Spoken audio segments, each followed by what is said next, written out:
Denial. Received by Ceanne DeRohan and narrated by Audio Voices. Introduction. I know that you have it sometimes said to yourselves, if there is a God who has any power, then why is it the way that it is on earth? The ways in which people have answered this question to themselves have consisted mostly of rationalizations designed to help them feel better able to accept what their true feelings do not want to accept. Lost will is the reason why things are as they are on earth. In the beginning, I had feelings I did not know I had. Now that I know I have these feelings, I must accept them as part of myself and no longer say that God is not feeling angry when He is. I have many feelings I am now owning, but I would like to focus on anger first because anger has been judged against more than any other emotion in creation. I have said for a long time that I am not angry and have never been angry. When men have said that I am an angry God, I have not liked it, nor have I liked the things that men have done to try to appease me.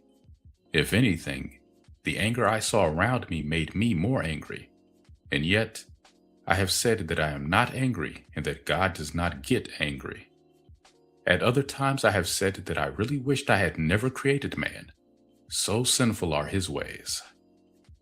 The misunderstanding here needs to be cleared up now. I have had, and still have, great anger, but it is not the kind of anger that men have feared that I have. The only anger that has been seen on earth is anger that is laden with judgments against it and acted out according to these judgments. When men have said that I have anger, and I have seen the pictures of what man on earth knows as anger, I have not then been able to agree with man that I had this anger.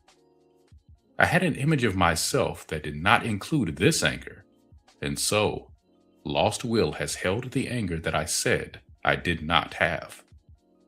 I have long since let go of what made my anger look like anger has been looking on earth, but I lacked understanding as to why that kind of anger has been held present in the will for so long. The spiritual essence is not magnetic. It is electric. It moves quickly and does not hold on to anything for long. The will, on the other hand, has never seemed to move certain things out of itself. I have felt the magnetic energy to be maddeningly slow at times and too frenetically fast at other times. The magnetic energy has not had the balance I have found to be so necessary to longevity and immortality. I have blamed the will for not getting rid of the things that I have found are not beneficial to living. If the spirit knows that certain body habits produce death sooner or later, then why do the emotions desire these things? I have pondered this problem with the will for so long that body has felt maybe it is meant to die. Death has been especially hard for body when it has enjoyed serving the spirit and has not wanted the partnership to end. It has even seemed at times as though the will has deliberately drawn death into the body just to oppose spirit, which has desired to live forever. Spirit has found that the will has the power to kill the manifested body, but did not believe the will had the power to kill the spirit itself. I have recently recognized that will also has the power to kill me. It's just that I go last, after everything else. Lost will has had the desire to kill me because I have not accepted it and given it the light it needs in order to live.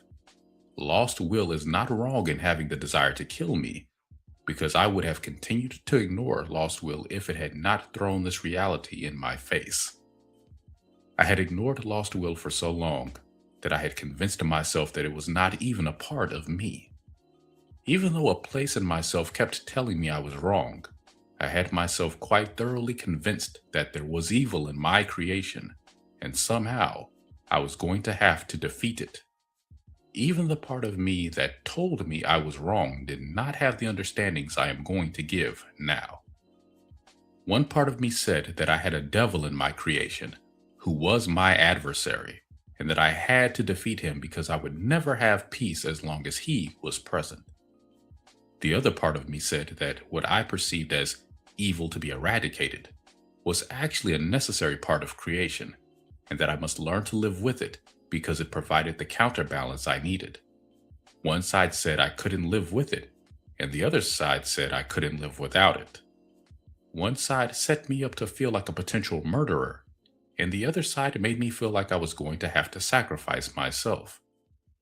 I had aversion to either side prevailing, but I could not see for a long time any way to bring the two sides together in any way that really had validity.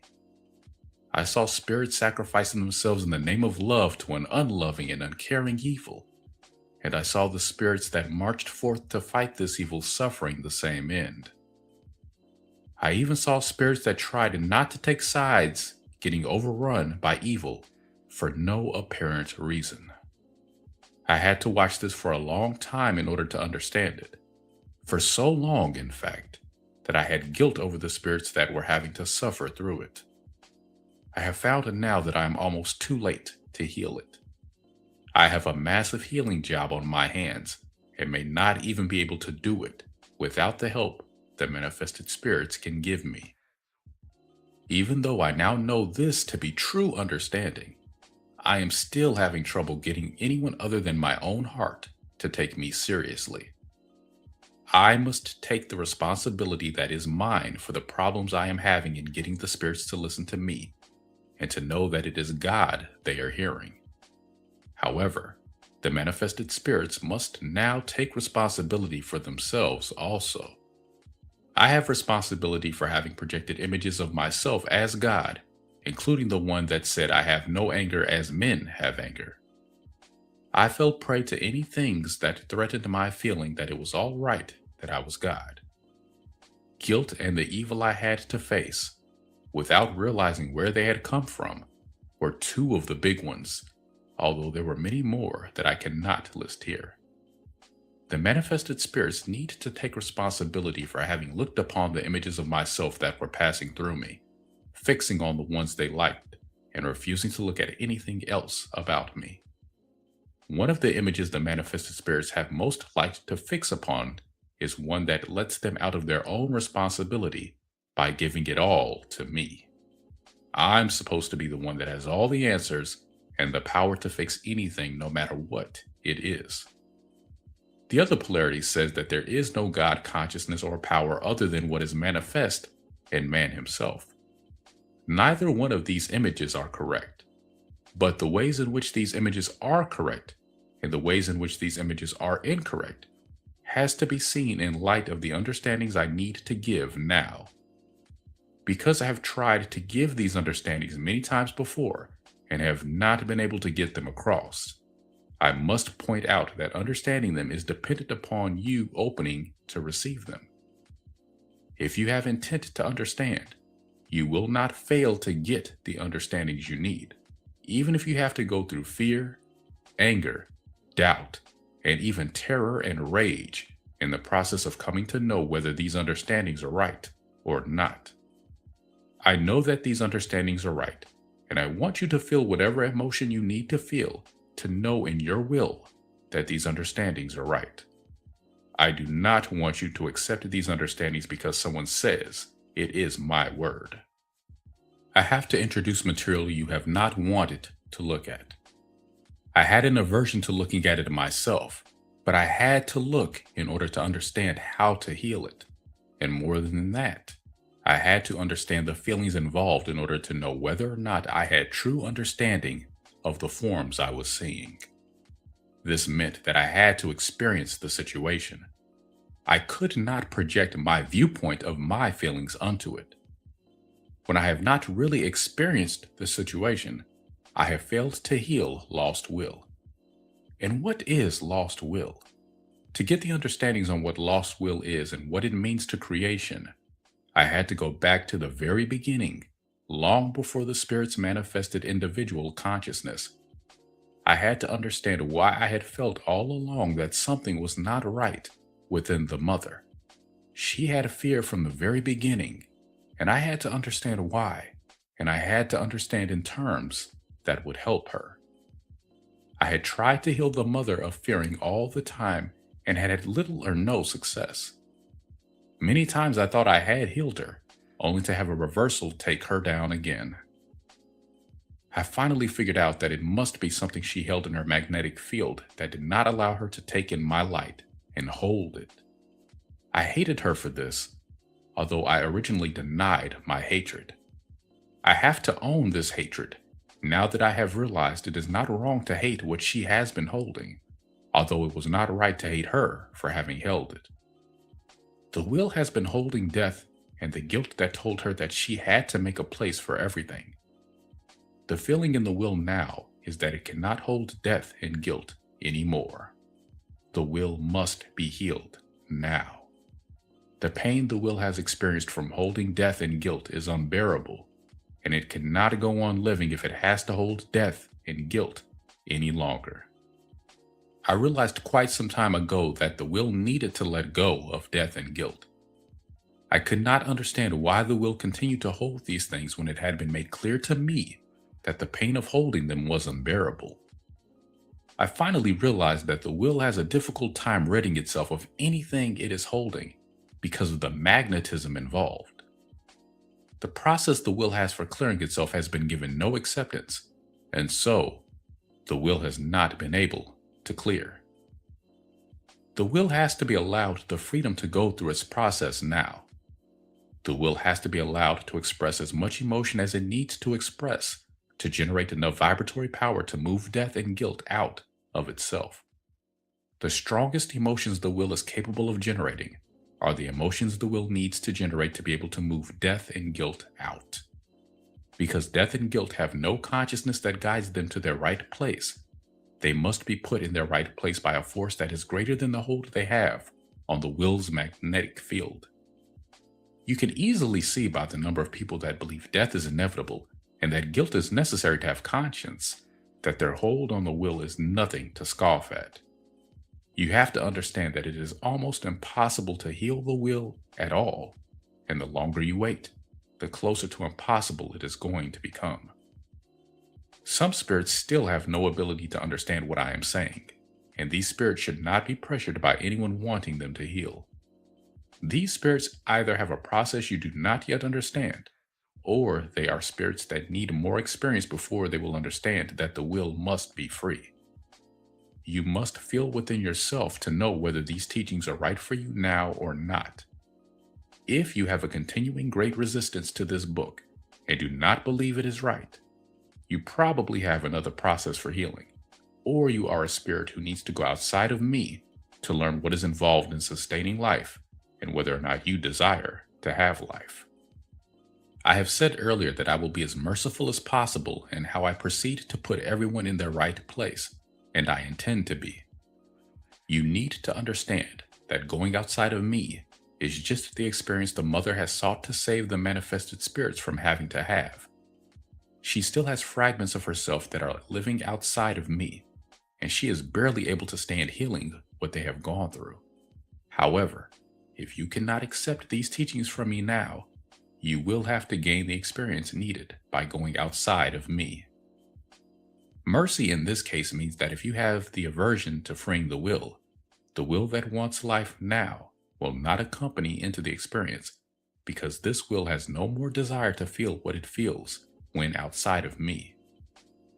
You will have consciousness for as long as you need to have it, to see what you need to see, but you will not be able to feel very much at all.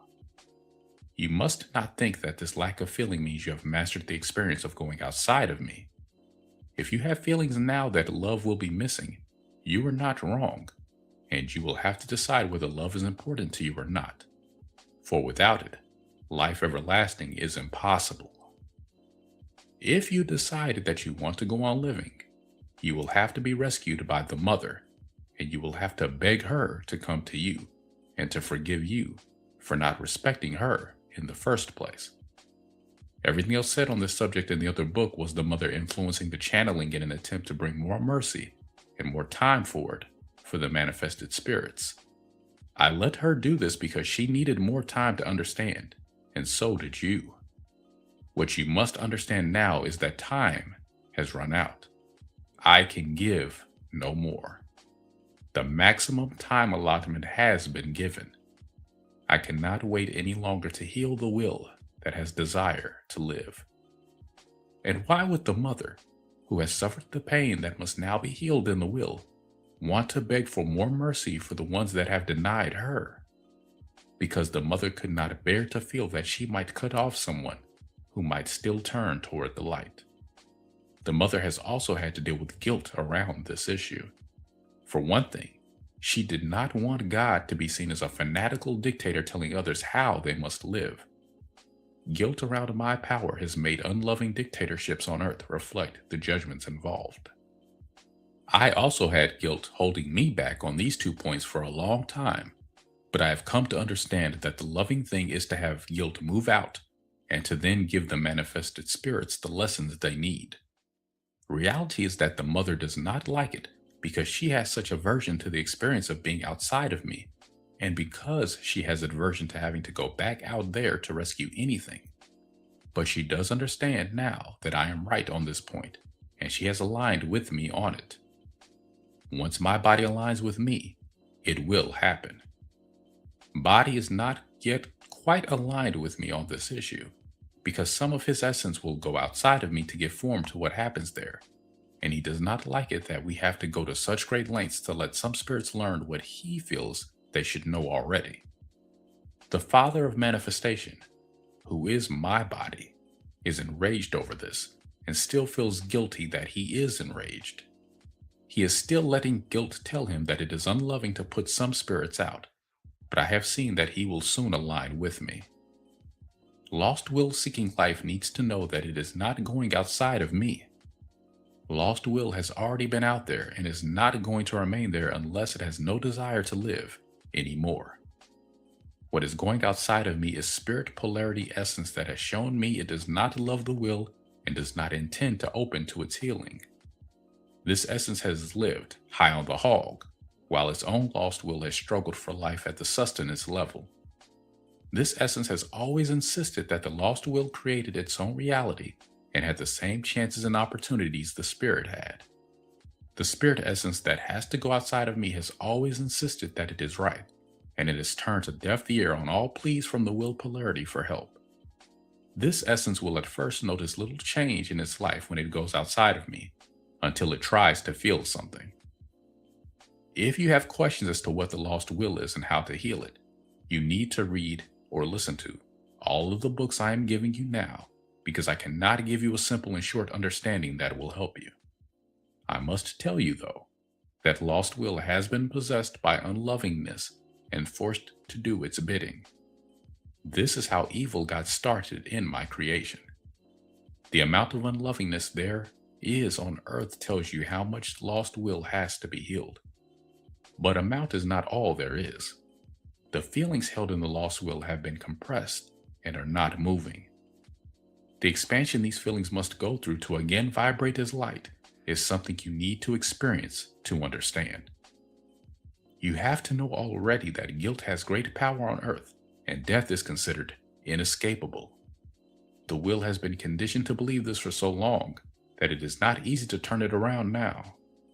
The will has believed that it must sacrifice in the name of love by taking in denial and death and holding it so that the spirit can have everlasting life. The will has actually been loving enough that it has tried to do this and has believed that I am so loving that I could not have assigned it this role unless it was deserved. The mother has tried everything to make herself give in and accept death, but cannot stand the compression involved. To be living, vibrating essence, experiencing the compression it takes to be reduced to nothing has to be the most terrible torture there is.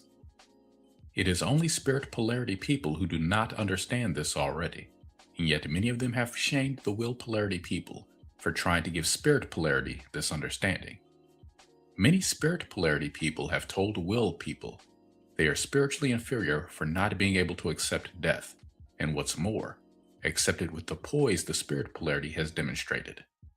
It is impossible for the will polarity to do this. The will polarity cannot die without feeling it has no place to go, because it cannot lift out of the body the way the spirit has been able to do. Will has felt abandoned when spirit has left it at death.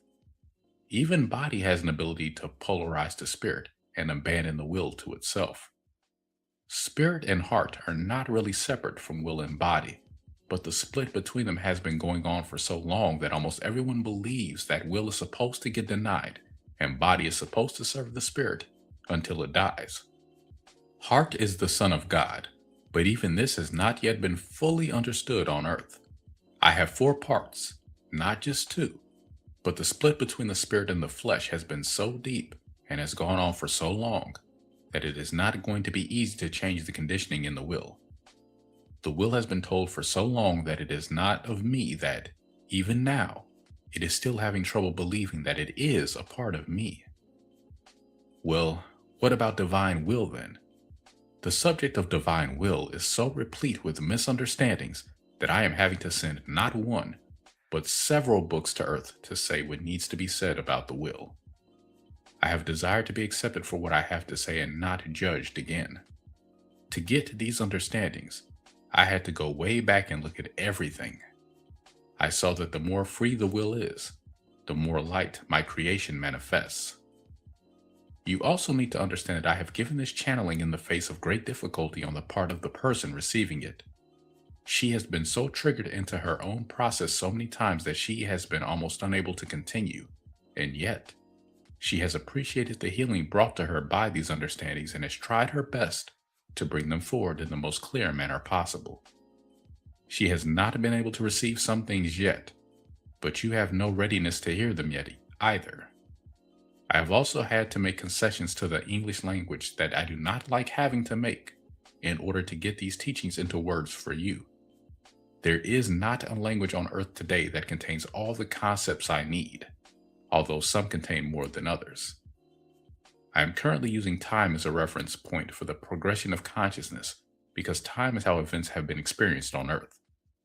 It is not possible to give these understandings another way right now and make sense of what you need to be told. I have requested that there be no editing because no one understands this material enough to edit it without increasing the risk of misinterpretation. I have a reason for everything I have done here. If you have frustration that you cannot follow this writing or understand it, or if you have fear that it is not right, go ahead and be frustrated, be frightened, or get angry. Throw the book down if you need to. Stop listening. Allow yourself to get as emotionally triggered as you can, because movement in the emotional body is the most healing thing you can do now. Healing is what I have in mind, and not the doomsday that some believe the earth changes will bring. When the will breaks loose and begins to move, it is going to be the picture of what denial, guilt, and death have done to the loving will essence it has possessed for so long. Loving essence that has been held down shall be lifted up, and the unlovingness that has held it down shall be thrown down in its place. You have to understand that this is right in order to align with it and not be victimized by it. If you are feeling now that you want more understandings, you need to read this book or listen to this book, and quite possibly the book I have given before this one. If you have already been working on healing the part of your will that is still vibrating enough to be recovered without outside help, you are gaining the personal power you need to heal your lost will. The time for healing your lost will come when you have readiness for it, and no sooner. I have given the story in this book as a beginning in understanding original cause. The great cosmic forces involved in creation have been observed by people on Earth, but these same people have not felt the cosmic forces enough to know what they really are. They have observed that the great cosmic forces are an electromagnetic field of great splendor and power, but they have not realized that this energy is the consciousness that originated everything and the mother of all life, the heart that balances it, and the form that manifests it. Whether this is right or not is something that cannot be known unless it is felt to be true within the one observing it. The separation of form and essence that has taken place on earth has made it difficult for the ones that have form to feel what their essence is, or to know whether they have received it correctly or not. Recovering the will so that the truth can be felt is the only way the truth ever will be known.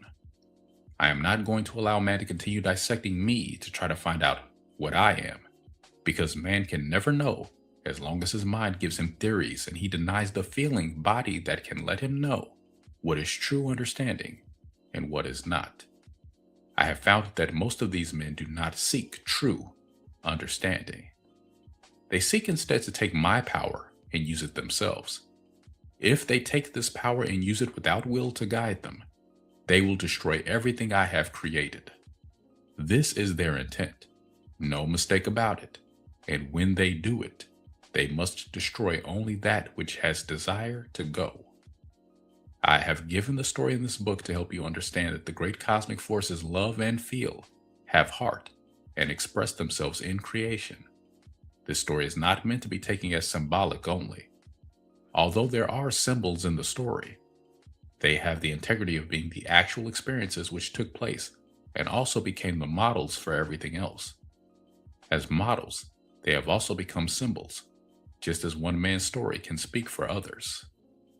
The experiences I had originally have become the model for all who would follow after me. I have originated everything that is. I had consciousness before I had force. I have originated even the great cosmic forces that I am. I have experienced myself in order to know myself, and I have to teach you in the order in which I learned it myself, or you will not have the ability to learn it at all. The truth never lies, but the truth also does not give what cannot be accepted. If those who have intent to kill me ask me how they can do this, I will not tell them. I seek life, and I have had to understand how to live in order to have life. There are many ways in which the living essence can be run down until it no longer exists. At times I have felt that the manifested spirits all had intent to kill themselves in this way.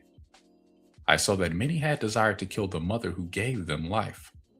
Many have acted as though once they had been given life, they didn't need their mother anymore. I saw that these did not understand what life is. The manifested spirits must understand now that I am God, because I generate the life that sustains them, and they are manifested spirits because they must receive from me, or they cannot live. I have gone around and around on this point with many spirits who want to insist that they are God the same as I am. I have given them attention because I had something to learn here. Now that I have learned it, I have little patience left for these spirits unless they have intent to learn from me now.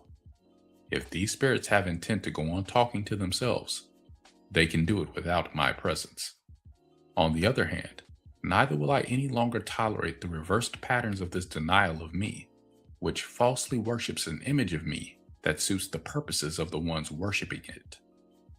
Death is the intent of both of these groups. The one kills in my name, and the other serves death by saying that my light is not necessary in order to have life. The lost will is will that had to go outside of me to find out whether what I have just said is right or not. The lost will has barely survived what it has had to experience to gain the understandings I am giving now. If I had had another way to learn what had to be learned, I would not have had the mother go outside of me.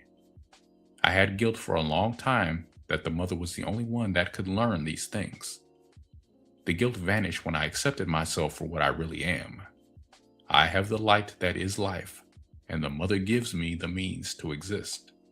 She experiences, but without me, she cannot understand what her experiences mean.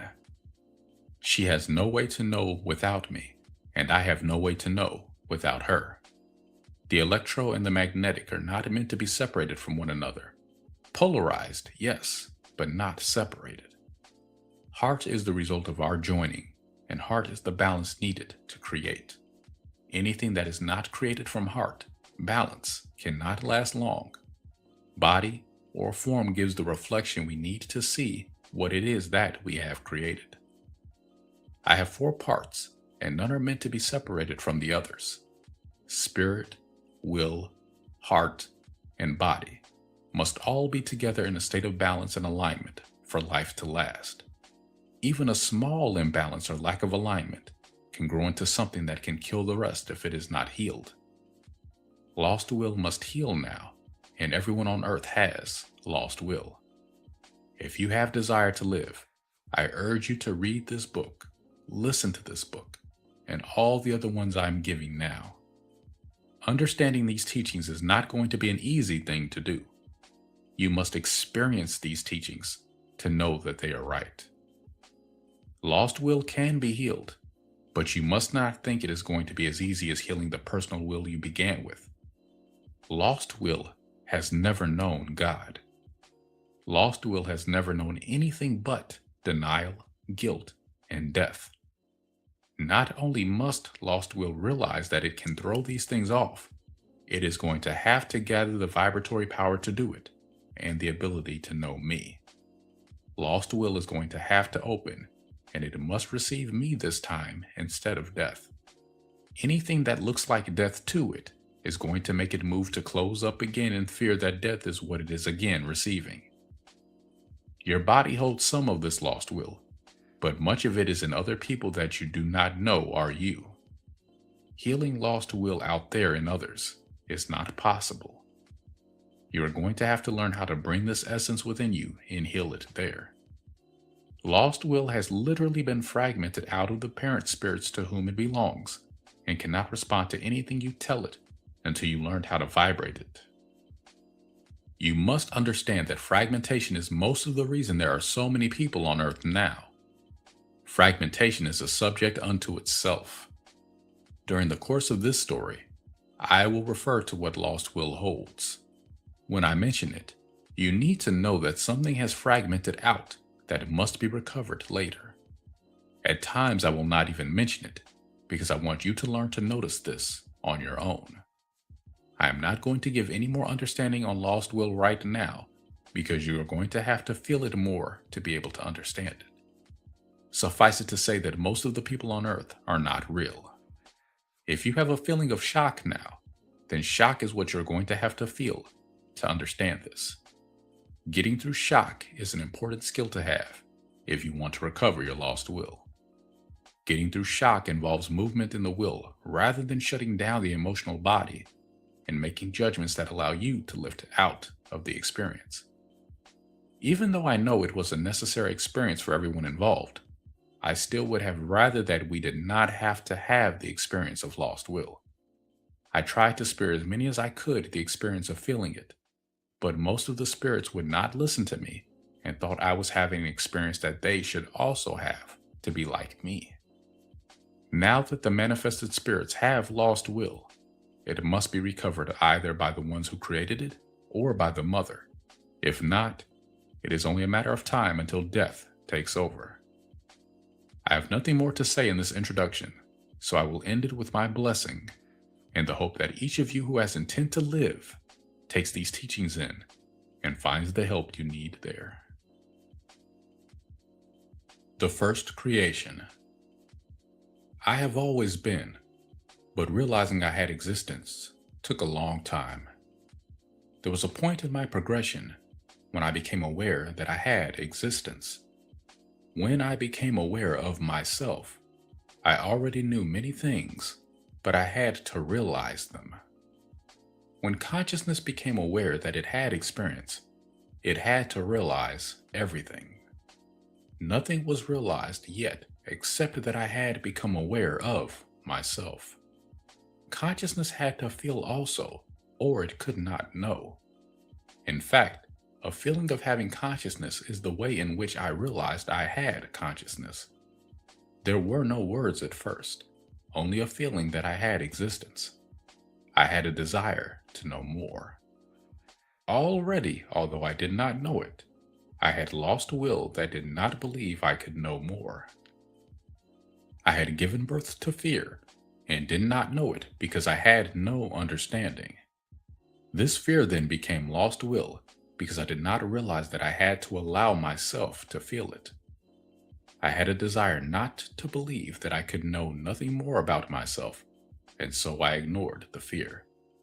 Ignoring this fear gave birth to denial, which the fear then received from me. I did not know then that I was love, and I did not realize I had given unlovingness in the form of denial of my love to my fear. I did realize that something did not feel good. I had had an experience and I pondered it. I had a beginning concept of progression or time, although no way to measure it. I realized that I had pondered this not feeling good, someplace in myself for a while. I had the concept of a place within myself then also. I tried to find the place that did not feel good so I could know it. I had just started my search when I realized there were many more places that did not feel good than I had realized before I began looking for them. In realizing I felt bad, I realized I had been feeling good. I wondered if it was right to try to feel myself. I wondered if it was right to feel that some places felt good and others did not. I wondered if trying to feel them made these places not feel good. I felt confusion and fear. I wanted something that could explain it to me so I could know. I felt lonely and somewhat timid about trying to feel myself for fear of what I might find. All of this passed fleetingly through my consciousness while I was trying to ignore it in favor of my desire to know more. My desire to know more was leading me on. I found out many things in my own way at that time. I stumbled onto most of them by having an experience and then realizing it. I felt most impatient with myself. Already, guilt had been born in me as a little voice telling me that I should be doing better than I was doing. I had realized many more things than I could list. You must feel within yourselves to find your memory of what you experienced in a latent state of consciousness, for you were all there in a state of slumber, and you have the ability to know how existence began. These original experiences have affected you ever since. You need to go back to the origins of your consciousness to know what your earliest experiences were, just as I had to understand mine, because lost will has its origins there also. Most of my worshippers tell me I have always been because they have preference for a God who understands everything and tells them what they are ready to hear. You have to understand that it is not possible to know understanding unless you have the ability to feel whether it is right or not. And so, some things cannot be told now because you must work your way back, starting with where you are now, and it is going to take you a long time to get to the lost will that knows what your original experiences were. You need to feel lost will moving in me now to know whether you shared the experience with me or not. My earliest memory is that of having a feeling that I was. This feeling was vague at first, but it startled me out of a reverie that I felt I had been in. I had a feeling at that time that I wished I had not startled myself out of that reverie. Lost will has this feeling now. Some lost will does not want to move, for fear movement will take it out of its reverie. As I tell this story, you need to realize that everything I say is being acted out on earth right now because it has not yet been resolved.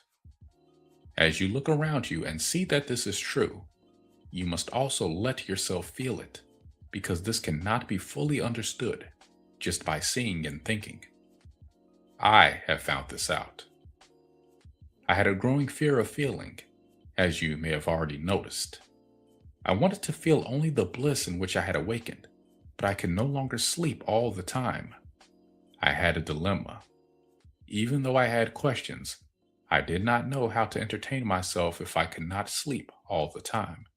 At the same time, my great excitement over realizing that I was interfering with my sleep.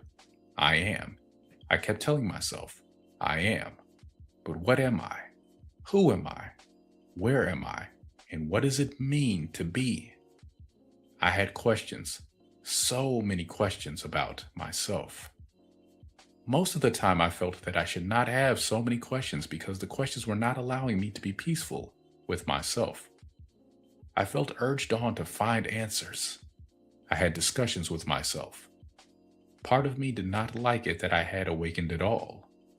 Part of me felt all right about having consciousness as long as it could be peaceful consciousness.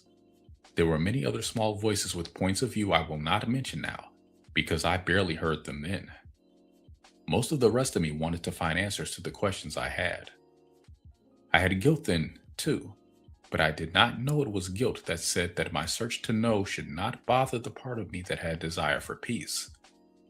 I felt guilty just for being, and for not wanting to stay asleep. The first thing I felt I had to figure out was how to know. I had a lot of questions and almost no answers. I had desire to know, and I had feelings. I was not sure whether I had feelings or thoughts first.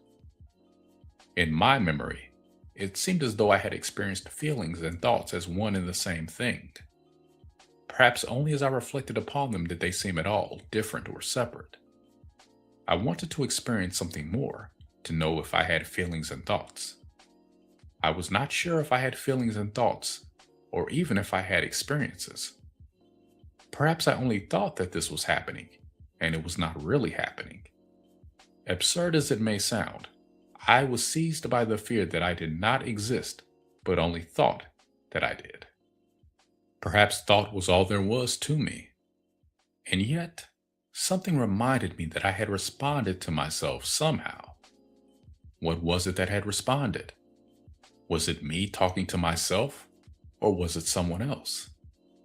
I felt a maddening feeling in myself, but I did not allow it to express at that time. "You're driving yourself crazy with too much thinking," something in me said. "Drop it.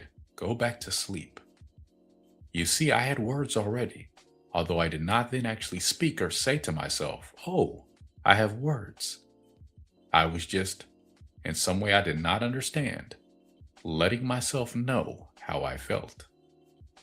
Already, I had a desire to split myself in pieces so that some of me could go back to sleep and some of me could go on searching for the answers to my many questions. Some of me still had a desire to sleep, but most of me was already busy in my mind and moving so fast that I thought I did not need sleep anymore. I had a plan that I thought would let me know whether thoughts or feelings were first or causal. I felt that I had to know because I did not like having to feel feelings that did not feel good, and I wanted to find out if I could get rid of them. From the beginning, I had a feeling that something within me did not belong there, but it has taken all this time to figure out exactly what it is. Then, I just felt it and did not know the difference between feeling it and it. For this reason, the will feared from the very beginning that it could not let me know how it felt unless it felt good. Even though I had all these questions, I still needed time to sleep. I realized that even in my sleep, some parts of myself were aware, and other parts were not. I had another question then. Was the unawareness part of me or not? I had to know whether I had awareness in all of me or not. I did have feelings, and now I had a plan that my feelings could let me know whether I was alive or not. The question of whether I was alive or not gave me another realization. If I did not know whether I existed or only thought that I did, then I had an imagination. Still, I had to know whether I was real or not. Lost will does not know whether it is part of me or not, and is only just now going to find out that it is a part of me. Lost will is just now going to find out that it is a part of me, because I did not know myself in the beginning, and my efforts to know myself did not give me all the information I needed. This was because I had frightened the will out of giving me all the input I needed. I have gone on for so long as I can go on with parts of the will lost outside of myself. The lost will must come in now and be healed, not only because it has been lost as long as it can stand to be, but also because the will needs to open more space if my light is going to expand anymore. Evolving light is expanding light, and so there cannot be any more evolvement unless there is openness to receive it. In other words, Resistance to my light must now move back. If you have a feeling that God could not have been this unknowing in the beginning, then you need to consider that you may be getting triggered without knowing it. This is good if you want to heal your own lost will. Now, to return to my plan to know myself. I felt that I had to return to the original state in which I had discovered myself and experience it again. I have since realized that this could not really be done, but at that time, I thought I had actually gone back to sleep in all of myself and was going to awaken again. I had the experience all right, and much to my surprise, I noticed something I had not noticed the first time. Movement had awakened me. I had a new dilemma on my hands now. Not only had I discovered movement, but I had a feeling it was not me that had moved. I was mad at myself for not even knowing if it was me or not that had moved. And I was also angry at this movement, whatever it was, because it had awakened me into the torment I was experiencing, instead of leaving me in the reverie where I felt such bliss. I resented being awakened by this thing that I felt was not me, and I blamed it. Before I even knew I had a will, all of these feelings became lost will because I also had an ecstasy of awareness that I did not want to disturb with what I have just described, for fear it would turn the ecstasy sour. Part of the lost will from then on has tried to hide from me, for fear it was the cause of my problems. This thing that had responded to me gave me strange feelings that I was not alone, and I still have lost will manifestations from this time that give others eerie feelings they are not alone, and yet if something is there, it cannot be found. You see, I was creating already and did not know it. Everything rippling through my consciousness either passed on through and was gone, or it found a home in the magnetic essence which gave it the means to remain present. What I was creating could not yet go forth into manifestation, but if it found a home, it was becoming present within me as differentiations in my consciousness. All of this consciousness had points of view that were not always aligned with what I wanted my main purpose to be. I had desire to know myself, as I have said, and I did not know if it was only me I was getting to know. I had intent to ignore things I did not like, but I did not know that. Then, I was subtly deciding that these things were not me. I had quite a bit of lost will before I really got started in the creating business. I had desire to get rid of anything I did not like, and I also needed to know what was out there beyond what I had already felt. I had it neatly rationalized, but I had intent to get the thing that had moved to go out there and tell me what it found. The thing went along with this plan of mine, even though it did not like the plan, because of the fear and guilt it was already holding without a knowing it was holding these things. The thing that had moved was the will, of course, but I had not realized that either. I wanted it to go, to move, however it could, and see what it found. And, no question about it, I planned to lose this thing once it let me know what it had found. I had fear of the thing, and the thing had fear of me. Even though we did not feel comfortable with one another, moving apart still seemed more frightening than holding still. We had a standoff for time I cannot measure. I had feelings moving so fast in me, I did not know how to measure what happened. The thing had feelings of guilt that made it feel it had to help me solve the problems it had caused me. The thing also had a fear of moving that I did not understand at the time. It seemed to me that this thing would move when I didn't want it to, and then resist moving when I wanted it to move. The will felt guilty because it knew what I was feeling. I had judged the will already without realizing it, and the will took this in. Fear and guilt in the will increased, and I did not know why.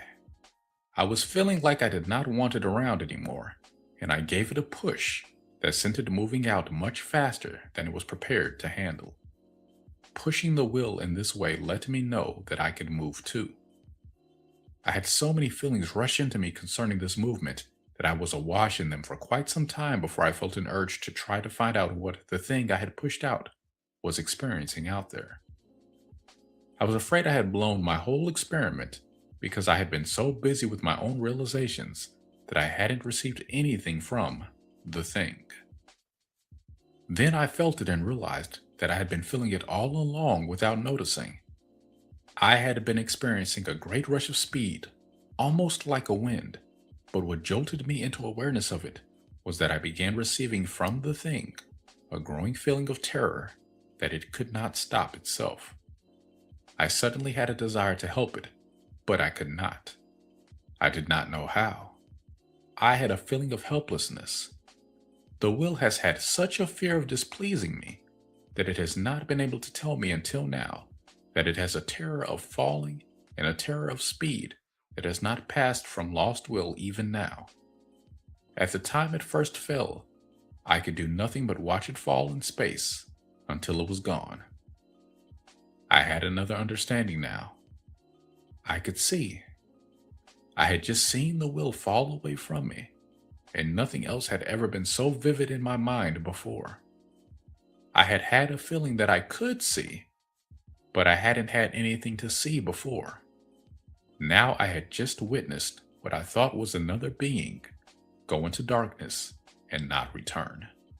I had an uneasy feeling that this had not been pleasant for it, and I began to feel guilty that I had caused it to happen. I did not know then that I had grown bigger and could not help but move the will back to make more room for my increasing light.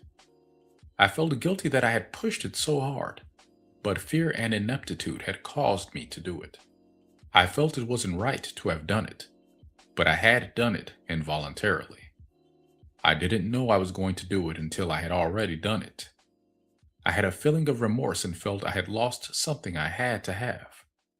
I had loved the thing that had moved and did not know it until I lost it. I had discovered love by losing it. I had great emotional depression for a long time. The second creation. I had lost the part of my will that could move. I had great peace now, but I did not care.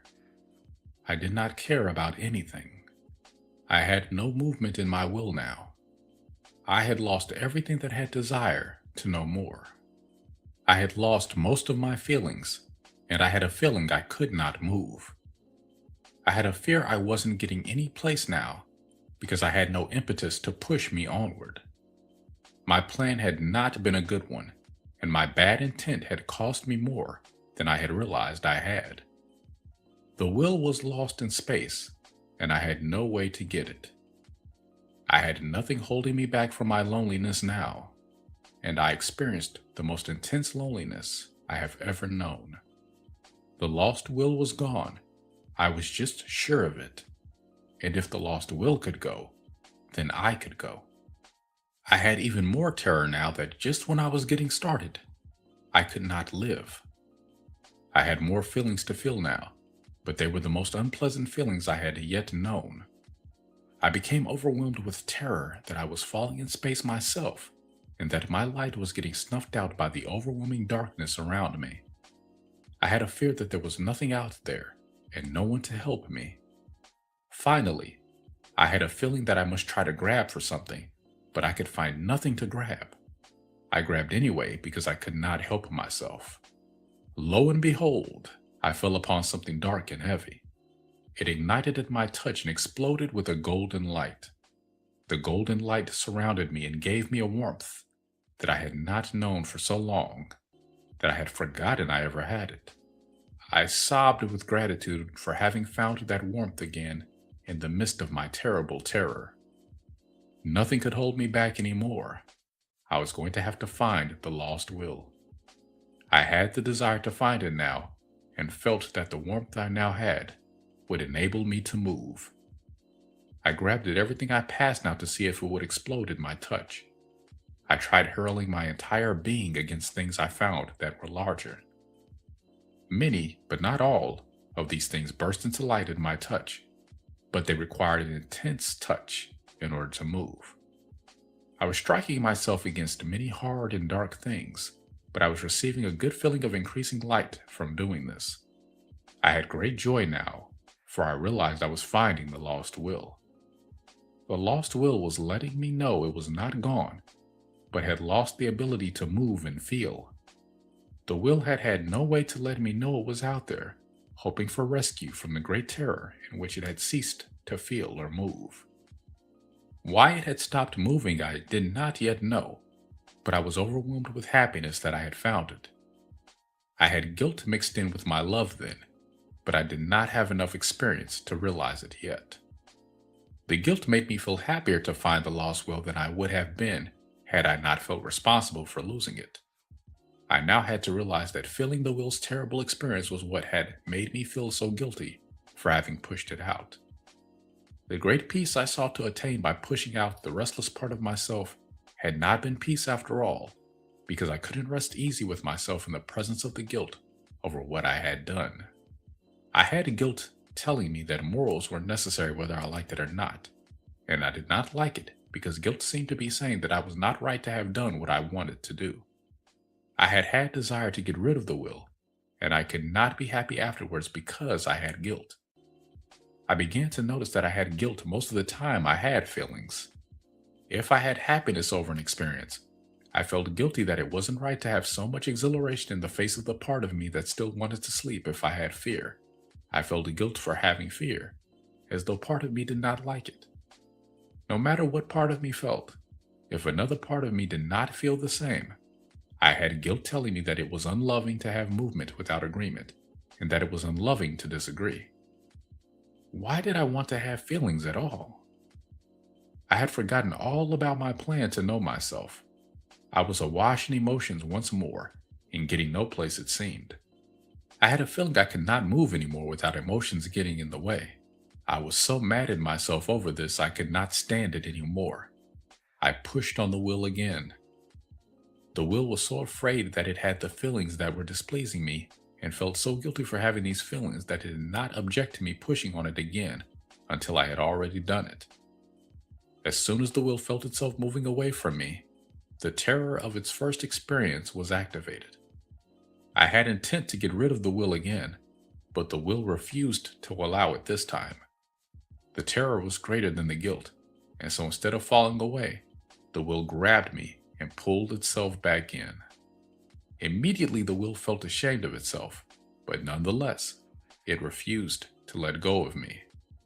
The will begged me not to make it leave and promised not to make me unhappy anymore if it could help it. The will had more fear of going out there than it had of me now. The will also had more desire to please me than ever because the will feared that I had tried to get rid of it because it had displeased me. The will had gone out there because it feared I had no good reason to get rid of it, and guilt had told the will that it was right to fear that I had a reason to get rid of it. The will also felt that it had suffered so much in that experience that it was not right to have to suffer that way anymore. I promised the will it would not have to suffer like that anymore if I could help it. I held the will for as long as I can remember then, and the will held on to me also. I had a desire not to allow the will to move. I wanted to sleep now. I had an intense desire to rest after experiences we had both had. Even though the will had exhaustion, it was not ready to sleep. It needed to move until it felt more comfortable, but its fear and guilt would not let it. After all, it had promised me it would not move when I did not want it to. Long after I had already gone to sleep, the will still was not comfortable with itself and needed to move. I had created the impression in the will that more than one presence meant that we were going to have to deny ourselves in favor of the other one in order to get along. The will really wanted to please me, but the will could not sleep, and the will also had another fear. Besides fearing that moving would displease me, it feared not moving. Allowing itself to go to sleep, now that it was afraid of going unconscious, was very difficult for it to do. Finally, the will forced a very strong intent to sleep upon itself, and when it was not noticing, fell into a very deep sleep in which it began to move. At first, the will just twitched a little. When I did not seem to notice, the will allowed itself more movement. It began quietly wiggling, first in one part, and then in another. If I stirred, the will would stop until I appeared to be deeply asleep again. The will had fear of displeasing me all the while it was moving. This fear increased its guilt that fear was what it always gave me. After the will had been wiggling for quite some time, it realized that it was still afraid I would push it out again if its movement displeased me. The will had desired to move even more than it was already moving, but would not let itself for fear of what would happen. I was aware of all of this, as though sleeping with one eye open. I had a desire not to harm the will anymore, and I tried to let the will's movement rock me in a way that I could find pleasant, without being awakened. Soon I did find it to be pleasant to be... I have no word for this in English, so I will have to try to approximate it with several words. Gently and warmly rippled, rocked and lifted in space all at once. I did have an intense desire not to allow movement that I could not handle, and the will was doing her best not to get thrown out anymore. I felt we had an agreement now that was working because I was getting intense pleasure from what I was feeling. I was having such intense pleasure, I had an orgasm without knowing orgasm was possible. I felt intense ecstasy for a long time, and yet I wondered if the will had shared it with me. I was in a pleasant state of floating and was just drifting back into sleep when I realized that things were too quiet. I had an eerie feeling that the will had frozen in the terror that it was not right to have done this. I had a feeling that the will had been holding back all along out of fear of disturbing me, and now was not going to let me feel her until she knew whether I was angry or not. I had to let her know that I was not angry with her over this, and yet in realizing she was hiding, I suspected she had not experienced the pleasure I had had, or she would know I was not angry. I then experienced the guilt that she had not experienced the same pleasure. Lost will has my blame as well as all the other feelings I thought I had to deny here to make our partnership work. I had to feel her to know whether I was right or not, and she was trying not to let me find her. It was not easy to make her hear me above the roar of fear and guilt within her, but I finally succeeded in getting her to listen. She was very relieved and glad to realize that this time I had not minded the movement and had in fact received immense pleasure from it. I told her that I wanted to rest now, but later I would enjoy it if she made pleasurable movements again. I wondered if I could ever have pleasure as intense as that original and unexpected pleasure, but I also had a strong desire to experience more pleasure after having had so much fear, pain, and loneliness. Rest did not prove to be possible now, as I had a great attack of loneliness just remembering how it had been for me for so long.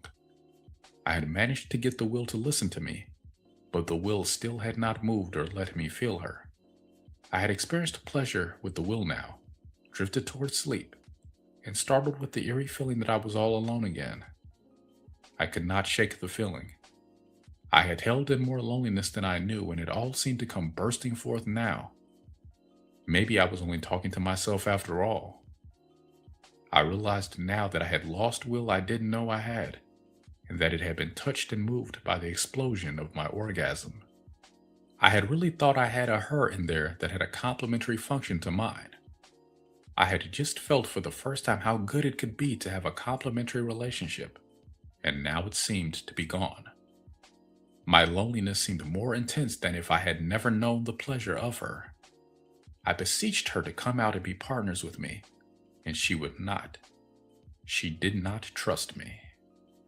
I tried many things to coax the will to move and let her feel her, and none of them worked. The more things I tried without success, the more I began to fear that I was alone.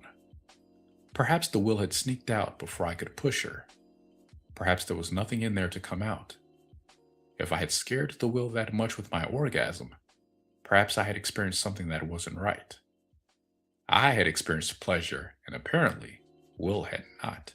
Otherwise, wouldn't she be here with me now, in happy celebration of our newfound ability to get along? I felt worse than ever now.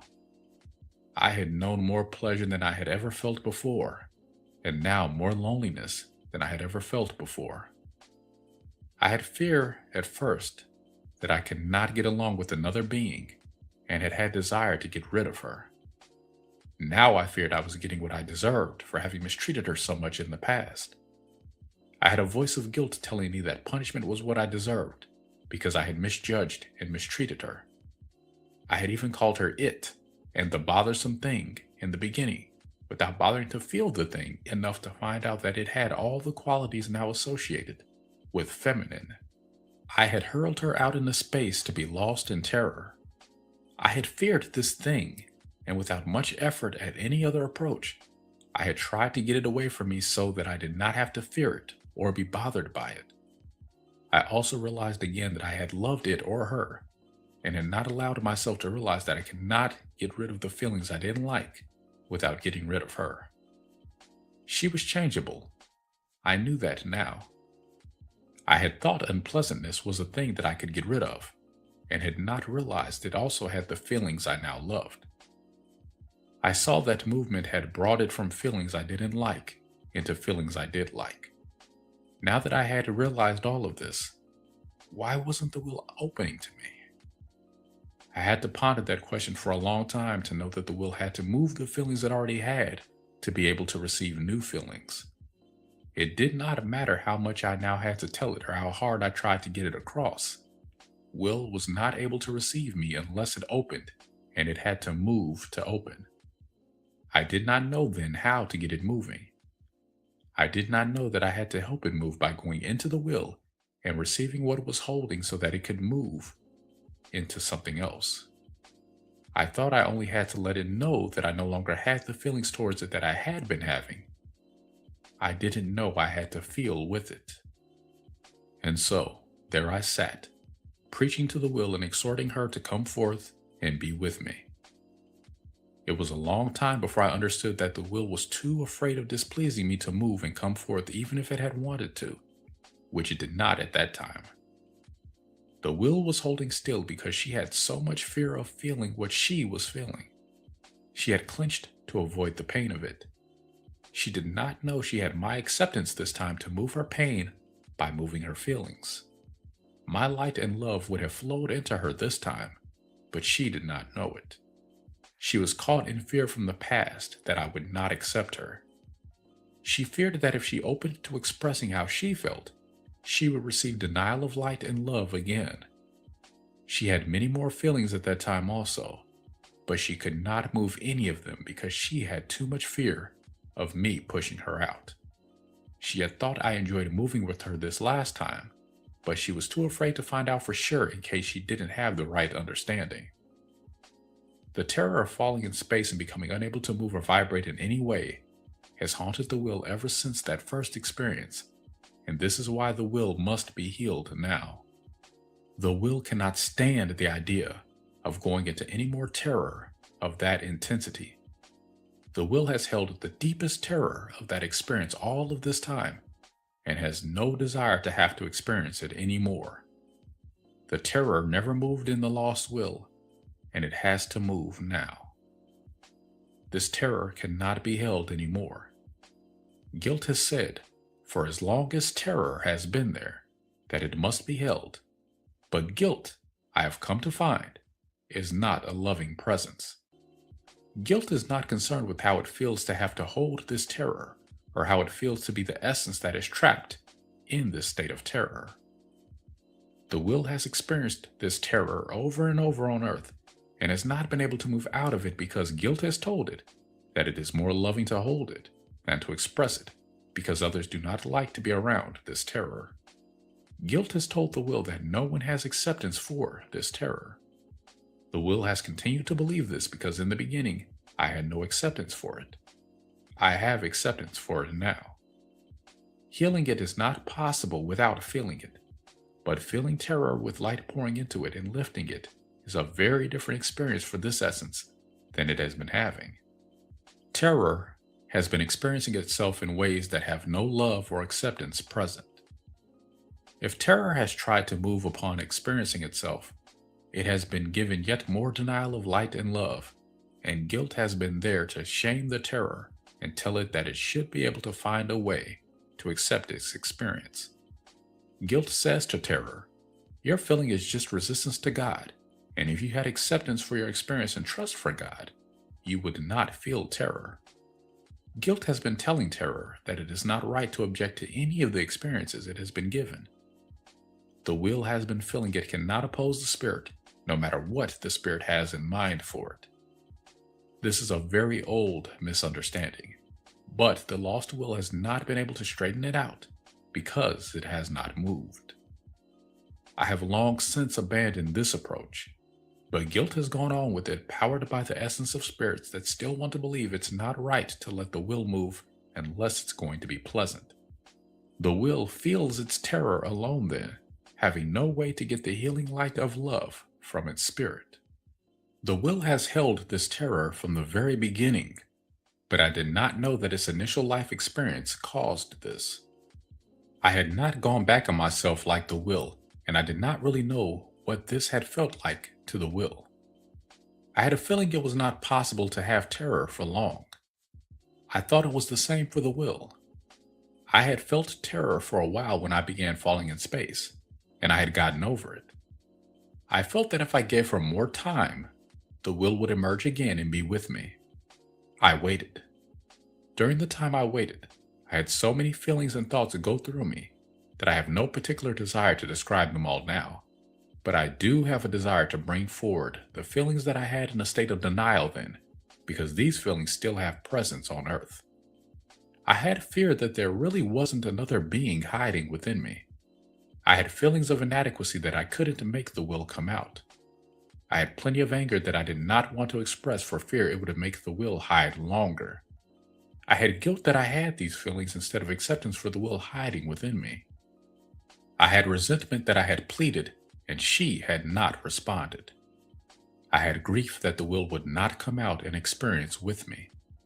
I had fear that she did not love me now and never had. I had guilt that I did not love her originally and that she had pain now and would not allow me to know it.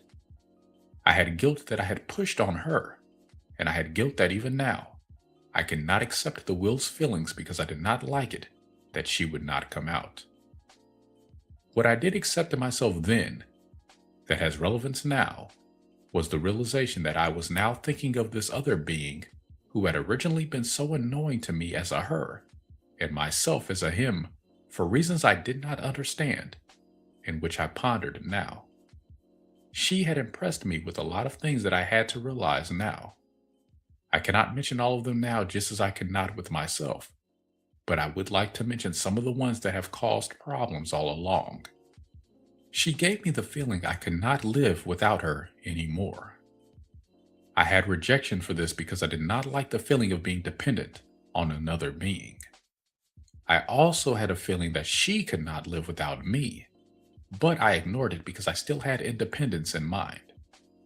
She gave me a feeling that I could not move without her anymore, and she gave me the feeling that I could not feel without her. She communicated with me by giving me feelings and let me know that she had to experience something coming into her in order to respond with the feelings she gave me. If she gave me feelings in response to what I gave her, then I felt that she must have experienced pleasure when I did. I felt annoyed and somewhat vulnerable if this was how it was going to be, because she had given me a lot of feelings I did not like. If I had caused these feelings, I did not know how I had done so. I felt that I could not know how I was going to feel in any given experience until I was having it. I had resentment and gratitude that I had a partner, and I did not know how to balance the two feelings. Since I did not feel good about myself when I felt resentment, I decided not to allow myself to feel that anymore. I decided to be grateful that I was not alone. My resentment went into a state of denial and caused many problems that I am just now being able to solve. The will received the denied resentment along with the gratitude and love I was now openly extending, and did not feel I was being honest with her. She was not altogether sure, though, whether I was being dishonest with her or not, because she was also holding back some old feelings she had toward me. She did not know if it was right or not, but I had made her feel that I wanted her to do this. I have understanding now that it is not right to hold back feelings, But then I did not know that feelings had to move to change. Then I felt I had to draw the line someplace and not allow indulgence in feelings I did not like. After all, I had enough problems already, and lost will holding back did not seem to be one of them. I had questions that needed answers, and that seemed much more important than how I felt. I had fear, yes, but I still had to know how I came to be. I had to know where I was. I had to know what I was. And I had to know how to go on living because I had become attached to my own existence. I had already observed space, but I did not know if it had limits or not. I had observed myself to be light, and had observed space to be dark, but I was not sure whether this was right or not because I had also observed space appearing to be light if I shone into it. I had already looked around in space as much as I could from within myself, and had tried to send the will out there to look around. The will had told me that in seeing me from out in space, I did not appear to move. As the will fell in space, she had let me know that she was angry with me that I did not make a move to rescue her. Then she had become terrified that perhaps I did not have the power to rescue her. I had felt like I was moving in space, and yet she had said that I was not. This puzzled me for a long time, until I had realized that if she felt she was falling away from me as much as I had felt I was moving away from her, we must have both moved apart from one another. I had had no point of reference earlier to know if I was moving or not, except that I had a feeling I was. At this point in my reflections, I had a feeling of fear come into me from the will. If space has limits, perhaps we should stop moving. Then she had an immediate rush of guilt that she had given me fear again, and at the same time remembered that she had not liked it when she had stopped moving. I realized now that I had to vibrate to live, and when the will held too still as she had been doing, it did not feel right. I still had a dislike of feeling fear, but I did not like it that the will was being so still in there. The fear at least let me know that something had to be in there, whether it was just me or not. But where had it gone? Even though I had been busy in my mind, I had been waiting for the will to respond to me. I had hoped that if she gave any response at all, it would bring her forth again, but it did not, because she still had too much guilt over feeling fear. I did not know then that guilt prevents movement, but I know it now. I gave up on waiting for her and tried to pull her out. This she had aversion to, and shrunk into me even more so that I could not find her. I had a feeling I did not need her if she did not like me. Then she let me know that she did like me. I tried to coax her out some more. I had a feeling it would not work, and it didn't. I hated her for a moment there. She had made me feel powerless and exasperated. I was frustrated, angry, and hurt. The third creation. In my mind, I had been going on as though she had already emerged. The will was receiving these images of what would happen if she did come forth, and reading them was making her hold back even longer. She did not like everything she saw in the future, and she did not like seeing a future that did not look altogether pleasant to her any more than I did. Since she did not want me to know that she was unable to make herself feel pleasant toward everything she saw, she did not communicate this to me. She wondered what would happen to her if we touched unpleasant places in an emerged state. I also did not like everything I saw, but I did not know how to change it. I told her we'd find a way to have pleasure and avoid the rest. I also had an undercurrent blame for her because I believed that it was her feelings that made some things unpleasant. She felt that I blamed her, and her guilt increased. Her distrust of me also increased because I was giving her impressions with which I was not fully aligned. Later you will see how this lack of alignment did not bring things to pass just as I said they would be. The feeling in the will of my inadequacy and powerlessness increased every time my predictions did not manifest exactly as I had planned them. Distrust was increasing in the will toward promises of any kind. Most people are dealing with this distrust in themselves right now on Earth, and in some places it has manifested as a feminine revolution because the women have gotten disgusted with how the men have been handling things. The truth of the matter is that, all in all, the women will not do any better than the men because there must be balance between the two, as I have found out. Back then, though, I was just a lonely guy in the sky, trying to figure out how to stay alive, and maybe have a relationship if I could figure out how to survive in it. The will, for her part, felt it wasn't possible to have me around if I was going to keep treating her the way I had been doing. You must be seeing yourself in me. If you are not, you have not understood how you originated. Now, back to the guy in the sky. I went through some changes waiting on the doorstep, so to speak, for my true love to come out, and she went through some changes inside, looking out at me and wondering if she had been given any choice or not. She had a desire to know if there was anyone else around at the time. We both waited to see if anyone else would show up. I tried to fashion someone else for her, and for myself too, out of essence I found lying around, but it didn't work. As soon as I stopped holding it in place, it slipped back into me. She had no response to this except to laugh at me and hide her fear. I grew angry and exasperated and threw a major temper tantrum right there in front of her. She hid, and I had fear that my anger had ruined everything again.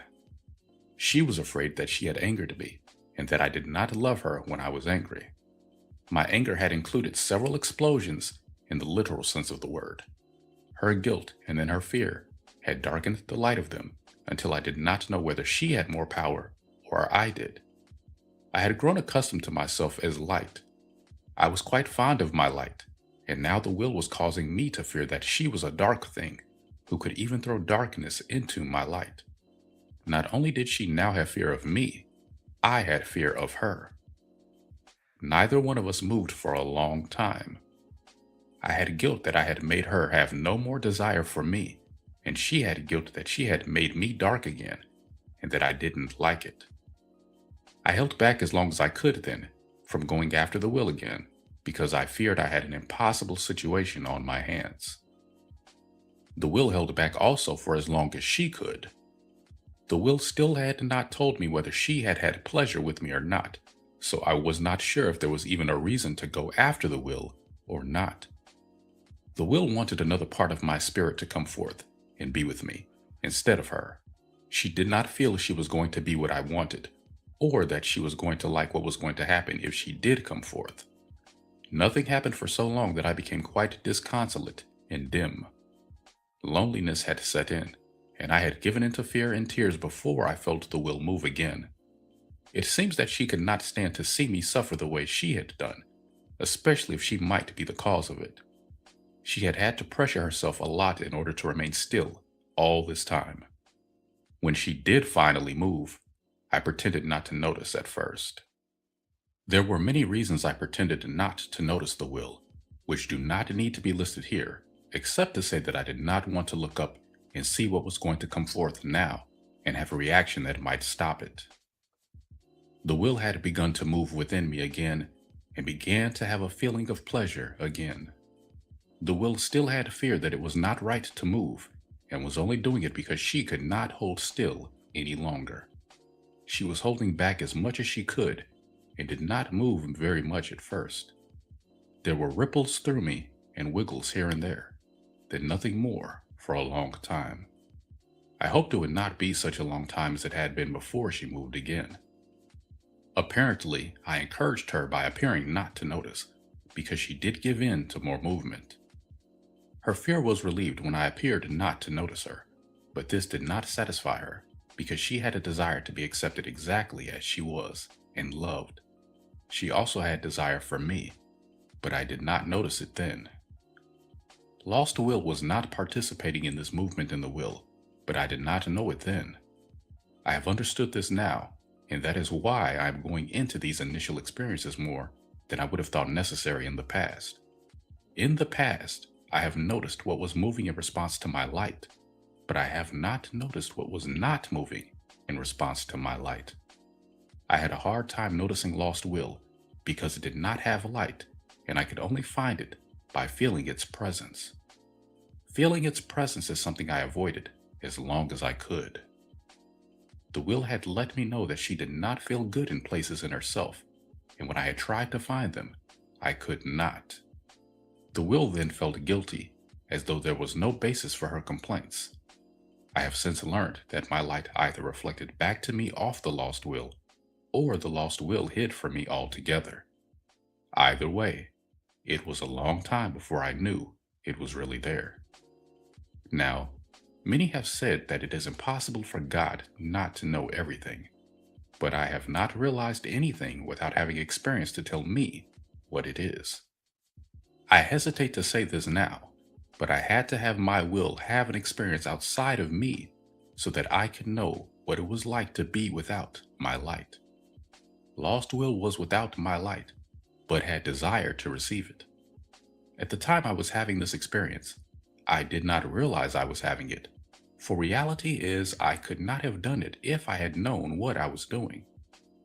I had to understand my experience after it happened, because at the time it was happening, I received such a shock from my feeling body that I could not stay present for it. I had no way of knowing, without having my will go outside of me, what it was like to be without light or love present. I had to push my will outside of me and have her feel what it was like to be lost will in space.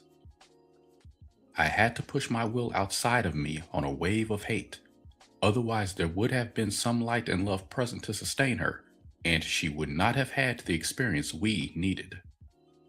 I did not know how this would feel to her, and when I did feel it, the feeling was so terrible, I had to disconnect from her. She had to receive this denial in order to have the experience we needed, and in the passionate fury I had worked myself into, in order to hate her, I thought I did not care what she had to experience. Later, I realized that this action had increased the lost will tremendously.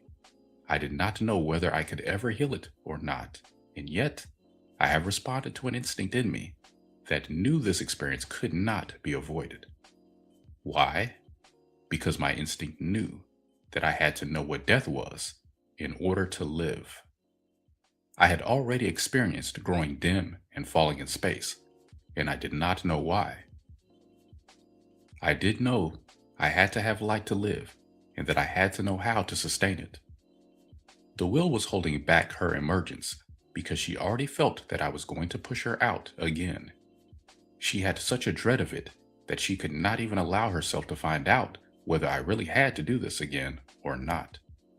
She could not stand to feel anything about it, and therefore I did not receive the full feeling of her experience at that time. It was the best we could do given the circumstances. It was difficult enough to realize we were already fading again, and yet had attachment to continuing, without going into my plan to solve it. We tried to detach ourselves from the desire to go on living. Each of us ignored the other and ourselves in an attempt to ignore our existence, our feelings about existence, and our impending death. It was only a matter of time. We both knew it. We told ourselves it was all right. We told ourselves we didn't care. We told ourselves it would be better than the struggle it took to live. We told ourselves we had come into being, and we could do it again. This only served to remind the will of the terror she had felt at going back on herself. She begged me to tell her it wouldn't happen anymore. I told her I could not promise her anything, but perhaps dissipation would be less painful than compression. Perhaps we wouldn't feel anything. The will tried not to feel anything. We floated there for unmeasured time, growing more and more dim. We tried to get rid of our desire to live, and could not. The will wished ardently, so ardently, that I regard it as the birth of prayer, for some other chunk of us to come forward and do the job instead of her. In reality, neither of us could stand to look at the future. The past looked better to me than the dismal prospects ahead. The will didn't want to look at anything. Every time we had a desire for anything other than what was happening, we noticed that we grew more dim. Actually, Lost will was increasing, but we did not know it then. The will feared that desire and preference were not right, and she felt guilty that she had preferences. I had great impatience now. I had a great desire to go forth and not be held back by fear that could not be handled. One thing is sure, I told the will. We're going down if we stay here, so come forth and get moving, and make me warm again. The will moved somewhat and gave me some warmth, and then lay still again in spite of all my entreaties toward her. I had just about resigned myself to dying because I had realized that I had to have the will to survive. I had already tried everything I could to try not to grow dimmer. I could think of nothing more. The will had to move, and it seemed that the will had decided it would be better to die than to have to feel what she would feel if she moved. I had an attack of fury that the will seemed to be free to do as she pleased in spite of my wishes. I wished she did not have that freedom.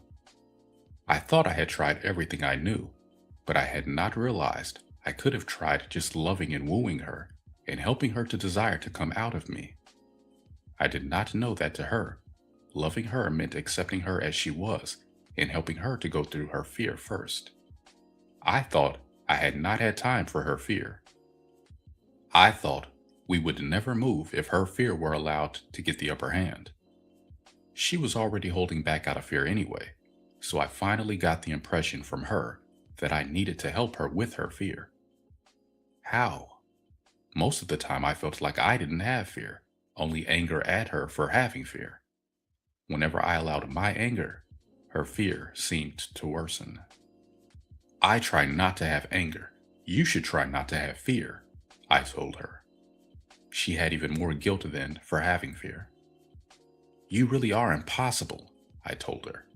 Your fear is what's killing us, not my anger. She gave me the feeling then that my anger had caused her fear. I had just felt blame toward her, and now I was feeling guilty about blaming her and angry that she blamed me. I hated her for that and for not letting me live. She hated me for not allowing her fear, not because she had a good time feeling fear, but because she couldn't stand holding it. We turned our backs on one another, so to speak. Each of us felt it was the other's fault that we were not going to live. Neither one of us felt there was any point in making up because we did not know how to save ourselves anyway. I grew very disconsolate and just sat there in abject resignation. I had grief and could not move it. I could not move anything anymore because the will would not help me move. I had grown more and more dim and did not have much consciousness left. I had feelings of fear now that I had done myself in by not being able to learn how to stay alive. I had a feeling there was nothing else that could help me now. The will had to move or die. I felt frozen and feared the will was not conscious anymore. I had guilt that I had not treated her well, and that was why she wouldn't help me now. No matter what thought I had, there was a feeling of nothing responding to me now. I felt utterly alone. I had given in to death when I felt a movement in my will. It was just a little movement at first, and it had an edge on it of anger and fear that even now I would not really let it move. It had decided to live. I knew it now. No such thing, the will let me know. I just have a terrible time holding still and can't stand it anymore. She gave me a little push to let me know she had anger, as though I didn't already know it. Then I felt her encircle me with her warmth, as though loving arms were around me. I grew warmer than I had been in a long time. The will had intended not to let me know that she wanted to live in case I might push on her before she had a chance to grab me. I was weeping with relief and tried not to let her see it. She hoped that she could avoid going outside of me by claiming she did not care if we lived or died. I held my breath, not wanting to make her give in to death instead of living. She continued to wrestle with her fear of emerging. Her dilemma was literally causing her to twitch and wiggle and shake inside me. I began to get warm. I had a desire to laugh. My first laugh. I held it in for fear of scaring her with another explosion as I did not know how a laugh would express. She felt me laughing anyway, and was afraid I was laughing at her fear, until I told her that I was laughing at us. When I gave her this understanding, she gave in to more wiggling, and I gave in to laughing. I realized that she had partially emerged and that the rest of her was still wrestling with her dilemma about it. I had a desire to let her know she was already partially emerged, but thought better of it. I had a feeling now that I had to hold still and let her move however she was going to move, but holding still was not possible for me anymore either. I had millions of realizations rushing through me now. I cannot mention now all the realizations that burst upon me then, but I would like to mention some that need to be looked at now. I felt I was now going to get to have the relationship that I had had it in mind to have. I sought to make the will happy this time, and to not frighten her into not moving. At the time, I did not realize the importance this judgment against myself was going to have as time went on. Already I did not feel I could let myself be spontaneous with my feelings. I did not realize that this attempt of mine to lessen the will's fear of me actually increased it instead, but the will could not find peace with me while sensing that I was holding back. I have guilt now that I had so little faith in myself, but then I had all the feelings that humans have now about getting to have a mate and a relationship and no longer having to be alone. I had great desire not to make a mess of it anymore, and I gave this desire the place of uppermost importance with myself. In advance of experiencing the will in her new emerged state, I judged everything I had thought to be a problem in the past to still be a problem now. I judged all of that behavior to be unloving and literally shoved it aside. When I had done this, I looked toward the will in expectation of having her love me for it. I found beside me a huge golden light that encircled me in her arms, and I took this as a sign, although I later found it was not a sign, for the will had no love of my denials. At that time, I had desired to overlook this, and she did also, because we had had such a long and difficult time achieving enough balance that the will even could emerge. We wanted to go on now, and we feared that looking at any problems might put us right back where we had been. I asked her how she had gotten herself out of me without being pushed, and she responded by saying that she had been pushed on. But, she said, it was a gentle shove this time. I told her I had not done it. She wanted to know then if I thought someone else was in there. I told her we would find out, but now was not the right time. Now, I said, I want to celebrate our renewed friendship and the balance that has finally brought you forth. I have pleasure in mind. I pulled her to me and began to feel her as I had done so long ago. She was soft and warm and glowing. She felt good, and she let me know that I felt good to her also. She told me I was cooling like a breeze, which she welcomed because she had grown too hot within me. She warmed me, and I cooled her, and our emotions began like a rippling dance in an ocean of rainbows. She was like an ocean of golden liquid light, and I was rippling through her with an excitement I had not known for a long time. We allowed ourselves to float within it, to move it and be moved by it. The more we allowed ourselves to open to it, the more pleasure we had, until finally we had a large and intense burst of prolonged pleasure. Then I did not have a name for an explosion of pleasure, but I have since called it orgasm. We floated high within it, feeling as though we were moving upward in one another's arms. I realized that we both had eyes streaming with tears of joy and relief that we were healing us in their soothing waters. Our tears streamed down and fell away from us, cleansing us and making us new again. I had a feeling that it would never end now. The increase in our light was tremendous. Perhaps we had found the way to live. We floated together in the light, full of the realization that we were one, and yet not, because we had each other now.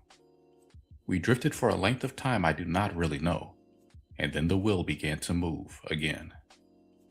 This time, She had a feeling of needing to move closer to me, and she wanted me to hold her. I took her in my arms and made love to her this time by giving in to her feelings and responding to them. She had feelings I had not known before that were more pleasant than what we had already found. She had ecstasy and joy now, and she gave me the same feelings. She had love expanding and opening to my light. She had many nuances of emotion I shall not describe here, but I thrilled her, and she let me know it. She also had an intense lust to know more pleasure, which I did not mind at all. There was nothing we knew to hold us back then, because the morals of guilt had not yet stepped forward to tell us it was wrong. The will touched me with such passionate hunger that I almost lost myself giving in to her. Each time I gave in to her, I had intense pleasure, and each time I emerged with more light than I had had going into her. The will was growing bigger and brighter also, which I had not noticed at first. She had such a lovely light, so golden and warm and full of colors. Sometimes she was still and limpid, and sometimes she gave me a feeling of effervescence. She could be a warm bath. She could shower me with love. She gave me both calm and excitement, and I began to see things in response to how she made me feel. I saw her as a woman now, of great beauty in my eyes, but the ways I envisioned her form changed quickly. If she was holding me, I saw her as though her arms became wings as we began to soar. I had an internal vision in which her wings had feathers that became streaming flames of colors as we flew. Colors changed with our feelings, and I began to associate some colors with warmth and others with coolness.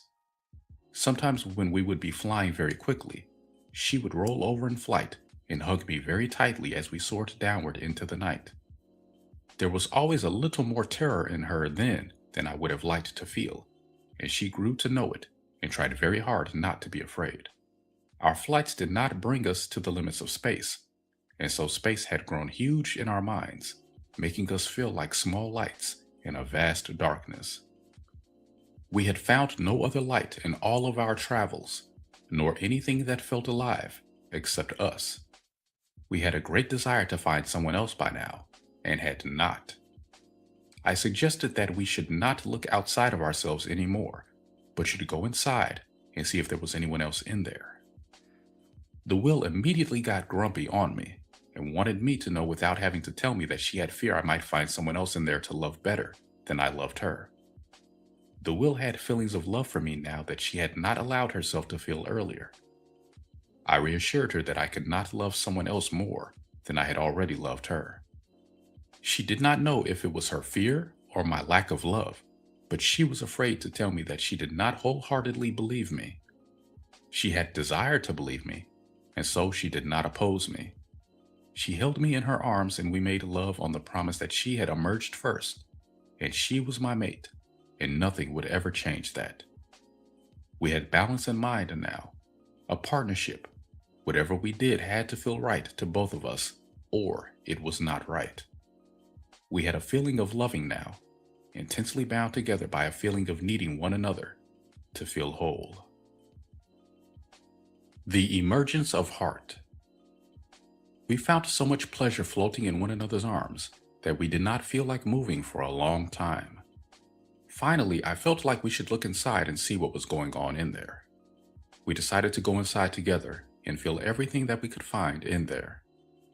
Having gotten to know the will now, I realized that movement had allowed me to know I was alive in the beginning, and if there were other beings inside of me, perhaps movement would help make them aware of themselves also. I had already looked around outside in every way that I knew to do it. I had a feeling that inside lay essence that hadn't moved yet. We had little sense of inside and outside of ourselves then except for the realization that we were light and everything else was darkness. We had found a little more lost will outside of ourselves and had brought it in where it desired to be, but we had found no light of another being outside of ourselves. I had already gone into the will and emerged with more light, but it had stayed with me and had not produced another spirit. The will wondered if her fear of losing me was preventing her from allowing any others to come forth. She also had a desire to please me, and a loving intent not to make anything stay inside that didn't want to. I had intent to look around inside now, which I had not really done since my earlier experience, which had led to fear of what I might find. I felt more readiness now and turned my attention inside of myself as I had done in the past. The will opened to receive me, and I gave in to the movement and feelings within us. She felt with me and opened to receive the realizations I had to give in response. She helped me to know whether or not something was responding to us by letting me know how it felt within her. There were many different speeds of movement within her, and I noticed then that speed had a lot to do with color. I had not been inside for long when I began to have a fear that I could not get out again. Why now when I had not feared it before? I noticed that the will was holding quite still, as though she were holding her breath. Did I have a fear of slowing down? I began to feel pulled on and held onto, as though I were being trapped inside of myself. I felt I had to get free of it, but I did not know what it was. Perhaps it needed help and did not know another way to ask for it. The way I was being grabbed and held onto, I began to fear that whatever it was, it wanted me to stay in there with it. I didn't like the feelings I was having. I pushed on it to let me go, but I could not get free. The will felt fear and guilt now that I didn't like something I had found inside of her. She feared that I was finding what she had been trying to hide from me. "What is it?" I asked her. "I'm afraid it's everything you don't like about me," she replied. I had touched her now in places she had been trying to hide from me, and she could not hold back her emotions. She shook with fear and openly cried in my arms. I held her for a long time. Finally, I felt a peace in the mother. She let go of me now. "Don't go," I felt her say, but she did not say this out loud. I had not moved to leave yet, but she had felt that if she allowed me to pull away from her, I would. "Hold me," she cried out suddenly. I took her in my arms, and a huge spirit popped out of her. "That's why I have called you Mother," I cried. Heart had just emerged, but we did not realize yet that this spirit was Heart. We both looked in wonder at the presence of another being. The mother was so startled that she did not know how to react at first. She had feelings of fear and love all at once. This spirit looked simply huge to us, but we had not realized how huge we had grown. I had to pull out of the mother now and give Heart some help. This new spirit was not looking well and needed some help learning to vibrate on his own. He was both gold and silver, but I instinctively knew that he was a he, nonetheless. He was feeling cold and frightened because the mother had not opened to receive him yet. He was not sure whether he should have emerged or not. The help I gave was to let the mother know that she had to open and receive him, so that he could get warm. Heart felt like beating in a vibration of love, but he could not move yet. I needed to give him something now too, my acceptance. Once I accepted him, he was able to vibrate himself and hold himself present between the two of us. He felt loving, immensely loving. I realized I was a father now, and that the mother had given birth to another spirit to be present with us. We held him between us and rested for a long time in the loving feelings that his birth had brought forth. Nothing seemed more appropriate than having him with us now. He seemed to balance us and improve our relationship with one another. We felt a great increase in our loving feelings toward one another, and he was not left out. His presence seemed to be love itself. So soft and shimmering was his light that it was exquisite to feel him. We all made love together now, and the increase in our light was tremendous. The mother seemed to have an endless capacity for taking in our light and making more of it than it had been before. It felt wonderful. The three of us frolicked through the heavens in a state of ecstatic joy and lovingness, moving in and out of one another according to how we felt we had our best balance at any given time. We enjoyed flying and now even free-falling in space. The mother did not seem to be afraid as long as she had us with her. She always hung on tight though, letting me know that she did not want me to let her go. We had learned to move in other ways now also. We had feelings of flying upwards and sideways, of rolling, and of moving in spirals, dips, swerves. Colors changed with our feelings, but heart was already glowing a rose pink most of the time. I had internal visions of how we looked, but I could not get outside of myself to see it. To me, we looked like balls of light with flames of many colors streaming forth.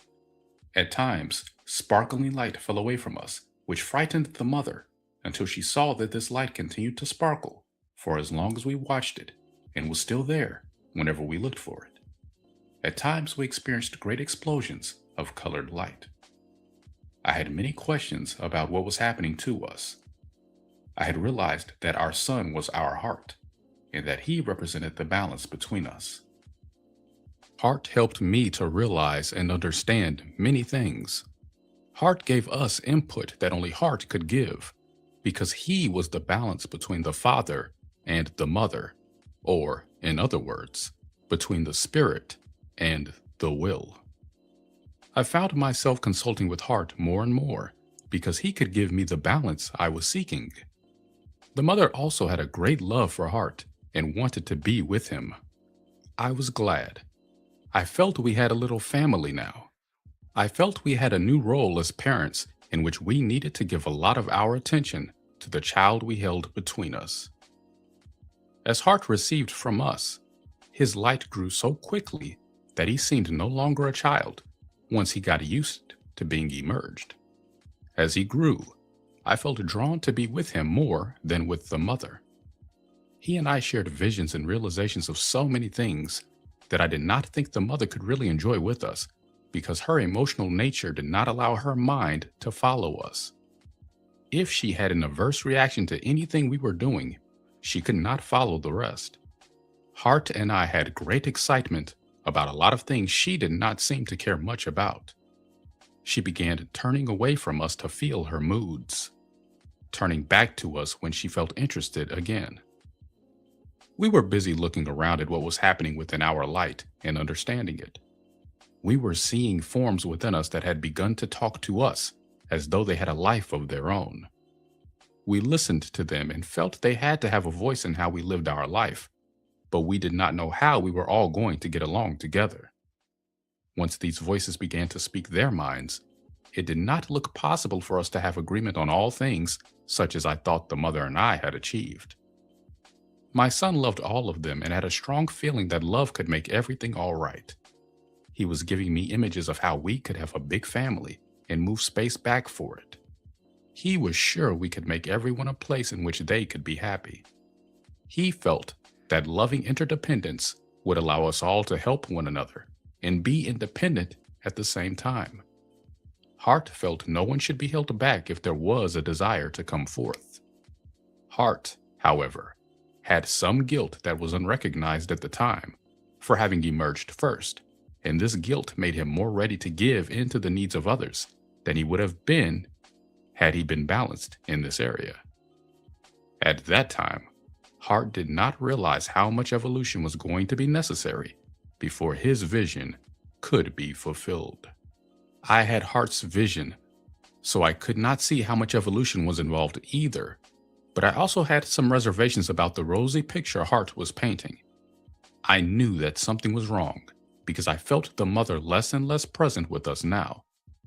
I could see her turning her attention out into space and brooding. Sounds good, I could hear her thinking, but feeling it and liking it is not going to be as easy as your vision is making it look. The mother did not like it that we had not sought her input more often. She felt that we had gone ahead without her into so many of our visions that now she really might not be able to follow them. She knew that she did not like a lot of what she felt around our work, but she could not argue with us on the practical points. She could not tell us why she felt as she did. She just knew she did not feel altogether good about the way creation was going to go if it unfolded according to the pictures Heart and I already had. In the end, her uncertainty allowed guilt to get the upper hand with her, and she gave in to us without being able to make us understand why she felt as she did. Hart had also been noticing that the mother could not stay present with us. Hart had not envisioned the mother having the feelings she was having now. He felt guilty about her lack of interest in what was going on between us, but he also felt it was right to go ahead with the manifested creation. The mother did not like it that everything had to emerge through her, but she too had love in her essence and knew that it was right to allow creation to come forth. She felt jealous of Hart in spirit because we had the role of conceiving and she had the role of doing. She stamped her foot and said that she did not like the role we had envisioned for her or the image we had of how she was supposed to fulfill it. She said that we did not know what it was going to be like. She got angry, but she also feared her role because she knew it was not going to be the fun we kept telling her it was going to be. Hart tried to reassure her that loving balance could be reached, but she knew more than he did about what was going to be involved in reaching it. The mother could not understand why we had not included her more and why it could not feel better than it felt. Hart and I could not see her point of view then, because we were not really feeling everything, as we found out later. We were so excited by the visions of spirits and planets and so forth that we considered the mother a drag on our speed when she wanted us to feel details that didn't seem important then. When we did not open to her point of view, guilt began telling her that she might be the cause of the negativity she saw, since Hart and I did not see it the way she did. The mother held back her feelings during our preparatory discussions because she felt we were not pleased with her response. She had tried to change herself by letting her feelings move on her own, but after all her efforts, she said she still felt the same as she had felt in the beginning. Hart and I had a way of envisioning that moved faster than she felt she could go, and that left her feeling out of place. She also said that some things we had envisioned felt so bad to her that she could not imagine doing them at all. She had guilt for feeling the way she did, but still, she could not see how moving through it could feel the same to her that envisioning it had appeared to feel to us. She blamed herself, fearing that it was because of her that creation was going to go the way it was going to go. She feared she was not the right mother, and she had feelings of wanting another spirit to come forth and replace her.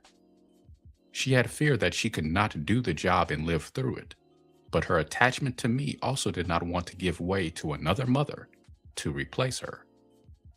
She struggled with this for a long time and even had a desire to go off alone, but could not bring herself to be separated from me. She finally wept and begged me not to go ahead without feeling her first. We had not made love for a long time because I had been so busy with Hart. She had a desire for me to hold her now and feel her and let my love and light pour into her. She also feared that doing this might bring forth another spirit, whether she felt readiness for it or not.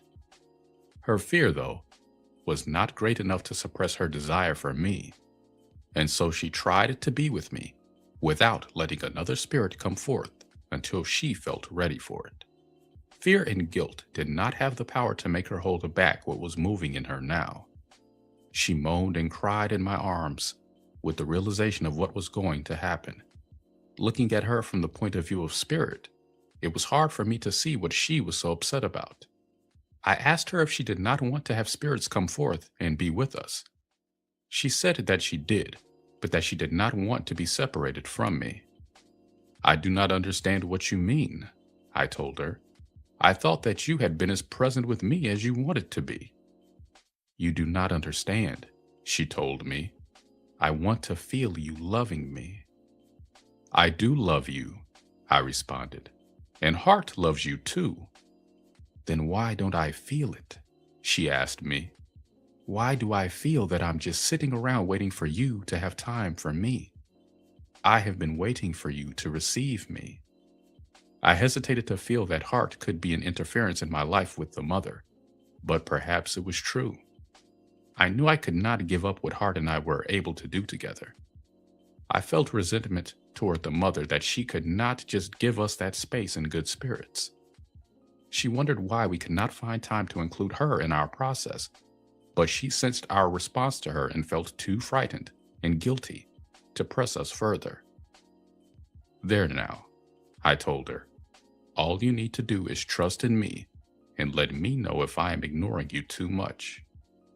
The mother was somewhat placated by this, but more than anything, she quieted down because she feared that she had not really let me know how she felt and that she was being too possessive of me. The will had a desire for me to want her without her having to ask, and she did not want to have to say this. She also felt enraged about the way she was being treated, and she did not express it because she was afraid it was unloving of her to be angry. She did not like my attitude, but she especially feared the feeling of resenting her own child. Hart felt all of these things in the mother along with me. Hart felt he had not been made aware that the mother felt he was, at times, in the way of her relationship with me. He did not know how to feel at first because his guilt was in the way now. He had been as enthusiastic as I had been about our work together, and yet he did not want the mother to feel left out. None of us knew then that simply expressing ourselves to the end of how we felt would have made the difference in how everything went from that point on. We had not understood that emotions could evolve if they were freely felt and expressed. Then, we believed our situation would become impossible if we did not find ways to give in to one another.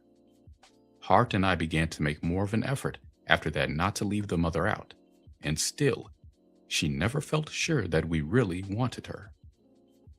The mother had such great beauty in my eyes that I could not help but look at her most of the time. It was easier, though, for me to feel Hart's feelings because Hart had the balance I needed. Hart was just allowing me to feel the balance of spirit and will, but I did not realize it then, nor did I understand how the process of attaining this balance took place. I wanted the mother to also let herself feel Hart more, instead of always having to feel me.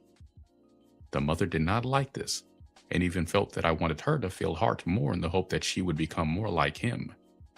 She began to feel even more displaced and inadequate. The mother had a desire to be with both of us all the time, and did not want to be with one or the other of us. She did not know how this was going to be possible if she was so disinterested in what we were doing.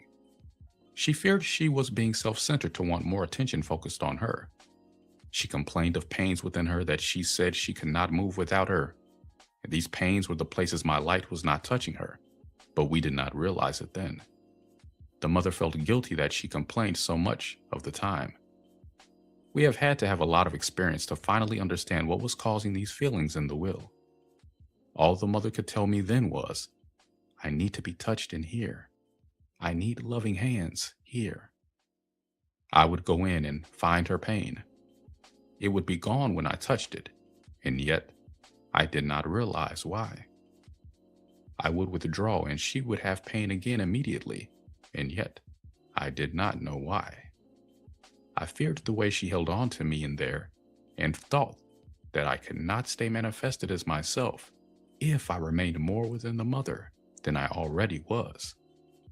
Guilt told the mother that she was just having pain to get my attention, and so she held back until she couldn't stand it anymore. All the way along, the mother held back more than anyone realized, because guilt told her it was wrong to express what others did not want to receive. Lost will has been holding all that was held back, including the anger the mother had toward me. The emergence of the Father of Manifestation. In spite of our held back feelings, what happened next was not wrong. The part of me that has known it was not wrong has struggled with the part of me that could not align with it ever since it happened. I was flooded with emotions that I denied at the time because I judged these feelings to be out of alignment with the understanding that I did have. I have not seen how to balance the 2 points of view within myself until now, when I can finally heal them. The mother had desire for a lover that would hold her all the time and never let her go. She wanted it to be me, but did not see how it could be me since I had not demonstrated any innate talents in this direction. She had guilt that she had such a strong desire for a continuous loving contact, but she could not quiet her desire. She had tried me many more times than I had even realized, without being quite direct about it, because she had wanted me to take the initiative so that she could know I really desired her as much as she desired me. I seemed to her to be all too satisfied with Hart and too ready to let her needs go unnoticed. She feared I thought she was too trivial and that I did not want to concern myself with her when Hart and I were poring over matters of the spirit. The mother watched Hart and myself for a long time before she made her move. Hart and I were involved in the weighty matters of how to create, without overriding the essence involved, while the mother stared out into space and longed for a lover that would understand her and have the desire and ability to fulfill even her unspoken needs. She had a sad longing within herself because she did not know where such a lover could come from. She felt he could not be her child, and there was no one out in space that we had found. She feared she was wrong to have this longing and tried to hide it from me, but she called for this lover from her heart. I felt the movement of his emergence, but I did not look up. Hart had told me that this was an emergence that needed to come forth now. Hart and I were busy anyway, and felt it was not necessary to see what the mother was going to do with him. Lost Will holds this now in the form of not looking at reality, but being flooded with inner pictures instead. I was terrified that I had not done right by the mother, and did not allow those feelings to move at the time. I was also angry that the mother did not love me enough to wait for me. Lost Will has the feelings I did not move then in the form of believing the man should not let the woman know how he feels, no matter how hard it is to hold the feelings back. Hart told me it was going to be all right and that I should not allow my feelings to get in the way of his emergence, because he had an important role to play. Lost Will here is not yet sure whether I can heal it or not. It has been holding the fear that I am not adequate for the job of God and cannot do everything that needs doing all at once. There are many more things in the Lost Will around this emergence, but I'm going to bring them forward as they become more relevant to the unfolding story. Now I have acceptance for this emergence, who was the father of manifestation, or my own body. But then, my emotions could not understand why he had to come forth and make me feel threatened. I didn't recognize him as my body then. Then, I just saw his huge size and felt diminished in his presence, which was a feeling I did not like. This new emergence looked as though he could envelop us all. His light was dazzling. He had the soft, warm gold of the mother and the silvery white light I had become. Not only that, he had the colors Hart had begun to glow, and in addition, a brilliant rainbow of colors arched over him. He was beautiful. I was awestruck. He has the power to make form come forth, I heard Hart tell me. I looked at the mother, and she avoided me because she was afraid of how I might react to this. I was flooded with fear myself that she thought I was not enough for her and did not want to tell me. I brushed these feelings aside in favor of welcoming a newcomer. Lost Will got the fear. The mother allowed the father of manifestation to present himself to me without accompanying him because she was still not sure of me. She and this new emergence had made love as soon as he came forth, and she was not sure if I knew it or not. Of course I knew it, just as I really did know everything that had happened, but I had not allowed it into my conscious mind. At that time, I did not want to know, because it felt too overwhelming to me. I feared that the mother loved him more than she loved me, and I was greatly relieved when she joined us and gave me a loving response for my acceptance of him. I hated her for trapping me in this, and Lost Will got the hatred. I did not let them know how I felt. I even held back from Hart on this. Hart noticed this right away, and felt some guilt that he had not correctly ascertained the effect this emergence was going to have on me. We can't manifest the creation without him, I heard Hart telling me. It will be all right. You'll see. Hart did not seem at all perturbed, which gave me a passing annoyance with him. I became ashamed of myself and began rushing aside more of my feelings of inadequacy and fear that I was not needed anymore. I listened to Hart tell me how we would be brothers and how we would all love the mother together. That part sounded ludicrous to me. Why only one mother? I found myself thinking now. I had hoped for an emergence that would be a mate for my son. I had fears around the balance here that went into the lost will and became original cause for many gay men.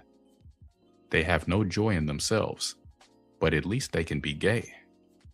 I watched my son to see how he treated this new manifestation.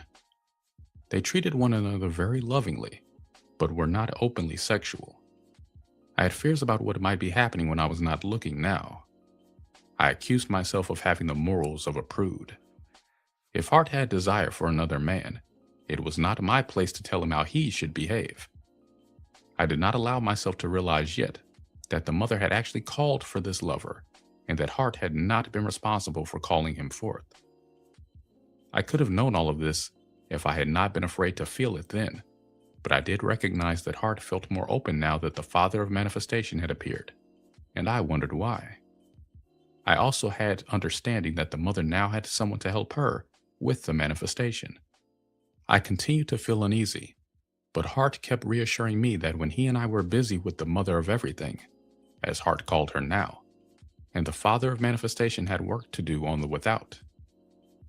This gave me a suspicion that went into the lost will, that Hart and I were gay. I resolved to watch everything more closely so that I could know the truth, but I did not have the focus I needed at that time to know everything at once. I have since developed much more mastery over this, but I still have lost will to heal that did not want to look at everything. Lost will is massive in this area, as you can tell by the reflection of how many people there are who do not want to know everything that is really going on. At that time, Hart and I still felt much of our attention being drawn inward. We wanted to get to know all that was within me that wanted to manifest. We were having a lot of fun looking within and discovering so many things that were not out in creation yet. As Hart and I grew acquainted with what lay within me, we began to feel the need to know more about how to manifest it. Many things within did not have voices. They had only the sounds of their own vibrations. I sensed that they were not spirits in the same sense that the voices were. There was a different feeling about their mass also. This essence had to become planets and stars, but I did not know what they had to do to come forth. I did not want to push anything and risk having it fall in space, as the mother had originally done. I had been pondering this for quite some time when I noticed that the mother had been trying to get my attention. She complained that I was ignoring her again, and that I had not been making love to her. She said she had realized that what had to happen could not be held back, but she wanted to have my love to help her through it. She had a strong desire to make love and had been holding back for quite some time waiting for me. I felt guilty again then that I had not included the mother more in what Hart and I had been doing. She answered me before I spoke, saying that she did not want to be involved that way. She wanted to make love the way we used to. I want to play. I want to move. I do not want to sit around thinking all the time, she told me. I had a feeling that I did not know all that the mother had been doing while I had been so busy within myself. I suspected she had been making love with the other spirit that Hart had called my brother, but I was not sure. She had such desire for me now that I did not want to know just then whether she had or not. I pushed more of my fears about my relationship with both of them into a state of denial, just as they were doing with their fears about Hart and I. We had just given manifestation to the 4 parts of the one and only God there is, but we did not know it. We had already become fearful, angry, and jealous toward one another. When guilt told us it was unloving to express these feelings, we denied having them. Guilt was already telling us we should not be having the relationship we were having with one another, and fear kept us from bringing these feelings forward. Each of us feared that working our situation out might not mean it would work out the way we wanted it to. At that time, it seemed easier to try to ignore our problems. Heart, body, and I all feared the mother would choose another if she had to settle for one of us. The mother feared there was something wrong with her, that she did not want another will spirit to be present with us in the ways that she was. We all had fear that it was not right to make love all together. I feared I was inadequate, or the mother wouldn't have that other spirit, and that other spirit feared it was not right for him to be with the mother since I had been with her first. Hart was also interested in the mother, but felt like a son that received her and did not feel he could fulfill her without my presence. The mother had desire for spirit, heart, will, and body to be together as one, but she feared it might be wrong of her to want all of us to herself, and so she did not want to suggest it. Instead, she hoped one of us would mention it. We had no understanding as to why we had these fears, but they nagged us continually. All of these feelings and more were currently present with us when the mother approached me this time. We wanted to forget about all of it for a while because she felt we could not understand. She began to stroke me now, saying that she wanted to feel as she had felt when it was only she and I. She pulled on me, and I took a hold of her. She wanted me to touch her pains again. I had resistance to this at first, but then I remembered I had had the greatest pleasure when I had made her feel good first. I touched her and found more places of pain in her than I had ever found before. I didn't know why, but I wanted to blame the Father of Manifestation for this. I also felt blame toward the mother, that she allowed this pain to build and now wanted me to heal it. I felt like she was trying to hold me responsible for her pain. I did not like feeling any of these things, and it seemed as though mentioning them might only make matters worse. The mother felt guilty here and was trying to arouse passion in me in an effort to get me to overlook what we were feeling. I allowed her to succeed because I did have feelings of love for her which I could not overlook anymore. I plunged into her, and she let me know she loved it by exploding in light. She felt delicious to me, and I had light in every place I could find in her now. Instead of guilt, I was now feeling immense relief that she still loved me and could still respond so delightfully to my advances. She opened to me like never before, and we felt ourselves expanding in light until we had to explode in the happiness of it. I knew that heart was present, but I did not let myself realize at the time that body was also present. I was feeling so much joy and release in the expanding light that I did not look around to see where the Father of Manifestation was. The mother was thrilled and exhilarated, and lifted higher than I had ever seen her before. I felt as though I had done it until I realized that heart had affected her also. I then felt ashamed of my feelings of wanting the mother all to myself. I felt a rush of guilt that not only did I have those feelings, but I also wanted her to wait for me and not open to others in this way when I was not around. The mother would have loved it if I had come forward with this and made her feel wanted, but I did not tell her because at that moment I realized that our great ecstasy was not just due to the presence of heart. The Father of Manifestation, I now realized, was with us also. I really had feared then that I was no longer enough for the mother. I feared that I could not accept having the Father of Manifestation going into the mother at the same time that I was. And yet, body was there with us because he felt he could not miss it. Even though he was unsure whether his presence was accepted or not, he had gone into the mother and had not come out when she had come to me.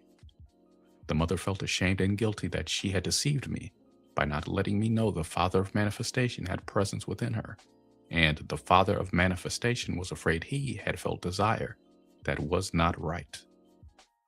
Heart let me know that the Father of Manifestation had been present with us long before he manifested, and I knew this to be true. Nonetheless, I had feelings that were not at peace, and also a preference for ignoring these feelings because I did not like them. The mother already had desire to get everything out in the open and make light of it, so to speak, but she was afraid of displeasing me and did not feel she could dare try to prevail over me. She had felt me already, and so remained quiet for fear that an attempt to work it out might not bring the resolution she wanted. The father of manifestation did not like feeling afraid of me, and so he got angry at me instead, and told me that it was not right to feel like excluding him now that he had emerged, since he had been present all along. He said he wished he had not manifested if it meant that now he was going to be left out. He took the mother and stomped off without allowing me to answer him. I felt guilty now that I had been unloving toward him, and I felt as though I should share the mother with him, even though I had feelings that were not aligned with this. I went after them to make peace. I told them that heart had given me the understandings I needed, but I was having trouble accepting them. Will and body said that they were having trouble also, and that they did not understand why there was only one feminine. Heart beamed his presence upon us, and we reached alignment at that time. The emergence of the planets and stars of the central universe. We found ourselves lovemaking again, and many planets and stars burst forth from the explosions of pleasure that we experienced. We had a desire to go forth and see them then, to make sure they had a reason to be out there and were not mistakes that had desire to come back in. It seemed natural to begin by visiting the closest stars and planets first, and then moving outward in a progression. Our initial experiences took place in what has been referred to by some as the central universe. These planets had a lot of light, and we had a wonderful time there. Feeling the planets was not hard because they began responding to us. We found light in many colors that had feelings of many kinds. It was not only emotional feelings now, but sensations also. The emergence of the ancient ones that served the light.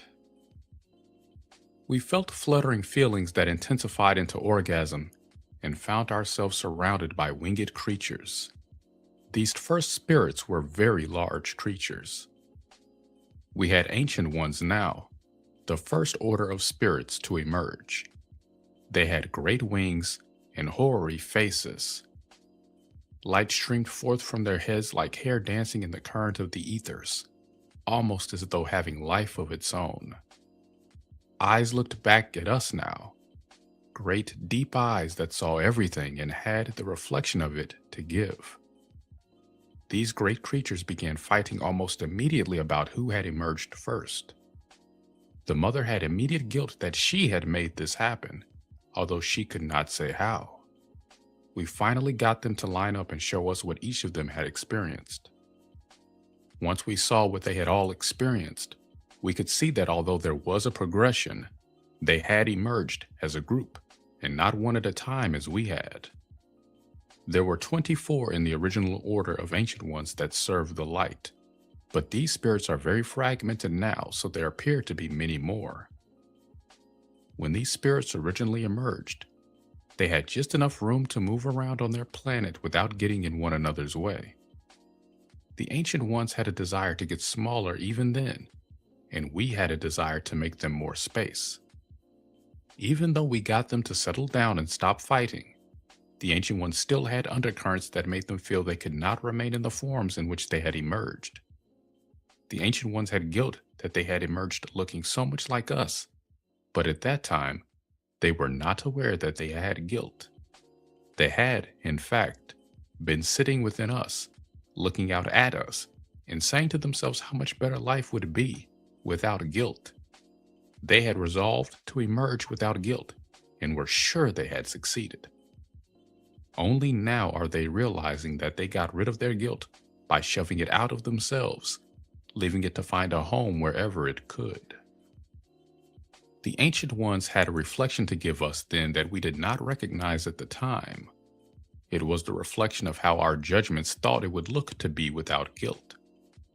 We were horrified by their lack of concern over what happened to others.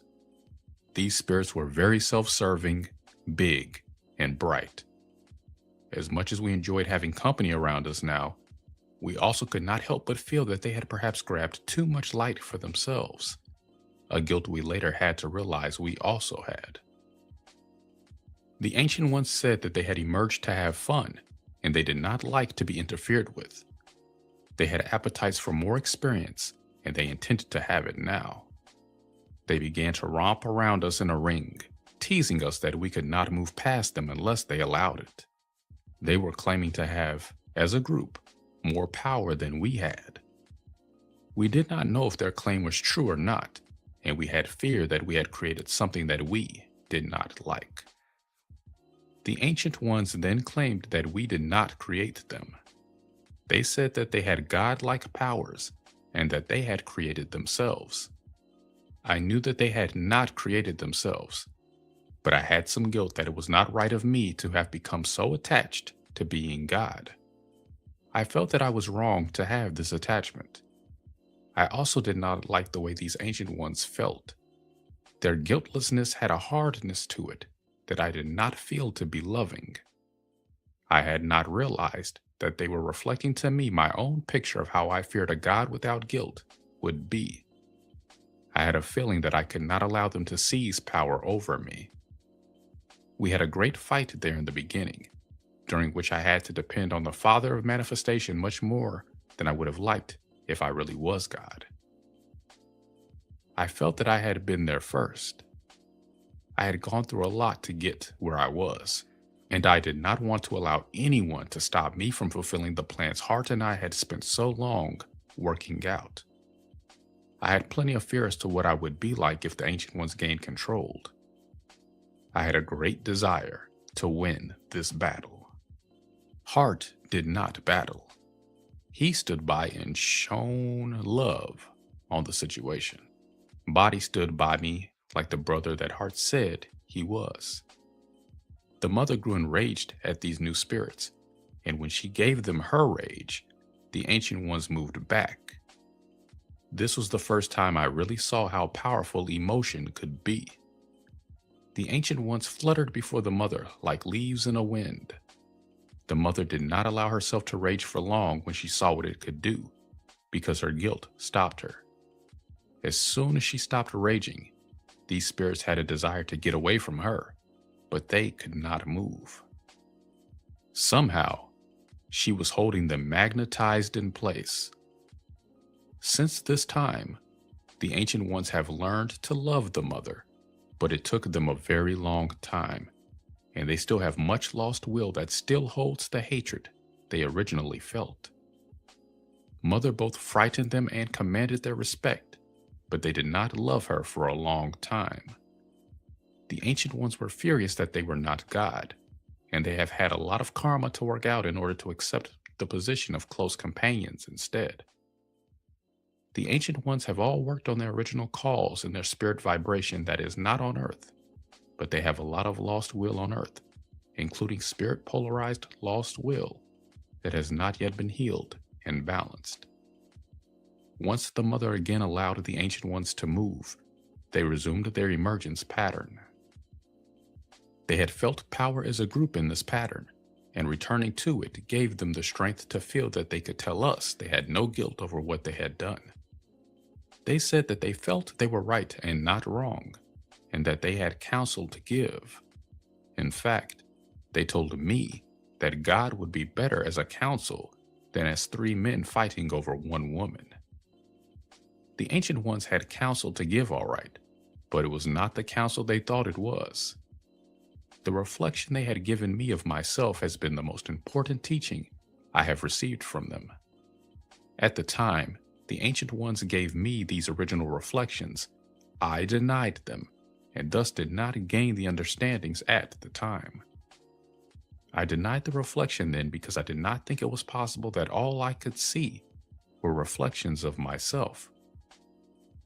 Guilt told me it was egotistical to think that spirits could only reflect me. I was ready to believe it was not just my reflection that I saw, because I did not like everything I saw. I had an image of myself as God at that time that did not include acting as these spirits had done. Lost will is healing this now. These spirits had challenged my position as God, and I had wanted companions instead. Guilt made me feel that I should not hold back another spirit from being God, if that spirit could do a better job than I could. I did not want the Ancient Ones to get my job, but I felt that I had to open to the possibility that I might get replaced as God. Self-doubt. I had doubts now. Perhaps I had not created myself. Perhaps I had just come forward from the vastness in the same way that other spirits were now going to come forth. In the same way I had originally feared that I only thought I existed, I now had some fear saying that I may just have thought I created myself and everything else. For a long time I held on to the idea that another God might come forth, and even tricked myself into believing that this was actually happening. In the beginning I had had the understanding that I am God, and that I created everything, but I had to go through a cycle of guilt and doubt, during which I feared that I had deluded myself. It was my delusions of grandeur, paranoia phase. I could not allow myself to feel certain I was right to be God until I had experienced the possibility of God in other spirits. At the time, I had denial in this area that did not allow me to recognize what was actually taking place. There was so much movement in my consciousness that I did not even realize how I was handling some things. They were just handled before I even noticed them. The healing I mean to bring to earth now is of the lost will that received everything I did not understand in myself at that time. Then, I did not have intent to notice some things because I had fear I could not handle them. I did not know I had this intent to avoid, and I did such a good job of avoiding myself here that I did not even realize that I had fear motivating me. Then, I was a roaring nebulous of light, unsure if everything was me or not. Already, I had spirits near the center of the nebulous telling me that they had intent to be God instead of me. We had searched the without, and I had already gone into the mother so many times that I thought I knew her. I thought I knew myself, and yet, to take place, they wanted to have a democratic council and hold meetings about how it was going to be. I wanted to make love and let it happen. Hart said we needed a balance and he would help find it. Hart thought we could not all meet at once anyway because everyone had too much to say. Hart thought committees would be good. The mother could not stand to be present for any of these latest discussions. She felt it was unendurable enough that Hart and I had already gone through it and figured it all out. It made her furious that suddenly here were a bunch of upstart spirits acting like we did not know what we were doing. Her guilt over raging at them almost immediately upon their emergence caused her to stand present and act interested and open-minded when this was not what she was really feeling. She heard more than she wanted to hear until it gave her a desire to go off someplace and not return. The Ancient Ones had denied the Mother in the beginning anyway, and had challenged only myself and the Father of Manifestation. The Mother felt that these spirits did not see her as a valid part of God. The Mother was still feeling both hurt and enraged at these spirits' rejection of her, and this was a large part, once again, of her desire to go off and not return. She wanted to rage at the Ancient Ones once more, but guilt was telling her that this would not be loving, and that she might not be right. The Father of Manifestation also had a desire to go forth and get away from these spirits, but he did not tell me at the time. He tried to act in a manner he deemed to be reasonable, and so he sat and listened to these spirits more than he really wanted to. Our false attention span gave these spirits an exaggerated sense of their own importance and profundity. I stayed longer than the Father of Manifestation, though he had feelings for the Mother that he could not hold back for long. He took to carrying her off and making love to her, while I was sitting in council meetings with the Ancient Ones. I had feelings that it was not right to be sitting there instead of going ahead with what I wanted to do, but I had guilt holding me back. Guilt told me it was selfish not to give time to the Ancient Ones. I had a judgment now that guilt was giving me. I had impatience with these children, and I had realized that they were children who thought they knew better than their parents. Guilt told me it was unloving to be impatient with them.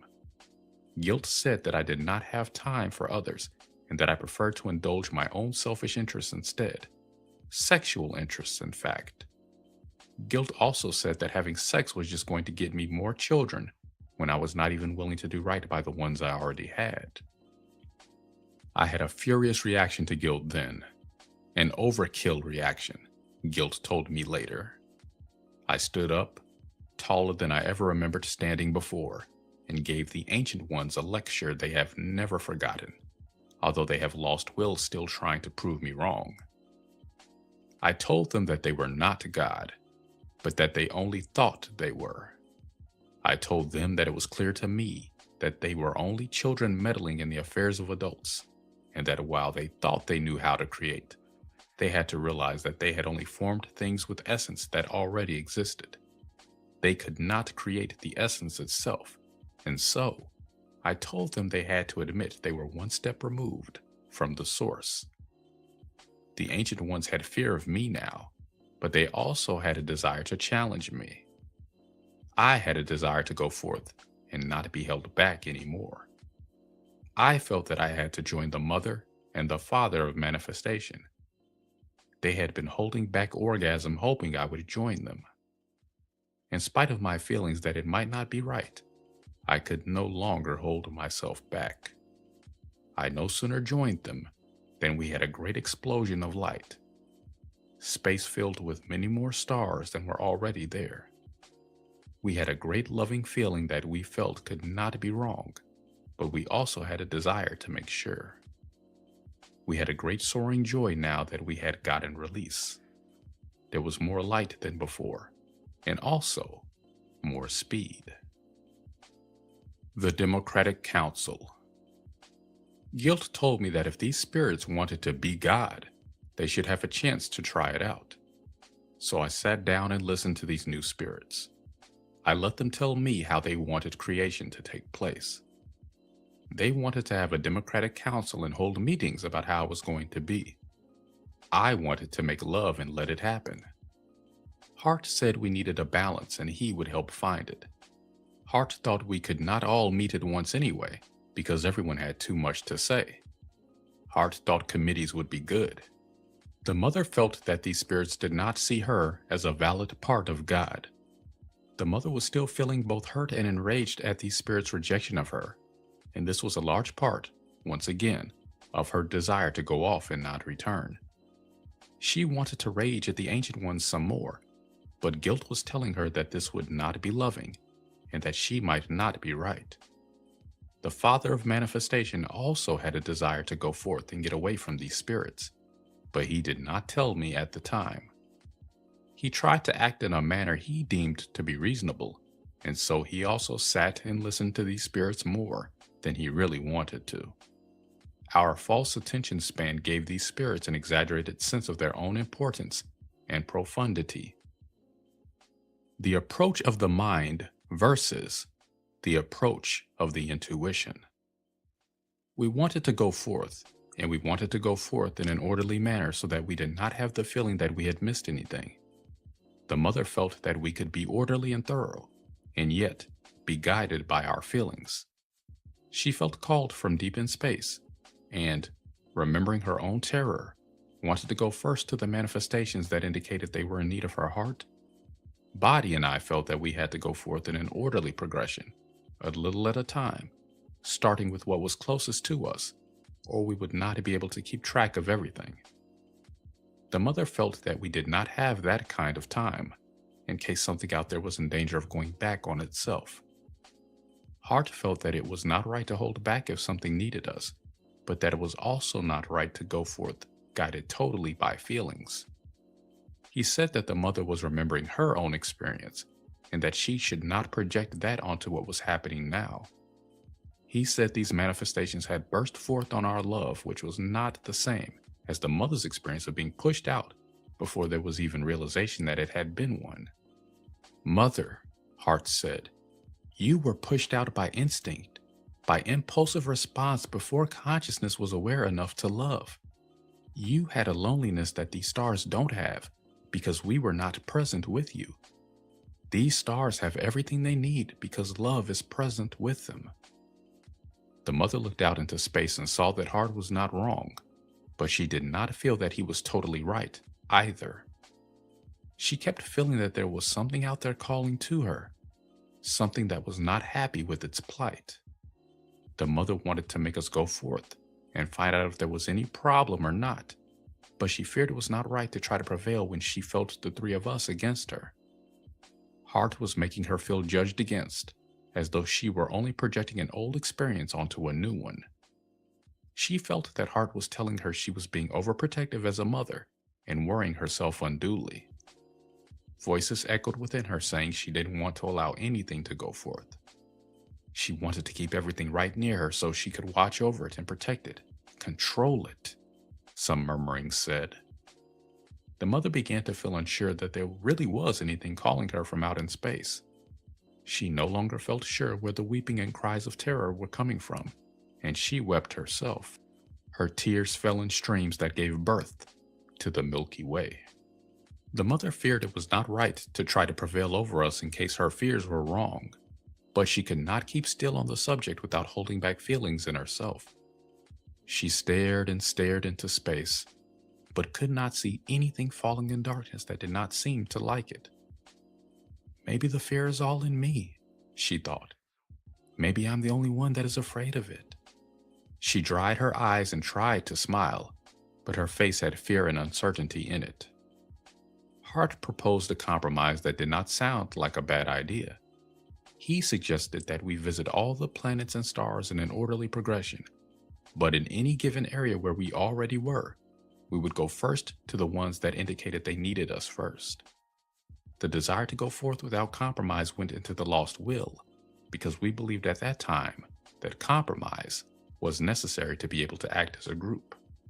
We had dismal pictures of how it would go if we did not compromise, and all of them had been acted out by lost will. For example, all four of us had pictures of the fear that the mother might be trying to use emotion to manipulate us. The mother especially feared that she could not express herself freely if it was going to make us feel manipulated. Her feelings of needing to be free with her emotions gave her lost will pictures of the three of us as cold, arbitrary, unresponsive to needs, and given to lecturing about things which we had not experienced. She felt overridden, as though she had to give in to us or she would not get light at all. We gave lost will the feelings that the mother always wanted us to give in more, no matter how much we gave in to her. The mother received these pictures from us and felt guilt that we might be right. The guilt increased the problems she already had. There were other pictures that also flashed between us, but I will not go into them now, because they will be given in other parts of the story. All of these pictures went through us so fast that we hardly realized they were there. The glimmers we did recognize gave us feelings we did not want to feel about ourselves and one another. We hoped that by avoiding these pictures, we would not have to live them. We did not want these pictures to dominate us, and we did not know how to get rid of them except by looking away and focusing into the pictures we did like. Going forth with self-doubt. At that time, we focused on going forth to visit all that had manifested outward from us. We had fun in mind and did not want more hassling between us. Going forth was not as easy as it sounds now to someone that has moved from one place to another. We had not done it, and we did not know how. We had rolled around together in a big ball and we had felt as though we were moving, but we had not, up until now, had any point of reference for movement or any place that existed that could be considered a destination. We did not express our fear that maybe we could not do this, and we did not want to look like fools in front of the ancient ones, who would have been happy to tell us that we were not successful. Instead, we got together in a ball and rolled around because this had been our earlier manner of moving. We felt that lovemaking was a good beginning anyway. We celebrated having manifested anything at all. We celebrated having more companion spirits. Even if we had had a rough beginning with these new spirits, We also loved them and were thrilled to have their company. The Ancient Ones had begun to play while we were looking out into space, and it gave us a lot of joy to watch them. They had emerged to play, and they had games already. They began imitating us, and we had to laugh at ourselves. They wanted to go with us when we went forth, but we did not allow them to.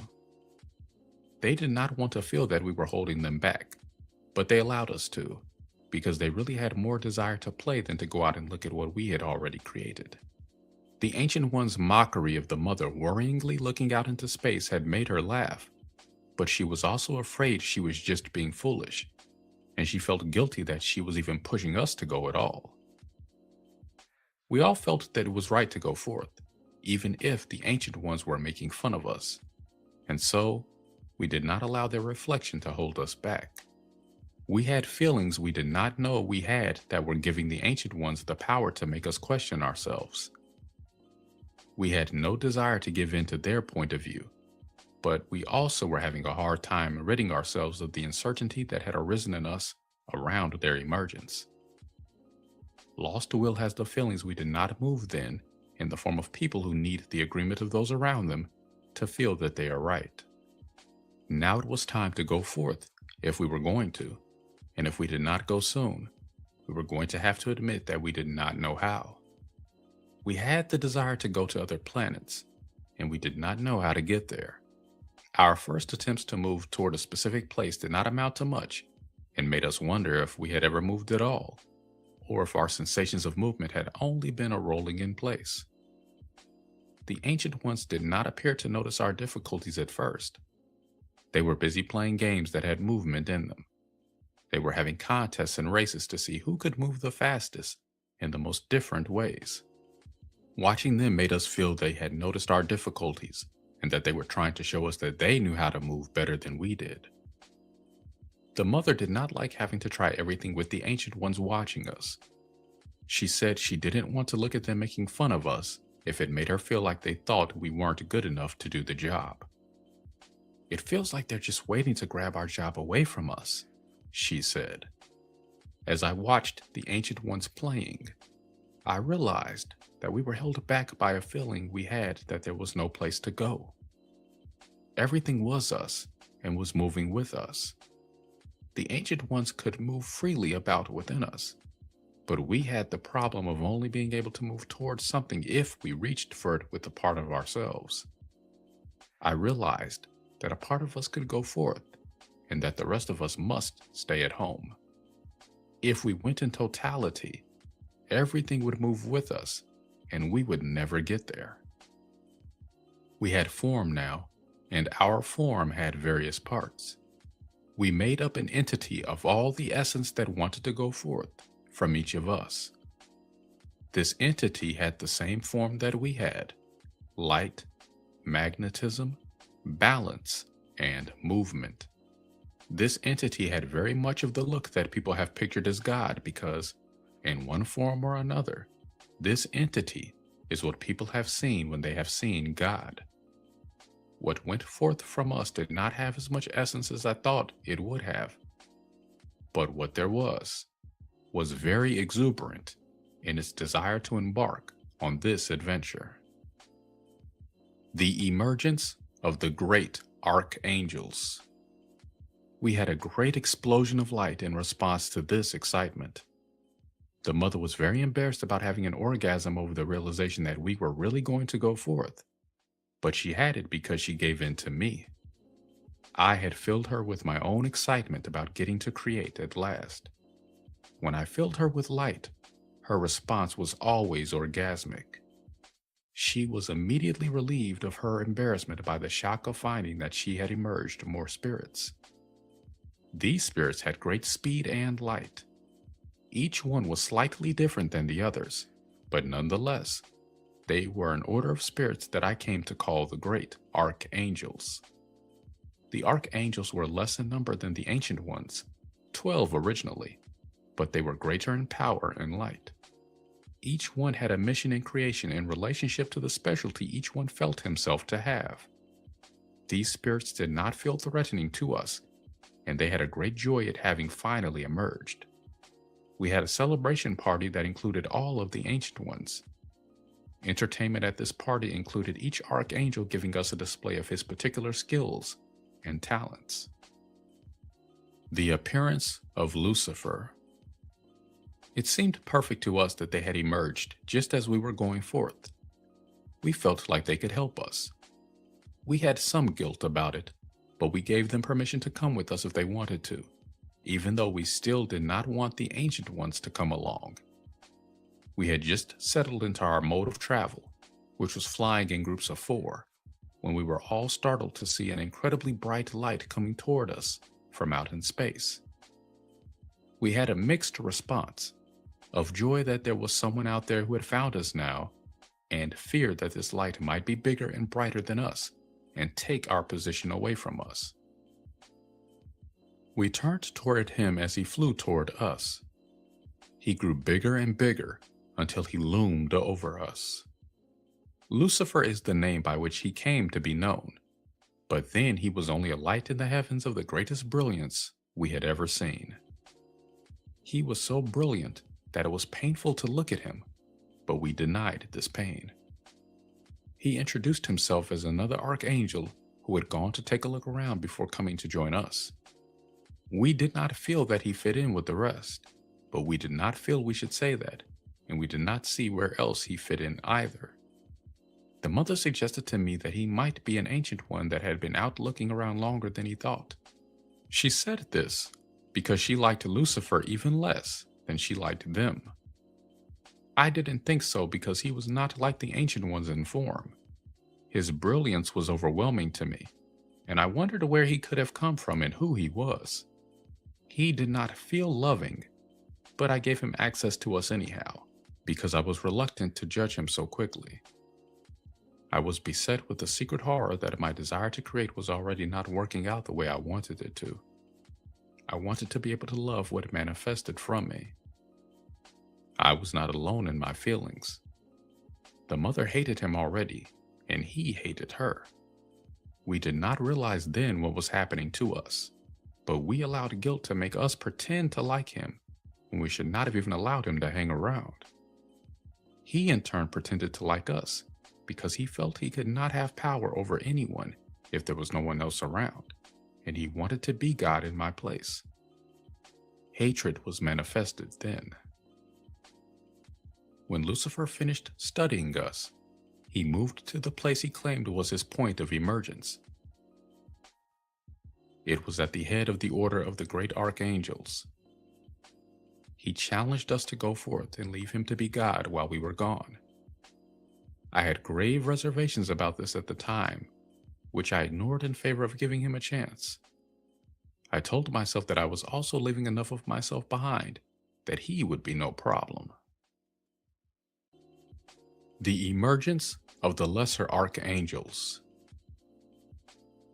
We moved out now, and the joy of it was overpowering. We played in the ethers like children romping in a fountain. There was no time to worry about what Lucifer was going to do. If anything, we felt late in the response to the mother's desire. She flew slightly ahead in her urgency, and her magnetism drew us on.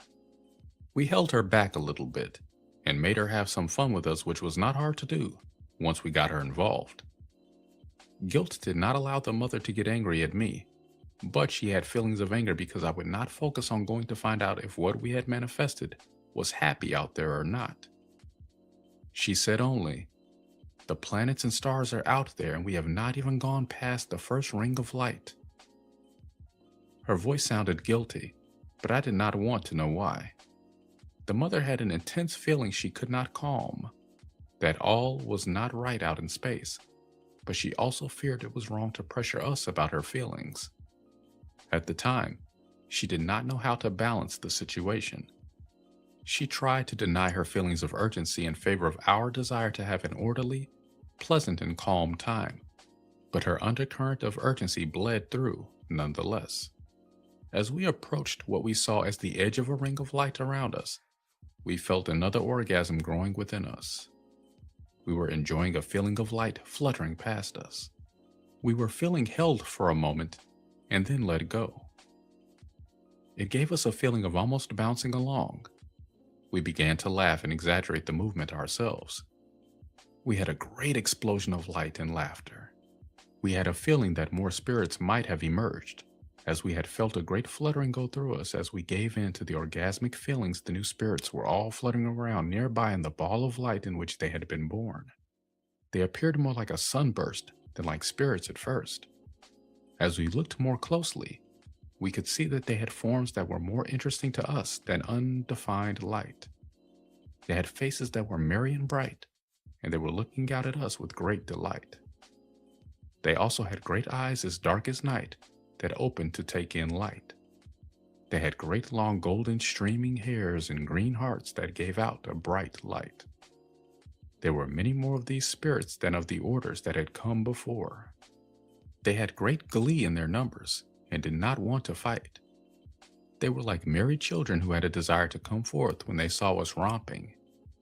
They wanted to get out of their bubble, but they needed some help. We pulled their bubble back as though we were opening curtains on a stage. The spirits appeared in the middle and emerged one by one. We gave them names as they introduced themselves. This was the first order we had named individually, and we felt we were going to have to go back and name the others when we returned from our journey outward. We had named ourselves, but names had not yet occurred to us for others until now. We were getting more definition as we went along. The mother was very pleased with these new spirits and had an immediate love for them. She also feared that it was not right that they appeared to have no partners. She did not like it that we had only male children and wanted to know why none of the spirits were taking after her. She did not want every spirit that manifested to be her mate. She felt annoyed, but did not want to be complaining again, so she only questioned me about her concerns. I felt that the manifestations were all right, but I could not tell her why. She said she did not think she was loved by any of the children, or they would have taken more after her. I wanted to celebrate the emergence of these new spirits rather than have them feel that we did not think they did it right. They had something to offer, no question about it. They had merriment, playfulness, and they also had some powers. These new spirits filled the space around us and gave birth to dancing in a circle. They whirled and danced in a way that increased their light.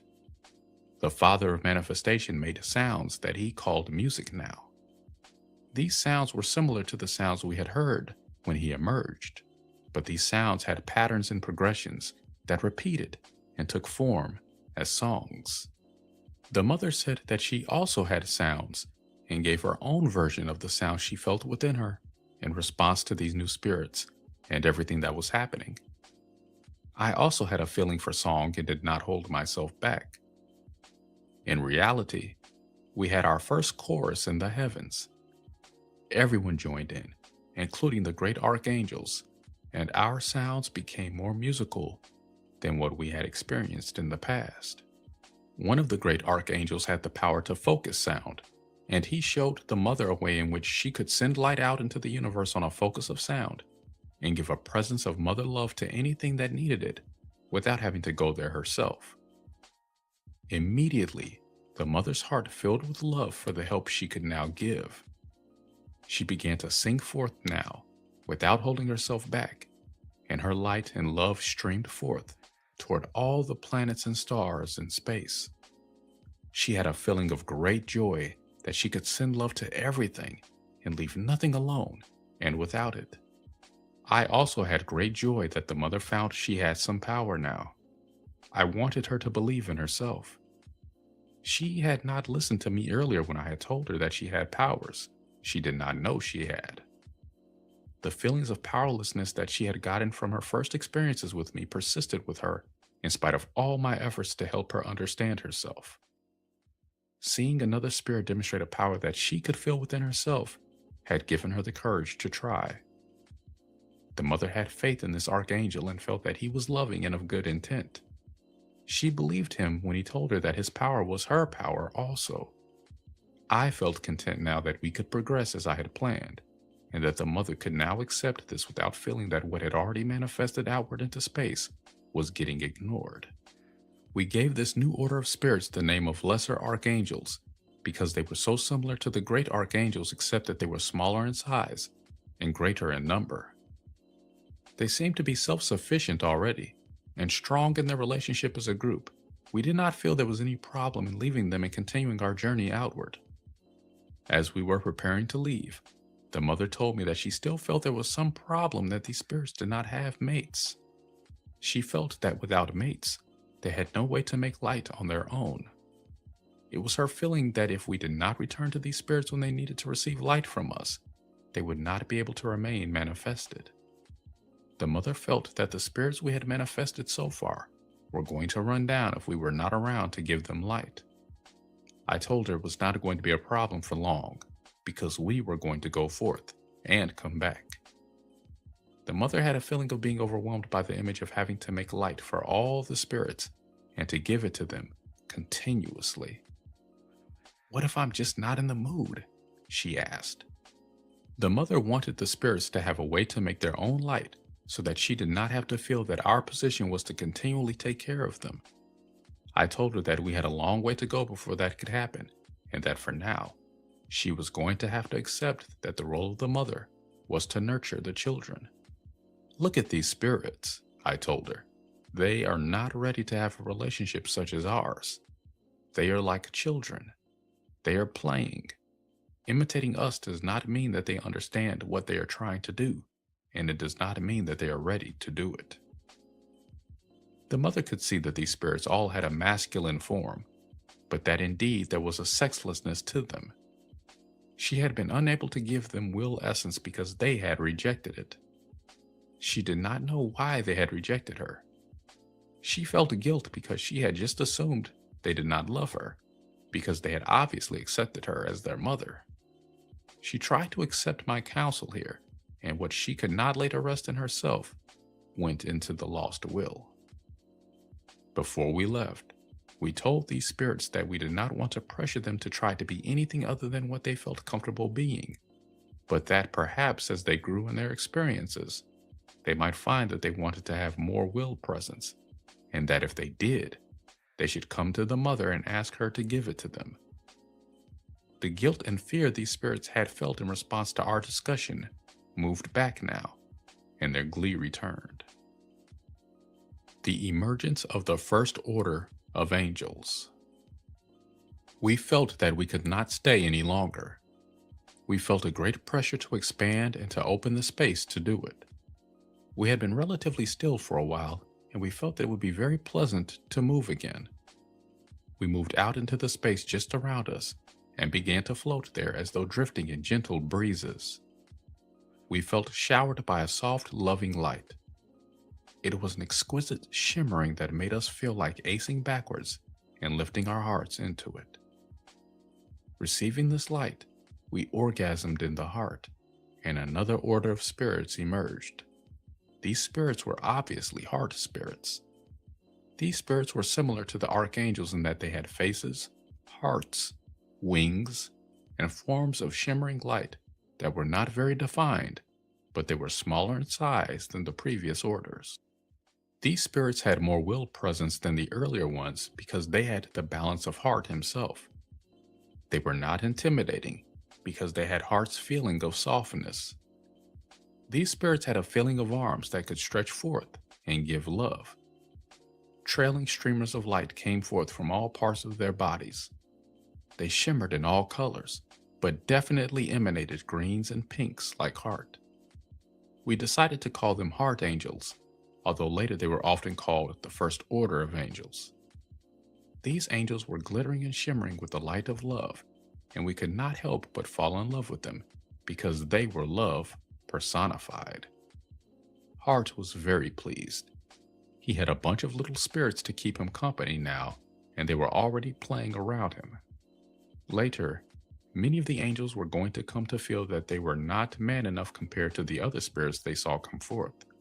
But at the time of their emergence, they had great self-acceptance, and they have to regain it now. There was nothing wrong with having angelic origins, and the shame over men having softness needs to move out now. It is the same shame that gives this softness its unpleasantness, not the softness itself. Hart had an idea of how we could celebrate this emergence. He felt that loving presence of a balanced heart was essential to anything that we did, and he suggested a party, inviting everyone who had emerged so far, so that they could feel this loving presence and give their response to it. The Heart Angels had a pattern to their emergence. They had emerged in partnerships which were all interconnected in such a way that they felt themselves to be individuals, but all one heart. They had begun to see the beauty of the visions in my heart and had emerged to help manifest them. They had an ability to project these visions, rather like showing movies, and they began to show us how lovingly they envisioned the creation could come into being. We felt we had found the most balanced method of going forth now, in Heart's vision of how it could be. These angels had guardian spirits manifest in their order already, and these spirits felt attuned with parenting roles. The guardian angels felt guilty immediately, as though their calling indicated a breach of faith in our perfection by indicating we needed help parenting the spirits. The mother felt they should not have this guilt. She still felt that Heart was not allowing enough room for the evolution she felt was going to be necessary in the manifested spirits. The mother did not believe that help in parenting necessarily indicated shortcomings in the spirits receiving this, and she was relieved that some spirits had emerged to help her do the job. I felt that the mother's emphasis on parenting had an undercurrent of lack of trust for manifesting creation according to the vision Heart and I had. I gave her a nod that let her know I did not appreciate her undercurrent that I was not doing the job right. The mother decided to try to wait for a more appropriate time to express her feelings. Hart felt the mother at that moment and received understanding that she was not wrong, but he did not accord her viewpoint its full validity then, because he did not like feeling what she felt here.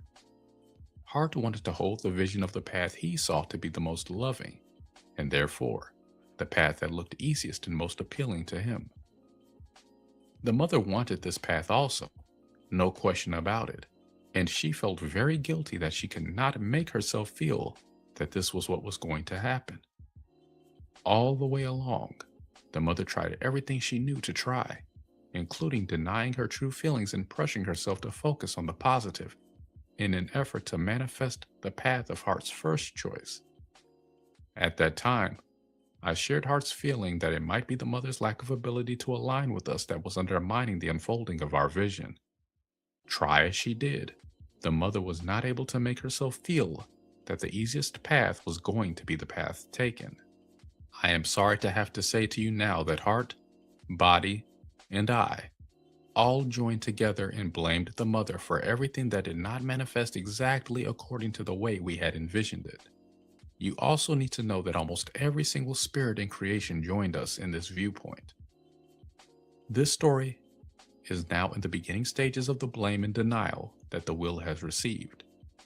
You need to see how this develops to understand why lost will is now so massive that it threatens the very ability of the creation to go on.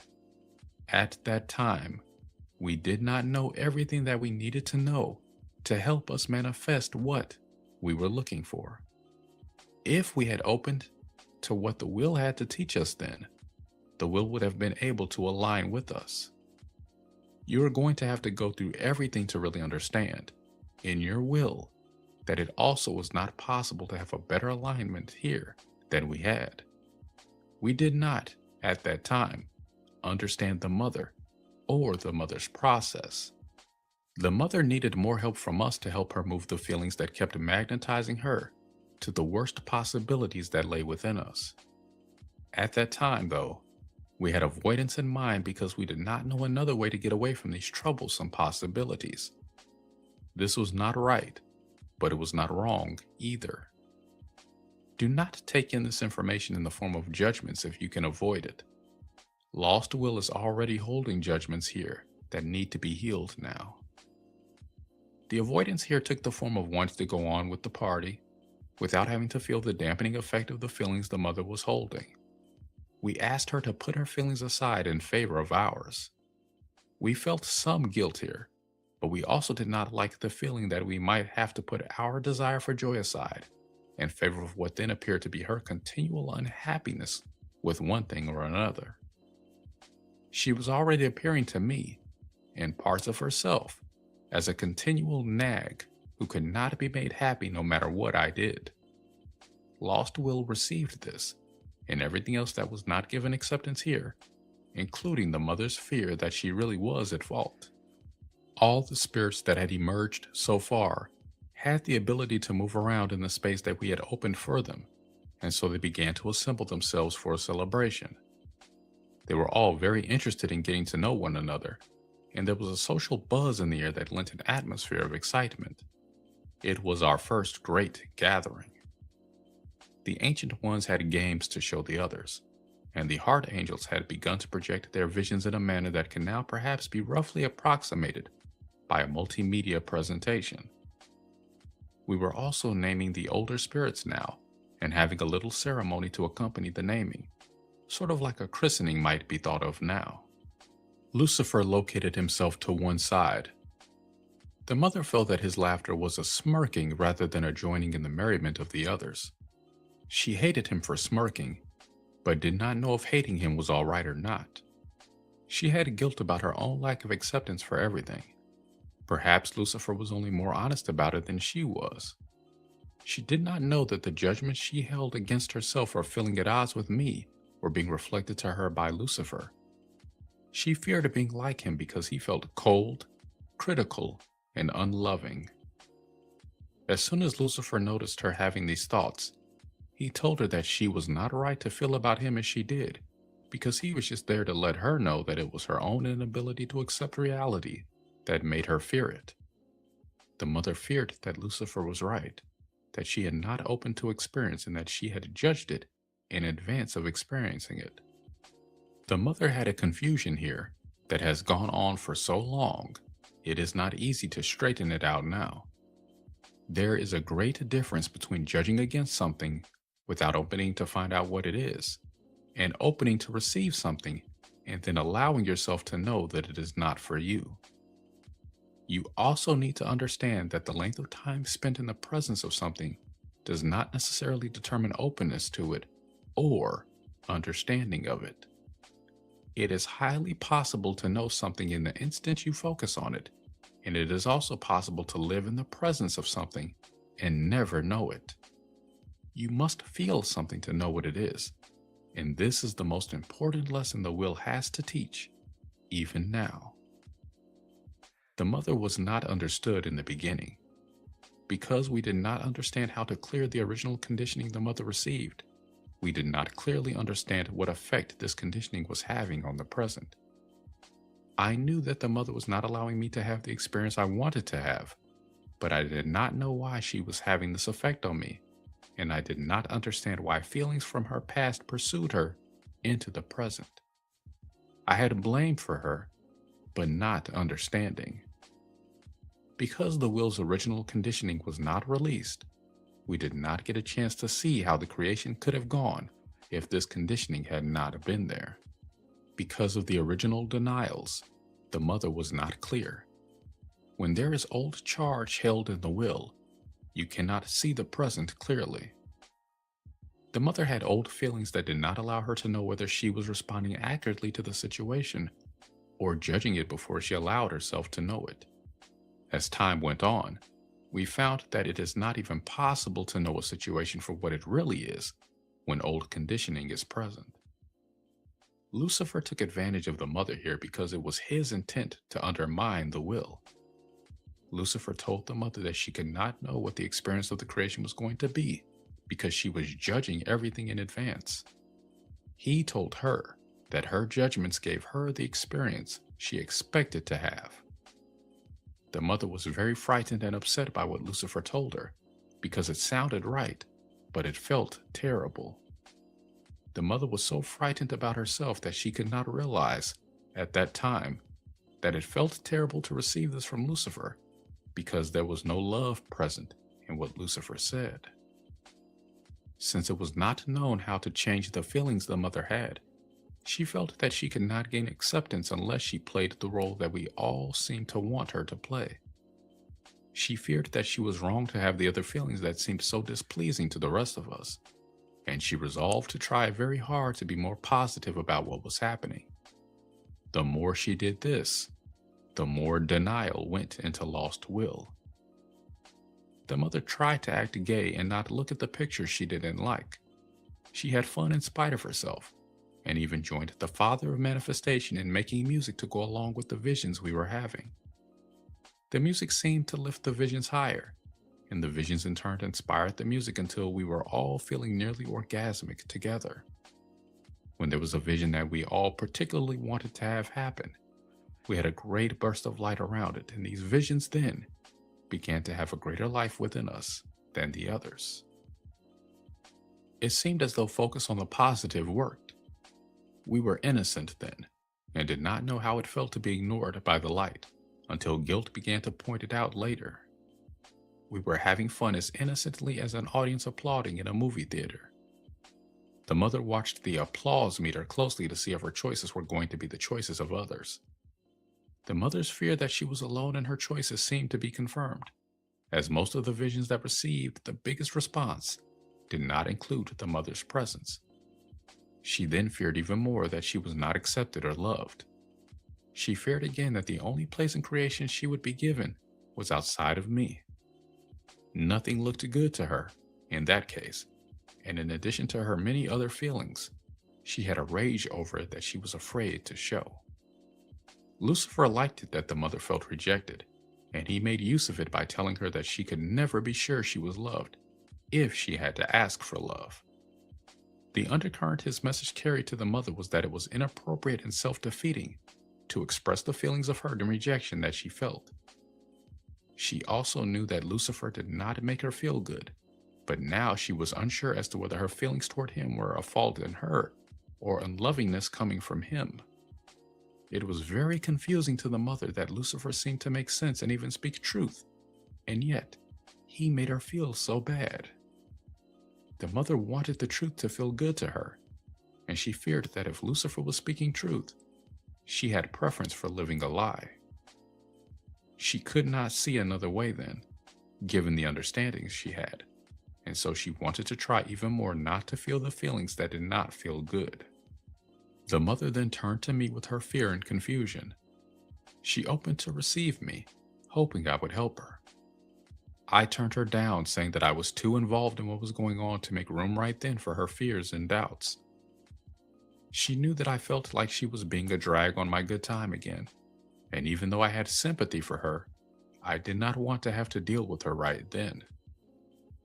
The spirits that felt what happened between myself and the mother right then took it to mean that they were more interesting to me than she was, because they had the visions that I wanted to see, and the mother did not. I actually did not have preference for one over another, but in their eyes, I had acted as though I did. Ever since then, many of the heart angels have had an aggrandized image of the importance of their relationship with me. This misunderstanding got acted out later in the angelic experience in ways which you are later going to have to accept, even though it may be hard to understand at first. The emergence of the second order of angels. When I turned down the mother, she turned to the father of manifestation because he felt warm and good to her, and I was feeling cool and detached.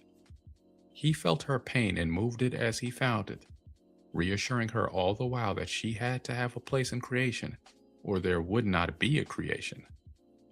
The mother felt that he was not wrong, but she could not shake the feeling that she was going to have to go through too much to prove it right.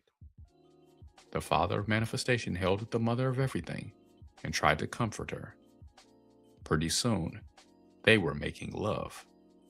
They felt guilty about not including all of us, but they could not hold themselves back. The mother did not allow any emergences, but having an orgasm could not be hidden. I saw it, and I had to flood them with love, because the beauty of the light was so great. Everyone saw the light and had expectation of more emergences. They were not disappointed. Receiving my acceptance allowed the mother to give in and the second order of angels appeared. These angels had more gold light than any of the others. At last, the mother thought, some spirits have taken after me. She felt joy at their emergence because she believed that these spirits would be able to understand her. These angels had well-defined hands and more body definitions than the others had had. They were also winged and did not have feet.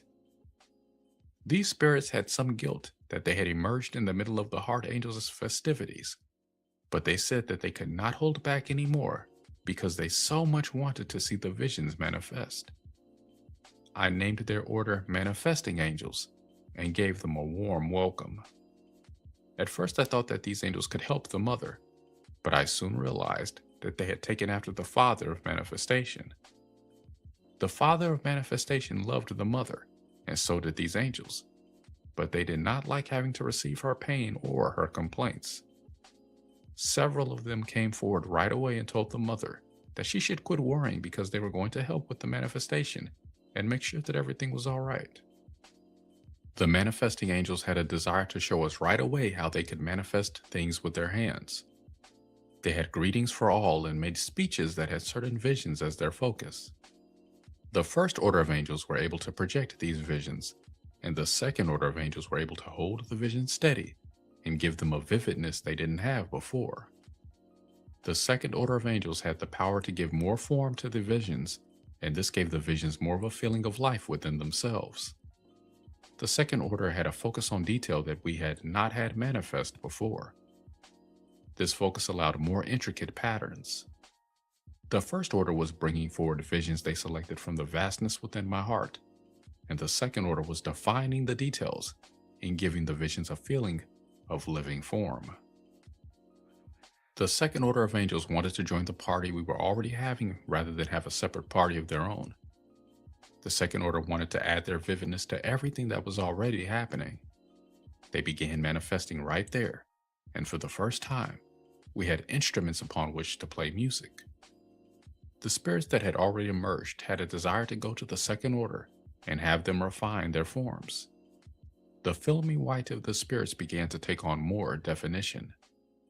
The tendencies to billowing cloud-like forms, wispy, trailing streamers, and featheriness began to appear more clearly, as well as the qualities within those forms of bounce, resilience, soft openness, whirling power, wind, stir of breezes, and the rippling and rocking of light waters in the air. The ethers began to manifest smells associated with each form, and everything began to sparkle more intensely with the many colors the ethers held within. The beauty of our luminescence increased. I wept with joy and happiness at the beauty of it, and also with the fear that I was not good enough to be God anymore. Spirit had already begun to feel like a background presence that was ignored and taken for granted. The emergence of the third order of angels. The spirits did not seem to notice my state. So swept up were they in what they were doing. It was as though they were trying on costumes at a magnificent costume ball and dancing in and out of the multimedia visions of the heart. They were accompanied by the music of the heavens that drew its inspiration from both the celebration and the backdrop of stars sparkling in the vastness of the space around us. I found the mother near me immediately, holding me as I wept and making love to me. I filled her with all I felt at the time. I feared she might fairly burst with it, but her acceptance of me made me unable to hold back. Her left hand was holding my heart when I had another burst of light, and the third order of angels came forth. They also had a desire to make sure that everything was all right, and came to me immediately to report that as far as they were concerned, I had nothing to fear. They told me that they knew that I was the source of all life, and that any spirit could do was refine the inspiration that I had to give them. They said that they were sure that everything manifest was me allowing myself to express the vast complexities of my own being. We, they said, are only a part of you telling you what you need to hear now. The third order of angels were not desirous of running off after form. They were more interested in sitting with me and remaining as close to me as possible. These angels had very highly developed inner senses of hearing, seeing, smelling, feeling love's presence, touching, feeling emotion of spirit, and sensing the perfect response to give. If the second order of angels were the outer, these angels were the inner. The third order of angels had a feeling for me because they understood that I was the inner, just as the Father of manifestation was the outer. They told me that the Father of manifestation was the source of power for the second order of angels. The emergence of the fourth order of angels. The mother now wanted to know where she fit in, and I had a desire to help her that I had not had earlier. I told her to give in to her response to everything around her and allow emotion to give a depth and magnitude to everything manifest. Feeling joy is the mother, I told her, but I also let her know that I had realized that fear and sadness are also the mother. She gave in then and allowed me to love her while she felt everything and gave her response. The mother came forth with a great song that moved all in the heavens except one. When the mother felt that one and could not move him no matter what she tried, she felt hatred for herself and did not realize it was him that she felt. The mother, I then realized, had mirrored every spirit to himself, and if a spirit had no love, she mirrored that also. The third order of angels confirmed that I had felt the mother's worth and had given her an acceptance that she had not had before. My acceptance of her encouraged her to open to me in a way she had not opened before, and with a great cry of emotion gave me another orgasm. The light was brilliant golden white, and it gave birth to the fourth order of angels. The fourth order felt immediate guilt over the great passion that had excited them to come forth, but they had not felt the depth that could move them earlier. The fourth order of angels had great passion, compassion, and love. They had power of emotion similar to the mother, and felt that emotion could give movement to the forms that were manifesting, and could even propel them out into the creation to find their right place. Manifested forms could now go forth and find the right place to fulfill what they had emerged to live. As much as I had felt the third order of angels to be the Father's angels, I now felt the fourth order to be the Mother's angels. The mother finally had some children who took after her. Everything felt balanced now, and we felt that we really could celebrate life, creation, and everything that had happened so far. We had a feeling of what you might call being on top of the universe. We felt that we had completely touched the inner circle of light. A great step had been completed in our great journey to the stars. We all felt the rightness of the desire to go forth now, and felt not only fulfilled, but also uplifted and full of excitement of the great adventure we had undertaken. The plateau of rest and some understandings which hindsight gave me there. We had a feeling of needing to rest for a while and of wanting to get to know the spirits that had already emerged. We had done a lot of creating and manifesting already, and we did not want to proceed until we felt sure we were doing it right. We knew that we had to allow Essence the freedom to emerge as it wanted to and when it wanted to, but we had questions about some of the emergences already.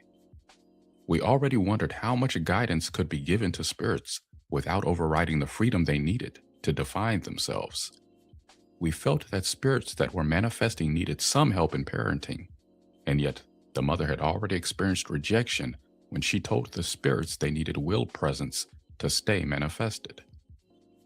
We tried to teach the spirits by telling them stories about our long struggles to learn so many things that we could so easily show them now. Although we had fun telling these stories, we also found that many spirits rejected at least some of the understandings we gave them. Hard to realize then that more experience than he had foreseen was going to be necessary before many teachings could be accepted as understandings. We had lost will then that could not open to receive the understandings we were trying to give.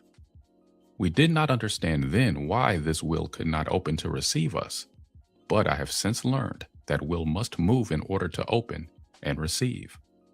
The rejection the will was already receiving was creating the lost will, which was not moving because it was not being given the acceptance it needed to be able to move. The will must have acceptance before it can move. It cannot move and hope it will gain acceptance later. When the will holds back, it is not possible to evolve it. It does not matter what you tell it or how many times it has a particular experience. It cannot learn anything new unless it is allowed to move all of the old feelings it is holding.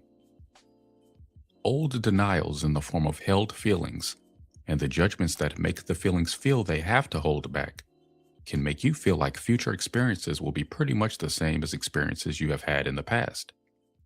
These feelings of projecting the past onto the future are not wrong. They happen because the will is holding old conditioning from the past. As long as the will is doing this, the will cannot help but project the past onto the present and into the future. Effective release from old patterns involves effective release of the will's held emotion and the judgments that have made the will hold back. There is no real evolution unless release from old conditioning is gained effectively in this manner. Every other approach involves denial of one kind or another. When you have denial, reversals come sooner or later because the denial is part of you, whether you like it or not. You need to understand that denial takes many forms. Some are very subtle, and others are not so subtle. No matter how much or how little you deny, the part of yourself you have denied will not allow you to go on for long without it. Most people have rationalized the reversals caused by lost will's attempts to gain recognition as the inevitable swings of the pendulum. Some people have anger that they cannot just get rid of lost will, and many of these people have tried to do just that by redoubling their efforts to deny it whenever lost will has tried to make its presence known. Others are afraid of lost will and do not want to allow themselves to feel what it is holding for fear they will have to experience it. These people, too, have tried to fight off any sign of emotion that is not aligned with the self as they want to see it. I would like to say something here about anger and fear. Anger and fear are not really separate, and as long as they are expressed as though they are separate, they have not been expressed effectively enough to find the connecting link between them. Healing the imbalance here involves finding the connecting link between them. For example, if a person is expressing anger over and over and healing is not taking place, the failure to evolve indicates that the understandings needed are not being gained. In this case, the person most likely needs to notice what emotions are not being expressed. Repeated expression of some emotions can indicate emotional habit patterns that may give the appearance of emotional release, but are actually participating in furthering the denials of other emotions. In the case of repeated anger, the denied emotions are likely to be fears. Grief can be present here also, and some people use grief to deny both anger and fear that lie guilt-ridden beneath the grief.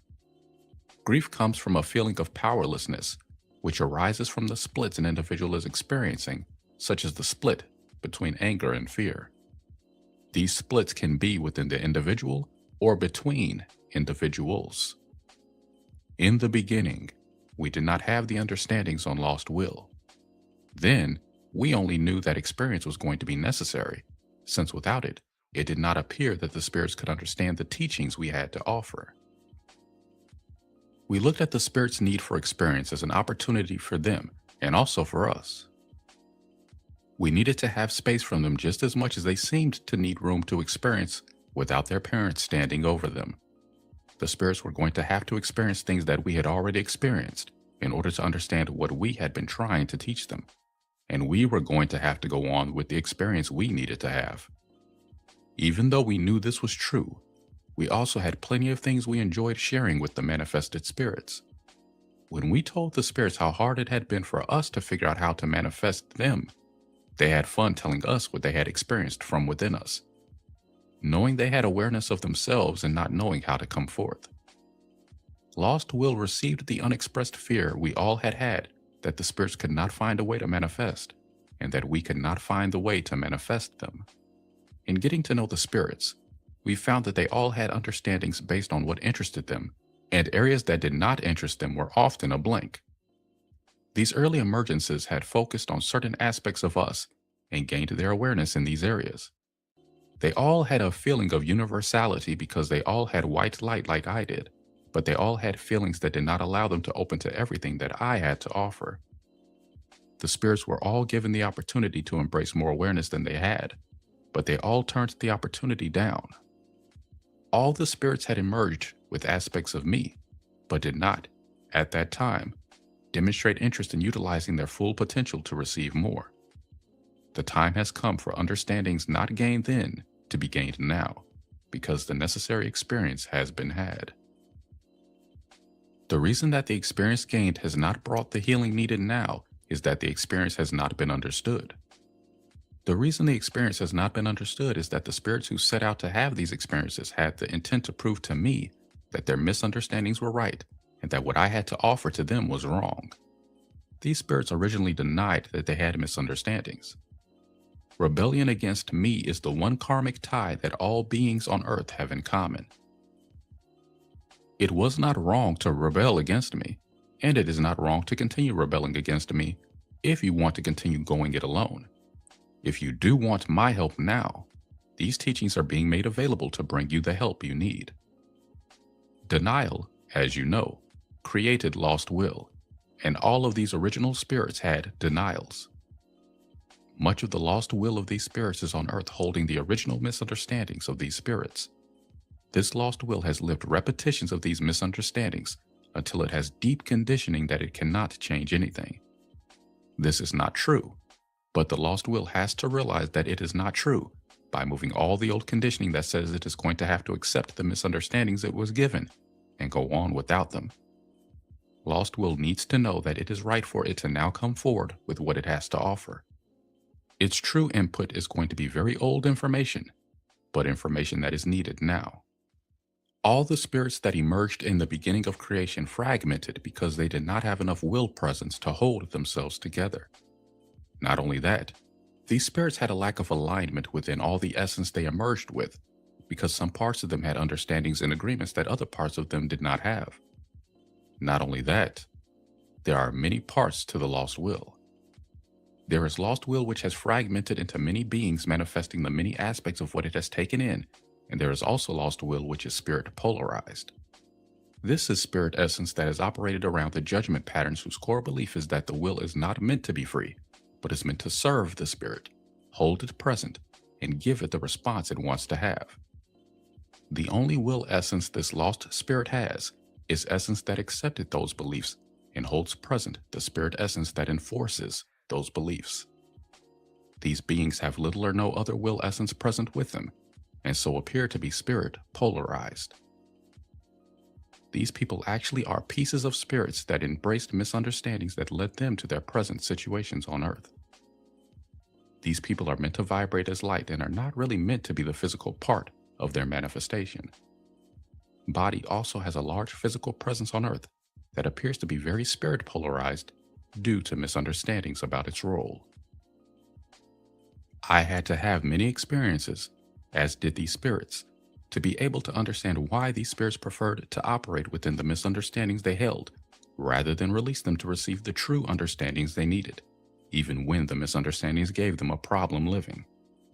These misunderstandings have been going on for so long that they are not going to be easy to reverse now, but it must be done. If you are having feelings that you had manifested presence as early as the spirits I have mentioned so far, you need to consider that you may be a piece of lost essence that belongs with these spirits. You're going to have to feel within yourself to know if you had presence then or not. You may find out by having an emotional or physical reaction to this material. You may respond by feeling pain you did not know you had, or even by getting sick. Feelings of nausea, aching, or symptoms as though you have a sudden flu would not be a wrong response here. You have to understand that lost will has been suffering for so long that it knows no other way to express itself once its pretense of being all right has been broken through. If you feel that you have a pretense of not needing or wanting help, you need to allow this to be broken down if you really do want help. so that you can receive the help you need. All the spirits that emerged have subsequently fragmented because they were unable to hold themselves together without the willed presence which they rejected, denied, or lost. I have the parental parts of these spirits with me now, and they are still a great presence even without their missing parts. These spirits, however, must heal what has happened to them, just as I must heal what has happened to me. They have healed in spirit, as I have, but they still have lost will on earth, as I have, that must heal now. If you have feelings that you might be a part of these great spirits, you need to open to the possibility that you may have true understanding here. These spirits want to contact their own lost will on earth and heal it now. Many times, these spirits have tried to contact their missing parts. Hearing voices or seeing visions has, for the most part, drawn punishment to the lost will having these experiences. Guilt held in the lost will has drawn this punishment, and this guilt needs to move out now so that lost will can receive the understandings needed. In the past, guilt has not allowed lost will to realize why it was receiving such visions and voices, and lost will's mistrust for its own spirit has created the reflection of being misguided. Many times over, lost will has been punished whenever it tried to move and regain psychic receptivity. Having been denied from the beginning, lost will has not felt sure of its right place and feared that it was wrong for even daring to think itself worthy of receiving such grand visitations. Lost will then drew to itself the punishment it feared it deserved, even if the conscious part of the person was very angry about receiving such punishment. This fear of unworthiness and guilt needs to be cleared so that the spirit part of yourself can reach you with the teachings you need to bring about your own healing. If you cannot open to the possibilities of what your true identity and origin may be, you cannot allow your true feelings to move, or understand and accept them when they do. Having been lost for so long, you are holding judgments that you deeply believe to be reality, including the ones that say your higher self cannot be fully integrated with your lower self, and even the judgment that calls one aspect high and another low relative to its worth. Many people hold the judgment that they cannot ever receive contact from their own higher self. In reality, this contact is just blocked out by fear and guilt that is not moving. You can move what you need to move to hear what you need to hear, and the more you move in response to what you hear, the more you will be able to hear. If you have the judgment that earthlings are not as divine or high in origin as angels, you need to let this judgment go now also. There are even ancient ones on earth in fragmented form. You will understand more about how and why this fragmenting took place as you go on with this material. For now, it is enough to know that you may meet others who feel they are a part of the same spirit as you. You need to understand that this is not necessarily wrong. Guilt has not allowed most people to admit that they have a sense of identity that they don't feel they can reveal, and I am not suggesting that you need to reveal it publicly now. Those that have revealed these feelings have, so far, most often received reflections that have made it look very convincing that it is best not to mention these things, and probably best not to even entertain the thoughts. Guilt and judgments create the reflection that has been met on earth so far. You must open the space within yourself to know if these things could be true or not, and you must work with it there. In other words, I am not suggesting that you put on wings and run to the neighbors as a testimony to your newfound acceptance of yourself. You are not all angels anyway, but even if you were, it would not bring the results you might hope for. The lost will is not the part of you that has conscious vibration right now. The lost will is something that you have been holding, and it does not want to move unless true healing can be brought to it this time. I have given as much as I'm going to give on this right now. You are going to have to go through a lot to know for sure if you have your origins among the Godhead spirits or not. You may have to go back farther than you have ever remembered in your life to know if you had consciousness that early or not. The reason for this is that many of the early realities of the manifested spirits were quite similar. The more you move within yourself and get to know what you are holding, the more information you will have to go on. Lost Will holds everything that you need to know to go forward with your own healing now, but you cannot get true information from your Lost Will unless you learn how to help Lost Will get the light it needs. Open yourself to receive contact from the part of your spirit that can help you, and you will not fail to get the help you need. Healing lost will is not a matter of having these understandings just penetrate the part of you that is still vibrating. If that were the case, you would have been healed long ago. Not only do you need all the understandings I am giving now, you need to learn how to bring your lost will back into conscious awareness so that it can receive the understandings it needs also. The understanding is this: you cannot move old patterns without moving that which is holding them in place. These holding patterns are not conscious anymore. They have been called the great subconscious. It is now time to open to this and bring it forward to participate with your conscious awareness. I have many more stories to give now of how it happened that these parts of the will lost consciousness. If you have not found yourself yet, hold on. Great emergences are yet to come. There has long been a dispute as to whether older is better or not, wiser and more powerful or not, and the stories I am going to give will also help you to understand this issue. I cannot bring forward all the understandings you may feel you want in the beginning here because the understandings are too many, too vast, too multi-leveled, and too overwhelming. Understandings must be given as you are prepared to receive them, and therefore may not be given until much farther on. This is also necessary in order for you to get triggered in the ways that you need to get triggered, and for the story to have the teaching effect that it needs to have. Therefore, some things may appear at first to be understandings. Further information may then make them appear to be misunderstandings, and then even later, they may fall into place in another way as fuller understandings. All of this process is necessary to be able to gain the profound levels of understanding you need if you really do have full healing in mind for yourself at this time. I'm going to tell this story from my point of view, including the aspects of all four of my parts. I have to tell the story of the mother because she is my own will, and I feel her thoroughly now. You must allow yourselves to feel, and thus to know, what of this story you have lived. All spirits have lived a part of this, but none have lived all of it. The mother's story is the story of the will, and all wills find their experience within her will. The mother will has lived all of this, but even she could not hold herself together through everything that has happened. She herself has shattered a number of times from the pain of her experience. She is just now healing her fragmentation by bringing her lost essence back within herself where it can receive light. Even if you have feelings that you may be a fragment of the mother, you will not have lived all of her experience unless you are the parental part of her spirit, which you are not. Feeling your own lost will's vibration being restored to it is the only way you are going to know who you really are and what has really happened to you. I have found no other way these parts of you are still trapped in whatever places they met their deaths and have received no further information since that time. Spirit has long since moved on past the misunderstandings held in the lost will, and for a long time, Spirit thought that it only needed to shine the light of its evolving realizations on the will, and the will would receive them and evolve along with the Spirit. Experience has not shown this to be the case, and Spirit has long wondered why the will could not respond to this approach. The will has received a lot of blame and judgment for not being able to respond to this approach. This approach has, in fact, only widened the gap between the Spirit and the will.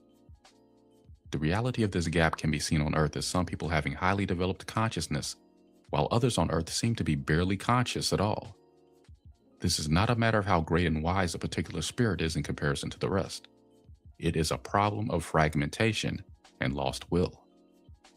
Essence that is not vibrating anymore cannot open to receive new understandings or new light.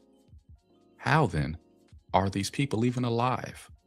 Lost will holding the most serious denials has only a little light left. These people are, therefore, barely alive and are dragging a heavy load of dead essence around in their bodies. These people are susceptible to everything that goes wrong on Earth, and what still lives in them is wrapped up in the struggle to survive in the face of the constant death and the threat of death that the load of lost will they carry is creating in their lives. For them, the creation does not appear to be either life-giving or abundant. What form their struggle takes is dependent upon the judgment patterns they are holding. This lost will has so little life left that it is very important that it be healed now. From the number of people on Earth who have a daily struggle to live, or who are living in poverty, you can see that there is a lot of this lost will. Not all lost will, however, is in such bad shape as this. There are many gradations to the lost will. Even the evolving spirit essence on Earth experiences reversals that signal the presence of lost will within it. You also need to know that lost will, which you have thrown out and which is living separately from you, still has an effect on your life whether you understand why some things are happening to you or not. You need to understand also that seriously fragmented lost will is not left with enough essence to heal itself in the form it is in. This is part of the reason I have said not to pressure anyone around you to adopt your path. This essence has to come back into the spirits to whom it belongs. If you have the feeling that you can do the healing on this path, you are not too fragmented to do it. The emergence of the seraphims and the cherubims. I have a desire to go on now to the story of the next two orders of spirits to emerge. Quite some time went by in which the already emerged spirits were getting to know one another. They were having fun discovering how they could merge together and re-emerge, getting to know one another by becoming one. They were reaching an ecstasy that gave them explosions of light from time to time also. They felt that the mother was wrong, and that they did not need more will presence to have orgasm. The mother also had fear that she had not been right. She hesitated to think that she had intuited it wrong, but now it looked like she had. There was nothing she could do but wait to see how it went. Experience would show whether she was right or not. The spirits had the feeling they had the power to increase their own light. I felt like a god that was standing over them trying to remind them of my contribution. The spirits needed more experience before I could tell them anything more. The mother and I felt it was time to continue our journey outward to the stars.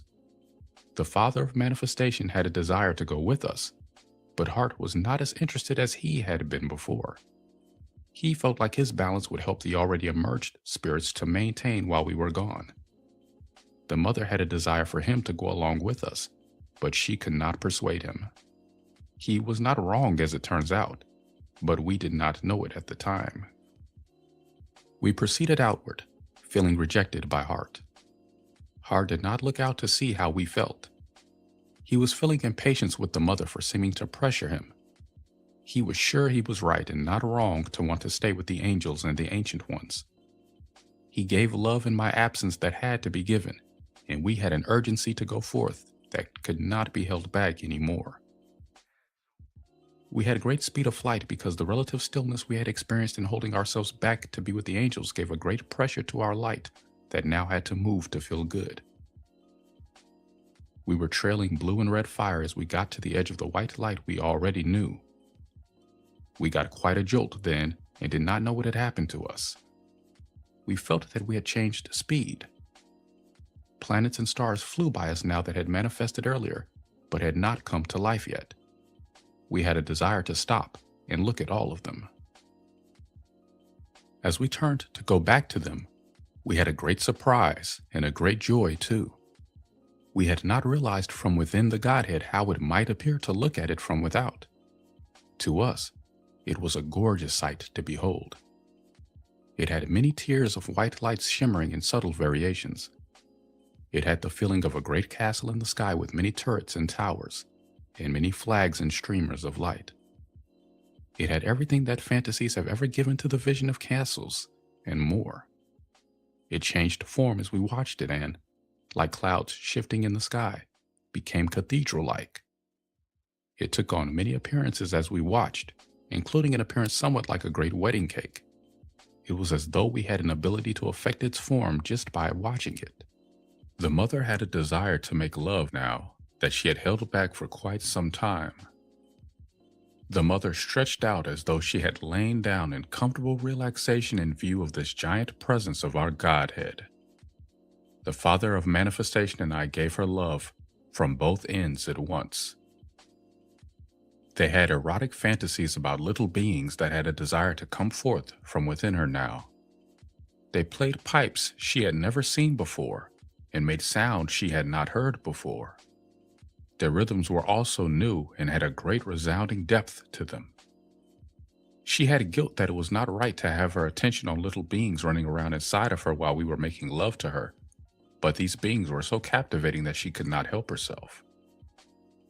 The mother gave in to an orgasm in her head and another in her groins, and spirits came pouring forth. I told her to have no guilt, because the Father of manifestation and I had put the seeds of her fantasies within her. She had great excitement then that we had acceptance instead of rejection for her feelings of playful response. The mother had desire to open and receive these spirits at once. She was so delighted with them that she gave each one a present. Each of them received a power of the will from the mother. Some were given the power to open space, some to hold space open. Some were given the power to move inner forces, and some to move outer forces. Some were even given the power to make light, and some the power to give light out. Some were given the power to envision within the light, and some to receive visions that were already there. Some could see the future, and some could remember the past. Some could make things appear, and some could make things disappear. Some were given the power to define form in amorphous things, and others were given the power to change form from one thing to another. Some had the power to bring together and heal, and some the power to disband and destroy. Some asked for and were given the power to move the great cosmic forces. These two orders of spirits have a large presence of lost will on earth, and much of it is holding denied heart essence. Heart has healing to do with these spirits now because he was not able to give them full heart presence at their emergence. These spirits need to gain understandings now to help them resolve the many problems drawn to them by their guilt over having denied heart presence. The understanding needed is that these spirits had an original cause that gave Heart the feeling that he would not be accepted if he tried to go with us and give more of his presence to these manifestations. Heart was not wrong here because these spirits had been watching us, and they felt that the mother was not being allowed her full expression and that neither was the Father, particularly the Father of manifestation. These spirits saw Heart as always bringing a compromise that they did not want to make. These spirits had a feeling that manifesting as two orders of spirits with the heart of the Father in one order and the heart of the Mother in the other order would enable them to fulfill their purpose without having to compromise in ways they did not want to. These spirits had great charm and appeal, and I named the order with the heart of the Father Seraphims, and the order with the Mother's heart Cherubims. The Seraphims had spirit heart, and the Cherubims had will heart. The Seraphims were taller than the Cherubims, and where the Seraphims were slender, angular, and definite in form, the Cherubims were soft and rounded. The Seraphims were more cool and detached, and the Cherubims were warmer and more possessive. This was the first time we had seen what appeared to be a clear sexual distinction other than with ourselves. The Seraphims were red and blue with heads that gave off rays of silver and white. They had gold, but it was not prominent. Their gold shone mostly in their hearts where they received the Mother and reflected her to herself. The Cherubims had red and orange, and their heads shone with encircling wreaths of golden halo. Their hearts were like shining stars of silver and white where they received the Father and reflected him to himself.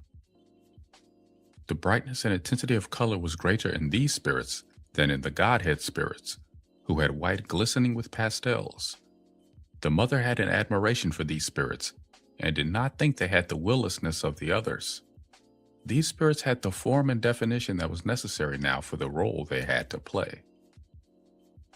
We wanted to give these spirits a warm welcome, and yet did not feel that we could have the Godhead all pour forth at once into this outer reality in order to greet them. These spirits had a highly developed sense of themselves already, and they informed us that they would rather have something ceremonial instead of just a party to mark their emergence. They already had ceremonial dances and patterns they could form that made their sense of strength and power increase or decrease, according to what they felt the situation called for. They had an ability to perform tricks that were both real and based on illusion. These spirits had a great beginning and they have a great future, but the road in the middle has become filled with the pain and suffering that guilt and misunderstanding has created in so many spirits who had great beginnings. The ceremony these spirits performed at their emergence let us know that it was now time to manifest many more spirits who had been waiting for the feelings that would make them come forth. We had understanding now that spirits were emerging in response to what was happening with us. If we were doing something that moved spirits enough to want to come forth, they did. The cherubims and the seraphims manifested many things to us that we had not fully felt until they emerged. These spirits had an ability to find minuteness of detail within me that I had not recognized yet. They gave me much information about essence that lay within me that was expressing desire to manifest now. After the ceremonial dances, in which they showed me patterns I could instantly recognize in myself, these spirits gave us another performance that showed us more possibilities of what body could do. They had more defined bodies than the earlier spirits, and they could do many things with their bodies that we had not seen before. We watched their performance with great enjoyment, but feelings also arose in us. The mother feared that once again, we had emerged spirits that had more powers than we did. She experienced some jealousy and feared she had not managed to captivate us the way these spirits were doing. She found herself wishing that she had kept her powers and manifested them herself, instead of giving them to others who were now charming us with them in the ways in which she had wanted to win our approval. She felt childish and guilty that she had these feelings, especially since I had told her long ago that she had these powers, and she had given them out instead of using them herself. "It's my own fault for being so fearful and held back," she told herself. The mother's guilt has not let her reclaim her powers for a long time, but after a long time of seeing spirits use powers that they have not understood, she has decided that she must reclaim many of these powers and forgive herself for having given them out in a hasty, naive, and guilty manner originally. There has been a corresponding loss of power among these spirits on earth. Deception has increased among these spirits as these powers decreased, because so many spirits still wanted to have these powers and began to pretend that they did. The mother had grave reservations about reclaiming powers because she foresaw what would happen if she did, but she has understanding now that giving these powers out then was a necessary experience for all that were involved, but an experience that has reached its end. The father of manifestation saw that the mother was feeling upstaged and displaced by the seraphims and cherubims. He shared her feelings. He had thought that form was his to manifest, and now he was feeling that he had not done as much with it as he should have. He had guilt that he had been inadequate as the father of manifestation. I had feelings of insecurity as God again, also. We all wanted the spirits to manifest in the ways that would make them happy, and we wanted them to have plenty of light and power. We could not, therefore, understand the persistent nagging feelings we had that our children were getting too much, and that we were diminishing too much in stature and power as the emergences progressed. We felt guilty that we even had these feelings, and because of the guilt, could not then really bring these feelings forth to look at them. We held back these feelings for so long that we had to learn to understand them in the form of the lost will reflections these feelings brought forward later. The formerly unseen role played by the denial of these feelings received made the form in which they presented themselves to us almost unrecognizable and unintelligible. The reason for this is that denial had the effect of instructing these feelings to disguise themselves and to appear to be something other than what they were, because they were not acceptable to us in their true and original form. At that time, we told ourselves that we had to be democratic about the emergence process and open room for others to become God in our place, or gods in their own right. We had fears and guilts we did not recognize then that did not allow us to know what was really happening in the manifesting of these spirits. We did not realize then that lost will of ours that should not have gone out was getting pushed out into the manifesting spirits. Because we were so afraid that they might not get the light they needed, we had, without realizing it, gone to the other extreme of giving them more light than they could handle. Because we had guilt telling us we wanted to be God whether we were rightfully God or not, and that it was not right to be attached to our position, we were unconsciously pushing out more light and power onto the manifested spirits than they needed or wanted to have, in an effort to make sure that we did not block anyone's chances to be all that they could be. We then had many spirits who had powers they did not know how to use properly, and many spirits that had reflections to give that we did not like having to see. These reflections were all variations on the theme of our lack of acceptance for ourselves. The reflections made it look as though all our questions, fears, and doubts were proving themselves true. We felt unaccepted by many of the spirits we manifested because they manifested a lack of acceptance for us. It was our own lack of acceptance for ourselves that they were manifesting, but turned around as it was not easy to recognize that it was only ourselves out there, giving us the reflection we needed to see of how it felt to be an unaccepted part of us that really belonged within us. You need to understand that recognizing this reflection is not all there is to healing lost will. For a long time, all I did with it was look at it and learn. Later, I wondered why I had learned all I thought that I could learn, and yet the reflections were still there. I have since realized the will involved here must move before the reflection can change. At the time that the seraphims and the cherubims manifested, we did not realize that even though the mother had given them powers, they were going to need to receive us continually to be able to utilize these powers. Denials were not many in the beginning, but denials have increased tremendously over time. As denial has increased, the ability of spirits to manifest their powers has decreased. Not only have the seraphims and the cherubims lost powers because we had to reclaim essence of ours that was not meant to be given to them, but they have also lost powers because they have guilt they have never recognized. This unrecognized guilt has caused the seraphims and the cherubims to deny themselves in the belief that they were making loving sacrifices in the name of love.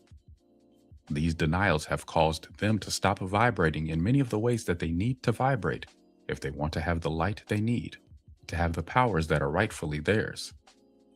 They have feared that they lost powers because they misused their powers. They saw their loss of powers as punishment from God for misuse of their powers. The seraphims and the cherubims have misunderstood at times, but they have never misused their powers. The seraphims and the cherubims are of loving intent, and loving intent cannot misuse power. Their misunderstandings were part of their own learning process. Punishment is not a necessary part of the learning process. Spirits of loving intent seek to learn because of the intrinsic value that understanding has for them.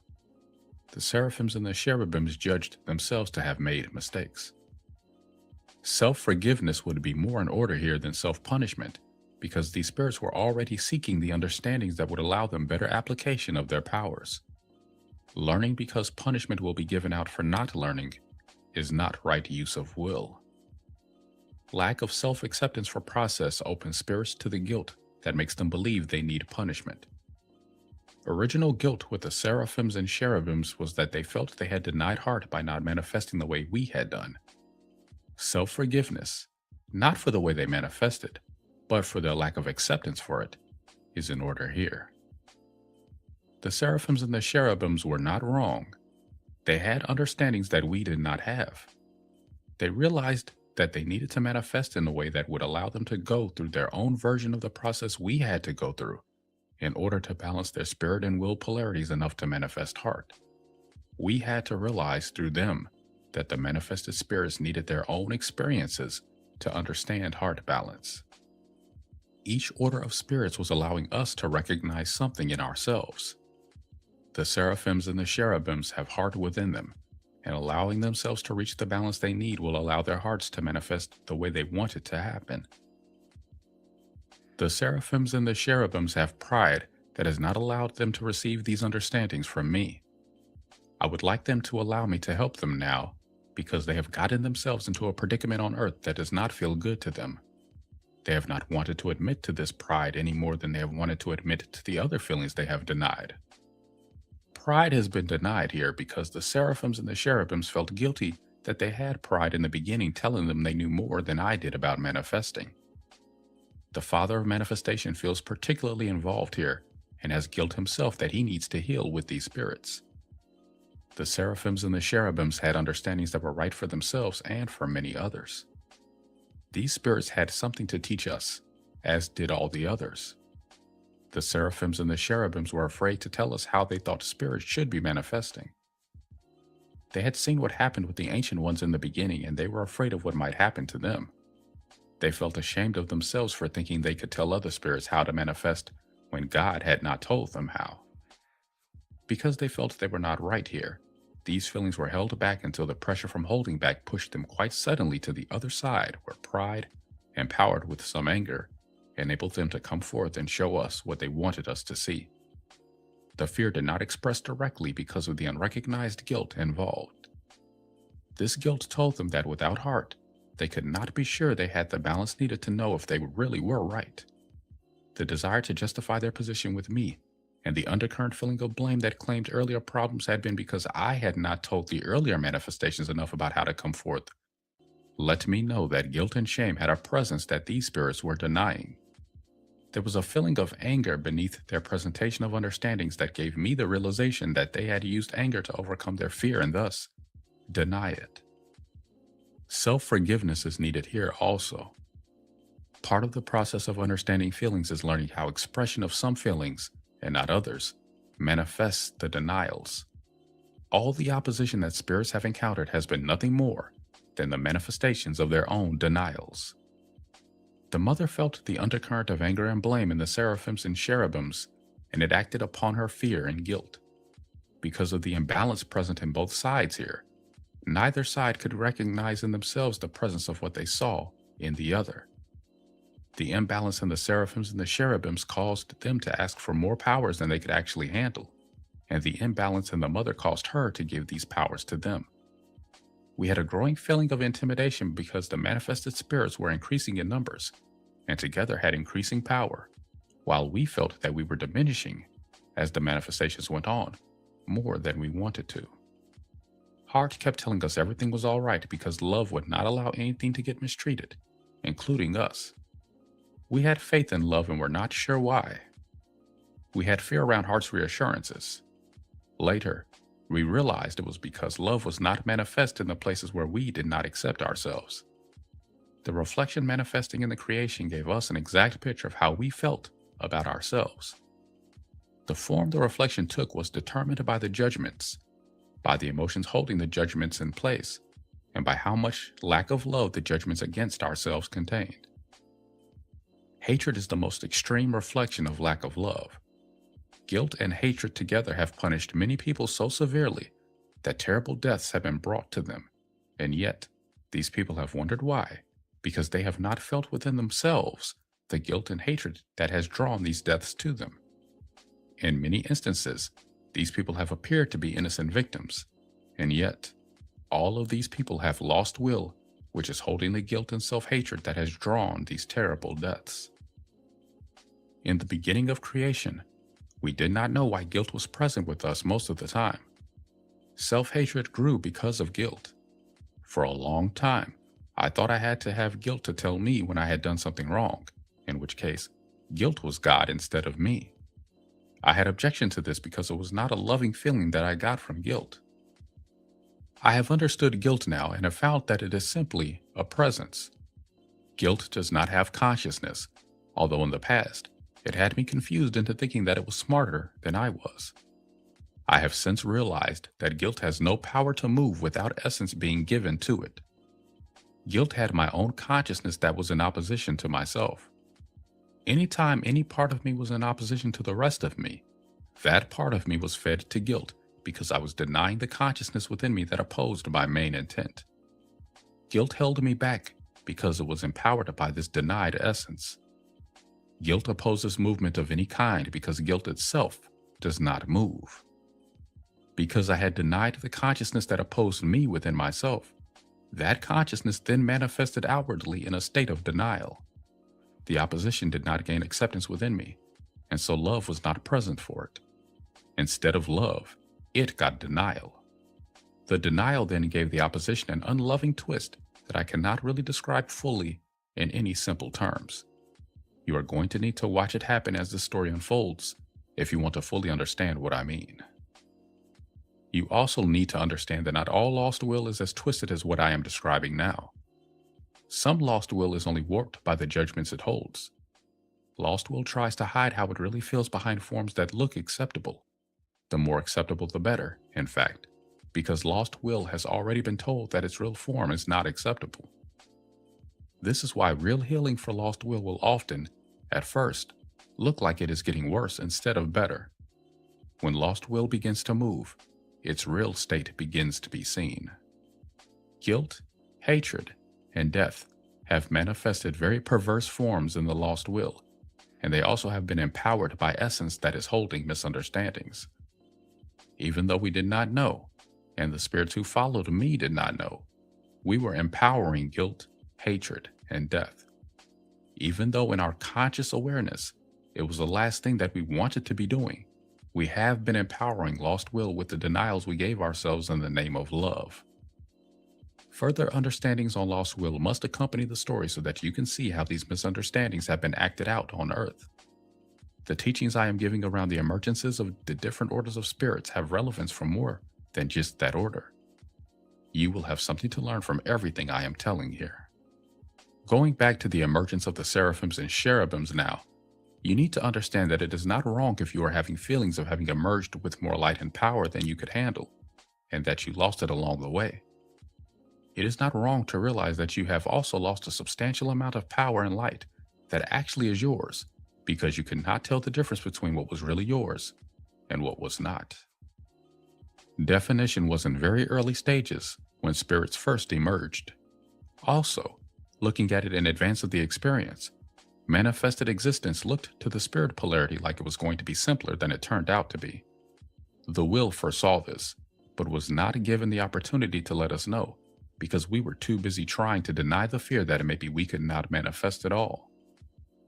Therefore, in attempting to align yourselves, you are going to find that you must regain will presence, not only to hold yourself together, but to be able to feel what is you and what is not.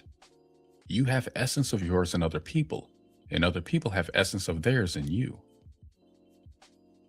Some of this essence has been lost in this manner since the days when spirits' light bodies were merging with one another before they had gotten to know themselves. There is also essence that has not revealed its true presence because it has been pressured to act according to the expectations of overpowering essence around it. If you have something in you that feels like it will not align with you, you must free it by giving movement to all the will essence that is holding it in place. If you move your will thoroughly in this area, you will find that either the essence does align with you and teach you in the process, or it will leave you and go to its right place somewhere else. I am going to point out the presence of guilt and lost will in the story so that you can look and see how the patterns affect your life. If you get sick of hearing me sound like a god that is always fear-ridden and guilty, then you are feeling the feelings that participated in creating the original denial of these feelings. Their denial has created a far greater problem than just feeling them ever could have. There is still time to heal this now, although guilt has stilled the movement of so much light that there is a real danger of the light falling inescapably into its grasps. Once consciousness has been lost by lack of movement, it is not easy to regain it. In the beginning, I underestimated what was involved in the recovery of lost essence. Now, I would like to say that every order of spirit has emerged with guilt that was not recognized at the time, and has lived with this guilt ever since. To make matters even more complex, misunderstandings have often said that guilt was right and God was wrong, and thus, my identity and guilt's presence have become mixed together. Sacrifice is one good example of guilt's punishment being mistaken for God. I want to bring guilt forward as I became aware of it as much as I can, but I am also giving some understandings ahead of their chronological order because the misunderstandings in these areas are so monumental that some of them need immediate release so that you can take in the story without reacting the way you did the first time, which was to turn away when you couldn't handle anymore and deny what troubled you. Denial was the path taken then because evolution of emotions was not understood. This time, evolution of the will and the accompanying increase in light is going to be necessary. If these understandings are giving you trouble, or making you feel like you don't want to face them, move emotion and come back to this later. Turning away has been accompanied by the forgetting that there even was a turning away, but turning away has left everyone with incomplete and fragmented images of me, which are mixed together with guilt and misunderstandings. The will has been so pressured to hold all of this that it is terrified that it cannot recognize God, or God does not exist, or God is something so terrible that hiding from Him is the best bet. Guilt over hiding makes many go to church and pretend to worship a God that they do not, in their true feelings, believe that they even like because of the images being presented by religions. I have cautioned against worshiping false images. Thou shalt not make unto thee a graven image, nor any manner of likeness of anything that is in heaven above, or that is in the earth beneath, or that is in the water under the earth. Exodus 20, verse 4. And this warning has not yet been understood. I have sent my heart in the form of Jesus, and this teaching has not yet been fully understood. Try to open this time by getting your emotions moving. You can recover lost consciousness if you first get a movement in the consciousness you still have. Now, returning to the seraphims and the cherubims, we had guilt in these orders of spirits that was not recognized at the time. We were unconsciously looking to see if we should be God or not, and our doubts and fears were feeding guilt's ability to show us spirits that made it appear that we should abdicate in their favor. The ancient ones first, and then Lucifer. Now we had a number of spirits among the seraphims and cherubims that gave us the feeling they were more powerful than we were. They were not threatening to us overtly because we had love for one another, but subtly they were trying to prove something to us. They gave us a feeling that we worked for them. They wanted us to be the light generators for them so that they could use the powers they had been given. We had an aversion to this because we didn't like the feeling of constantly having to generate more light to maintain the spirits. At that time, it appeared to us as though the emerging spirits were increasing in definition and manifested powers as we progressed, and we did not know if our path of creation was meant to lead us to a more highly evolved God than we were or not. Of course, our path was leading us to our own self-realization, but we did not know that then. We had gotten so caught up in the process of creating and allowing spirits to manifest that we had temporarily lost the overview that Hart and I had had in the beginning. We had gotten out of balance here. Instead of seeing the oneness of everything, I had gotten caught up in the differentiation between all things. Lost Will has not yet found the way that oneness and differentiation fit together. Lost Will believes that differences divide people and does not like to notice, and sometimes does not want to allow differences unless there is a desire to feel separate from the ones who are different. We shared what we could with the seraphims and cherubims at the time of their emergence, but we could not lay everything to rest then. As with the others, we had a growing feeling that they needed to experience on their own, and that we needed to go forth and manifest more spirits. There was some guilt about leaving once again, but we could not hold ourselves back anymore. The emergence of the spirit polarity of the rainbow spirits. The father of manifestation was already dragging the mother away because he felt that he could not have the orgasm he wanted in the presence of these spirits. I threw my light in with him just in time to have a great shimmering orgasm of purple light surrounded by halos of white. This orgasm had a delicate beginning, but the more we opened into it, the greater it felt. When we had exhausted ourselves with love-making and lay back to rest, we found ourselves surrounded by spirits shining in every hue of purple known to man. They grouped themselves like a flower whose petals grew deeper in hue as they moved inward. These spirits had a delicate, shimmering receptivity to us, and the movement within their emergence pattern gave off an odor not unlike the lotus flowers associated with this chakra. I realized now that I had a body forming.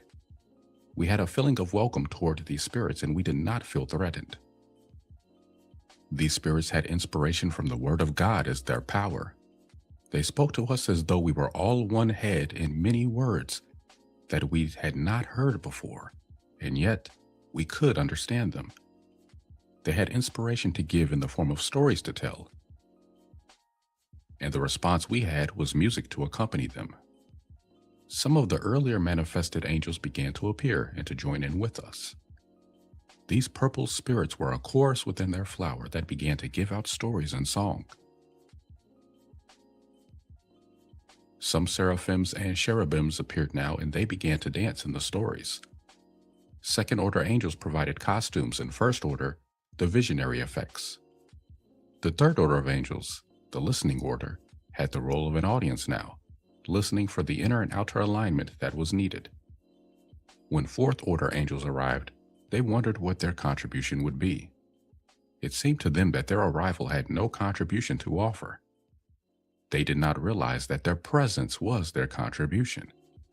They gave a depth to the emotional quality of events just by being present. The fourth order has long felt guilty around the issue of feeling they had no contribution to offer, and they need to release this guilt now. The angels had apparently had such a good time celebrating their own emergence that they wanted to have opportunities for more celebrations. Their combined desire to go forth and to also remain at home in the Godhead gave a nice flow to the light, as their comings and goings created streams of light back and forth between the Godhead and the outer areas we were opening now. We all shared a guilt in the Godhead that also needs to be released now. We feared we were shortchanging the emerging rainbow spirits, as these orders of spirits came to be called, by not giving them the full Godhead presence at once. As it turned out, coming and going at will was the perfect arrangement, as it gave the Godhead spirits opportunities to experience outer manifested realities as much as was right for them, and brought the light of the Godhead forth to the rainbow spirits in the amount that was right for them. The guilt that has been present in this area has created a long-standing imbalance that has not been healed yet. These new spirits could see that the angels had a home, and they wondered if they also had one. We had opened planets to manifest a life-giving home for all the spirits as they emerged. But I have omitted this information because of the length of the material and because it is not the information you really need right now. I am mentioning the question of home in relationship to these spirits because the rainbow spirits have a karmic problem around the question of where their home is. These spirits were envious of the Godhead and insisted that they belonged there. Even though we had opened planets for all the spirits, and these planets had great beauty in our eyes, we were manifesting a reflection of our own guilt here that maybe we had selfishly created the best place for ourselves. We feared that we loved our own home the most, since we felt the most comfortable when we were there. Not that the other planets did not interest us. They did. But we found ourselves wanting to return home often to get the intensity of light we needed. We have since found that every kind of spirit receives the kind of light best suited to nurture his or her needs. To be at peace with this understanding means being at peace with the self, and we were manifesting the same lack of self-acceptance among the manifested spirits that we had for ourselves. We had opened what we thought were beautiful planets for the purple spirits and for the colors to follow, but the rainbow spirits did not go to live on these planets for a long time. Instead, these spirits migrated all over the universes, insisting that their true home was not where I said it was. They developed powers of astral travel, as well as travel in spaceships. Long ago, the rainbow spirits came to Earth, and when they moved on, they left part of themselves behind that no longer had the vibratory power to go with them. The rainbow spirits that left Earth so long ago went to look at the planets we had made for them, and found that they felt at home there after all.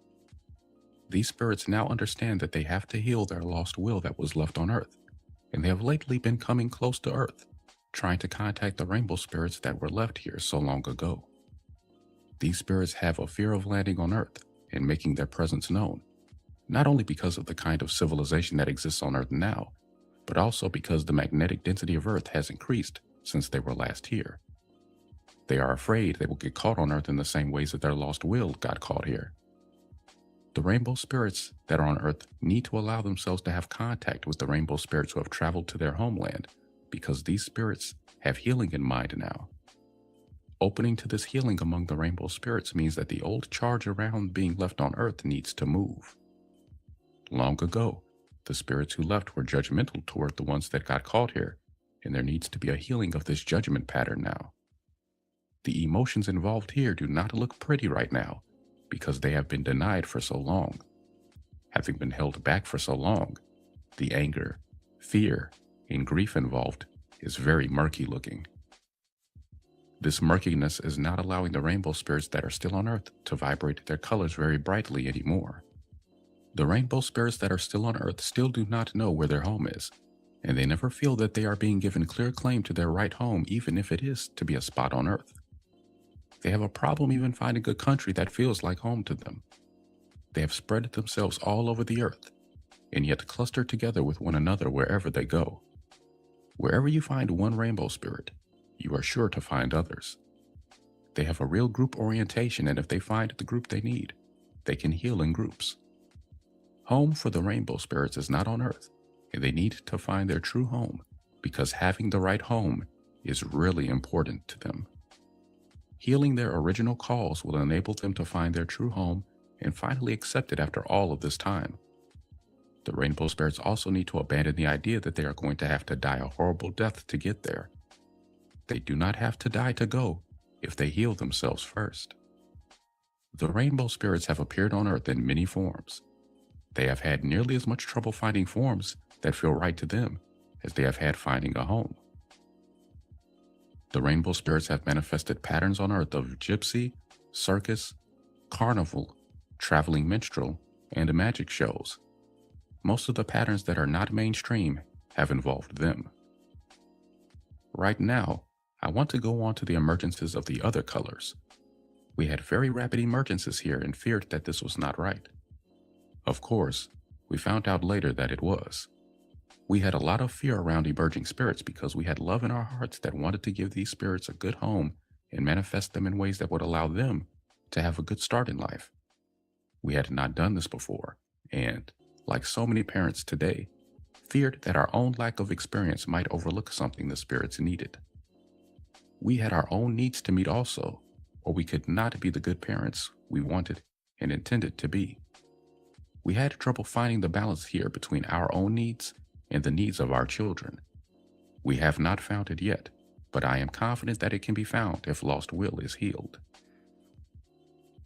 I also want to say here that it is not wrong to have sex involved.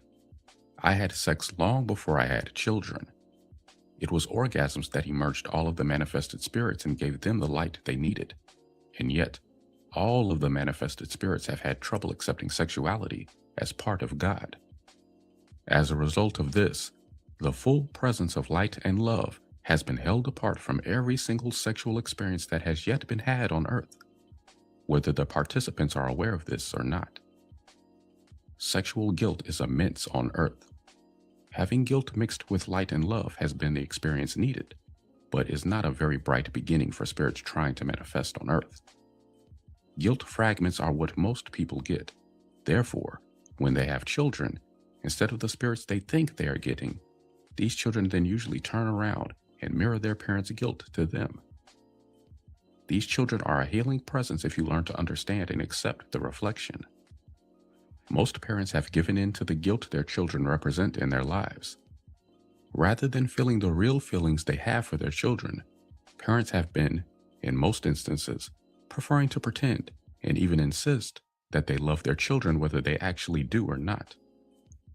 Most parents who do not really love their children do not even allow themselves to touch these feelings for fear of what it will mean. Often these children receive even more of what society accepts as forms of parental love than do many children whose parents have more real feelings for their children. Most of the cases of child neglect and abuse are the action of the lost will of parents who do not really love their children, but heavily deny these feelings in favor of the pretense of love.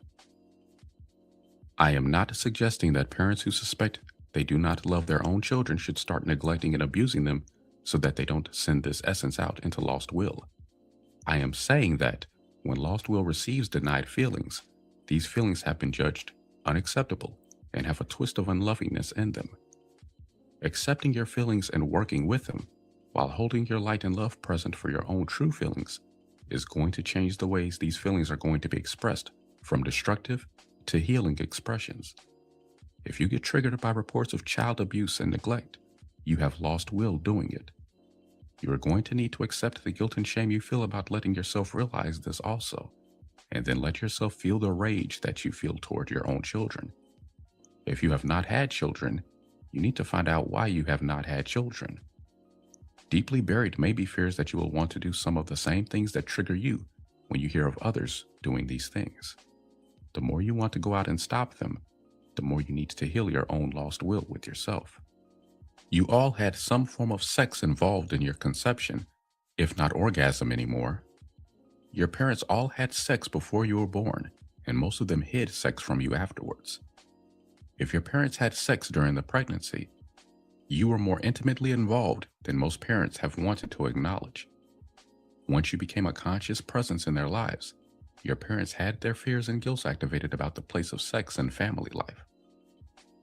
Even parents who claim that they have not allowed their children to interfere with their sex life have imbalances here that they are not aware of if they are making this claim. There is a lot of healing and understanding that needs to take place in this area on earth before sex can really take its right place. Sex has been taking place in the presence of guilt and denial for so long on earth that no one knows what life without denial is like, let alone sex without denial. The reasons that sex has been so laden with guilt and denial have been deeply buried in original cause, and I'm going to bring this information forward a little at a time. If it triggers you that I had sex in the ways I am describing now, allow your feelings to move on this. If you have feelings of arousal, allow these feelings also. The separation of God and sex has created such a serious diminishment of the light that it must be healed now. You all had interest in my sex life, whether you admitted this openly or not. It was unnerving to us to try to have sex in the middle of all the manifested spirits who wanted to hang around and get off on it with us. Spirits who had acceptance and wanted to receive the light gave us a feeling that it might be possible to allow it, but the feelings we got from many were quite disquieting. Lost will has the voyeurism that we feared was happening then. Knowing that other spirits were around when we had sex held us back from the full expansion of our light because we felt less comfortable and more inhibited than when we were alone. The disquieting spirits were reflections of our own uncertainty, fear, doubt, guilt, and shame standing over us, but we did not know it then. Then we felt as though many of the manifested spirits couldn't accept what their parents were doing.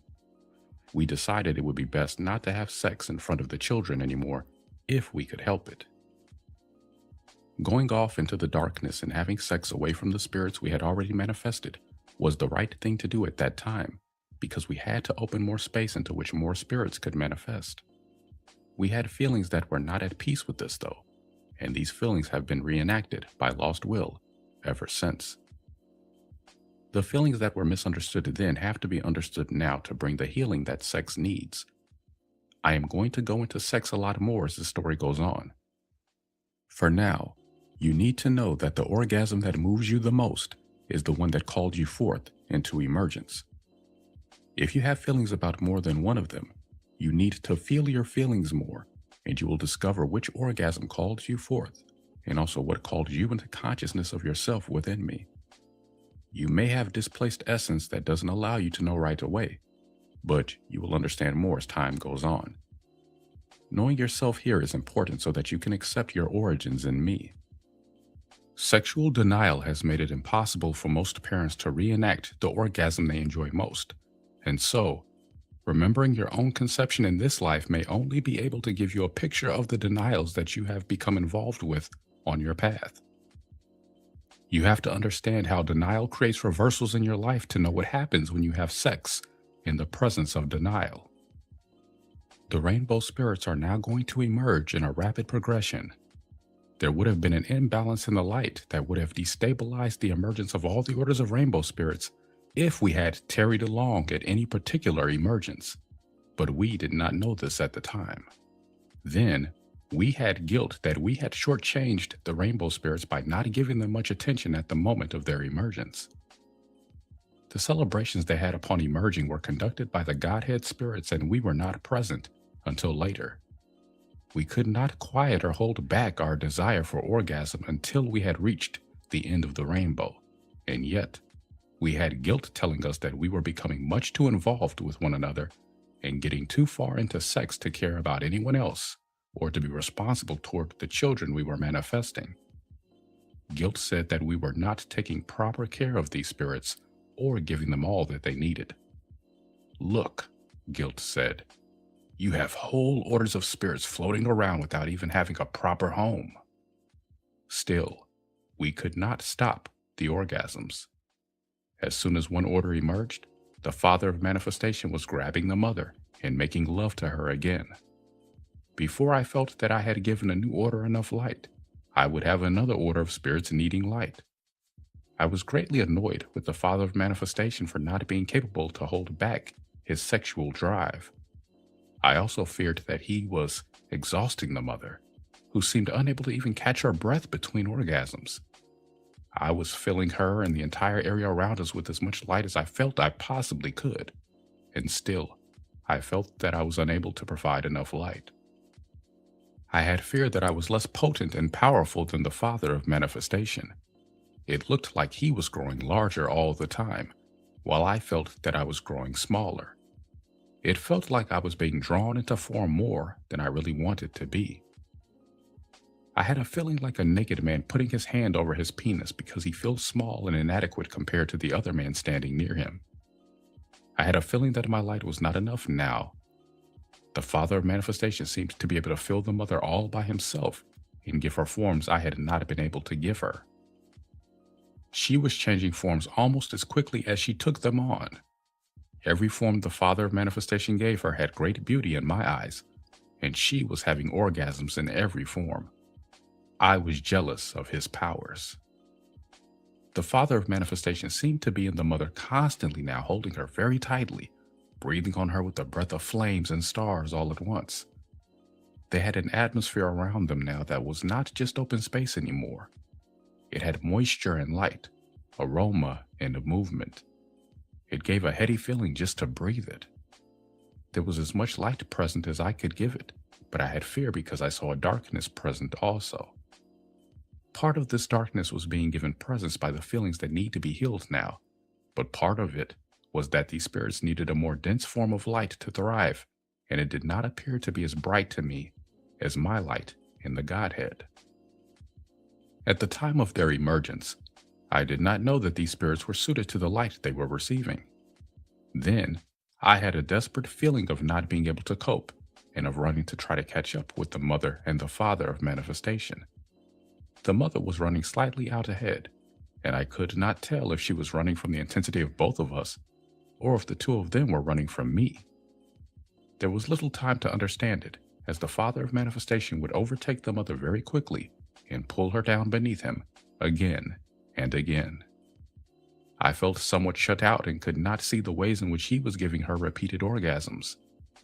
I knew that they were very intense, and the intensity stirred fear in me, which was accompanied by a riot of inner pictures. I could not even tell if the mother and the father of manifestation were struggling and fighting with each other or making love. They were breathing and vibrating intensely, and at times even sounded desperate and out of breath. They were crying out, and many other sounds were coming out of them also.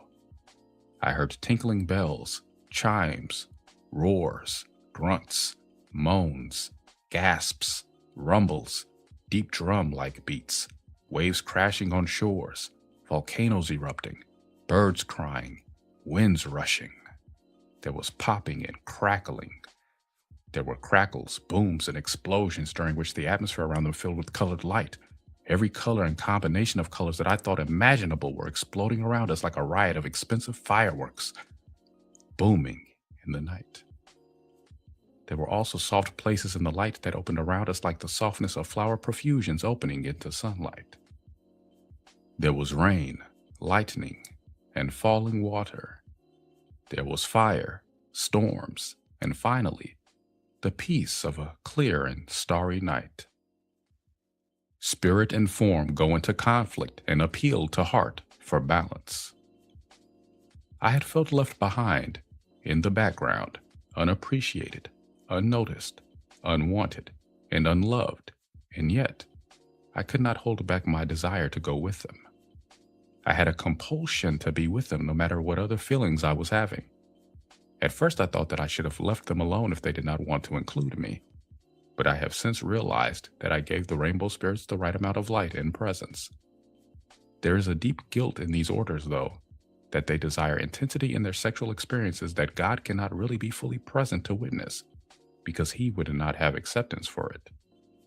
When I saw the way the mother was responding to the father of manifestation, I feared that she loved him more than she loved me, that he was more fulfilling to her than I was, that he gave her more intense orgasms than I could, and that she loved form more than she loved spirit.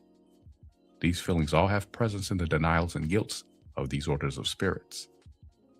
Everything that was present in us, recognized and unrecognized at the time of emergence, has presence in the conscious and subconscious awareness of the spirits who manifested there, or who even came into conscious awareness of themselves within us at that time.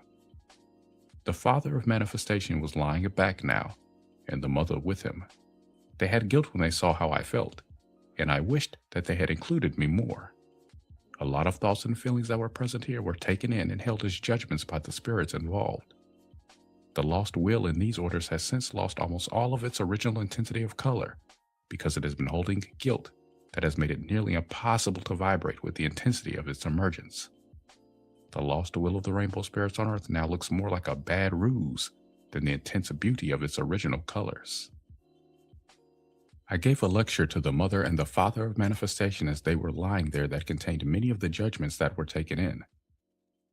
Everything went by so fast that, although I saw it, I had no time to assimilate it, let alone get to know it, enjoy it, spend time with it, welcome it, parent it, or check it to see if it had manifested in a manner that would allow it to remain manifest.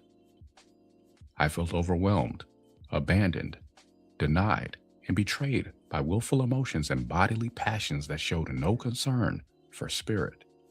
You didn't care about me. You only cared about satisfying yourselves, and you are still not satisfied.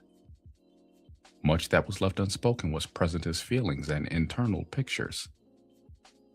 The mother felt very guilty here because she was already tingling again with the desire for more orgasms. The father of manifestation felt guilty because he wanted to respond to the mother. He judged himself to be too involved in sexual drive and gratification. The father of manifestation tried to let his guilt and his concern for and fear of me hold him back. He blamed himself and he blamed the mother for arousing him to such excess. The mother blamed herself, and part of her blamed the father of manifestation. They were trying to listen to me, but as I felt them, it seemed to me that they were really only lusting after one another. I was disgusted and frightened. I felt enraged and ignored. I felt impotent. I feared I could not make them change. All of this is present most of the time when people on earth attend religious services. I held back most of what I am giving now in favor of the image I held of myself as God at the time, but it was all taken in its denied state by the spirits who were present then, and has affected them ever since. I wanted to tell the father of manifestation and the mother how much I hated them for making me feel so left out and powerless, but instead, I said, "You don't care about the spirit you have so wantonly manifested. You don't care what sort of havoc your lust may have wreaked. You let your passion take over, and in it, you disregarded the limits and needs of others. You have indulged in an orgy of extremes that has spewed everything forth like a riotous explosion of beautiful colors, vibrating in sounds and sensations and aromas I could not resist." The mother finished my sentence with a surprising lack of sheepishness, considering the power I thought I had in the speech I had just delivered. "Look," the mother said. I looked and saw nothing really because I was flooded with the sickening feeling of fearing that as I looked away, the mother was beginning again to caress the father of manifestation. She was complimenting him, reassuring him, murmuring to him, seducing him again. Seductress, I thought. "Just a minute," I said, turning back to them. "No more until we go back and see how it is." The father of manifestation was rubbing the mother's belly and touching her breasts. Light milky ethers began to stream forth from her breasts, flowing to all of the spirits that had come forth, falling gently upon them like a warm shower of fulfilling nourishment. I felt ashamed that I had gotten so angry at them. "We can feel from here that they are all right," the mother said. "They have forms we've never seen before," I said. I had the father of manifestation in mind now. "You can't make love to the mother now," I told him. We need to check these manifestations and make sure they're all right. What if he just wants to comfort and soothe me after all the spirits I've emerged? The mother said to me. Again, I felt ashamed. I also did not trust them because I could feel that their real motivation was unsatisfied passion that was growing within them. You know, the mother resumed, you were sounding as worried as I was earlier. You sound just like me. How annoying was what she also felt, but did not say, because she was afraid of treating me in ways she had not wanted to be treated. She also feared that I was right about her, and that she had allowed her passions to make her forget her care for the things we were manifesting.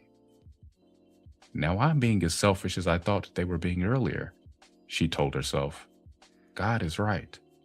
She allowed her guilt and fear to push down her sexual fires. The father of manifestation did not like the way I was making him feel, and he and I got in a fight right then. This isn't how I had envisioned it, I was yelling as I pounded on his head as a way of saying that he was not letting spirit in. You're supposed to let me in, include me. But no, instead you want the mother all to yourself, and as a result, you have bungled everything. There's no order to this, only chaos. Body blamed heart then, saying he should have come along to hold the balance. Without his balance, it's no wonder things went wrong, he said. Boys, boys, I heard a voice saying from somewhere. I looked at the mother expecting that she had said this, but she was standing there smiling as if nothing was wrong. I thought she was very strangely calm for someone who is usually so frightened and full of complaints. Look for yourselves, she insisted. The beauty is so great that I am sure it is not wrong. There is so much beautiful colored light that I'm sure what we have done has to be right. We looked, and there was a beautiful trail of colored light, a huge rainbow glistening and shining in the night, a rainbow pathway that led to our door. At the top of the rainbow, our home was shining in a glorious beauty even greater than what I remembered seeing before. A great jeweled crown of shimmering white light approachable across a carpet of rainbow light, shimmering in the backdrop of the starry night.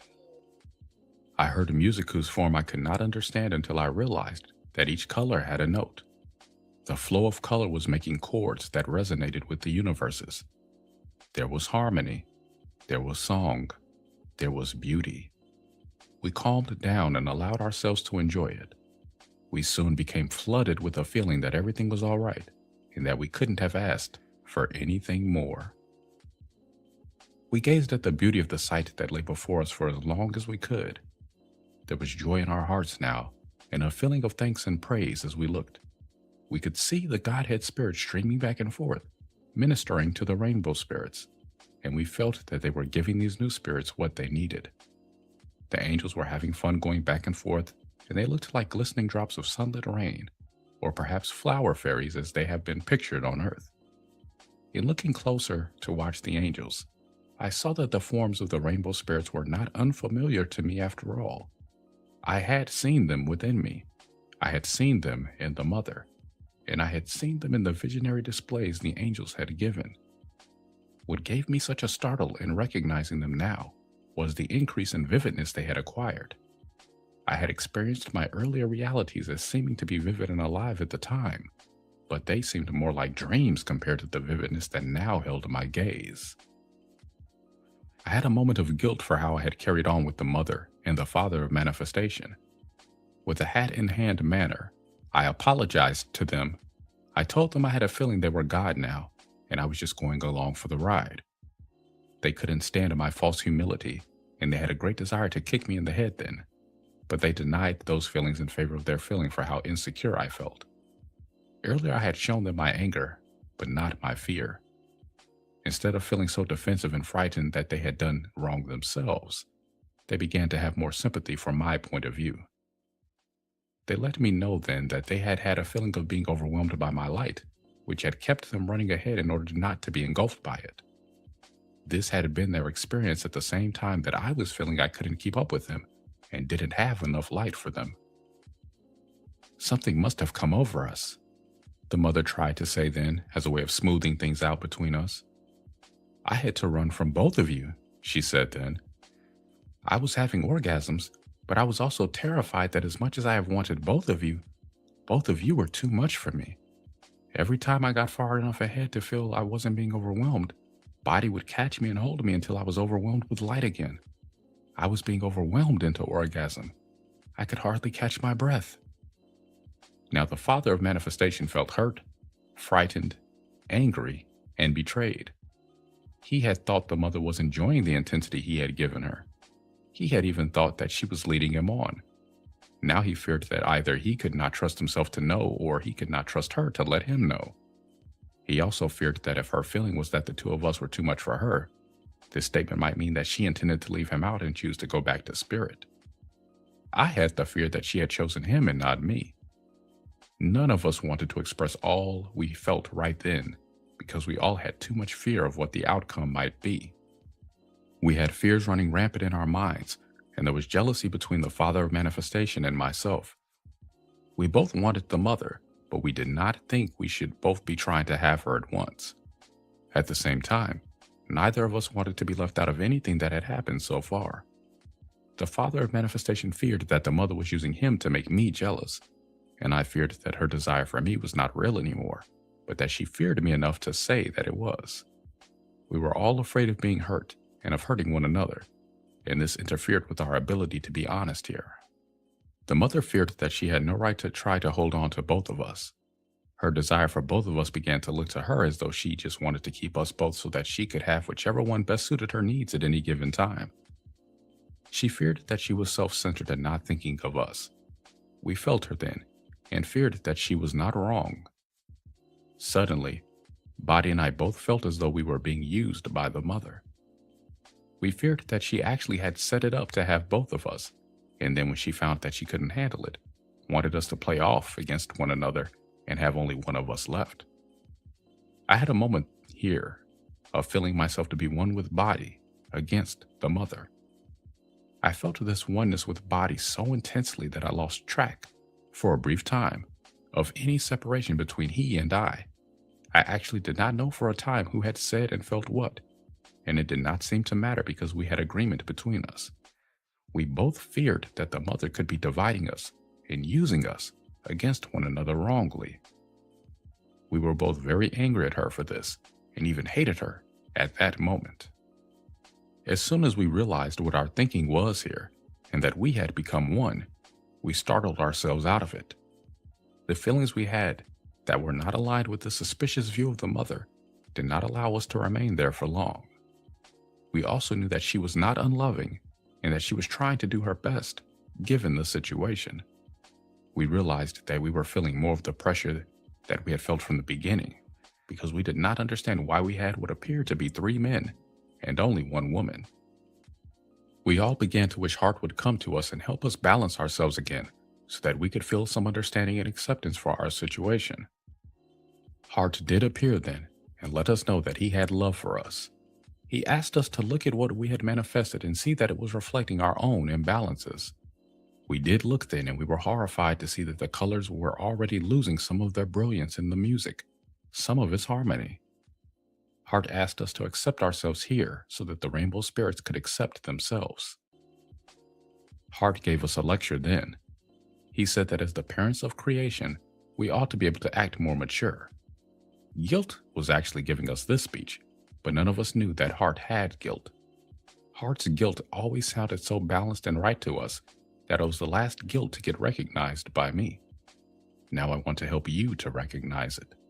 When guilt affects the heart, it makes love appear to be something higher than what you have yet been able to attain, receive, or give out.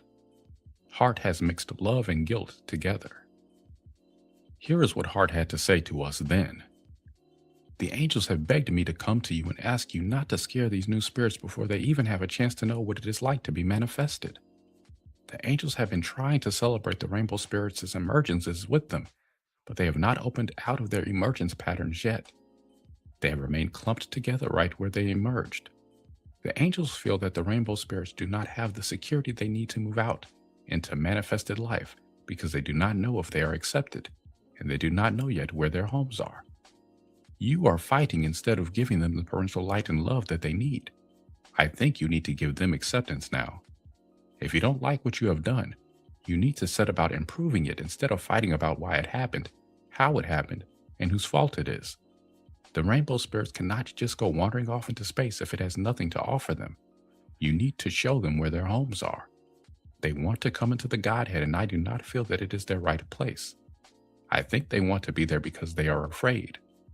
They are afraid they have not manifested right, and that there is no right place for them. You have to give them the understandings they need now. Hart was very gentle with the next part, but he let us know that the Godhead was all he could handle alone, and that not all was going well there either. He said that the angels were also afraid, and that they did not want to show it to the manifested spirits, but they had shown their fear to him. Hart said nothing wrong.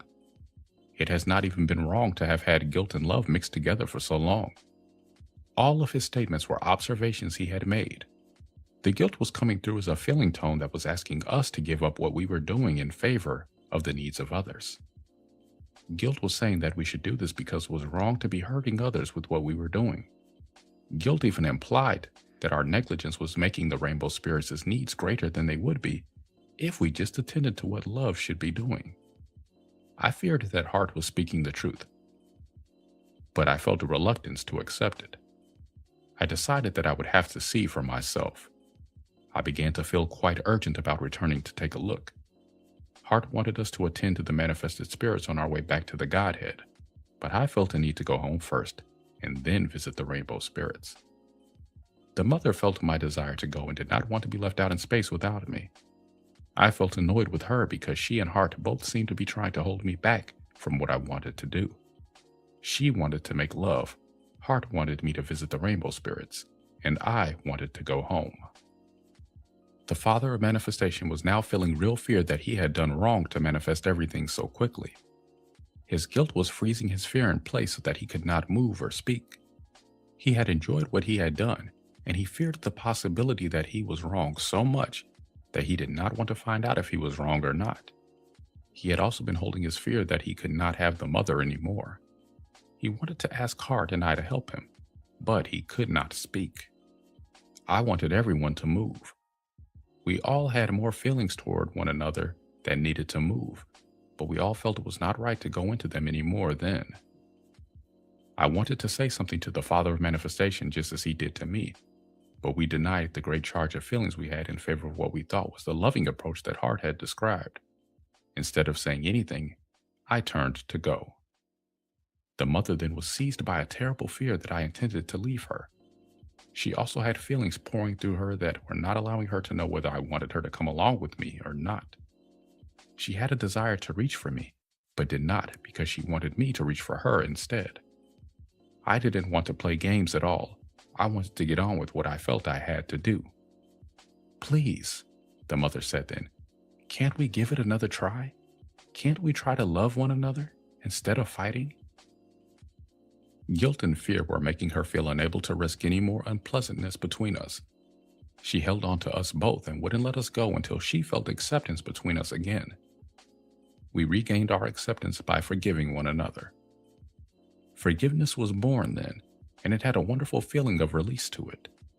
We both gave the mother a hug and let her know that we agreed that it was important to find love between us. We gave love the most important focus then, and decided not to focus on anything that didn't seem loving to us. Lost Will got all the feelings we denied then, and needs to heal them now. I turned to go then, feeling I was allowing the others a choice of coming with me or not. The mother grabbed me and held me back until the Father of Manifestation felt included also. He still felt unsure of himself and did not know what I had in mind. He had ways in which he wanted to express, but he was not sure if I had acceptance for his forms or not. He gave me a hard look which let me know that he did not think it was right to leave him out, but he was not going to pressure me to include him if I didn't want to. The emergence of the will polarity of the rainbow spirits. I pulled the mother to me and also gave the Father of Manifestation the go-ahead without actually saying anything to him. He began to stroke the mother. She blushed as red as can be. She She felt ashamed of how easily passion could be aroused in her when she was held by the two of us. I lifted her and gently rocked her into merging more and more with me. Body was stroking her all over with deep, slow strokes that awakened passion she had not known before. She hungered for body and pulled into her as hungrily as I was pulling her to me. We had a rising feeling. We hovered in red, expanding in the warm and intense ecstasy of it. The color had a clarity that made us feel very powerful and good. We felt orgasm building as though a density of increasing intensity was building sensation in us. We orgasmed as though we were having a volcanic eruption. We rumbled deeply, and the orgasm expanded from a glow into a brilliance of red light. The speed of vibration and intensity increased as we broke through the rumblings into explosion. The explosion went all the way through itself into the softness of expanding glows coming off of the original light. We floated as if in a warm pool of red light. We gave ourselves a rest here, during which our sense of smell awakened us into a renewed desire for sensation. We were smelling the color orange, and it gave us delicious, mouth-watering sensations. We began kissing and gave a new meaning to tongue from our desire to go into the mouth and even deeper into the throat. We had had mouth and lips, but now throat and tongue received new definition. We gave in to more exquisite kissing than we had experienced before. We had the desire to press and rub ourselves against each other, and we were drawn to kiss everything. The head and shoulders and neck received our passion, as did the breast. Back was not left out, nor was any other part. Body was getting defined in our desire to find all of its parts and give them love.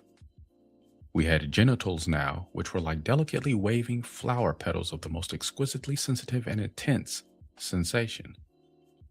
We had orgasm in orange, just experiencing the exquisiteness of touch. We explored touch and had a growing awareness of how it felt to be loved in the body. We gave in to many orgasms in different places in our bodies and found the genital area to be the most intense of all. Prior to this, we had often not known what had triggered orgasm, but this time, we knew genitals had done it. Our genitals had an ecstasy in them that quivered and trembled in their openness to receive love and light.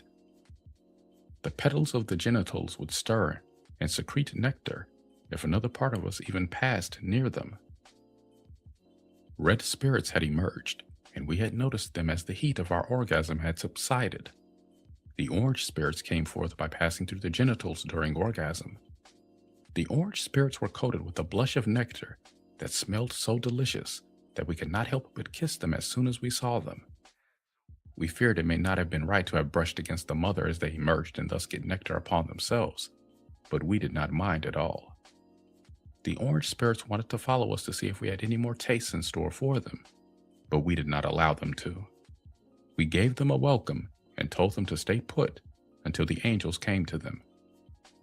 I pulled the mother to me again and gave her a rise by making her giggle. Her gold was brilliant now, and she had a lightness in it that was producing yellow again. She had the joy of sunlight now, and the gold of afternoon nearing sunset. She was still glowing red and orange as though the sun were setting within her, but I was lifting her into the sunshine of daylight. Her gold lit up into yellows as the Father of Manifestation had her laughing with abandon. Giggling and laughing and the merriment of sunshine brought the next orgasm and the next emergence of spirits. Gold and yellow spirits formed a ring around us and let us know they had found life in our light. We had orgasmed gently as though making love on a summer afternoon. We savored the pleasure, not wanting to work up a heat as we had in the passion of red and orange. We had a rest afterwards as though we had fallen asleep in the hammock on the lawn, or as though we had fallen asleep on a bed with summer streaming in from the shaded lawn through open windows that surrounded the bed. We awoke to a coolness, as though evening were coming on. In our dreams, we had watched the yellow spirits dance and play in the sunshine. We had gone into a deeper sleep then, and had not noticed that they had lain down with us. When we awoke, we found ourselves surrounded by little sleeping spirits who had apparently lain down to nap wherever they had grown tired of playing. They were like little balls of sunlight resting gently all around us. Some were lying across parts of our bodies, Some were snuggled up against us. Some were on branches of the trees overhead. Some under bushes and flowers nearby. And some slept on the grassy lawn. We felt that the angels should awaken them, and we called to the angels to come now as we were preparing to leave. We gave the yellow spirits the input of love that we had to give them right then, and guilt got the rest of the feelings, such as guilt that we had not supervised them properly if we had left them to nap where they fell, so to speak. We gave the angels more instructions on how to care for these spirits than we had given yet on the rainbow spirits, because we felt they needed more help. We were right that the yellow spirits had more complexities to understand in their lives than had red and orange, but guilt also had a hand in making us feel that instructing the angels was a way of compensating for care we feared we had not given them ourselves. An adoration for these spirits has also been lost for a long time because we had a desire to wake them up and tell them how adorable they were, and we did not do it. We were off then, leaving the yellow spirits with the angels. We wandered off into green coolness and got lost in it. We had feelings of water and of jungles, leafy forests and evergreen forests touched by blue evenings. It was hard to balance we were feeling now. Cooling vegetation on a hot day, the warmth of the woods on a cool night, the softening of sunlight as it pours down through trees, the holding of moisture, the stillness of deep woods, the drumbeats of cultures who live there. The heartbeat and the drumbeat were one, and the beating of our hearts was answered by the drums. As we grew excited, the drums did also. We also had great excitement of rhythm now, and orgasmed in giant beats of the heart that felt good and strong. We felt that genitals and heart were receiving one another without impediment. We felt so good that we began to soar immediately, and left many green spirits peeking out at us from the green we had created. We were flying now, and we had wings and far-reaching songs sung in flight. The Father of Manifestation and I were both lifting the Mother, and our great wings had the power that our hearts had felt earlier. We had hands and arms also, and we were using them to hold her. The Mother felt small to us. She could feel our great strength and power, and she trusted us to hold on to her. We made love in the air. It was a great feeling of freedom to move and gave us the feeling of when we were first falling in love. We gave birth to blue spirits in the air, and they all fluttered out onto heavens and clouds. These spirits had a feeling of falling in the beginning which they have not gotten over yet. Many loved the free falling in space and trusted that they would be caught, but some became terrified that they either would fall forever or be stopped by something hard and unpleasant. The blue spirits had a vision, and they could see far and wide from their birthplace in the air. These spirits like to get above everything so they can have the breadth of viewpoint and the perspective that they like. They feel that getting above it allows them the clarity they seek. The blue spirits also have voice and arms. The expression center is their power. These spirits were born with a high-mindedness which they have mostly given up now in favor of rivalry with the blue spirits who are born with white light instead of gold. These spirits feel guilty that they have given up so much of their visionary powers, and they have a dream life that they don't like to bring right forward for fear the intensity of their dreams holds some kind of power that it is not right for them to have. They feel guilty that they have envisioned things that did not turn out the way they envisioned them, and that the fault is theirs.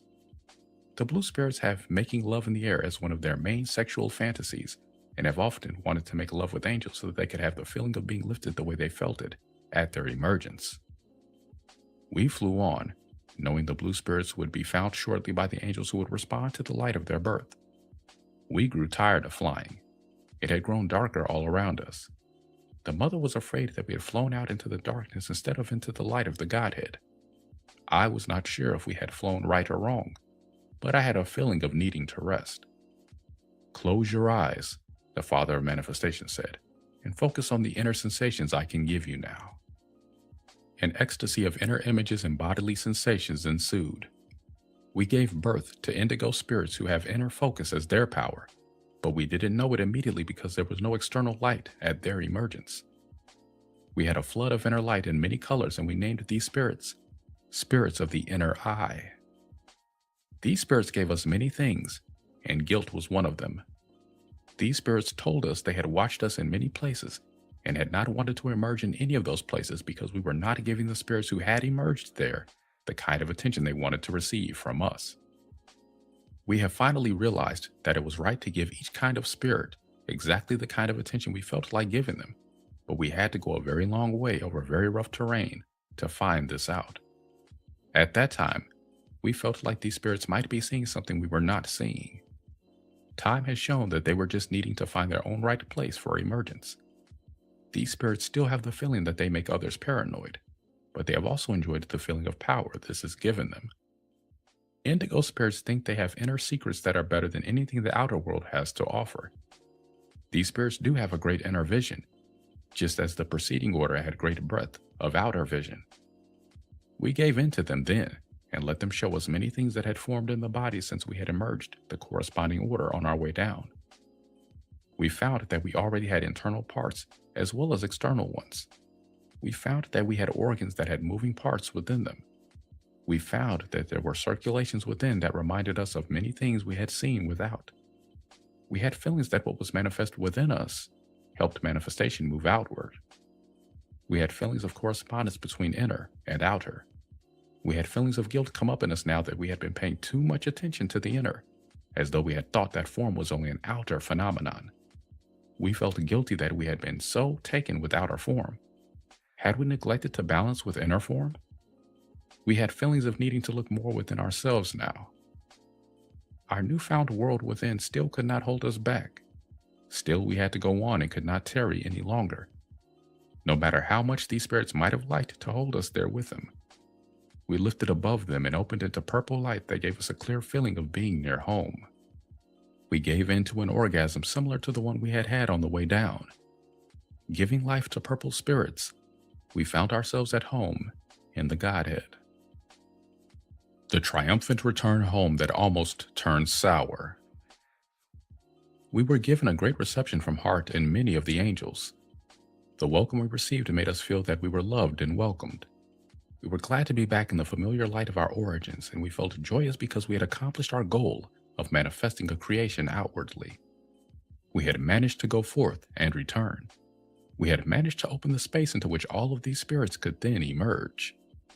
We had also made homes for all the spirits. It was true that their homes were not just like our home, but we felt that the manifested spirits had good homes that could nourish them in the ways they needed to be nourished, to sustain themselves and to prosper in manifested existence.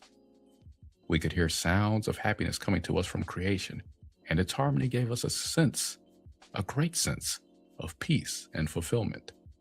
We felt like resting at home now. Our feeling of love for one another gave us many little orgasms. We knew these orgasms were increasing the light a little at a time. We were making light, and our home was growing larger all the time. Our light was growing bright all the time. We were also growing larger now, and we had a feeling that the spirits were growing up with us. Lost Will has both the fear that there is no end to this expansion and the fear that there is an end to it. There is lost will on earth that fears having no limits, and also lost will that fears having any limit imposed at all. Then, we recognized only our happiness. We did not recognize how frightened and overwhelmed part of us was feeling. We touched all then, but not the terror that lay within it. We left more of the will untouched than we knew then. We did not seek out the other feelings held within us because we had so much expansive joy at the unfolding of creation. We wanted to find contentment and fulfillment in our happiness. We did not want to seek out the hard times such as we had experienced in our trying beginnings. There was a background uneasiness in our happiness which we did our best to ignore, unless it pressed itself forward in a particular situation so that it became necessary to give it attention. We had rage that had not moved at all. We had a terror which we had not felt. Guilt was always there, telling us that we should have done an even better job and a more thorough job of creating than we had done. Guilt did not want to let us rest even now. It was nagging us to go forth again and give more attention to the rainbow spirits. We felt that it was not possible to go forth now without having a rest first, but guilt did not want to accept that for an answer. You are inadequate parents, guilt told us. You are very self-centered. Guilt does not allow healing in people who cannot allow themselves to rest. Guilt always demands more and more sacrifice from those it controls. With guilt, There is never a point in which you have given enough, or a time when it is fully all right to have something given to you. Any gift guilt gives has strings attached, whether you see them or not. We had a feeling that guilt was not loving toward us, but we were afraid that it was because we feared we had not been loving toward the thing that guilt was pointing out. Guilt gave us no peace. It went on now. You have to go forth whether you want to or not, because it's the responsible thing to do. I had a feeling of wanting to tell guilt to get lost, but instead I told it I had intent to go forth when I got good and ready. Guilt then made a subtle switch by reminding me that I also had to attend to business at home. I was really maddened then. Do you think I'm some kind of idiot? I wanted to yell at guilt. I had rage, but I did not allow it to move then. Instead, I tried to sound reasonable. The guilt sounded like the mother not allowing me to rest, and I was not sure if it was her or not. She was afraid of my rage, so I did not let it move. If I had given her my rage and she had allowed her fear in response, guilt would not have gotten the space it was able to take then. Guilt increased its presence anytime we held back anything because we were allowing guilt to convince us that it was not right to express what we had a feeling to express. Guilt then permeated the space that the expression would have filled if we had allowed free expression. As though guilt were not enough, Lucifer approached me now. You should not be enraged, he said. You're enraged because you're resisting the flow. You need to let go of all your preconceived images and just let creation happen. Lucifer had the self-hatred that guilt was making me feel. Neither one of them sounded wrong here, and it took us all a long time to realize that their input was directing us to deny ourselves more and more in favor of others. They did not want to allow the will to be free, and they did not want the movement the will created. Guilt said that continual service to others was God's right place, and that any opposition to this from the will was the mother in opposition to the father, which was not right. I had a feeling that guilt was not right here, but I also did not see how guilt was wrong, and I have taken a long time to balance the oppositions that guilt and lack of self-acceptance manifested here. Guilt said feelings that opposed me were not right feelings to have. I wanted to believe that it was really so simple as just getting rid of the feelings that opposed me, but guilt was also making me feel that it wasn't right to get rid of something just because I didn't like it. Lucifer spoke then, identifying fear as the cause of the problems I was having coming to peace with myself. Lucifer then said the desire in the mother was the cause of her fear. She's attached to certain paths, and she's attached to outcome, Lucifer said. The mother is supposed to accept the father and accept what he has to give her. Lucifer had said this, although he did not say it directly to me. Her desire for something other than what she is receiving is a breach of faith in you, guilt said. I had feelings that it was not wrong to want the mother to love, trust, and accept me. I did not know what made her sometimes feel otherwise. Early attempts to help spirits that were having trouble. I tried to give it no more thought then, as I had many spirits coming to me, asking me questions and needing my help. I opened my doors and called in all spirits who needed help. I had a desire for Heart, the father of manifestation, and the mother, to all helping me with the children we had manifested. I had a feeling of being overwhelmed that there were so many of them who needed help now. Some of them continually had new questions, and some of them wanted to ask the same questions over and over, as though our answers were not helping them. We all had feelings of not enjoying the repeat questions as much as the new questions, but did not feel it was loving to let this be known. The mother felt guilty that she had had to have me tell her some things over and over. She wanted to give these spirits the same allowance she had wanted me to give to her. Guilt about herself did not allow her to see that intent to learn what we were teaching them was not present in some of these spirits. I did not allow myself to see this then either, because I had feared it was unloving of me to want to give more light to some spirits than to others. The father of manifestation could not let himself see it because he was too afraid that everything had not been manifested correctly and that it was his fault some spirits were having trouble learning. Heart saw the situation then, but he could not allow himself to recognize what it meant. Heart wanted to say that these spirits just had a slower vibration and would reach understanding if given enough time, love, and training. The guilt we felt around the spirits I am discussing now has manifested many lost will reflections on Earth.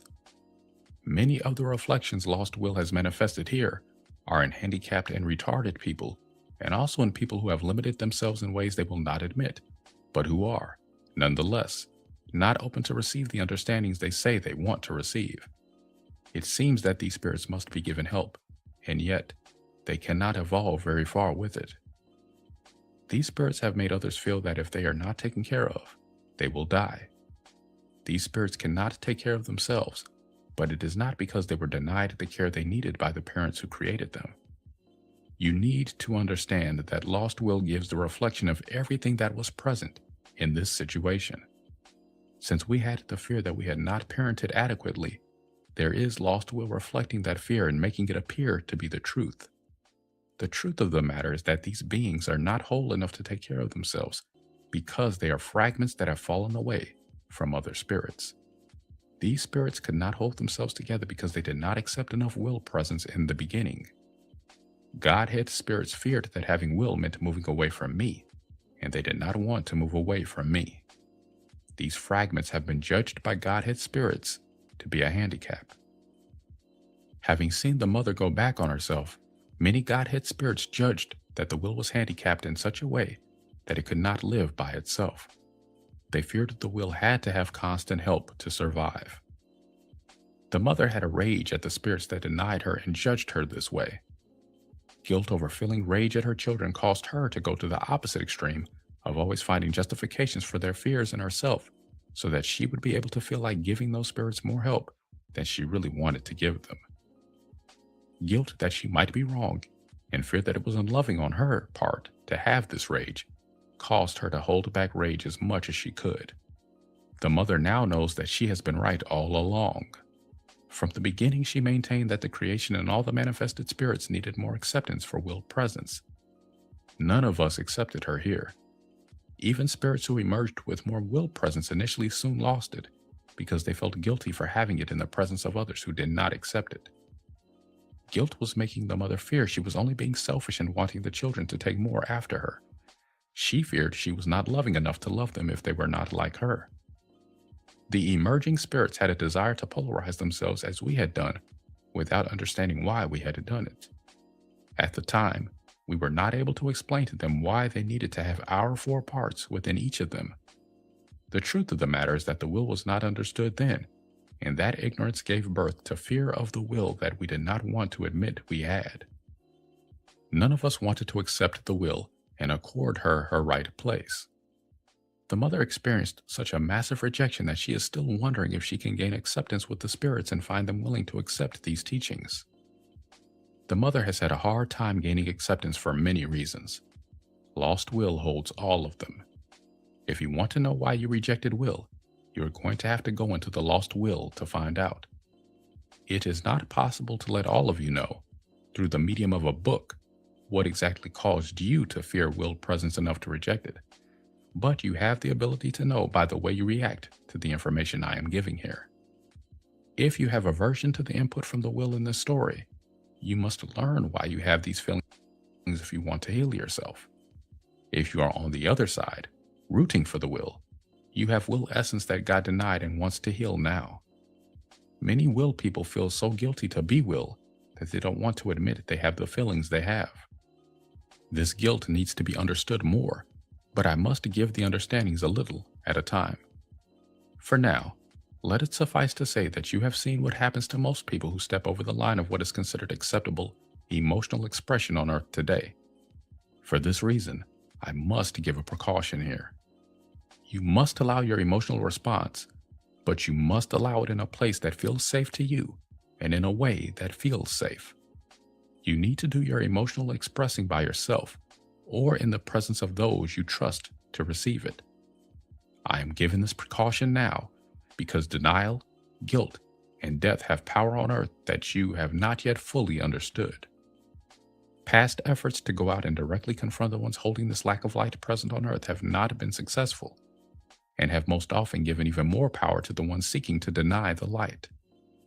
Until you have the full understanding that you need, it is, in most cases, not beneficial to your healing process to go forth and give your old charge to the ones that have triggered you. You can gain more power by letting yourself get to know what you are holding here in the way of old charge and lost will by expressing it with yourself. Neither do I want you to have the feeling that there must always be a clinical or therapeutic setting for moving your will.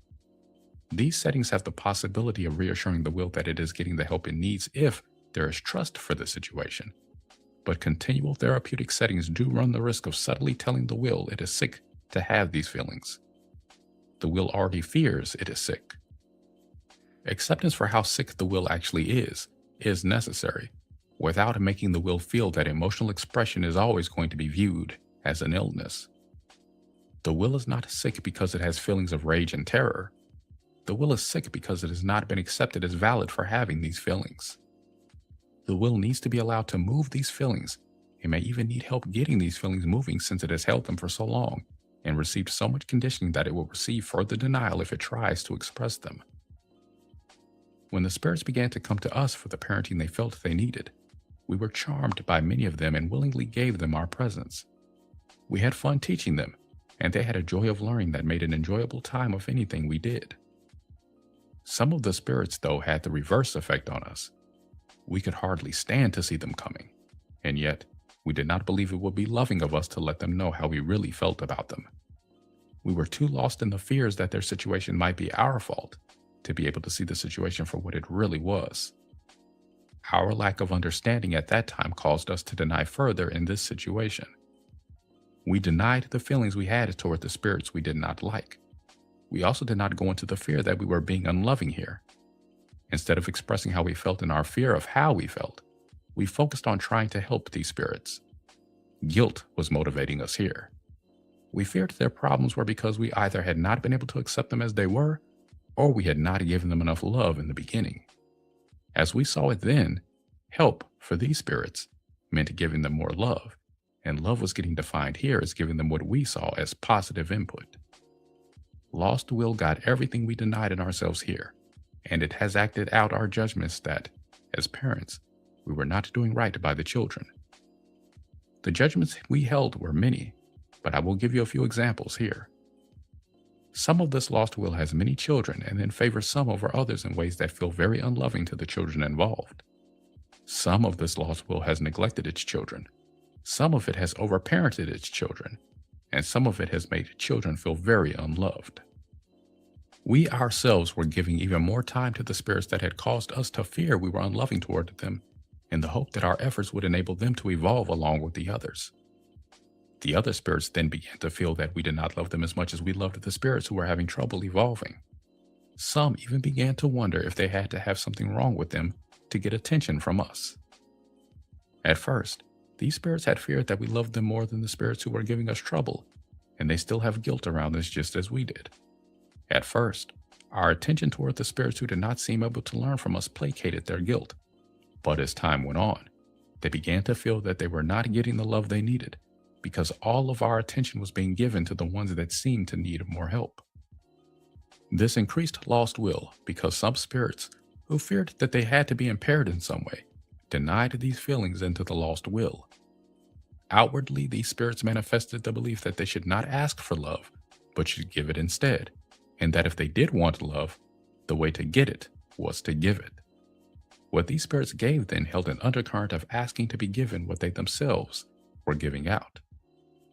I have a long story to give on how this has been acted out in creation. It began by simply staying present with the spirits who were asking for repetitious understandings more than we really wanted to. Sitting with the spirits who were having the most trouble receiving me and giving them the lessons over and over was about as interesting to me as if you had to sit in school, listening to the repetition of multiplication tables until you are falling asleep, and all the while, a tantalizingly beautiful and warm day is progressing just outside the windows, and you feel you cannot free yourself to go forth into it. I had the desire to go forth, but my guilt told me it was not right. I was droning on, giving the lessons inside the schoolroom, while all the spirits I longed to be with were romping and carrying on in the yard surrounding the schoolhouse. The Father of Manifestation had intent to help me teach, but he was continually having to give one or another of these spirits first aid or some form of attention in the back of the room. Hart was in the yard telling me someone had to look after the children out there. The mother could not hold herself present with me in the classroom. She had to come and go because interest drew her to the yard, while guilt and also a longing for body and I drew her back into the schoolhouse. Rage in the mother said, "Turn these spirits out," and fear said, "It won't be loving if you do." She tried to help me but could not remain interested in going over and over the same things. She said that these spirits should have the understandings by now and I should go on to something else. Every time I tried to move on with these spirits, I met the same response: questions without end on how to apply the teaching I had just given. The endless questioning further enraged the mother, who said that because these spirits couldn't feel the situations, they could not know what to do. They want a rule for everything. No matter how many rules you give them, they will always want more rules. No number of rules will ever give them the right guidelines for every situation they're going to meet. In modern terms, no matter how Emily Post has tried to delineate good manners, there is always a new situation that calls for the ability to feel what would be appropriate. No matter how laws have sought to bring balance to one area, they have created imbalance in another. For example, the compulsory education laws that sought to educate children and save them from drudge jobs at young ages have imprisoned others who could have benefited from the freedom to learn in ways other than sitting in a schoolroom. Not only that, many of the children imprisoned within compulsory education laws are the same bright little spirits I had to turn loose to play in the yard, lest they become as dull as the ones I originally had to keep behind for additional lessons. Even so, the brightness of these spirits has dulled greatly since they emerged, because guilt has succeeded in directing that everyone should be treated the same, or as nearly the same, as possible. I still had desire to help these spirits, but I finally had to tell them that I could not help them anymore at that time. Every time I gave these spirits an example of how to apply a teaching, they had an example of how they could not apply it. If I explained to them how they could indeed apply the teaching to their example, they gave no indication of having accepted me there. They simply came forward with another reason why my teaching could not apply. These spirits had no intent to learn from me, but I did not want to allow myself to know it then. Because I did not allow myself to see these spirits for what they were at that time, I gave them many tools they were later to use against me. The lesson they had learned best was not the lesson I had sought to teach them. They had learned how to sound like me without having my intent. They had intent to oppose me while sounding like they only had love in mind. When I finally had no more patience for repeating the lessons that did not seem to be sinking in here, I did tell these parents that I had to end the session. I held back many emotions that I was feeling there in favor of sounding reasonable and loving. I gave the impression that God had preference for falsity over honesty if what true feelings had to say did not sound kind and positive.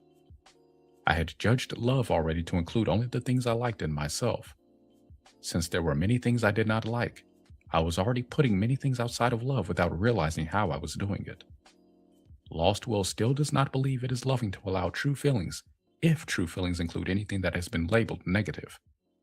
Tact is what it is usually called now when someone feels they must find the right way to say something.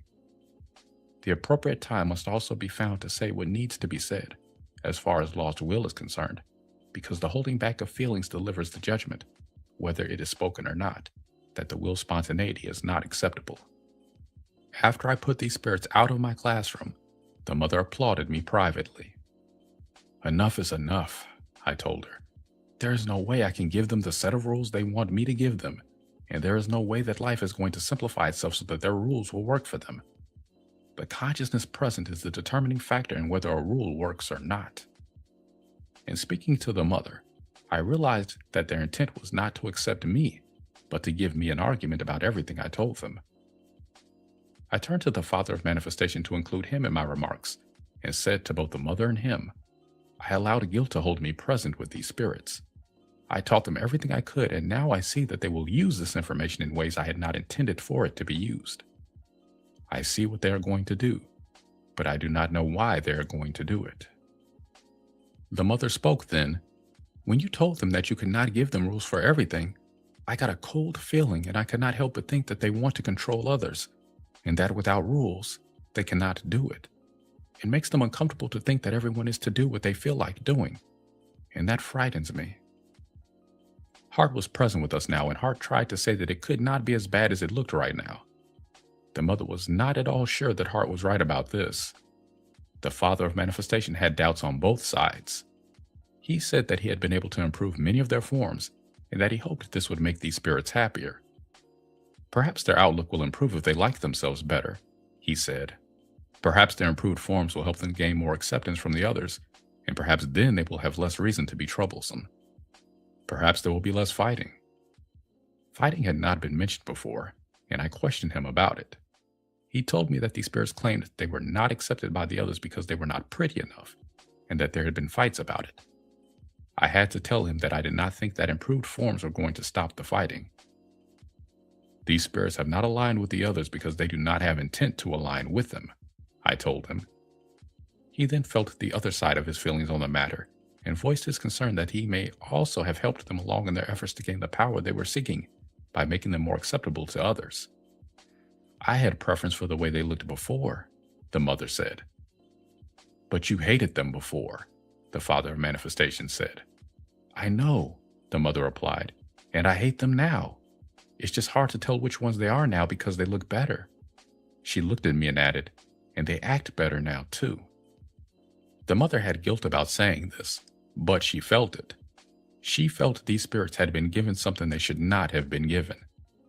Once again, she denied her rage at us for not listening to her about these spirits until, as she said now, it was too late. Lost Will got her rage along with the belief that it was too late to do anything about these spirits. Lost Will still holds the belief that it is too late to rescue Earth from what these spirits have done. The angels' early misunderstandings. I had to go forth now and see how the other spirits had been faring while I had been busy giving lessons over and over to the spirits who couldn't anchor the information in themselves because of their willingness. When I went out to the other spirits, I found that they had been enjoying themselves imitating the things they thought we did. They had been merging with one another, becoming one, and re-emerging as a way of getting to know one another. I found that they had mixed themselves together so much that they had literally gotten mixed up as to who was who. They had all left pieces of themselves in others and had pieces of others in themselves until it was hard to know what piece might have been the original spirit and what pieces had been left there by others. How to straighten it out was not a simple thing to ascertain. The father of manifestation was also confused by what they had done because their forms were no help in straightening things out. As they had mixed together, their forms had also. We had guilt telling us that we had neglected them and that was the reason it had happened. Because of my guilt, I felt it would not be fair to let them know how angry I felt when I saw what had happened to them while I had been busy with the others. I knew it had happened because they had not gotten to know themselves well enough before they had gotten involved with others, and I had wanted them to wait for my help instead of going ahead on their own. The spirits felt like they had had fun mixing like this, but to me, it was a dismal feeling of not knowing right then whether manifestation had been a good thing or not. The father of manifestation felt me here and worried that he was responsible for the problems we were having now. Then I had to find out who had the parental parts of the spirits, just as you are going to have to do now. I felt I had to straighten out the spirits and help them to know themselves so that this wouldn't happen anymore. I soon found that the spirits did not want to allow me to do this. They gave me many reasons why they had arranged themselves the way they had. Lucifer sounded present in some of their reasons. I had just had my fill of Lucifer's puppets in the classroom, and now I had a yard full of spirits who I thought had aligned with me, all sounding like Lucifer had filled their heads in my absence. They told me that they had a desire to be one with one another, and that it did not matter how they arranged themselves, because essence was all the same in its sum total. They said that it did not matter how they experienced themselves, because that was also all the same thing. It's just light moving, they said. They had undercurrents here of feeling unsure they had emerged correctly. Some wanted to be different, some wanted to be more, and some feared they should be less than the way they emerged. Some felt that relationships needed something to make them continue, and that a sure way to do this was to leave a piece of themselves with the ones they wanted, or to keep a piece of the ones they wanted. In trying to straighten this out with the Godhead spirits, I found that they had confusions about form and essence that I could not help them with then. I found that they did not understand why they had manifested as they had, or why they needed to continue in that way. I found that manifesting individually was already feeling to them like a limitation they did not all want to have. It seemed to me that they felt frightened and incomplete, and that they were attempting to comfort their fear by lumping themselves together again. Even the ancient ones, who had seemed so sure of themselves, were having trouble here.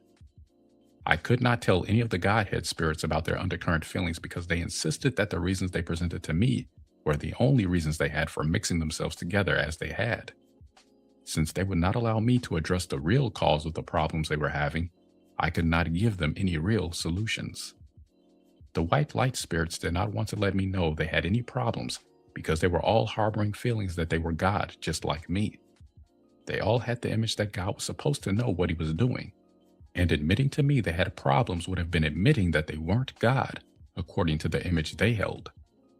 Many of the rationalizations the Godhead spirits presented to me then even sounded like they were trying to let me know that they knew more than I did. Lucifer had gained their ear while we had been gone, and now Hart was not sure he had any influence over them anymore either. Hart had felt that the loving presence he could give was to hold the balance and shine his light and let all the spirits be free within that environment to seek whatever experiences they wanted to seek. He felt guilt now, as though love was not enough. Once again, we seemed faced with the question of how much guidance was right to give before our good intentions slipped into an overriding of the free will that we knew the spirits needed to have.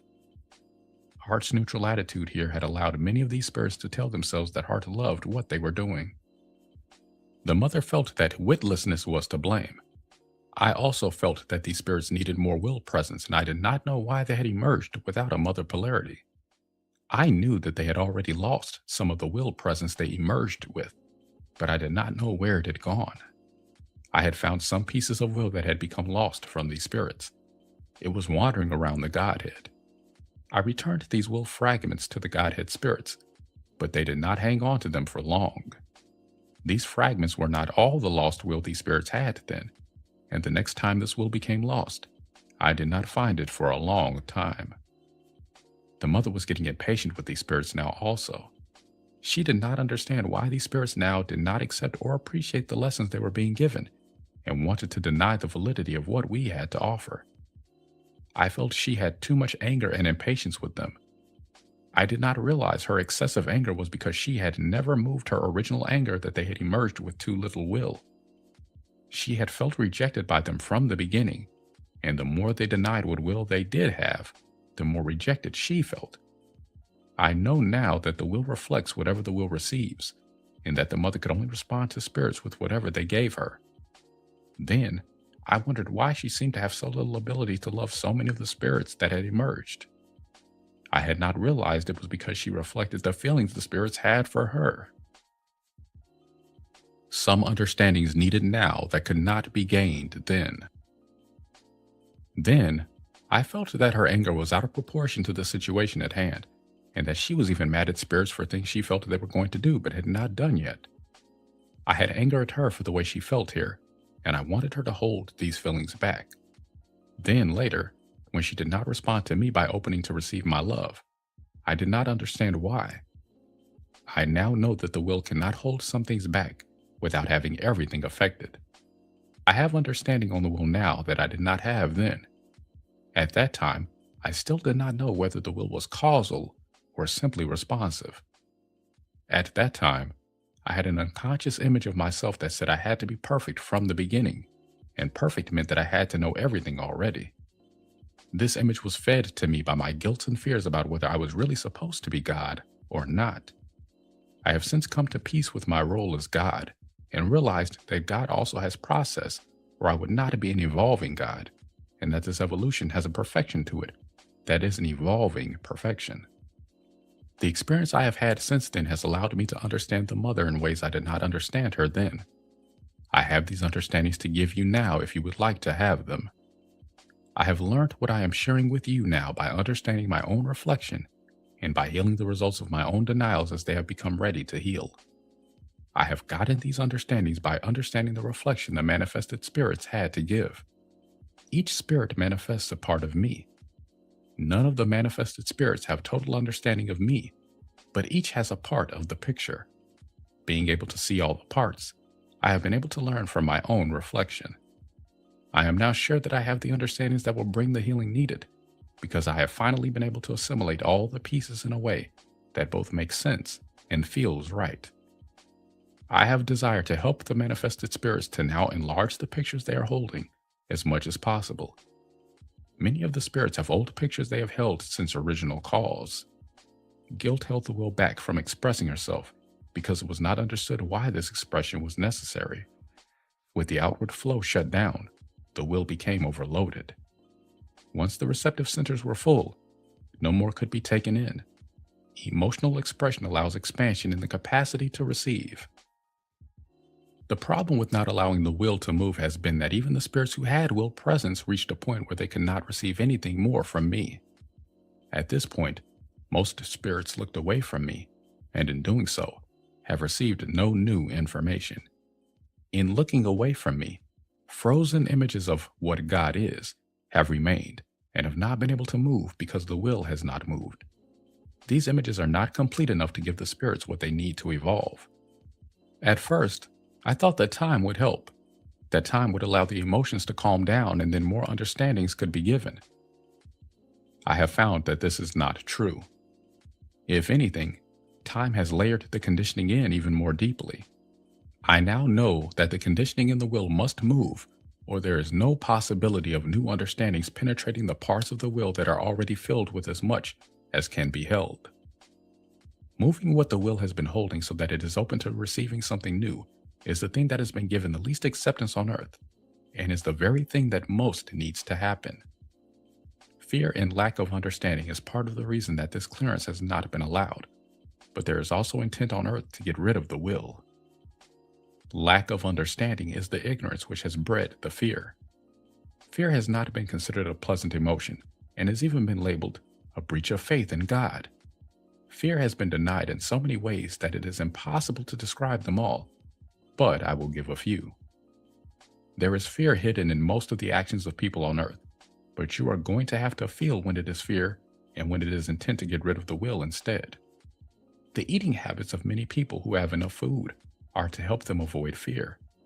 When laws are made to do something about a problem, fear of powerlessness is often involved. Most behavior that is meant to show lack of fear is an act to draw attention away from fear that is hidden, but, nonetheless, present. Anger is often used to hide fear that lies underneath it. There are other emotions that are hidden in actions also, so you are really going to have to feel this to know what I mean. The will has received this avoidance and denial, and has interpreted it as an unlovingness toward the will. The will has not felt accepted, and no wonder. Guilt then took over the will, because the will feared it was somehow at fault for having feelings the spirits did not want to accept. When the will could no longer bear to hold the feelings it was not allowed to move, it fragmented. Guilt in the will, especially in the fragments that are almost consumed by it, is what draws the punishment that the will fears if it tries to move what it has been holding. Recognizing the presence of guilt, including guilt that you have guilt, and deciding whether you want to allow it to have power over you anymore, is the first step here. If you have desire for guilt to go, you need to let your will know that you now have acceptance for moving the emotions that guilt has been suppressing. You may have attacks of body pain, especially in your upper back, neck, or head, after expressing emotions that you have felt guilty about having. Understandings on guilt combined with the acceptance of the emotions that guilt has had the power to suppress will move guilt out of you. You cannot win an argument with guilt, but you can give yourself more acceptance as that guilt no longer remains an unseen dictator. Overthrowing this dictatorship is what you must do with guilt. Part of my process has been to face the reflection of my own guilt, which said to me that if I were really fit to be God, I should not need process. I should already know. And if I didn't already know, then I had no business emerging a creation which I could not guide properly. Guilt will always tell you you should be doing better than you already are. I had enough understanding to bring forth the creation, or it would not have happened. There was no way to know in advance of the experience, or what the experience had to teach us. Just as I had learned enough to manifest the creation when the creation came forth, I have now learned enough to heal the imbalances manifested then. I still have to learn what the manifesting of this healing has to teach me. I will keep you informed if you open to receive me. You have to understand that you will never get ahead of me because the Godhead vibrates faster than anything else. Full self acceptance has been lacking in my creation, and coming into full self acceptance includes accepting your point of manifestation. All the spirits manifested after I had had existence for a long time because they had a desire to learn from me and to let me go first so that they could learn from me. Each spirit manifested in the place that was right for it, and each spirit manifested in response to the vibration in me that called it forth. If you found a group around you, you were group oriented. If not, you are individually oriented. Both orientations are fine. You have to accept yourself and your right place, or you cannot evolve as you need to. Understanding is that the progression in which you manifested is the progression in which you needed to manifest. And this progression gave you a relationship to me that is right for you and allows you to receive from me in the ways that feel best to you. Getting closer to me than is comfortable, or farther away from me than is comfortable, does not allow you to receive me in the ways that you need to receive me. I have gone through a long process with spirits who have not wanted to accept their emergence. What I have been facing here has been a reflection of my own guilt. I had to face the guilt I had over feeling responsible for everything, and the blame I felt toward others when I did not want to have to feel that I was responsible for everything. You are going to have to face the same things in yourselves. I have originated everything, and so I have caused all of it. This was the source of guilt's power to tell me that everything was my responsibility. Guilt gave me the feeling that blame was not right, and I tried to avoid blaming for a long time. I later found out that I had been blaming in a gapped state. By gapped state, I mean that I was not aware of my blame because I felt justified in doing what I was doing. Guilt had been getting me to bend over backwards for everyone much more than I really wanted to, and was making me feel like I was not a loving God if I didn't want to do this. I was suppressing my anger here because I feared that guilt was right, and that everything I was having to do needed to be done. One of the judgments here was, it is not loving to blame others. I have only myself to blame.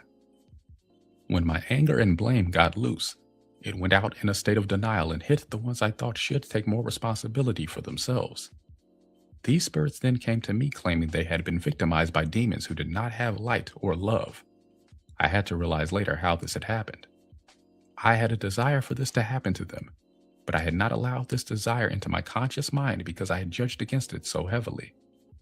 When I first realized this desire was present, I blamed the mother for having it, and still did not accept that I felt it myself. I thought she had evil or unloving intent. Understanding here is that all of the spirits do have to take responsibility for themselves. I have originated everything. This is true, and the spirits have followed my lead. The spirits have had their own free will from the beginning, however, and each has responded to the vibrations within me that have attracted them. I have responsibility for having originated the vibrations, and the spirits have responsibility for being drawn to particular vibrations in me. I have responsibility for my lost will that has not known how to move through things when I would not give acceptance to its process, and the spirits have responsibility for their lost will in the same manner. Spirit must open to receive will now, and lost will must be willing to open and receive spirit. Will essence that does not want to open to my light now will go outside of me along with the spirit essence that does not want to open and receive will now. Lost will must be allowed to get the message, though, that it can heal this time. I had no idea it would take so long to get the lost will to open to me once I understood how it had gotten lost. I had to try everything to understand how to get it to open once it had closed. I have intent to let you know that lost will is not to be sent outside of me just because spirit does not want to try very hard to get it. Intent makes the difference here. Intent is what I found had made the difference originally. Those who had intent to deny the will did not feel the same to me as those who did not understand the will.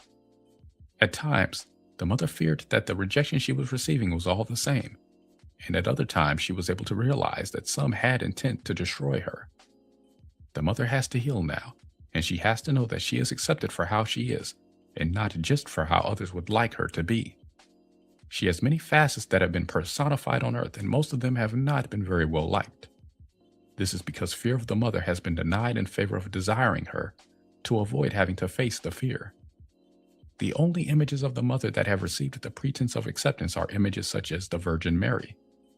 The mother does not like any of the mother images very well, because they have not given a true picture of the fullness of her nature any more than have the popular images of me. People have not seen sexuality, rage, or anything else that has been judged negative as a part of God. The judgments against these aspects have made these aspects appear to prove the judgments against them. In the beginning, the angels felt they were the most favored children, largely because they were the most like me. Other spirits resented the angels for this, and yet wanted to be favored themselves. What is held in the lost will around this must also move now, so please allow any feelings you may have in response to any of the spirits as they come forward in the story. It may be that you will feel guilt that you may or may not have had a white light beginning. It may be that you will feel desire to deny the existence of angels altogether. You may feel anger, jealousy, rage, or hatred toward the white light spirits, or even fear that you are unworthy compared to the white light spirits. You may have guilt and feelings of unworthiness for having the feelings you have. You may hate me for not making everyone the same. You may have blamed me for a long time for having given more light to some spirits than to others. You may feel you have been persecuted in past lives and believed I was not there for you the way that I was for others. No matter what you feel, you need to allow the emotions to move and release the judgments you have held around them. I had an ecstasy in the beginning and then fear when I realized I was attached to feeling good. I had hard times in the beginning with the mother, but had reached joy later with her. Next, I had manifested a creation that had given me joy in the beginning, and I had felt that it was not wrong to allow all the essence that wanted to share in this experience with me to come forward and manifest their companionship.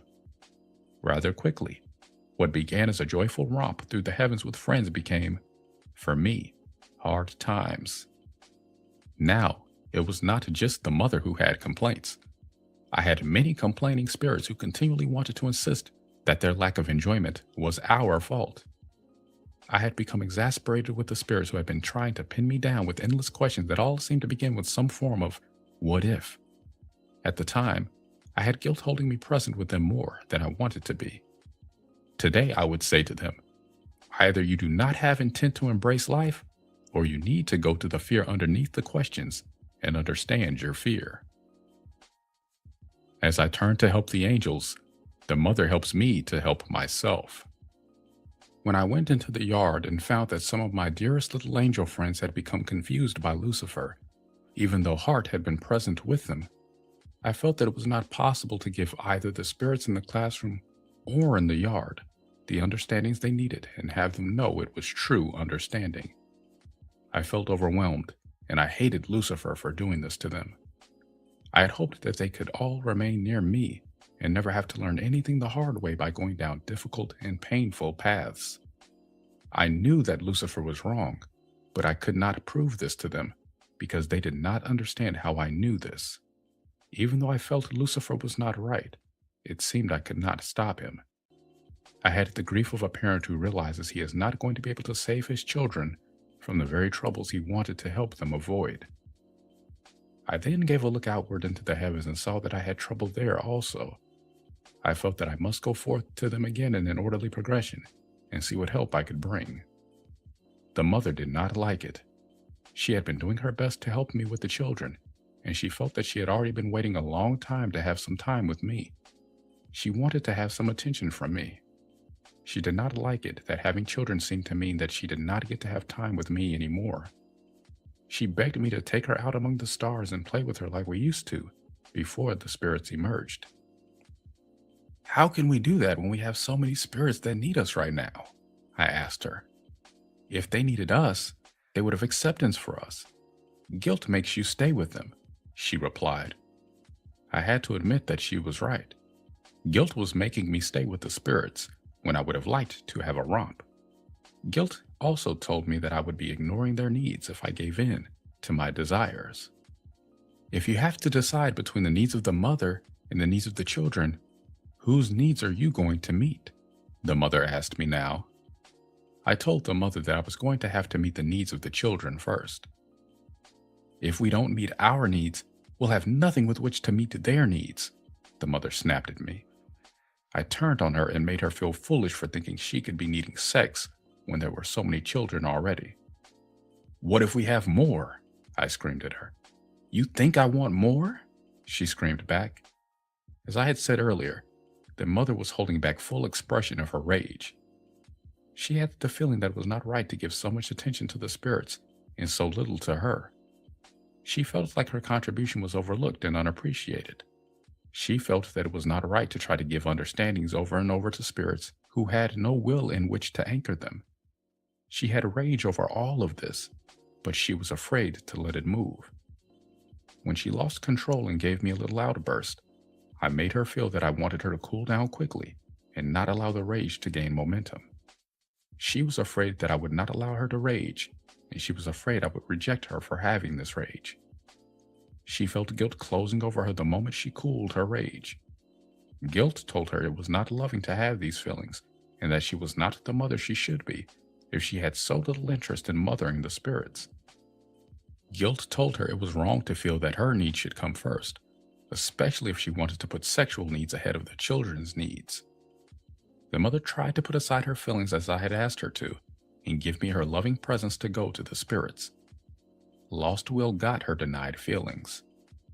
The mother was feeling ill from holding back emotion, and guilt told her she had to ignore those feelings in favor of her parental role.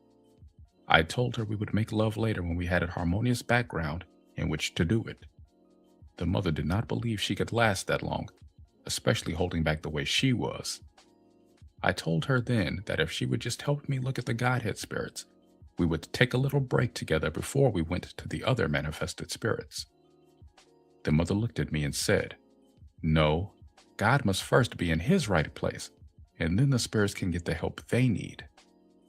Lost will holds all the feelings the mother had to overcome in herself to be able to confront me with such certainty. She had plenty of guilt and fear that she was not right, but she also had a strong feeling that she was right. She pulled me to her and asked me to touch her. I touched what I could then, but I did not touch the mother enough to fully realize how bad she was feeling. Lost will is still holding places I did not touch then, but I gave the mother as much light as I could. I had not realized how slow my vibration had been getting until I felt the exhilaration of joining with the mother in a feeling of freedom we had not had for a long time. We shot upwards together and had a flurry of small explosions. No spirits emerged that we saw, much to our great relief. There was such a great need for light in the Godhead that it was not wrong of us to have done this, even though Lost Will has held the belief that it was wrong ever since then. We also both had some guilt that we had not included Heart in the Father of Manifestation. It was much later when I understood that the Godhead had lost so much light from the holding back that guilt had been able to get us to do, that the spirits could not have handled the tremendous and sudden increase in the light that would have taken place if the four of us had all made love at once. Even though I have had plenty of uncertainty toward the Father of Manifestation, I also had feelings of guilt and fear whenever he was left out, because something in me knew, even then, that no matter how I was having to struggle to accept it, Heart was right in saying that he was my brother. The mother always felt fear and guilt when we made love. Either someone was left out and she felt fear and guilt about that, or everyone was included, and she felt fear and guilt about that. Either we emerged children and she was afraid and guilty that they were too many or not right somehow, or we didn't emerge children and she had fear and guilt that she was holding them back. She always had fear that I had expectations of her that she could not fulfill, and guilt made her feel that she had to turn me loose to have another if she was not adequate. She hated the feeling that she might have to let me go, and she hated the feeling that she could not be with me because we were having too many children. She felt guilty because she had these feelings, and then she felt guilty that when we were together, she was such a mess that I had to give her a lot of light and help because her emotions were giving her no peace. She had feelings that guilt and I and everyone else were right, and that denying her feelings was the only way she was going to be able to stand herself. "No wonder no one likes me," she would say sometimes. "I can barely stand myself."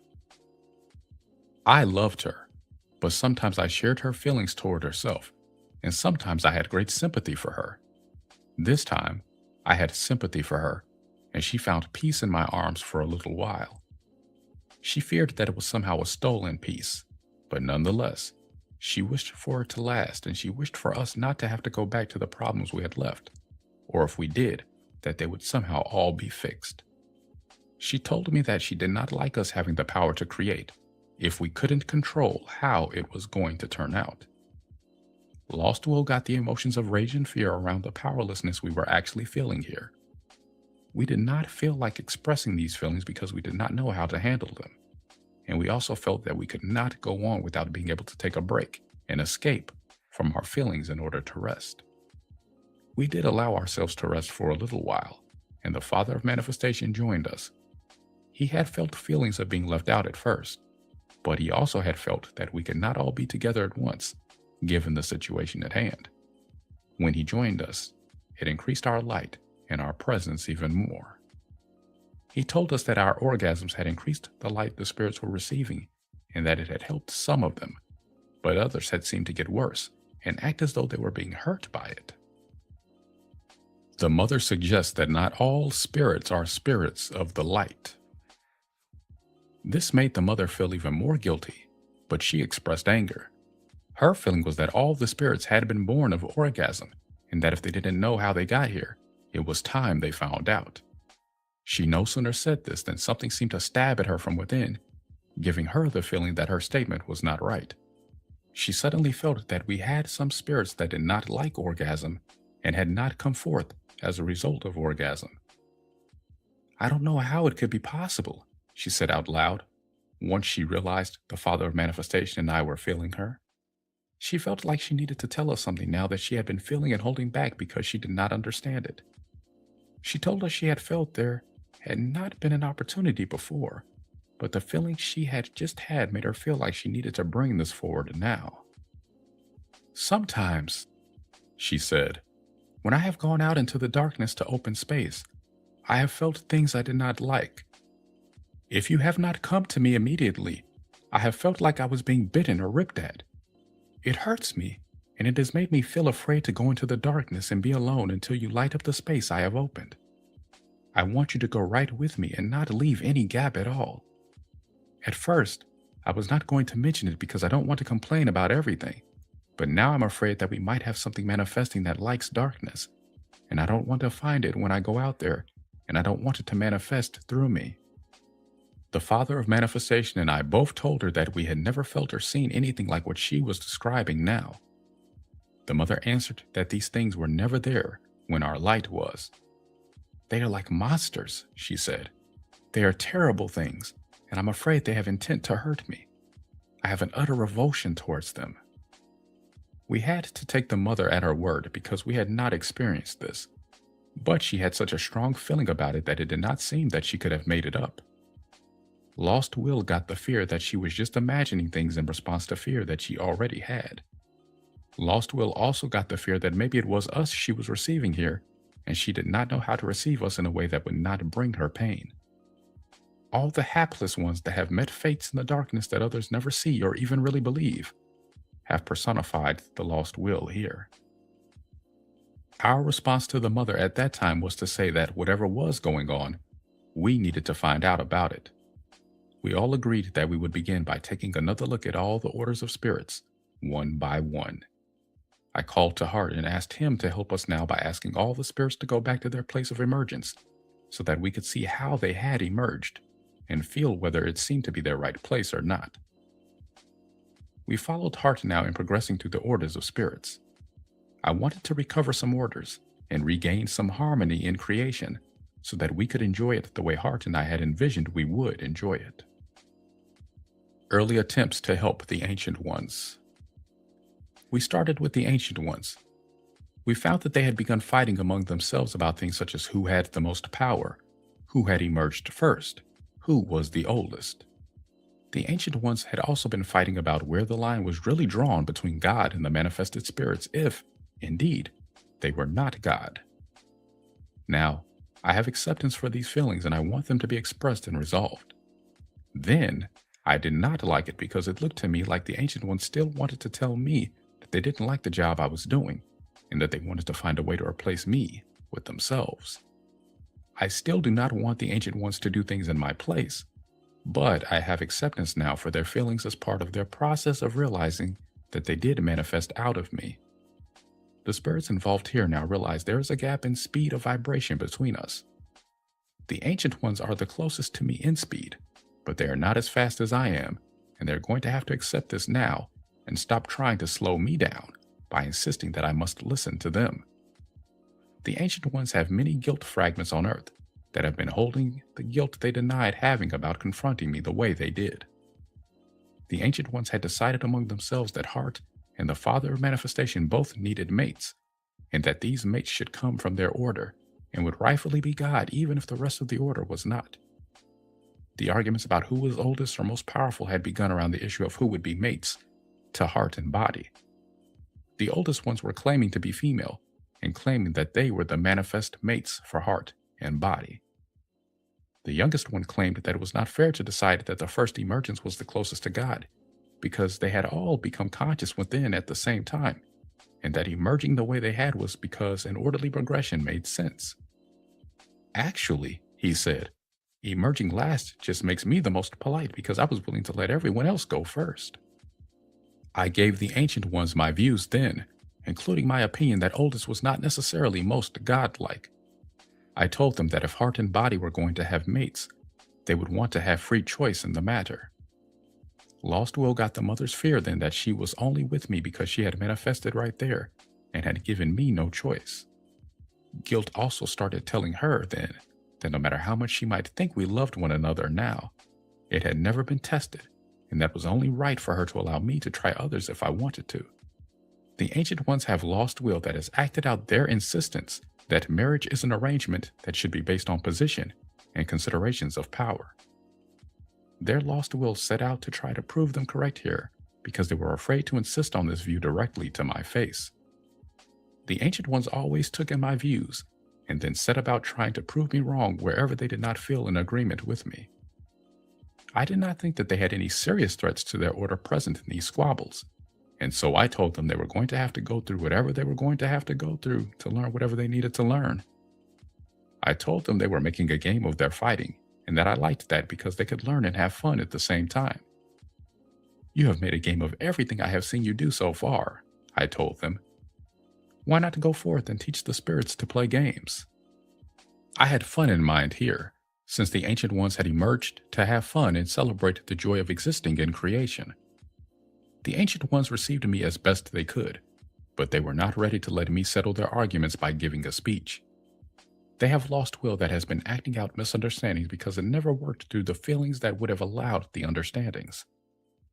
The Ancient Ones, at that time, largely tried to put aside some of their own feelings in favor of bringing playfulness and joy to others, no matter how they may actually have felt in themselves.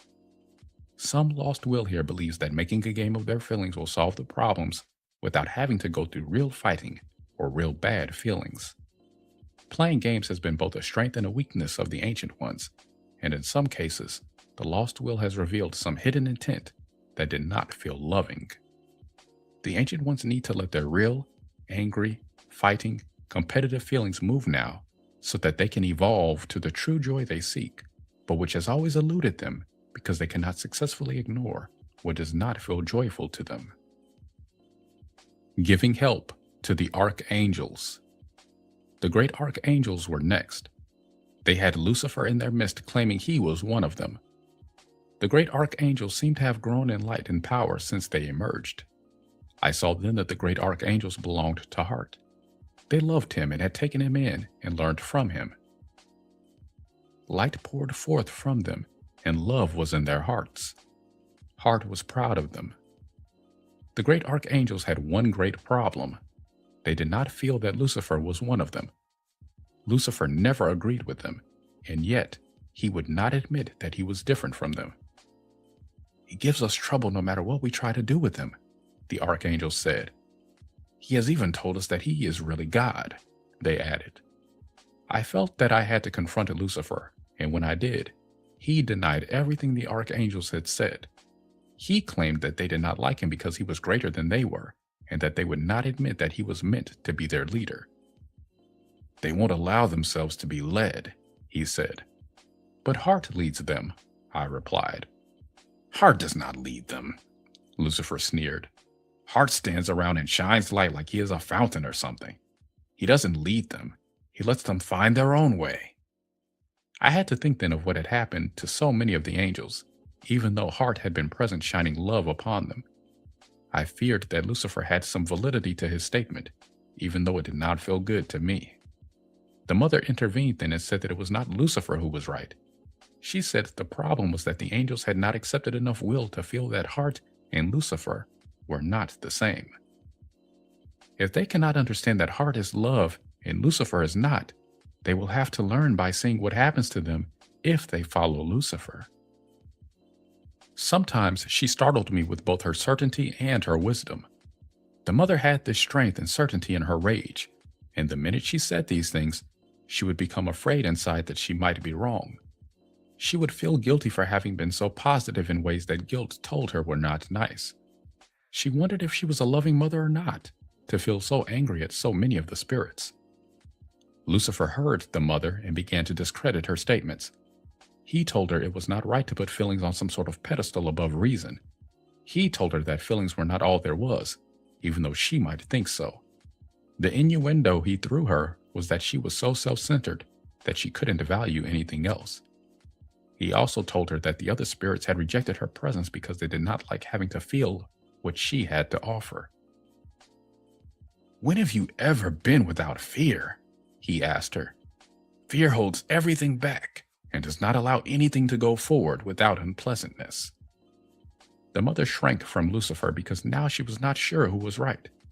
She felt a chilling and sickening fear. Lucifer pointed at her. "See, you're afraid right now. Even the truth frightens you. You cannot even stand the truth."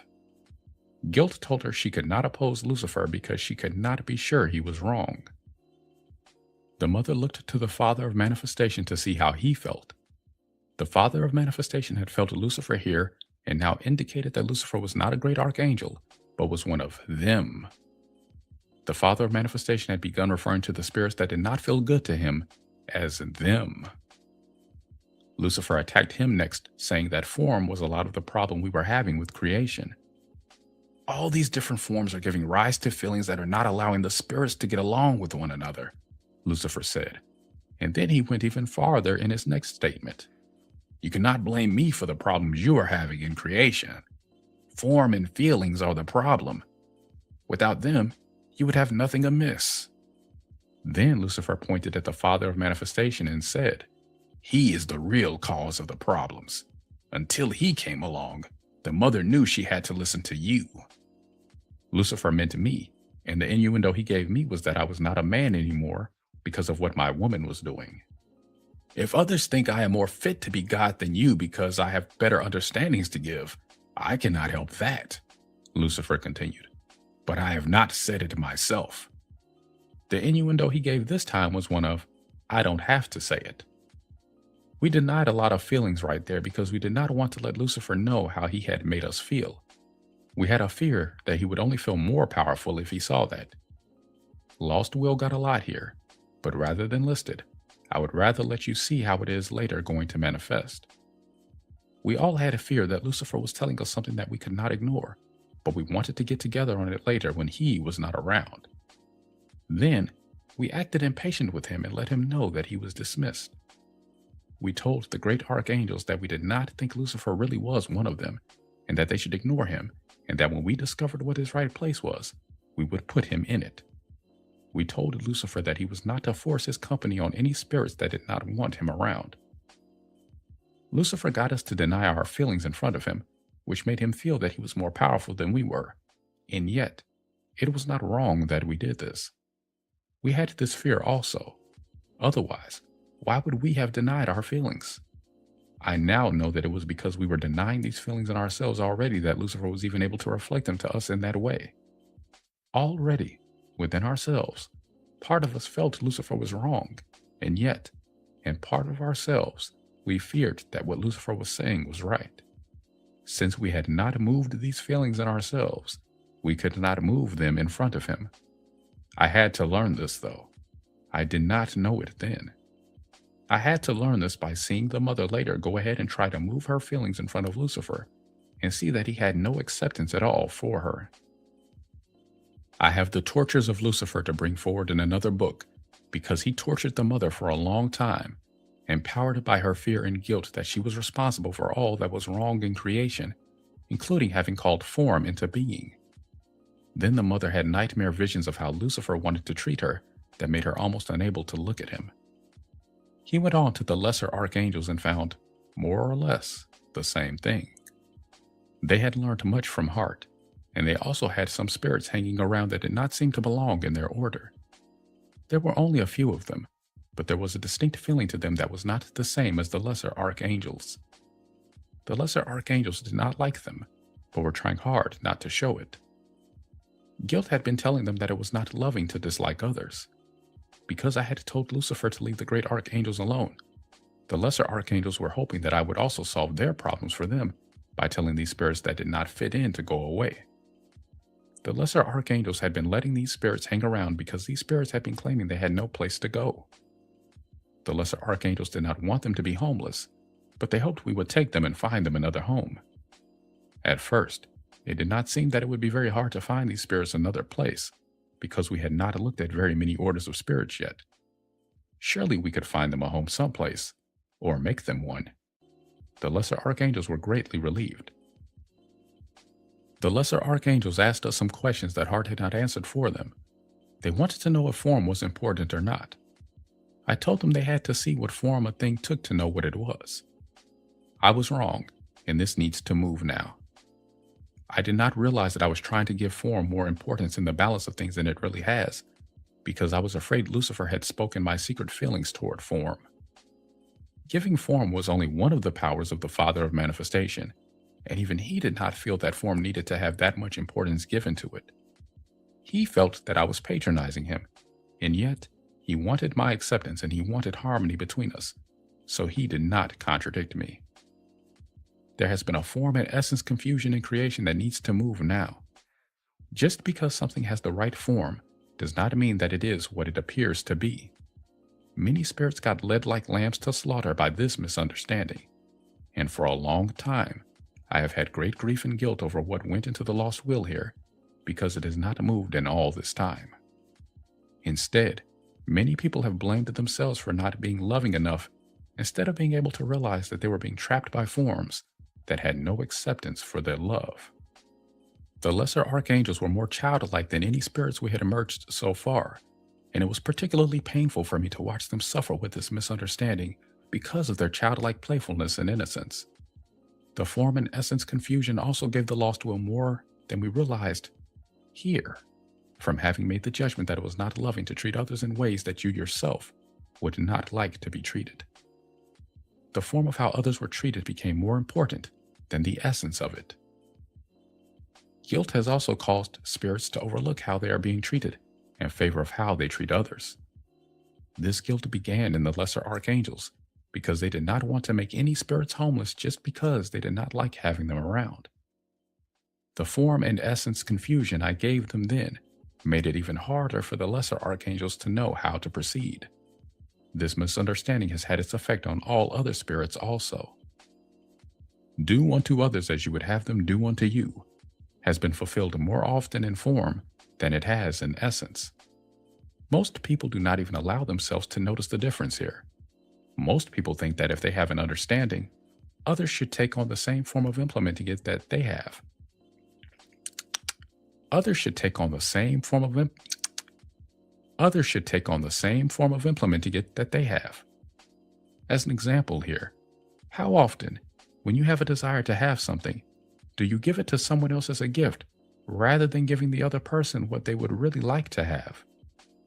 Guilt has further complicated this by telling people it is unloving to give honest feedback if it means saying they like the gesture, but do not like what they have been given. There has been a lot of fear that not loving what someone has done means that you don't love the person. Rather than feel this way, most people have tried to overlook the form, the gift for example, and appreciate the essence as a loving gesture. Form and essence have to align for love to manifest. If you deny one, the other cannot evolve. At that time, I had a long way to go to understand what I have just said, and I did not even know that I did not already understand it. I now know that form has its right place along with everything else, but I had to deny it to learn what happens when it is not aligned with essence. I have understanding to give on form that has not been given before, but it will not be given until the last book in this series because it is not right to bring it forward now. I have to tell you what form has gone through first so that you will be ready to understand form for what it is. The lesser archangels are not wrong to have lost will on earth now because they needed to learn a lesson about form also, but they need to allow the misunderstandings to heal now.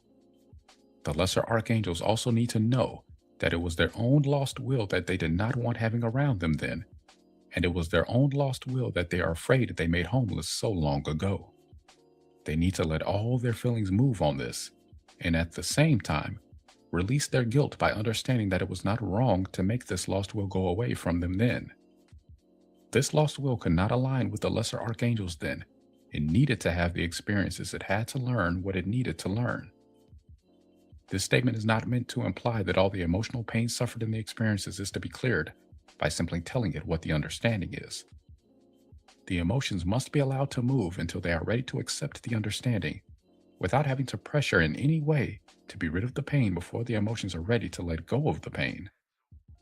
Deep conditioning needs repeated emotional release on the same issues. Recovering lost will means even more emotional release than that, because lost will essence returning to you has to go through whatever process it has to go through to catch up with the understandings the rest of you has been getting while it was lost. The lesser archangels are not the only ones that needed lessons on form. We all did, but the lesser archangels have had the most guilt about allowing themselves to feel the essence within the form, and have feared it was both judgmental and going against God's wishes to allow themselves to recognize unloving essence within a form that guilt has told them is loving. We left the lesser archangels in a state of confusion without realizing the full extent of what we had done to them, and went on to the angels. Early attempts to help the angels. When we got to the angels, we discovered that they were not sure anymore what orders they belonged in. They were even more mixed up than when I had tried to straighten them out earlier. They had guilt telling them that they had too much light compared to some of the other spirits I had manifested after them. They were afraid that they had held back light from these spirits in order to have it for themselves.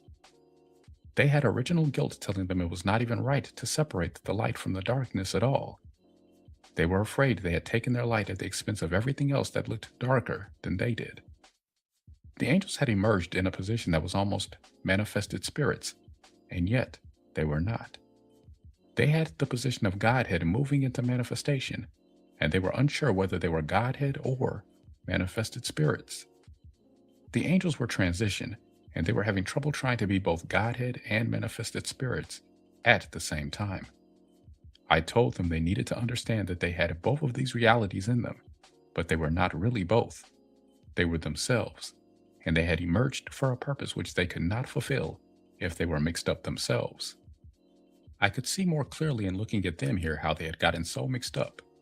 They had not understood who they were. They had Godhead energy that needed to go forth into manifestation, and yet they were not manifested spirits themselves. They had a delicate balance to maintain and needed to know many things in order to handle it. They had desire to understand more about themselves now, but I felt I had to straighten their intermingling out first. Angels of the same order had been merging together, and so had angels of different orders. In quite a few cases, the pieces that were mixed together as though they were one being were all insisting that they were the original piece, and that it was the others that had to leave. Many of the pieces that were mixed together were not aligned enough to do anything other than squabble about how to proceed. The confusions Lucifer had given them were making matters even worse. I asked them to feel what parts seemed to be in their right place so that we could help the other parts that were not at home to find their own right place. The angels said that Lucifer had told them it was wrong to feel because it led to having preference for one thing over another. I saw then that what I perceived as squabbles among them, they wanted me to perceive as theoretical arguments. They wouldn't admit to actually having disagreements because guilt told them that disagreements meant they had preferences. From the very beginning, The angels had secretly thought they were my favorites, and this had opened the door for guilt to tell them it was wrong to have preference for one thing over another. When Lucifer spoke what their own guilt had been telling them, they believed he was right because he spoke what they were afraid to speak, and because his light looked so bright. The angels had equated brightness of light with God presence and have had this confusion for a long time.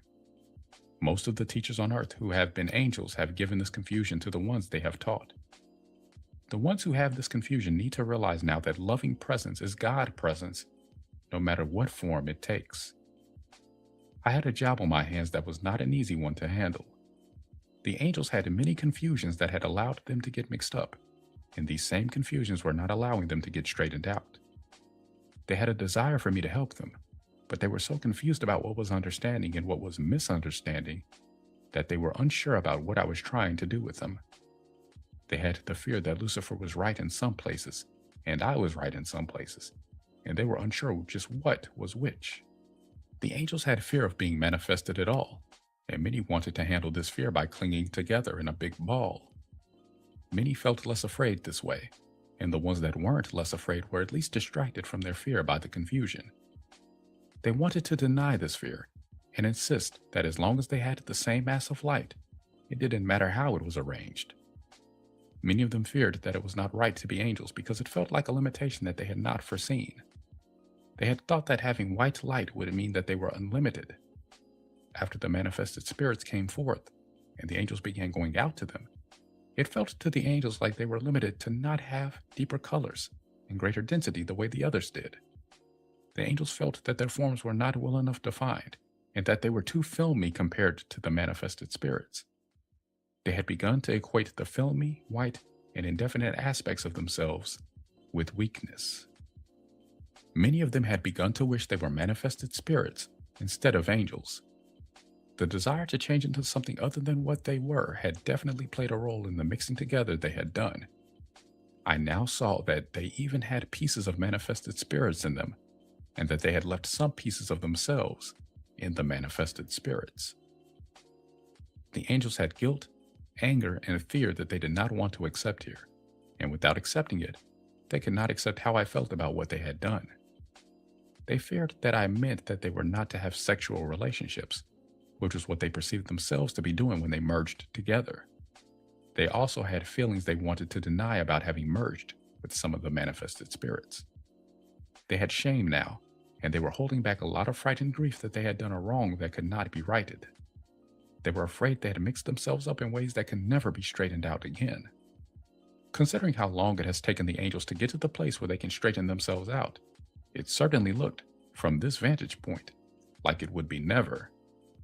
Many of the angels use the word never quite frequently when they are making judgments, and their emotions often feel like nothing will ever get better when they are upset.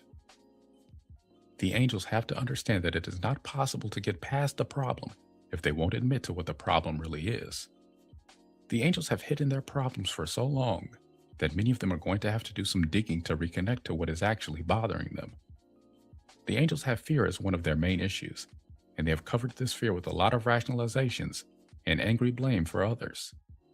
The angels have rationalized their angry blame as justified, considering the inability of others to comprehend the complex and deep realities in which the angels' consciousness moves.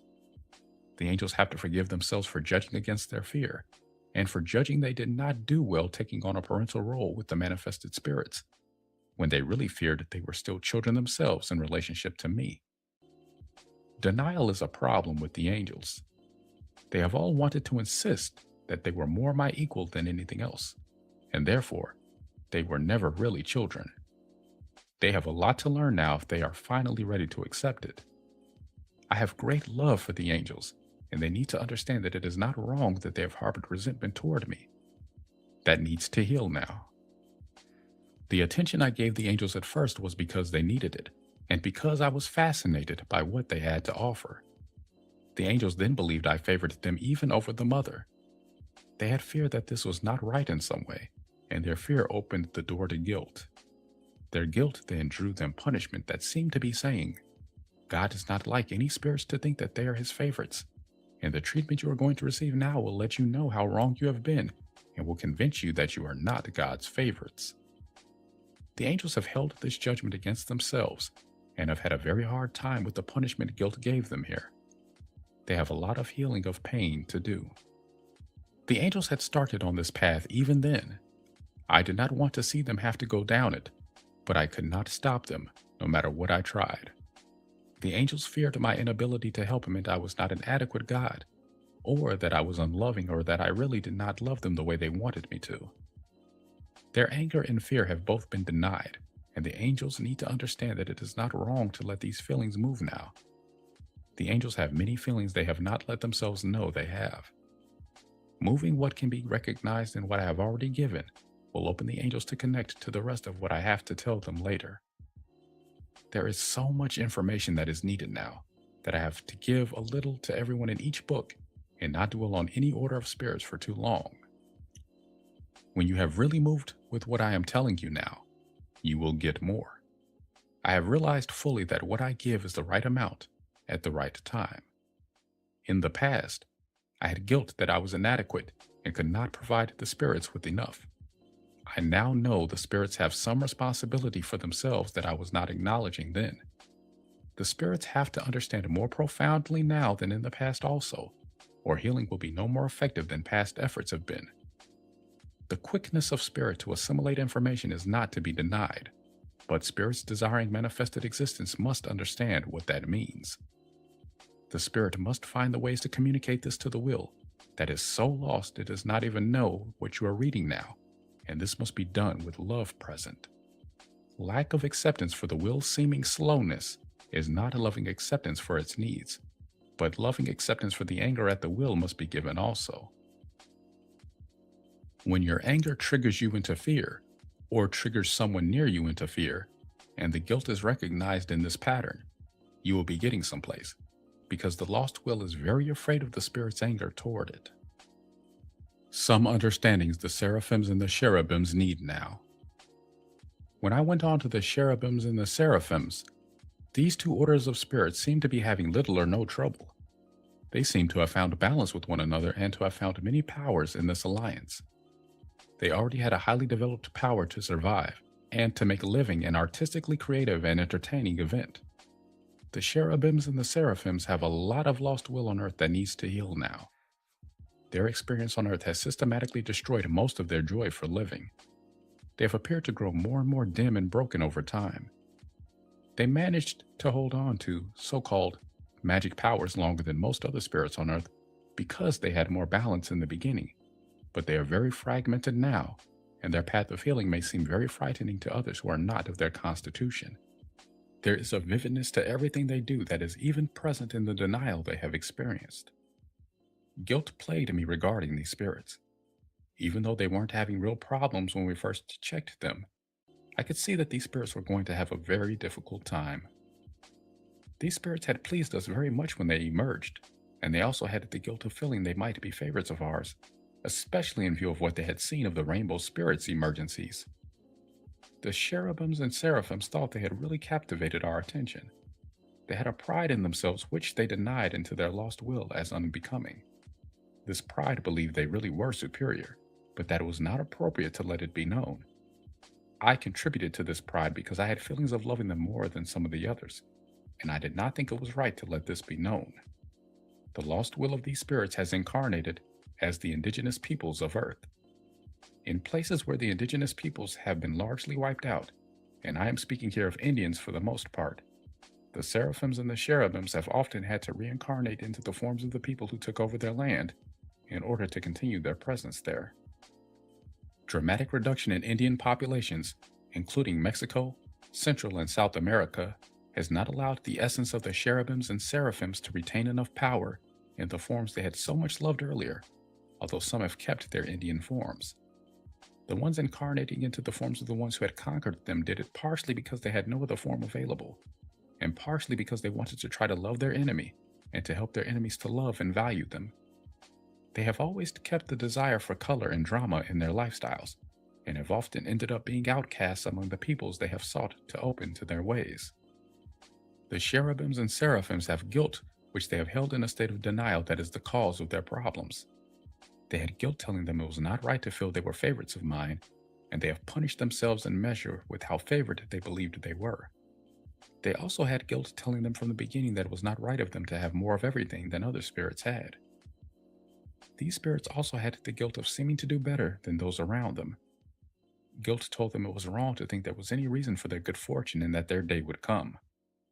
They also feared that they could not keep themselves balanced if those around them were continually imbalancing themselves. They asked themselves the question, why are we doing so much better than the others? They felt they were doing well because they had superior understanding on living a manifested existence. Their unrecognized guilt told them this was foolish pride. The feeling of doing better than the other spirits around them then gave the cherubims and the seraphims the feeling that they were riding for a fall, and they got it because they could not shake the feeling that it was going to happen.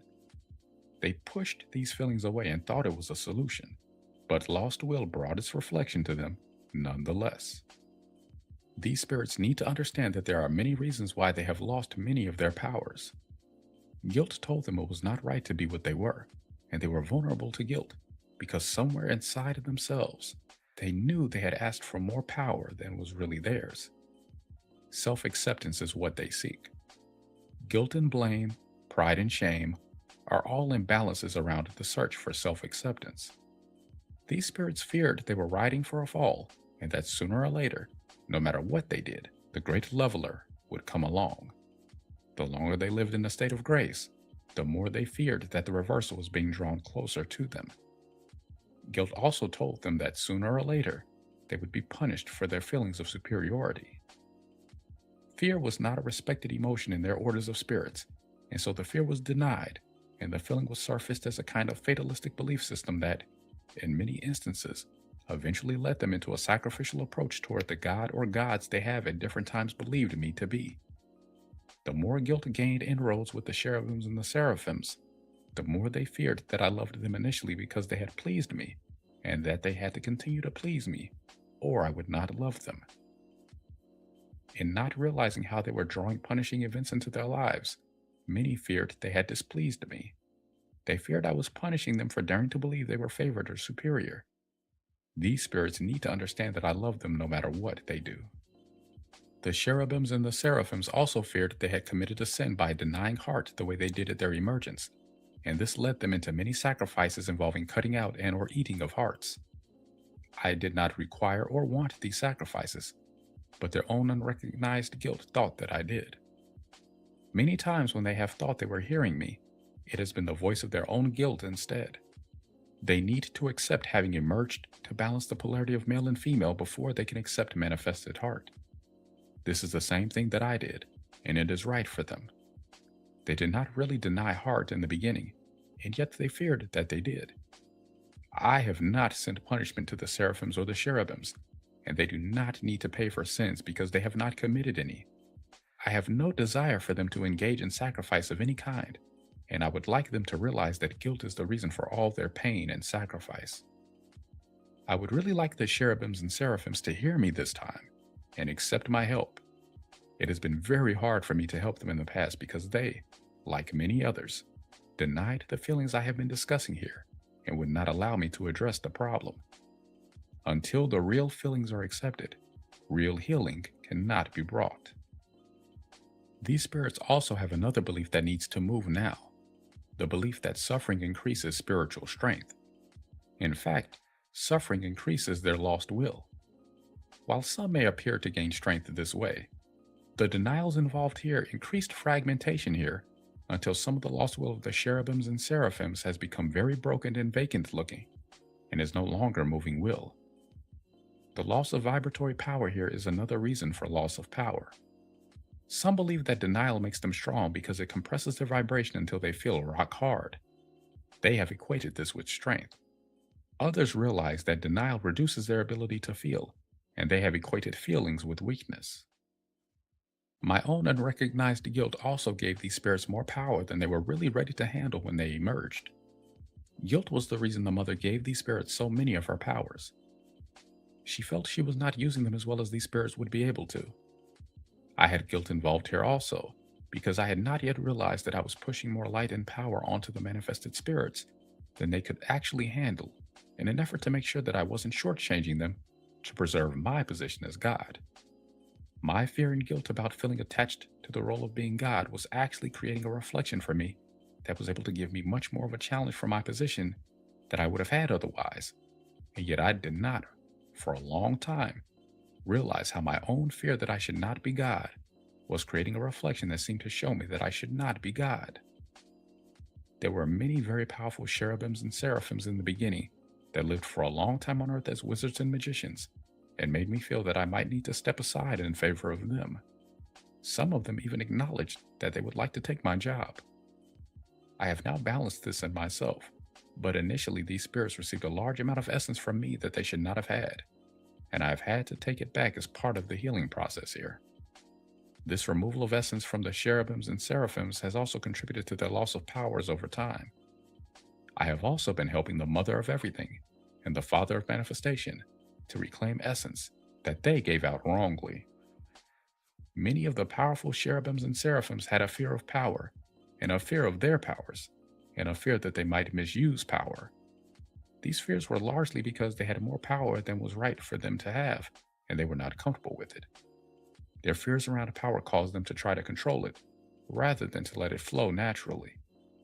Judgments against power and blockage in their will, combined with the denial of these patterns, caught them in an ever-increasing dogma and increasingly more rigid ceremonies that actually decreased their power further. Their intent here was to make sure they used their powers in a safe and balanced way, but without clearing the underlying fears and confusions, this approach was destined to failure. The form of power must align with the essence of it. Healing here needs the release of old beliefs around power and the role of power on earth. It is time for many old beliefs to be released and for ceremonies to be given new forms. Healing here and restoration of lost powers is going to have to come from clearance of denial that have been held for a long time. I have taken back powers that should not have been given out, but there are still many powers that these spirits can rightfully have if they have acceptance now for the role their own wills must play in magnetizing these powers to them and in directing them. The cherubims and seraphims must desire to have these powers again if they want to regain them, and they must also not try to control powers they do not understand by putting limits on the people who have these powers. Alignment of spirit and will automatically directs power righteously. The form that ceremonies must take in the future is the form that is appropriate to the moment and the situation. Clearance in the will allow this to be felt. Superstition has to be looked at and understood for what it is. Many cherubims and seraphims are going to try to insist that they still have plenty of power and do not want this advice. But I also know there are many who can understand what I am saying now and who can see that I am saying this from love. The fear that loss of power may have been the result of impurity in the use of or misuse of power needs to be healed. Many cherubims and seraphims have given death and guilt the power to annihilate them because they have felt they were wrong to be what they were and wrong to have greatness, strength, abundance, beauty, and power. Understanding here is that abuse and misuse of power are not possible when the ones involved are of good intent. Self-forgiveness is needed here, along with the understanding that they must allow themselves room to learn. Often they have cut others a wide margin for error and have been very hard on themselves. They have said that this was the tolerant and brave way, but lost will here is holding a rage and a fury about the treatment it has received. When this rage and fury have tried to move, it has been in a denied state, and the cherubims and seraphims have not recognized the movement as their own denied emotions. They have thought I sent this upon them as punishment for having displeased me, when in fact, it was their own denied will essence trying to get them to recognize what they had been denying. Usually these spirits have reacted by believing that they must punish themselves even more for having displeased me. The punishment involved pain that they thought they had to bear bravely. Bearing it bravely meant denying their will's response to the treatment they were giving themselves, and this increased their lost will. Increasing lost will increased essence in a state of denial that their guilt was directing against them. The devastating natural disasters the cherubims and seraphims have experienced have been their own denied will essence, sent into the earth by those who believed that this was the best place to put it. It has come back on these spirits because it is their own will essence and must be accepted and healed. It cannot be gotten rid of. The cherubims and the seraphims have to accept the emotions they have rejected and denied in the past and allow them to move now. They have a power to move the earth that can be used in a positive manner, and this power is needed now. Judgments that they were wrong to manipulate nature in the past need to be released now, along with the understanding that manipulate was the word the judgment used. Manipulation was not what was happening here, but unclear and denied emotion in the will was making the use of power by these spirits take on forms that seemed wrong. Healing the denied will bring the balance of form. Acceptance of how they really feel will allow them to use their powers in the ways in which they need to be used right now.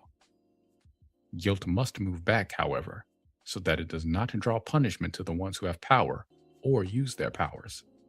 To move back, it must be recognized for what it is. Guilt must be replaced with self-acceptance.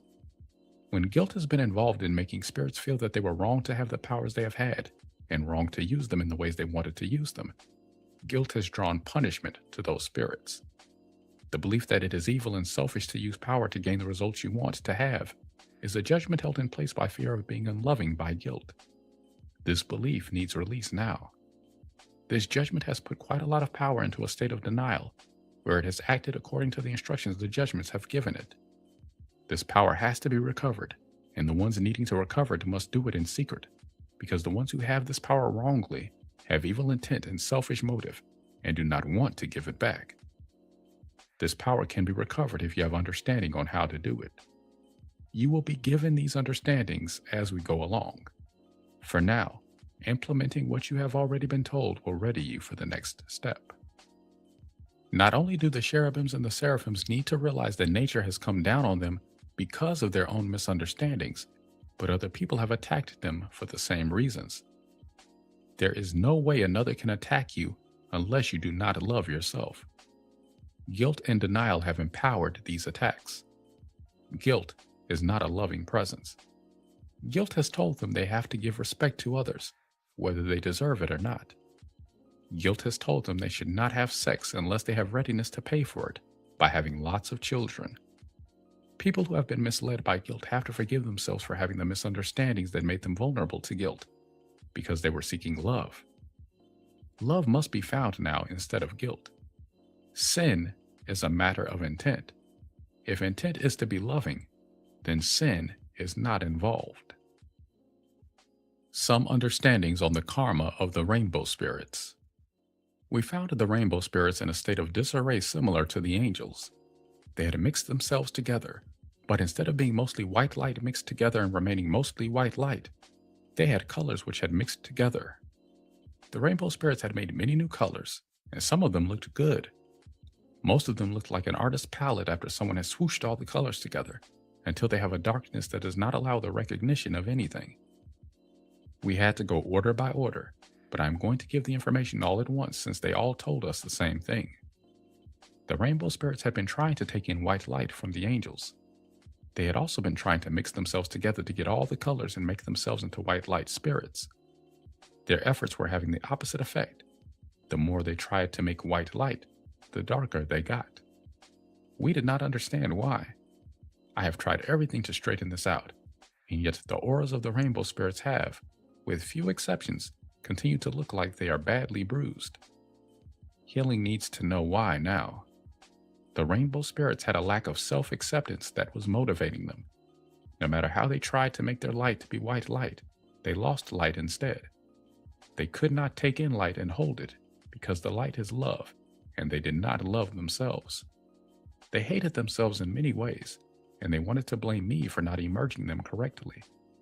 They all told us they had not been parented right, and that they had all been shortchanged at their emergence. If you had given us what we should have had, we would have all been white, like the spirits who get so much of your time and attention. Our home would be there also if you loved us the way you loved them. Instead, our homes are these little balls of light out here in the darkness, as though we are outcast children, bedded down in a separate part of the house from the others. We feared that we had acted wrongly toward the rainbow spirits, and we did not know it was guilt on our part that was allowing them to reflect this to us. At the time, we thought they were only confirming the uncertainty we had had around their emergences, and it looked like they might be right. We gave them then the same input they need now, But then we had guilt that had not been recognized, and our fear around this held back the rainbow spirit's ability to receive us. We told them they needed to accept themselves for what they were, and that we loved them for what they were. You have no idea how we marveled at you when we looked at the rainbow you made when you first emerged.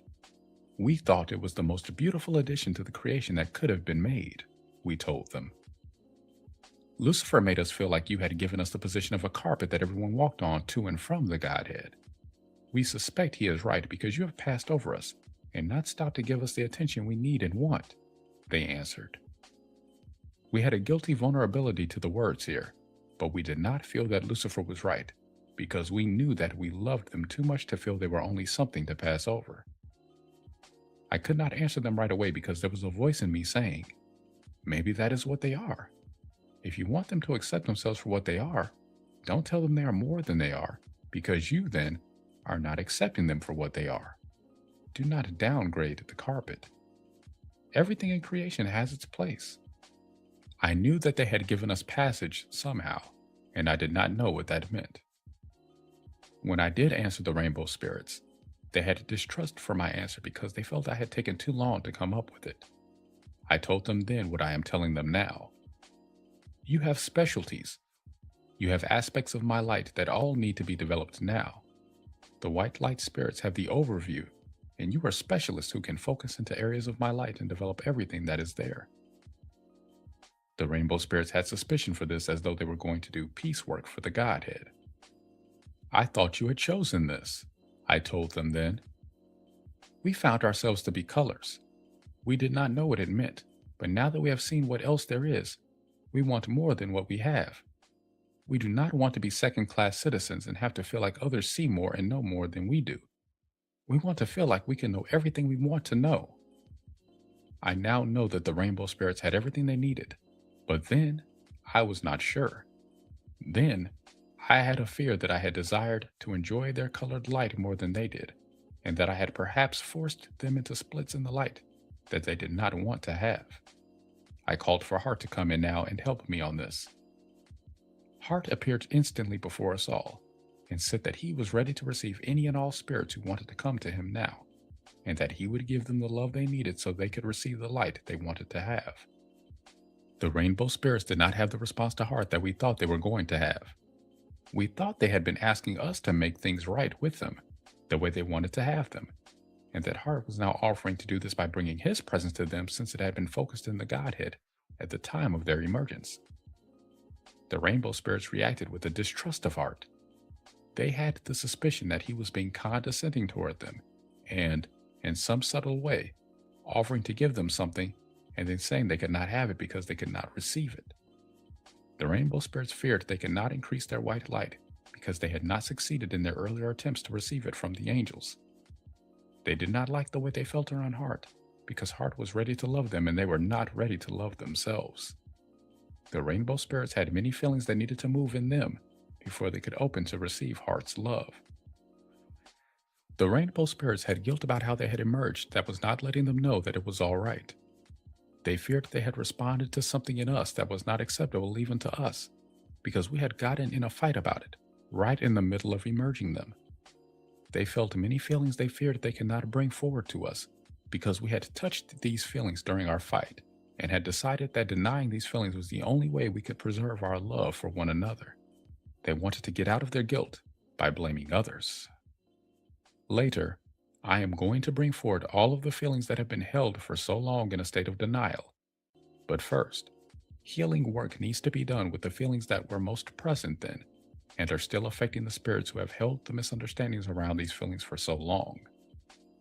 The rainbow spirits have continued to feel that they got shortchanged, and this has caused them to act out in ways that look to others like they have a chip on their shoulder. They also have lost will which has wanted to take what they believe they have not been given. The desire to take has gone all the way from making others feel guilty enough to give them more than they want to give them, to conning others, to being shrewd in ways that have made others feel cheated, on into outright thievery and crookedness. The rainbow spirits have always had a flair for making others feel guilty. They have so much guilt themselves, it is easy for them to know how guilt works on others. The rainbow spirits have many guilts that need to move out now, and I would like to give some of their most prevalent patterns. Many times in the past, when I have tried to give the rainbow spirits this information, they have feared receiving it because they thought it meant that I did not love them. The feelings underneath the guilt must move because the feelings must move the guilt out.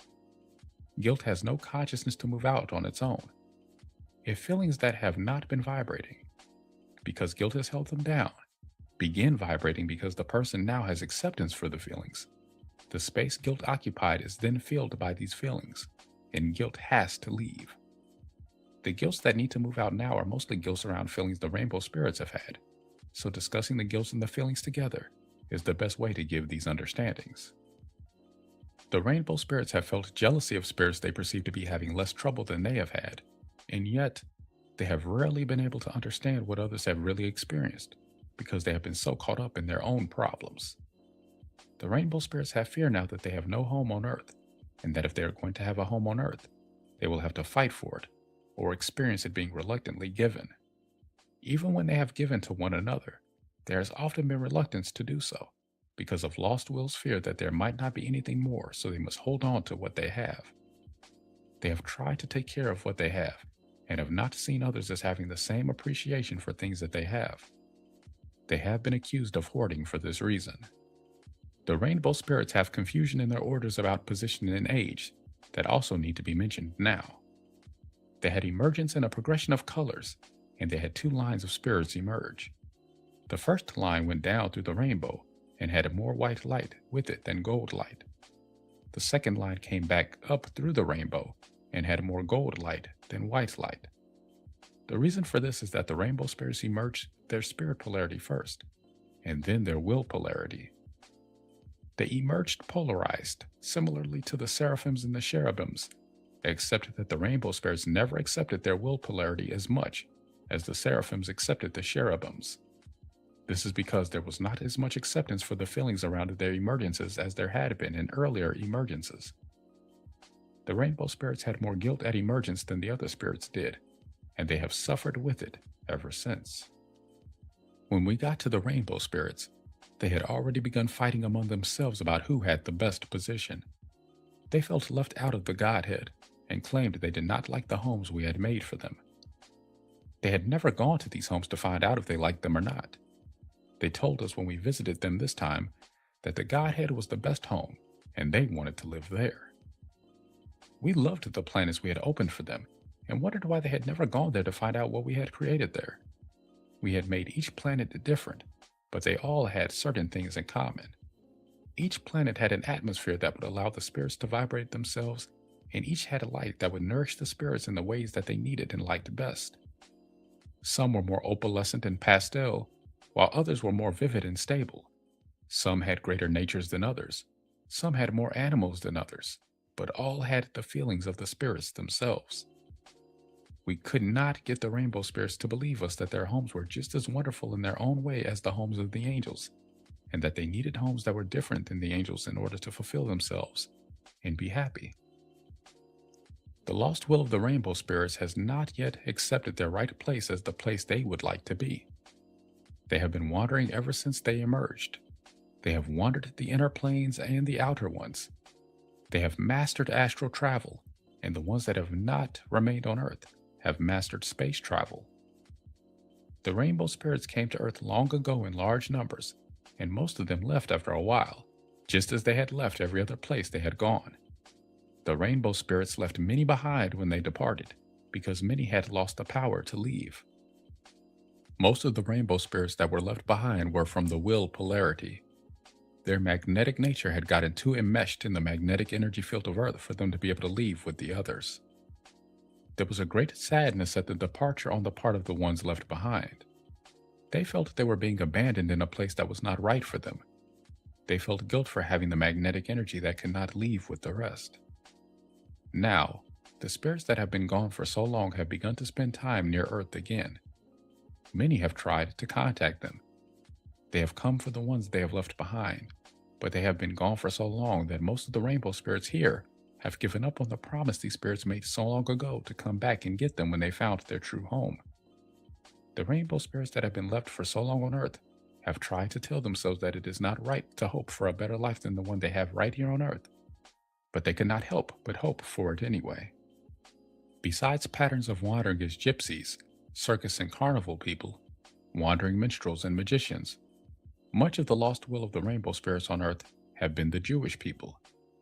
They have had an old wish to be chosen, to be lifted out of here and taken home to Zion. Their guilt about this has caused them to be punished over and over in very unloving ways. The Jewish people have made others feel that Jews cannot accept other ways of life because they have a better one. They have covered their fear of inferiority with an air of superiority, and the lack of self-acceptance involved in this whole rainbow spirit pattern has drawn punishment which has dragged them down into some of the lowest realities available on earth. They have given themselves in the name of love, but it has been guilt they have given themselves to. What guilt does to its victims is not a loving thing to feel, or a pretty thing to see. There is a huge backlog of emotion that needs to move around the experiences of many of the rainbow spirits on Earth. The rainbow spirits have never found a land that really feels like it belongs to them because Earth is not their planet, and they have never accepted their true homes. They have always fought among themselves about who has the best position in relationship to me. The rainbow spirits have had pride, competition, and lack of self-acceptance standing in their way. They all had bright and beautiful colors when they emerged, but they did not stay that way for long. Almost immediately, they began to try to look like something other than what they were. Their lack of self-acceptance created a reality around them that did not accept them. Spirits face their own reflection, whether they recognize it or not. Spirits that do not accept themselves will manifest surroundings that do not accept them either. The Jews have seen themselves as victims because the spirits whose denials they have held did not want to take responsibility for themselves. From the beginning, the rainbow spirits wanted to blame God for their troubles, and later they extended this blame to the angels for not parenting them well enough in God's absence. As time went on, the rainbow spirits have blamed any who have not given them what they have wanted to have. There are some rainbow spirits who have incarnated into other patterns now, but in the past, many rainbow spirits had many of their lives within the Jewish culture. This has to be understood to understand the karma they face, whether they are presently incarnated in a Jewish form or not. They have all dreamed for so long of a wonderful home for themselves that is not on earth. I am not asking them to give up this dream now, but I would like them to give up the guilt that has said either they will never get there or they must pay a terrible price to get there. I would also like them to stop believing they must die to leave Earth. The rainbow spirits need to understand that it is not wrong that they have been lost for so long. They had too many confusions to know what home was for them until they had had a lot of experience to teach them. They also need to understand that it was not wrong to have emerged as they did. The rainbow spirits need to understand that the kind of orgasms that called them forth are not wrong just because they were not like the ones that had happened before. They also need to understand that the Father of Manifestation is a rightful part of creation, and that I was only having sex in my body with my spirit present when they emerged. I did not fully recognize manifested form as a part of myself then, but now I do. All the conditioning they have received around this has to move now. They have been considered too materialistic because guilt has caused their love for form to materialize in a state of denial. Their sex lives have not taken the form they would like them to have either, because their guilt told them that the form they responded to was wrong. Guilt and old denied emotions need to move here, and the light of the Spirit needs to come in as it never has before. The rainbow spirits have a sexual guilt that is deeply buried in religious arguments that even include rules about what positions are appropriate for lovemaking. Their sexual guilt is all related to what was going on with us when they emerged. Having had so much guilt about what they enjoyed the most, they have tried to deny it to themselves in an effort not to repeat what they view as their original sin. A lusty interest in sex is not wrong if you have love present for it. The guilt they have had about heart has never really let the rainbow spirits believe that love and sex can really go together. After all, where was heart when they emerged? Moses reflected a lot of their guilt to them, and he gave the Jews many more laws than are listed in the modern Bible. I would especially like to see an end to circumcision, which was really not so much a matter of health, as it was a question of guilt making the rainbow spirits feel they needed to do something to reduce their sensitivity, and therefore, their interest in sex. Circumcision and health problems in the genitals are both symptoms of the same kinds of guilts. Just because we did not understand everything that happened when the creation emerged does not mean that understanding cannot come later. Lack of understanding does not mean that what happened was wrong. At the time of the emergence of the rainbow spirits, we had to go on our instincts. Our instincts turned out to be right, but then we did not know if they were right or wrong. We have learned since then that if we feel like doing something, it will not be wrong, even if the lesson we learn is a bitter one. The more we learn, the less bitter the lessons have to be. We had plenty of feelings in denial when we emerged, the rainbow spirits, and they are hard feelings to heal now, but not impossible. Old feelings just need to move here so that they can receive new understandings. Love really was present here in all the feeling we had. We just did not realize it because we were afraid to trust ourselves in some areas. Lost Will now needs to know that it is not going to be possible to give everything it needs to know right now in this book. If Lost Will gets healing moving with what has been given here, Lost Will get more when it needs it. The will polarity of the rainbow spirits is not wrong to feel so much distrust of its spirit polarity. The will polarity has been getting denied almost from the very beginning. As the rainbow spirits were emerging, the lost will was already increasing because of denials in the spirit polarity. The line of rainbow spirits that had more white light thought they had been more favored by me. This line of rainbow spirits has more sexual guilt than the will polarity because there was less alignment around will leading us into manifestation than there was around spirit leading us back home. The spirit polarity of the rainbow spirits tried to say that they had not emerged first. They had insistence for a long time that they had actually emerged in the gentle orgasms. When we asked the rainbow spirits to go to their place of emergence, the spirit polarity of the rainbow spirits tried to lump together in the place they judged to be best. They all tried to go to the place where the purple spirits had emerged. They all believed that this was the best spot. The rainbow spirit saw this place of emergence as the place that was closest to me, and therefore, the best position to have. They even pushed and shoved one another trying to get in the line up there. They had no desire to help one another get in place because they could not accept the places they had. They had no more self-acceptance in their lost will now than they had then. They have to go to their wills now and help them to move these old feelings. The rainbow spirits have felt like crowding is part of life. They have also not liked letting anyone else get a position they think is better than their own.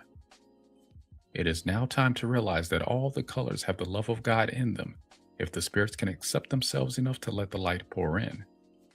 I want to give some additional understandings now on how the rainbow spirits lost so much of their color. Lucifer told the rainbow spirits that they had emerged too late to get the full spectrum of light, and that they were going to have to be happy with what they did get. Lucifer also told the rainbow spirits that the angels got preferential treatment in the Godhead that the rainbow spirits did not even know about. He told them there was more light there than they had ever seen. He also told them that I had no love for the way they had emerged, and that I thought they were pushy and had emerged too fast. He told them that the mother did not like it that there were so many of them, and that she had not wanted to take care of them from the very beginning because it would interfere with her sex life. The rainbow spirits had fear and guilt then, telling them that God wanted them to slow down, hold back, and reduce their numbers. They all thought I would favor the ones that had the most light, and that I would not eliminate them. The scramble for position not only included trying to have their place of emergence look like it was the closest to me, but their desire to take in more light became involved now also. The ones who had taken in the most light thought they had the best chance to be favored by me. The purples and blues thought they had emerged closer to me than the rest of the colors, and they believed this made them superior. The purples and blues who had emerged with white light came to feel that they were the oldest, wisest, and best of all the rainbow spirits, because they had emerged first, and they were, therefore, the most favored. Their wills, who had the gold light, did not like it that they were supposed to take a back seat to them. When the purples and blue would not give way to any of the other colors, they all began jockeying for position around the green spirits. It may help to think of the rainbow spirits as the chakras of my body. When Hart gave up on getting the rainbow spirits to receive him and went back to the angels, the rainbow spirits took this to mean that they had a problem taking light in, and that their own heart was not even good enough to receive the heart of God.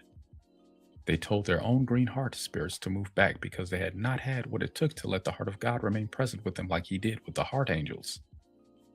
They also told their heart spirits that they all had to receive heart through them, and so Heart of the Rainbow spirits had to let them all down. This was a way for all the other colors to say that green was the problem so that they did not have to face their own fears about themselves. The yellow spirits tried to crowd into green's place then. Yellow said that green might not be necessary at all since green could be made on the spot if yellow was allowed to get next to blue. Orange did not like this because orange felt it would be eliminated next if red said that it was going to move in next to yellow. Orange tried to protect itself by turning on red and saying that red had caused the fight that God had during their emergences. Orange told red it was too hot and that the red spirit should get back before they caused more passion and more fighting in an already troublesome situation. Orange told red it wasn't acceptable because it had already shown what kind of energy it had. Orange secretly thought purple would get eliminated if red went. The blue spirits liked orange for this because blue began to feel that it was a real color, and purple was not. Blue then claimed it was really the right color to be heading up all the orders. The blue spirits who had white light felt they had come out on top without even having to try. They took this to mean that they had an innate superiority that was not arguable. These spirits had more confidence in themselves than any other order of rainbow spirits. These spirits have never incarnated as Jewish people. They have always incarnated in whatever form they felt was the favorite form in the societies in which they chose to live. The blue spirits who have gold have often felt magnetized to incarnate near their blue spirit polarities, but they have not fared as well as the blue whites because they have never believed themselves to be fully worthy of the position that their spirits have sought. The entire second line of rainbow spirits, who had more gold light than the first line, had originally emerged with brighter colors than the first line, but began to lose them when the first line said that they were better because they were more pastel like the angels. The second line defended itself by attacking the angels. The will polarity of the rainbow spirits accused the angels of being wispy and having no real substance. The will polarity of the rainbow spirits also had more defined forms. When form seemed to come under attack, they gave the retort that no one else had the guts to define themselves. They said that everyone else liked to vacillate, change, and mix together because they were all afraid of themselves. They said that lack of substance and definition was a weakness, not a virtue. The mother liked the attitude of the will of the rainbow spirits because she didn't like getting blamed for everything. Here were finally some will spirits who were not apologizing and feeling guilty about themselves like the fourth order of angels had done. She was so happy to see some will present speaking her own point of view and having some spunk about it that she did not let herself see how defensive they were really being to cover their fear of being the least preferred of all spirits. The will polarity of the rainbow spirits had been judged against from the very beginning for having taken after the mother. All the spirits thought that I favored the ones who took after me and that I was in the power position in creation. They all had gotten the impression that I did not love the mother as much as I loved the children who took after me. Therefore, there was fear that children who took after the mother were the least favored by me, even after the mother. When the mother spoke out in favor of will presence, the spirits who took after me had some fear that they were rejected by the mother. Defense on each side began to emerge as a growing tendency to deny the importance of the other side. By the time this reached the bottom of the line, which was judged to be the will polarity of the rainbow spirits in the colors of yellow, orange, and red, these spirits had taken in so much judgment and denial, and had so much guilt about themselves, that they began to look quite dark and smudged in an unpleasant way. I had preference for all the colors to accept themselves and glow brightly the way they had done when they had first emerged, but it seemed that there was nothing I could do here. The colors who had judged themselves to be superior to the others were all clumping together to try to make sure there was no room for other colors to push their way in. They did not want to accept even one little spirit because they were all afraid that even one would then try to make room for the rest of his kind. The red spirits, who were the most frightened that I might eliminate them if I really decided there were too many rainbow spirits, had made pacts with one another to stick together for their mutual defense and survival, even if they had to go to the extremes of pushing others out of the way. Rather than have a few reds survive by hiding in with the purples, red decided they would rather displace all the purples if they could. They wanted to stick together because they felt the most threatened. The red spirits later felt guilt that they behaved this way in front of me, but they were very afraid that they would not survive unless they fought for their lives. The red spirits were not wrong in feeling that they had to fight for their lives because they were being given the most denial. Some have tried to make alliances with purple by pointing out that without red, purple does not exist. Orange spirits of the will polarity were the next in line for receiving denials in the rainbow spirits' pecking order. They got blamed for being more sexually passionate than was considered to be attractive or acceptable to spirit. They had throats and tongues, and they were blamed for being too involved in oral and sexual appetites. The rest of the spirits talked about red and orange as though they were not part of the rest of the group. These two colors got blamed for most of the things that are judged against on earth in the nature of man. They were said to be warring by nature, clannish, pushy, passionate, sensual, sexually intense, orally insatiable, and emotionally extreme. Rage is the most denied emotion in these orders, and it is also the source of their greatest power. These spirits need to give themselves acceptance now and bring their denied essence within the light of God. They have had my love for longer than they know, but they had a rough beginning because I feared I didn't know how to give them the light they needed.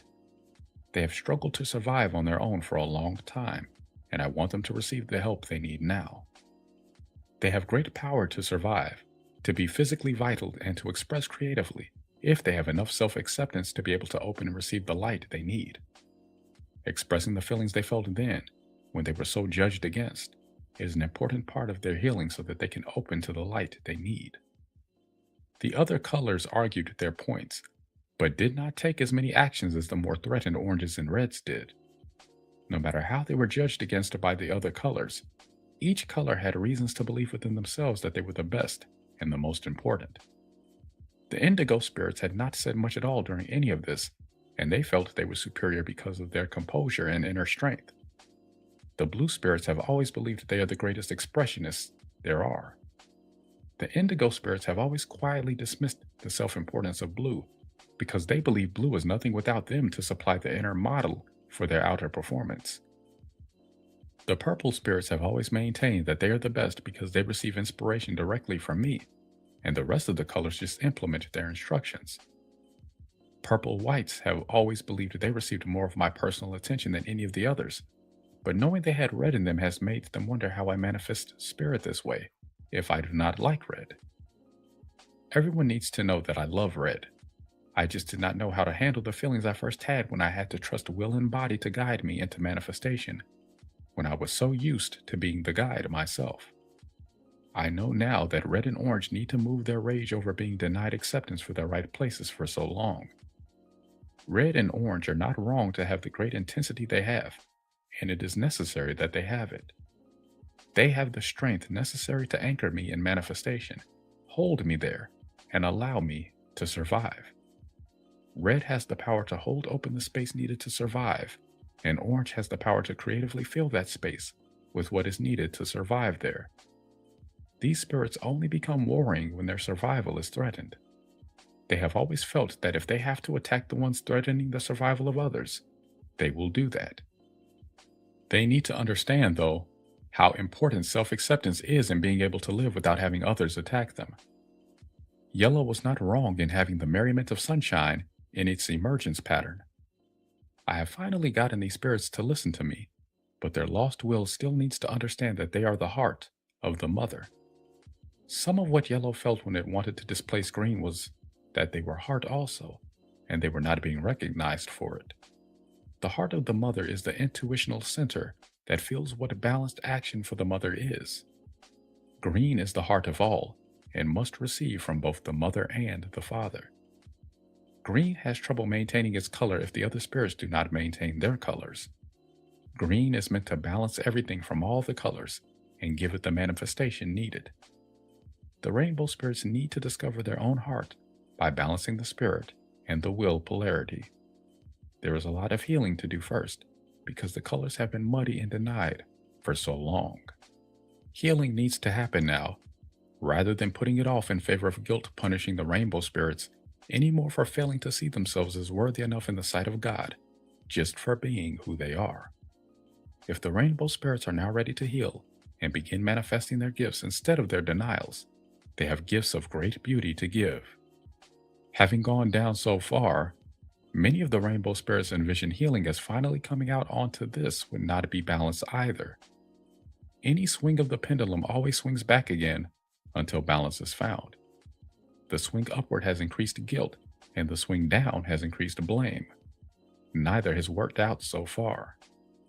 The balance of spirit and will is important now because neither one can live without the other, and harmony can never be found unless they balance in the heart. I have gone the whole road of imbalance with the will, and for those who would like my help, I have much more information to give. What I am giving now is what can be given in this first book on original cause. At the time of the emergence of the rainbow spirits, I gave them what light I could, and they received what light they could accept. There needs to be acceptance for this now. Guilt and blame are not necessary, but these must be moved in the lost will before healing balance can be found.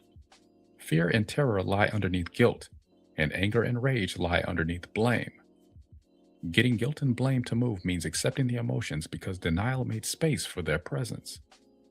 Because the rainbow spirits felt so guilty, they were looking for a way to blame others to get out from under the feeling of guilt. It has not worked because blame and guilt are not really different from one another. When guilt has gone as far as it can go in one direction, it begins to shift back in another. The one receiving this presence perceives it as guilt, and the one pushing it away perceives its form as blame, but the guilt itself has not changed. The rainbow spirits feared that I blamed them for the things I have been discussing here, and when they could no longer tolerate the feeling, they sought to shift it back by blaming me. The denial present did not allow me to address the core of the problem here with the rainbow spirits either. I could not even get the rainbow spirits to let me straighten out their mixed up colors. Although they insisted that their colors were mixed the way they wanted them to be, they really feared that they might be found to be colors I did not favor if they allowed me to straighten them out. They didn't even want to admit to the fear in case it might turn out to be right. I found that Lucifer had spoken to the fears of all the spirits in ways that had made them afraid to speak of them again, because he had been able to make spirits feel their fears were right.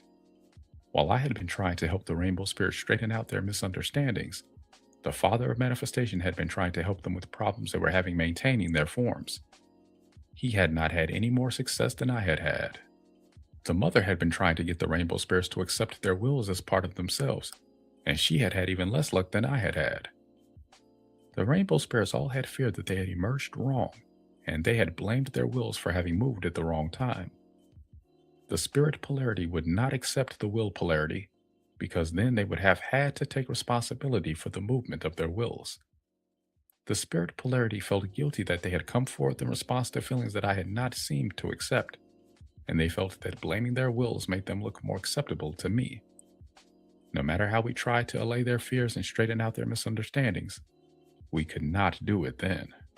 The rainbow spirits, like most of the other spirits, were going to have more experience before they would be able to see that they had misinterpreted my intent. I had loving intent, whether I understood everything I was doing at first or not. The rainbow spirits had loving intent, and we all had guilt. At that time, we did not realize that guilt was an unloving thing to have. We did not know what was going to happen as a result of the presence of guilt. We had many problems manifesting the creation, and we have many problems to heal now, but they are healable if there is intent to heal them.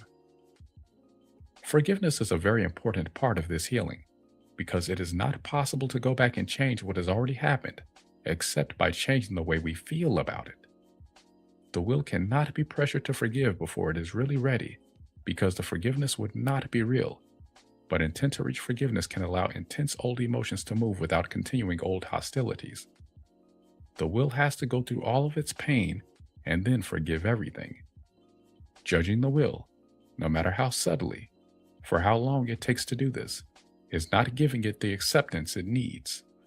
Spirit has to respond to the will with the feelings it has also.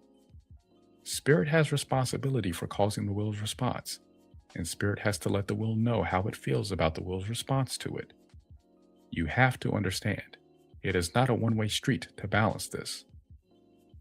The spirit cannot just preach to the will, and the will cannot just rave on without spirit helping will to understand itself. Lucifer has no intent to be loving or to help the will understand itself. Hearing the will's response when it has blame for the spirit is not an easy thing to do, but the will must be accepted for how it feels now. The will has a valid case for blaming the spirit, but the will must move the blame and forgive the spirit for not knowing what effect denial was going to have on the will. You have to understand that behavior is not the issue here. Misunderstandings are. In other words, there is no reason to forgive yourself for having sexual orgasm that was the greatest thrill of your life. It is important to forgive yourself for judging that how you achieved this was not acceptable in the sight of God. This single judgment has done more to reduce the presence of the light on earth than any other single thing that has ever happened there. I understand how spiritual leaders have thought that having sexual relationships has increased the darkness on earth, but they have confused the form and the essence and mistakenly judged the forms. It is not the act of having sexual relations that has increased the presence of death on earth. It is the act of having sexual relations in the presence of denial that has increased the presence of death on earth. Sex has to be accepted now for what it is meant to be, an act of love that increases the presence of the light. When you have no guilt involved, you have no possibility of having a child unless you want to have one. Do not assume that you have no further need for birth control once you have received this understanding. You have guilt, or you would not have ever even thought that it was possible to have an unwanted child. Pretending that every child that comes is wanted is not convincing evidence that you do not have guilt either. Some judgments that need release now. I want to give some examples of how some people have manifested sexual guilt in their lives. The examples I'm going to use are groups of people that are known in the United States because they have received media coverage. The media coverage has made them well known enough to be examples from which many can learn. Before I discuss them, I would like to list some judgments that need to be given up now. I forgive myself for having believed so long that is the preface for all of these judgments. I have been favored by God over others, or God has favored others over me. I have more light than I should have, or I have less light than I should have. I was given or took more than I should have, or I was given or took less than I should have. I emerged in the wrong place, either too soon or too late. I have no way to heal this now. I have too little essence left to gather myself together again. I have no guidance to help me through this. I have been forsaken by God, just like everyone else on earth. I have no recourse because I have only myself to blame, or others are to blame and they don't care about me. I hate having to feel pain because once my real pain starts, it never ends. I hate God for not letting me know what emergence was going to be like. I hate God for not parenting me in such a way that I could avoid the problems I am having now. I hate God for not being there when I need Him, or I hate myself because I'm the God that was not there for myself. I hate God for not making me understand what He was trying to teach me. I hate myself for not knowing how to live the way I want to live. I hate myself for not being somebody else that I could love better. I hate everyone else for giving me so little help. I had to let guilt tell me that it was not right to have the feelings I have. I had to let guilt tell me to sacrifice myself for everyone else. I had to let guilt tell me I was never good enough to have, get, be what I wanted. You have many more personal judgments, but I would like you to know that you all have these judgments in common on earth. Even if you think that you do not have these judgments, you have them in one form or another. There are many on earth who think that guilt is not a problem for them anymore, and it is largely for these people that I am going to give the examples I am now going to give, although everyone has something to learn here. Just as you may think that you have the understandings you need already, You must learn to understand what I am telling you in a new light. I have given many understandings many times, and they have not been understood, or I would not have to be giving them again now. It is important to understand what judgment release really is, and I have given you the information you need if you can learn to apply it. I would like to mention the word release before I go on. Release to most people has meant letting go or getting free, and this is right. The manner in which this is done is all important. If you release yourself by getting rid of part of yourself, you have not released yourself at all. You have only gotten rid of something. Anything you get rid of will come back later, whether it has to change its form or not. What is yours and cannot be gotten rid of. You have responsibility for it, and no one else can take it in and handle it for you. Even Jesus did not die for your sins. He cannot do it for you.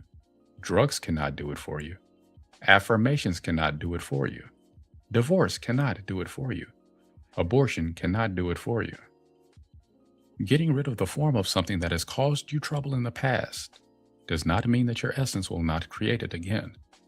Sometimes, you may not recognize the new forms this creation takes on at first, but sooner or later, if you have loving intent to learn, you will recognize the recurring patterns.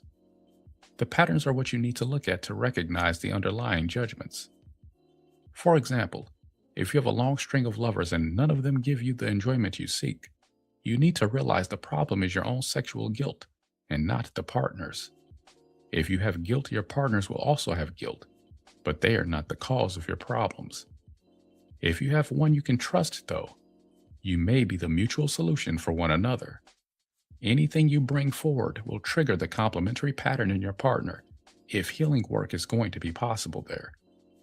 If this does not happen, do not pursue the issue with that person, because you are facing denial in another that you have not recognized in yourself yet, and you will get blamed for everything. You have to realize that it is not right to go forth with emotional release just because you have read about it. You must feel that it is safe to do it in the place and form in which you are going to do it. Release is a matter of letting old patterns move within you and express outwardly as actions when they need to. This is not the same thing as getting rid of a pattern by shoving it out, for this is what created lost will in the first place. Lost will now must be healed by being taken back in by the ones who pushed it out, and healed in such a way that lost will can change its outlook and increase its understandings. It is not possible to let lost will go on anymore in the form it has taken outside of the spirits to whom it belongs. Most of the lost will has become destructively dark because it has been deprived of light for so long. Its desperation is because its survival is threatened. Light is necessary for life, although Lucifer told many it was not, and that they should not need it. He shamed many spirits into thinking they were like babies who refused to be weaned when they wanted to continue receiving my light instead of making their own.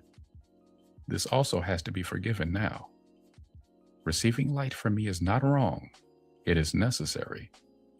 If I am not fully present when you open in orgasm, you do not take in light, you take in death. If you have some part of yourself that you do not accept, and everyone does, I am not fully present. Does this mean that you have to give up sex until you are fully healed? This would be ideal if you could do it, but as I have said, living is a question of balance. The denial involved in suppressing sexual energy would not promote healing any more than having sex in the presence of denial would. Because of this, there was a long time during which I felt uncertain about how healing could take place. I finally realized that intent makes the difference. Gaining understanding also helps. As long as most people believed that having sex was taking them to hell, they went ahead and helped themselves along the way. Now, if people find out that it is all right to have sex in the presence of love, they will be able to start increasing the light. Getting alignment in the part of you that is still vibrating is the most important first step. Then reaching the layers of denial as they have readiness to unfold themselves to you is the next phase of healing. If you have intent to heal, you need to know that it is not wrong to go at the speed that feels right to you. If you have an urgent driven feeling about the healing that you need to do, you need to go to the fear that lies underneath this. The urgency is not wrong. It is letting you know that you are terribly afraid for your own survival. If you are afraid for your survival, you have good reason to be. But giving the presence of the fear the recognition and acceptance that it needs and allowing it movement will strengthen your ability to survive, which will, in turn, calm your fear. The fear is trying to say that you have not been responding to your needs enough to make the will feel you are able to survive. Urgency means you are now recognizing this, but driving yourself to heal will not allow the rest you need, and the will still be frightened that you are not sensitive to your needs. Urgency has a place, but it is not to gain control of you at the expense of everything else. On the other hand, if you are talking healing, but not getting down to business, you have fear also. You have to go to the fear and let it move. Guilt may be another reason. You may have so much guilt telling you your emotions are unacceptable, dangerous, too intense, or whatever your judgments are against them, that you may need to start by recognizing judgments and giving release here first. Some call this giving yourself permission. You will have to accompany this approach by feeling your fear of emotional expression. Fragmentation incarnating into successive generations. Now, to the examples of generations in America. I have chosen these examples because they have received enough public attention that they are known to many, because they had denials that need to be looked at now, and not surprisingly, because they are incarnations of groups I have already mentioned in this book. These people all had denials that incarnated as children in their families, which is why I want to give these examples now. When sexual relationships take place in the presence of denial, you may not get the spirit you think you're going to get when you have a child. Most of the children born of these relationships are not really spirits. They are fragments of spirits or denied will of the spirits involved. They have karma with their parents and they have reflections to give. How lovingly or unlovingly the reflections are given is dependent upon the judgments held in the situation and the amount of love present in the judgments. If these families have love among the fragments and just lack understanding on how to keep fragmentation from happening, they feel more complete as a family unit. If there is lack of love and acceptance toward the essence that has fragmented, these families are more comfortable separated from one another than they are when they are together.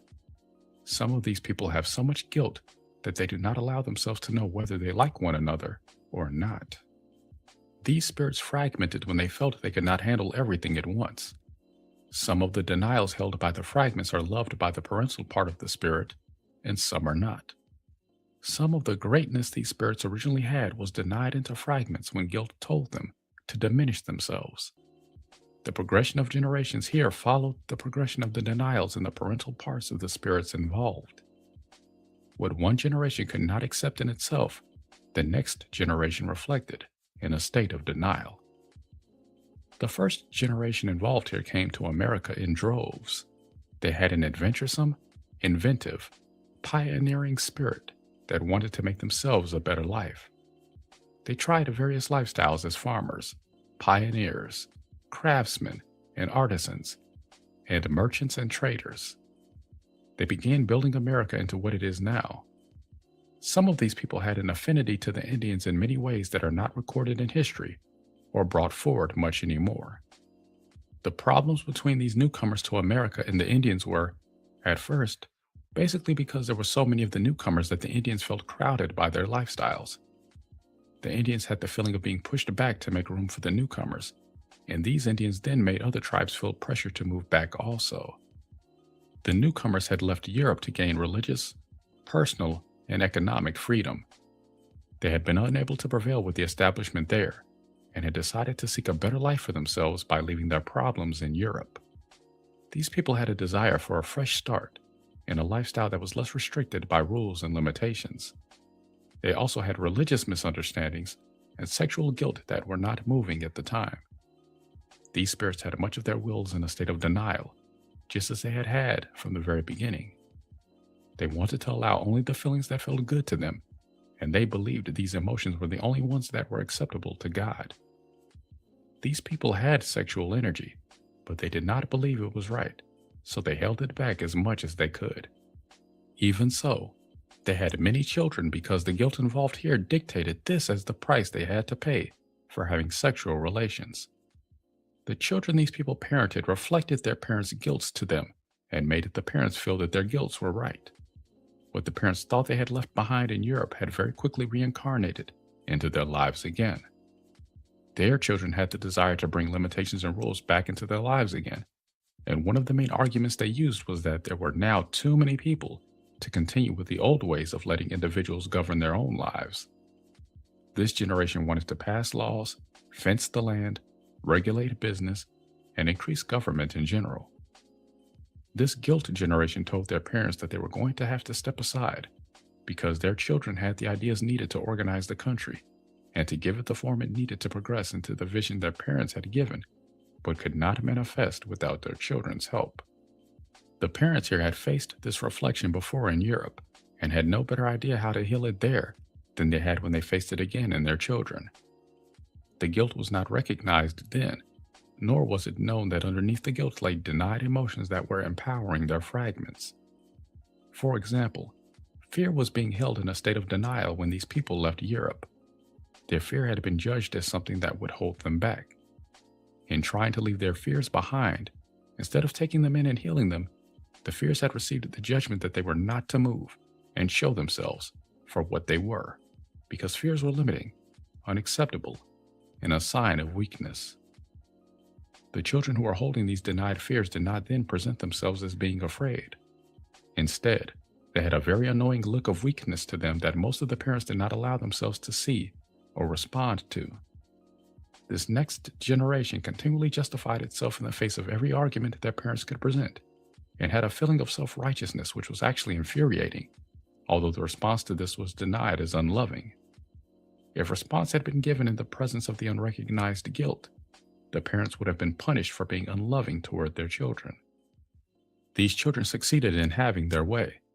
They placed limitations on life in America that were designed to limit movement to the levels that the fears could handle.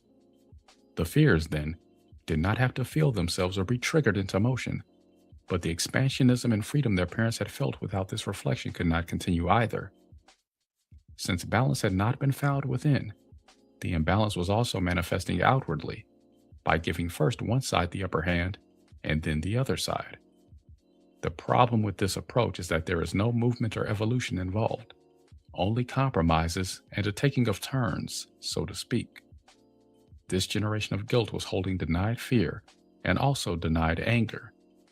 The guilt that was not allowing the emotions to move made it appear as though fear and anger were entities, separate from one another and unable to mingle and balance because of the lack of real movement.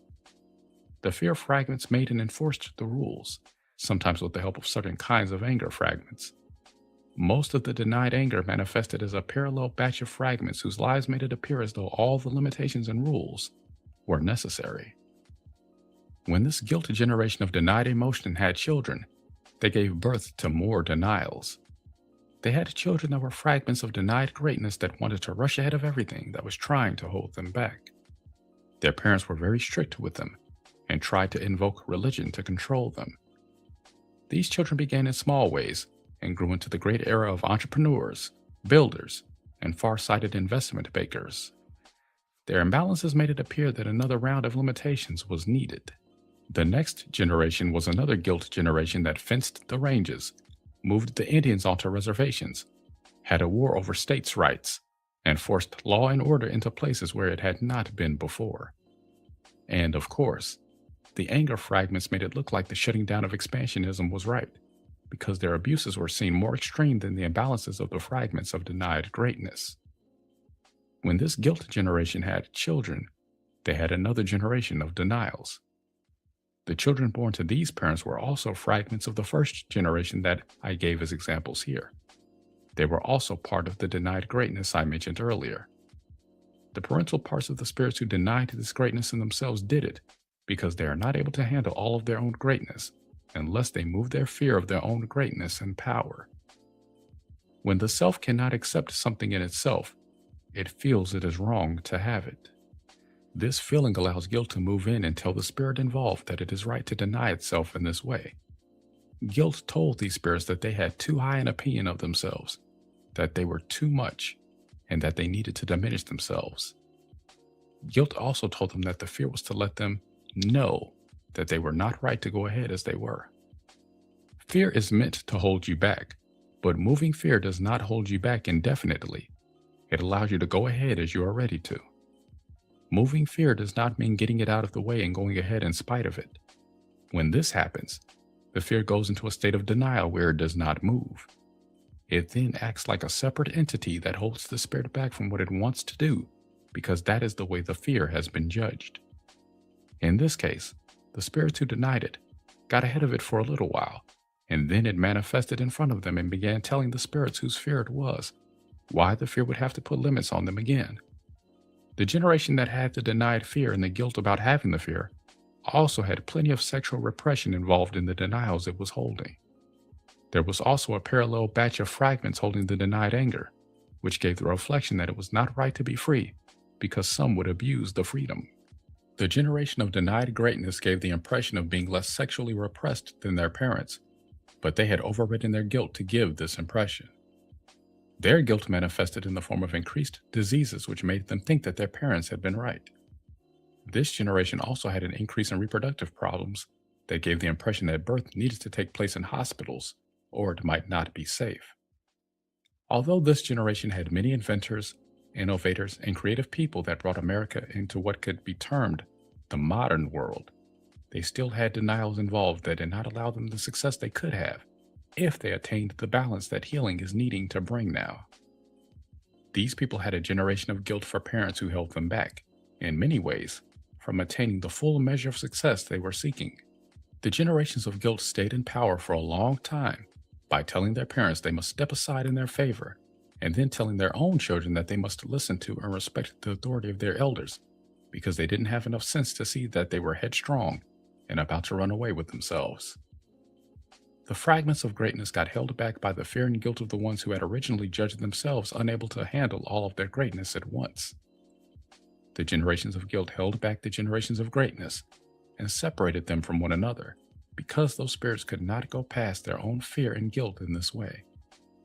I am giving a simplified version here, but you can begin to see how individual spirits projected parts of themselves forward until the projecting parts are pulled into the lineup again.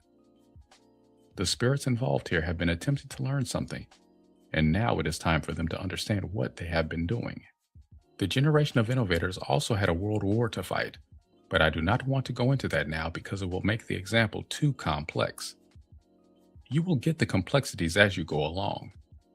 When this generation had children, they had a guilt reflection also. This generation tried to do everything right. They wanted to have lives that were the most proper ever lived. They had a presence in Victorian times, but I will not go into that now. They tried to give the American dream an evenness and conformity that their children later rebelled against. They also had a war to fight, and they won it. They were honorable and dutiful. They raised their families in the suburbs, safe from everything they hated in the city. They had a feeling they had to do right by their children. They gave them everything, including a good education, from the very beginning. They got involved in the schools and in their communities. They got the people they liked elected by going out and voting en masse. They had intent to give the American dream the best thing it had had yet, another generation of hard workers who were even better educated than they were. That begat the hippies instead. They were horrified to find that everything they had worked to give their children was going unappreciated. Their children were throwing it all away for drugs, sex, and rock and roll. The parents thought the children had a feeling that nothing was good enough for them because they didn't appreciate what they had been given. They didn't want to work. They wanted to loaf instead. They didn't want to pay taxes. They wanted to take the government for everything they could. They didn't care about law and order. They demonstrated and started riots. Instant gratification was all they cared about, and they didn't care how they got it. The rebellion of their children caught these parents almost totally by surprise. They had thought their children were going off to war, and they burned their draft cards instead. The hippies, and those who sympathized with them, had a desire to restore some color to life, and most of their parents did not appreciate the creativity in this at all. They wanted to punish them and force them back into the mold they had so carefully prepared them for. Many hated the hippies at first for cheating them of the fruits of their life's efforts. These parents wanted to punish these children, and they had the law and order establishment to do it. They had a desire for them to have to go and fight, whether they wanted to or not, and they had the draft to make them do it. They wanted to stop them from using drugs, and they had the police to do it. They could not stop them from having sex, though. All the sexual denials they held so dear to their proper life were being thrown in their faces, and they could not seem to stop it. The parents hated these children for that especially. Hysterectomies took place in record numbers on young people during those years. The hatred the parents were feeling got denied into others who were willing to do what the parents' hatred wanted done to teach their kids a lesson. The kids' reactionary sexual expression had the denied guilt that drew the punishment. The kids got mad, but they did not win. They got put down whether they knew it or not. Who were these kids, and where did they come from? These kids were the generation I already mentioned who had started this country, and also a good many Indians who felt they could not live the way they wanted to live in the Indian form anymore. Why did the hippies fail again to gain and maintain the freedom they so much wanted to have?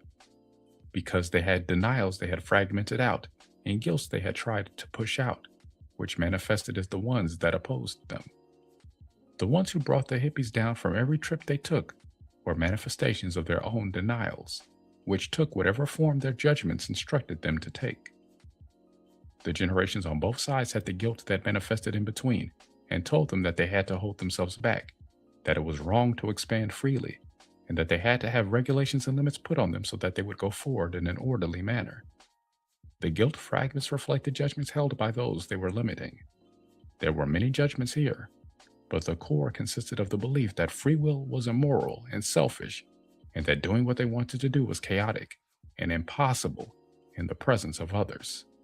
Fear and anger that was not moving held these judgments in place so that guilt could use them to oppose freedom of movement here. The judgments were held in a state of denial by the ones who had denied their emotions in favor of their desire to go forward. The fragments of lost will manifested the reflections that made all of the judgments seem to be true.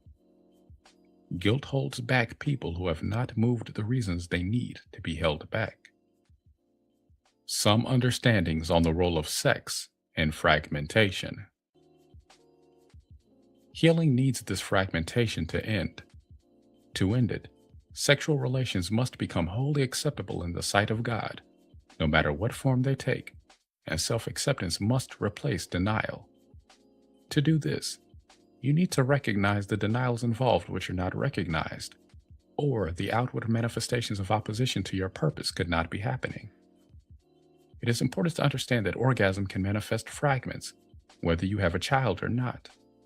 The energy involved can go to another fragment who already has affinity for the denials involved. If you are not fragmenting into your own children, or giving birth to fragments you have already created, you are still losing essence if you have denial involved in orgasm, and everyone does. This essence has to find a home, and it will go to the magnetic energy that draws it in. This essence may go to a stranger who has a magnetic draw for what you are denying. Rage has frequently done this. When it breaks loose, if guilt is not strongly present enough to keep it from moving. There is a particular kind of self-righteous rage, which has denied guilt, that often goes out this way to punish the ones it holds responsible for how it feels. This is a blaming rage that does not feel guilty at the time it is expressing the rage side of the cycle. Because this rage is going out in a denied state, it has no acceptance from the ones denying it. Rage of this sort is accompanied by an entire set of instructions in the form of judgments, but the one I want to mention right now is a judgment present in one form or another that says, "This rage is not really me. I'm somebody else when I rage like this." Many spiritual leaders have cautioned against allowing yourself to feel rage, but this gives it an even more serious denial than if you allow yourself to know you have it. Rage needs to gain acceptance with the ones who are really feeling it, and be healed there. When denials stay closer to home, they often continue to empower fragments around you. Many of these fragments could not even have children if they weren't receiving denied essence from the parental part of the spirit involved. The hippies had orgasm in the presence of denial, and the use of drugs, particularly when drugs were used to go past feelings that would have held them back when they were not drugged, often caused more fragmentation than if they had not used them. The hippies had a generation of guilt for parents, and the hippies had a desire to throw off guilt and act out everything their parents had not allowed in themselves and everything they themselves had not done in their earlier lives. The hippies actually had essence their parents had denied, which was actually their own essence returning to empower them to try it one more time. The hippies later got caught in many of the same guilts their parents had when their reactionary phase lost its steam. The children conceived during the reactionary phase of the hippies have been reflecting the feelings the hippies were denying. Whether or not hippies are the biological parents of these children, the offspring of their generation is growing up now as the new wave, punkers, and also the right-wing conservatives that have even gone into fundamentalism under the leadership of the guilt generation. The punkers and the new wavers have the rage and undercurrent of blame of the hippies that is too guilty to move, but wants to make a statement nonetheless. While the anger pretends it has no fear or guilt, the right wing has the denied fear which holds the guilt present. The breadth of the split in the manifested forms there reflects the split in the parental part of the spirits involved between their own rage and fear. This gap, or split, is filled in by guilt and blame that attacks both the self and others in recognizable phases. You need to understand that your rage and fear must come together for the place of true power to be found. As long as there is imbalance here, power is imbalanced. The way to bring balance here is to allow yourself to feel fear and terror until the fear and terror breaks into anger and rage of its own accord. Let the grief that needs to surface here surface in an atmosphere of acceptance also. It has something to say about your feelings toward power. If you have rage first, allow the same process in reverse. Rage until you feel fear and terror, and allow the grief. A word of caution is needed here. I do not regard it as wise to go forth and unleash these emotions on the ones that are triggering you, unless you have full understanding of what you are doing, which you do not have yet. The role played by fragmentation is just being introduced to you, and there is much more that must be understood. I have also told you not to hold back emotion that gets triggered in you, and this is not wrong advice either. For the time being, you need to allow these emotions at home, or in a place that feels safe to you. Here are a few more understandings on the examples I have just given. Not only were the hippies, and those who sympathized with what they were trying to accomplish, the same people as the first generation I mentioned, but they had fragments that wanted to hold back, and fragments that wanted to go ahead of them, incarnating in the intervening generations. The amount of contact these fragments have retained with one another will determine whether the parental part of the spirit is able to recall and feel these lives of fragments, as though the parental spirit had lived them also. Hippies, and those who sympathized with them, are not unilaterally the parental parts of the spirits involved, but they have a higher percentage of parental parts than do other generations I have mentioned. As long as the fear and rage is denied, judged against, and laden with guilt and blame, the parental part of the spirit always appears to be victimized by the fragments that want to hold it back, and overshadowed by the fragments that want to rush ahead of it. The parental part of the spirit is exhausted with this struggle, and has the choice now of giving up and declaring guilt and the manifestation of their own denials the winner, or to understand how they have created this struggle for themselves, and take the necessary steps to heal it. Most of the hippies have realized that the forms from their own reincarnational past when it was in its positive swing. Many hoped that invoking the power of these forms all at once would somehow invoke the power to prevail this time. The strength of the denials here is immense and cannot be put aside this easily. Many who still want life only want it if they can have it without the reversals they have struggled with for so long. Many who took the spiritual path told themselves they just needed to do more work on their spirits, and then they would find the happiness they sought. The paths most have taken have been fraught with the same misunderstandings the seekers already had. The paths fade in the willed presence because their intent is to do this.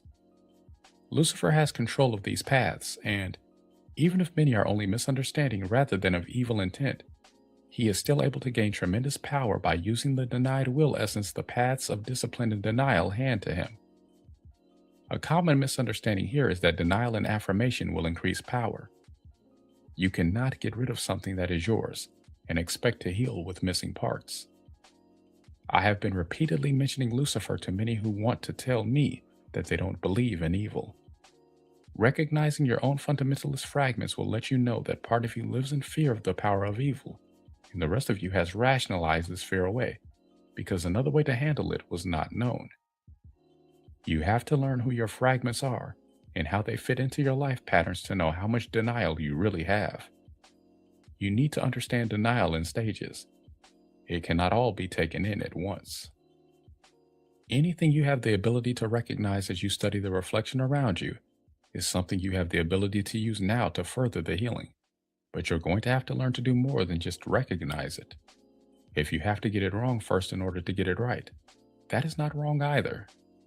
If it had not needed to happen, it would not have happened. But this does not mean it is beneficial to continue allowing it to happen once you begin to realize how to have some power in the situation. If you do not allow yourself to regain personal power over your destiny, Lucifer will take you to a place of complete personal powerlessness. Lucifer loves making people feel they have no power over their destiny, and that anything other than a willless surrender is a travesty against God. If hatred can love anything, it loves the power to punish others. The surrender to whatever happens that denies the personal will is Lucifer's supreme opportunity to punish others, because it brings death sooner or later to everything that gives up its will in the mistaken belief that God requires this. This is a place of no self-love, and I cannot help you there. I appeared not to accept the will at first, but this is not a full enough picture of me to understand why I appeared to be this way. There are some who want to say to me that I have overstated this situation with the will, and that they have intent to heal, and that intent to heal is all they need. It is true that intent to heal makes the difference, but healing cannot manifest until you understand how to heal yourself. No one else can do it for you. God is not going to magically bring down earth changes and heal everyone on earth, thus ushering in the golden age. Nor do you enter into the golden age by just putting in your time, so to speak, until the golden age somehow appears. The golden age cannot be experienced by you unless you have the vibrational power with which to be present there. If you think the golden age is a state of mind, you have given it manifestation in only a part of yourself. Many people were not ready to accept this information until they gave it one more try with the approaches they have tried in the past. You have done it now. You have gathered all the forms you thought would help. You have gathered all the spiritual power you could. You have used many techniques and many drugs that you thought would help you empower your lower levels of vibration. You have given speeches to your lost will. You have beseeched it. You have prayed for it. You have shined light upon it. You have tried to be a living example for it. You have gotten enraged at it and left it behind. You have denied it and affirmed yourself to be no longer troubled by it.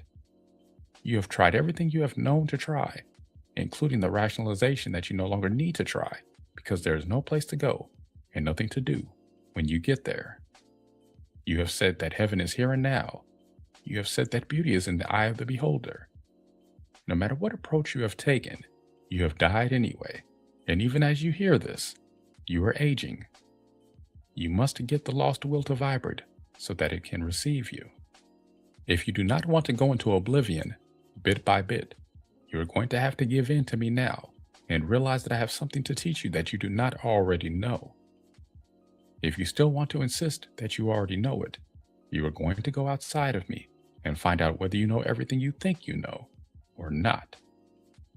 Earth has reversed herself for the last time. Healing either comes now or Earth will be lost forever. I have not exaggerated the situation here, so do not dismiss me and then later realize you're sorry you didn't listen to me once again.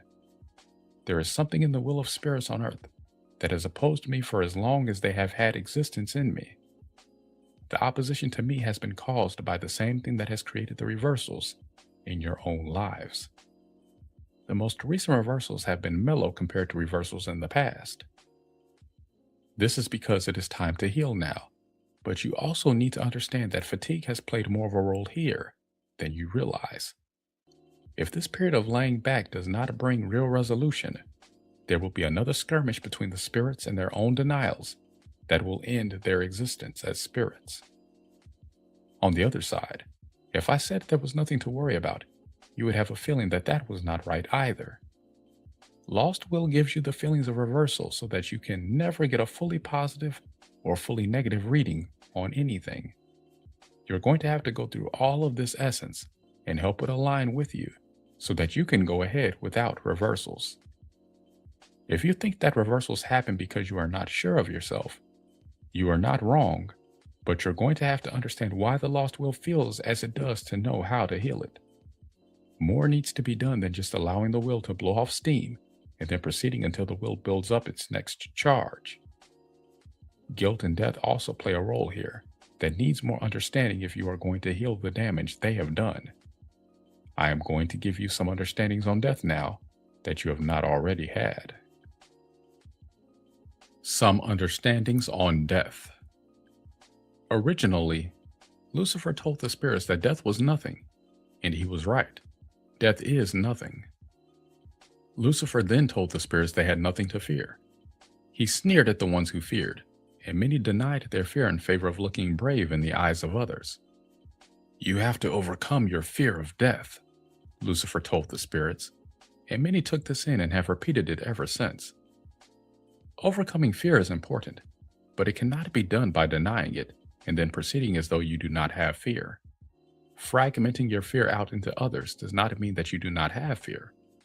If you have been dying physical deaths, you have will essence that is holding feelings around this. When a person dies, it happens because there is not enough vibrational movement left in the will to enable the spirit to stay present anymore. When there is no longer enough movement left for the spirit to express itself, the spirit has been taking the route of breaking off from the parts of the self that are no longer vibrating and leaving with what still has enough movement to be able to leave. When this spirit reincarnates, it does so with less essence than it had in the past. Essence has been lost along the way, and you're going to have to go back and get it now. The spirit essence that has remained alive does not have the experience of death within itself, so death does not seem real to it.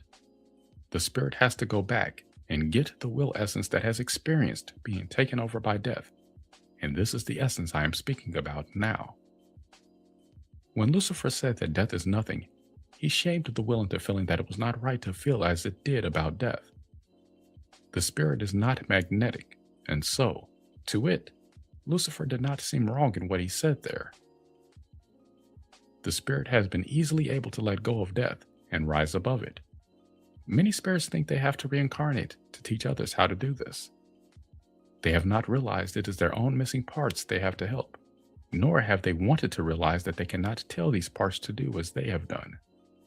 The magnetic will energy has quite a different experience with death than does the spirit, and the spirit is going to have to feel the will here in order to know how to help it.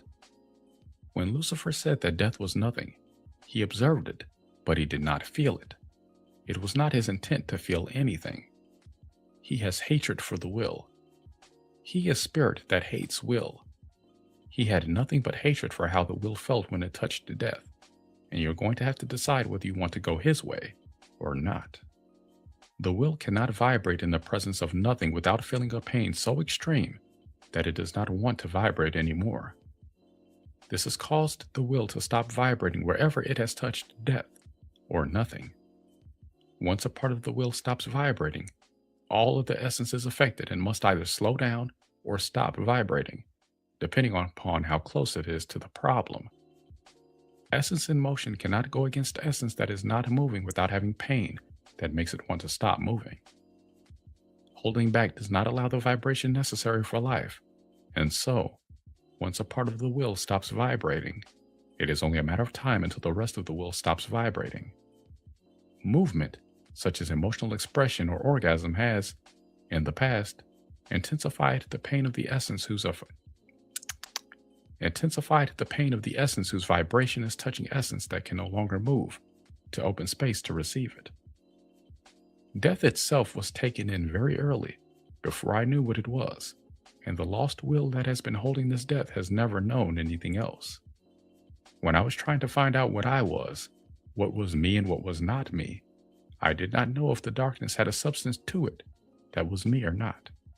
I opened to it, took it in, and asked my will to feel it for me and tell me what it was.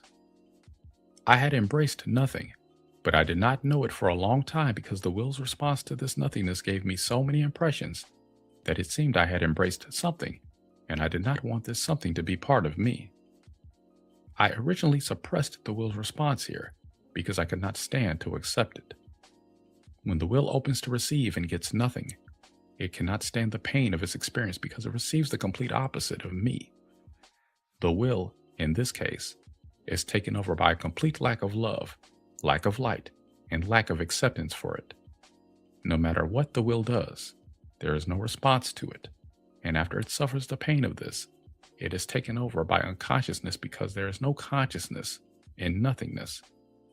Since I did not have acceptance for the will here, there was no way the will could receive my light. When the will was first experiencing death, the will's terror was that death had the intent to be as cold and unresponsive as it was because it could torture the will the most this way.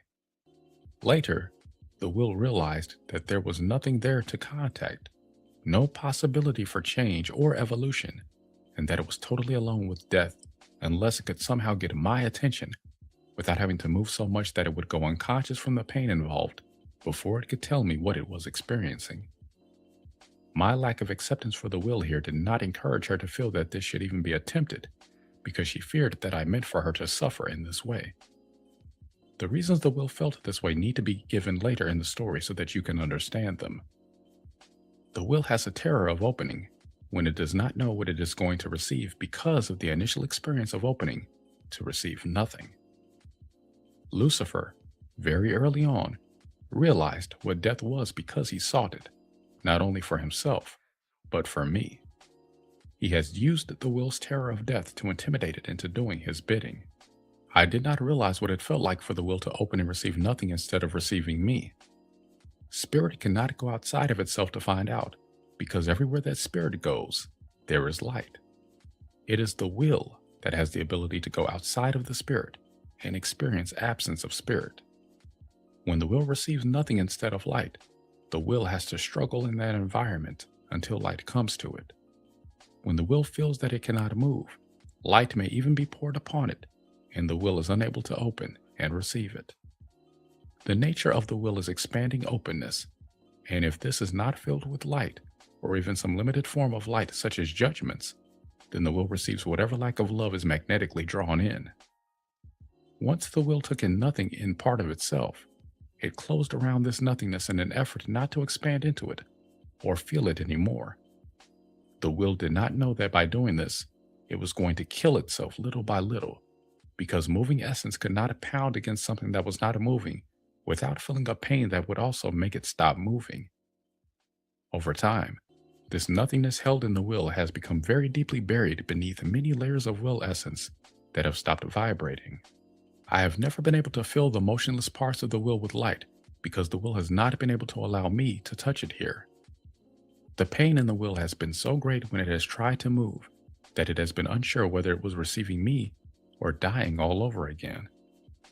I want to clarify here that the experience of dying is not the same thing as death itself. Spirit did not understand the process the will needed to clear itself of death, and so did not accept the will here.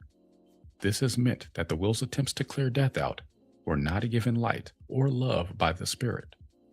This has conditioned the will to feel that it cannot move death out the way it feels it needs to without receiving more denial. Spirit has, for a long time, had guilt that it was a survivor and will apparently was not. I also thought for a while that the will was seeking death and avoiding me because the will seemed to be so resistant to my efforts to give light. I have now learned how light must be given to this part of the will to enable it to move death out. It must be done in just the right way, or it will not work. When I have tried to heal the will of this pain in the past, I have thought it would never be free of this pain, or stop nagging me about it. I have healed most of the will in the past, but I have never gotten the will to release the clench of death it has been holding ever since it took in nothingness. Because of this, the will has always gone into a reversal of its healing. This has both infuriated and frightened me. My will has also felt rage at me for not healing her, and terror that I cannot heal her. At times, I have abandoned the will here because I did not know what else I could do. I needed space from her to handle my fear that I was inadequate and impotent to handle the problem, and I needed the detachment to lift into the overview to see how I could help her. The will has interpreted this detachment as a lack of love for her, as abandonment, and a lack of concern for her plight. At times, I did have these feelings, but overall, I knew I had love for her and that I must find some way to rescue her. The will has tried to handle her terror of death by giving into it as much as she could, to see if there was any way that she could accept it. She had guilt telling her she must make a place for everything, or she was not unconditional loving acceptance. The will has not found any way to lovingly accept death. After a long time of trying to accept death, and of hiding her feelings about this from me, she has approached me and told me that she cannot bear to hold it anymore. We have finally come together in the understanding that acceptance for death means knowing it for exactly what it is, and accepting true feelings here. The will has fragmented many times, trying to get death out by pushing out the part holding the death. These fragments are overwhelmed by the experiences they have had as a result of this. The will has been terrified that death was an incurable disease because the more she tried to push it out, the more of it there was. This is because fragmenting to get rid of the part that held the death only created more places that were missing their essence and thus were nothing. The will now knows that she has to release the death she has been holding for so long, and that no will essence that has desire for life is to go with death when she releases it. Death has to go outside of me, and will knows that this must be done by feeling all the essence that has died and bringing it back to life so that only the empty space that belongs outside of me goes outside of me. Those who still do not want to understand what life is and what death is will have to go out there also and experience the opposite of me. It has not been pleasant for the will to experience nothingness taking over her when light, life, and love is what she seeks. It has been unbearable torture, in fact. To clear this, the will is going to have to express the emotions that have been held in the essence that took in nothing when it wanted to receive me. These emotions are terror, rage, and an immense grief.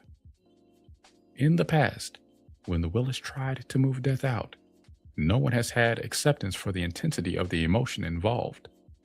Everyone, including me, has tried to get as far away from the will as possible when these emotions have come up. The fragments holding death have been shunned in the same manner. Guilt has made some people go toward this instead of away from it, but they have not gone with the love and understanding they think they have had, and so their presence has been helpful, but not healing. Deconditioning the will here is not an easy thing to do, but it must be done, and it must be done lovingly. The will cannot be ordered to stop fearing death and see that it is nothing, because the will has felt nothingness and knows the reality of it better than anyone who just looks at it ever could. This is why we must have both understanding and feeling to have life at all. I have objective understanding, but without will, there is no love. The will has love to give in response to my light, and it is not wrong to assume that without will presence, there is no love. Lucifer has personified the hatred that results from complete denial of the will. Glimpses into some of the understandings needed next. This book has been a preface of sorts for what I have to say next. The spirits who have to begin healing first are the ones that emerged first. If they don't start healing, there is no point in holding out hope for the rest, whose emergent story I have not yet given. All the rest of the spirits, whose emergence I have not yet given, are will-polarized spirits. They complement the spirit-polarized emergences of the Godhead. Having the properties of the will, they are responsive and not originating. They have to get their information later because they have to know that what they have to move is going to be accepted by the spirit polarity. They have desire to heal, and if they receive rejection from the spirit polarity now, they are going to have to come into me. I have room for them, but this is not their first choice because they have emerged to be what they are. Guilt is not your reason to heal now, however. You have to feel like it is right time for you and that you have a desire to regain what you have lost since you emerged. If you have the feeling that you are a fragment of lost will, of one of the great spirits that has emerged already, and you have fear that you are going to die in the form you are in now, and go back into the parental part of the spirit, you need to allow yourself to go through whatever feelings you have about this. If you heal as much as you can, you will find out whether you are right about this or not. Understanding is also necessary for the lost will that has fear of this. If you left, you will not go back in until you are ready. If you came into existence by being denied without enough essence from another part of your spirit, you do not have the consciousness that would hear this and feel you could heal from it. In other words, the people that are not evolving on Earth are people who are denied fragments that cannot heal in the form they are in, or they are spirits who have no desire to heal at this time anyway. Understanding will allow you to go through the feelings you need to go through and survive them. Many denials have taken place in the past when spirits have feared they could not survive the feelings they were having. If you do have to go back into another part of your spirit, you will have readiness when the time comes. If you are not ready, then it is not the right time because this time, the essence that goes back together needs time. It can stay together. I would like to mention also that even though the Godhead spirits all emerged in a sexless form that was more masculine than anything else, the presence they have on Earth has polarized into both sexes. The delineation is no longer defined the way it was originally. There is spirit and will polarized into both sexes. I will be giving more understanding on this as I go along. For now, allow yourself to understand this in the ways that seem most logical to you. I have many people I have not mentioned on Earth. By far and away, the majority of them are fragments that cannot heal in the form they are in now. The generations that I have mentioned as my examples all have presence in the orders that have already emerged. The angels have a relationship with the rainbow spirits that has intent to be loving, but has been permeated with guilt so far. This has to change now. The angels need to understand that I did not parent them more because I favored them over the others. The angels do not need to continue trying to prove that they can do everything on their own without my help so that they will not look favored. Neither do some of them need to punish themselves for being favored by handing themselves the short end of the stick to prove they can handle it as well or better than the rainbow spirits. Don't forget that emotion has to move around everything that I am mentioning now. Even if you have to help yourself to begin to getting emotional movement any way that you can, the emotion will not be fully cleared until it moves freely and on its own, and in the time sequence it feels is right. Emotion is not to become a dictator here, but it has a right to its right place, and it has a sensitivity that is needed now. Appropriateness is a gift of emotion when it is not held back and loaded up with old charge. The rainbow spirits need to understand that they have a lot of old charge, even more than the angels have. They have to let it move and not hold it back because of the guilt they have held for so long. The rainbow spirits have a fear of punishment because guilt has given it to them so many times, but there is no way anyone can escape punishment if guilt continues to be held. Self-acceptance will make the difference here. As you grow to understand guilt, you have to realize that the fear of not being right fed guilt a lot of essence, which is empowering it now. Clearance of this fear will help the guilt presence to be reduced dramatically. You have to accept that death is the way that guilt is going to go. Try not to let any of your essence go with it. Guilt has to find death because it is not really living. Guilt has to receive what it has given others, but the guilt itself will not notice what it has experienced. Guilt does not notice anything except movement, and lack of movement is what it seeks. Guilt opposed me from the very beginning because I wanted to move and seek to know myself. Guilt opposed my vibration and the expansion of my light, and because guilt is unchanging here, it must now go outside of me. This is right place for guilt because guilt has a long way to go before it can accept vibration of any kind. Because of this, there is no way to move guilt itself. Instead, the space that guilt has occupied must be closed to it by the vibration of the will. I want to take this opportunity to show you an example of what I mean when I say that spirits have held images and judgments which they have thought were full understandings, but which were only partial understandings. What if you felt that you had taken in as much as you could, and you believed you had the understandings you needed, and you put the book down now?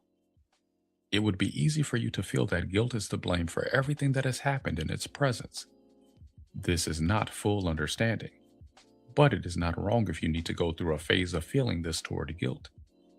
The feeling of needing to look away when you get full is not wrong either. What is wrong is lack of movement here. There is no way I can give you more understanding than you have readiness to receive, but you must make yourself ready to receive more by having the experiences you need and moving your will in response so that there is expansion in which more understanding can be received.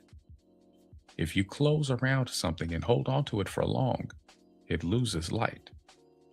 The question of balance demands that I say here that you cannot go through the motions of movement and get the result you are needing unless you understand what movement really is.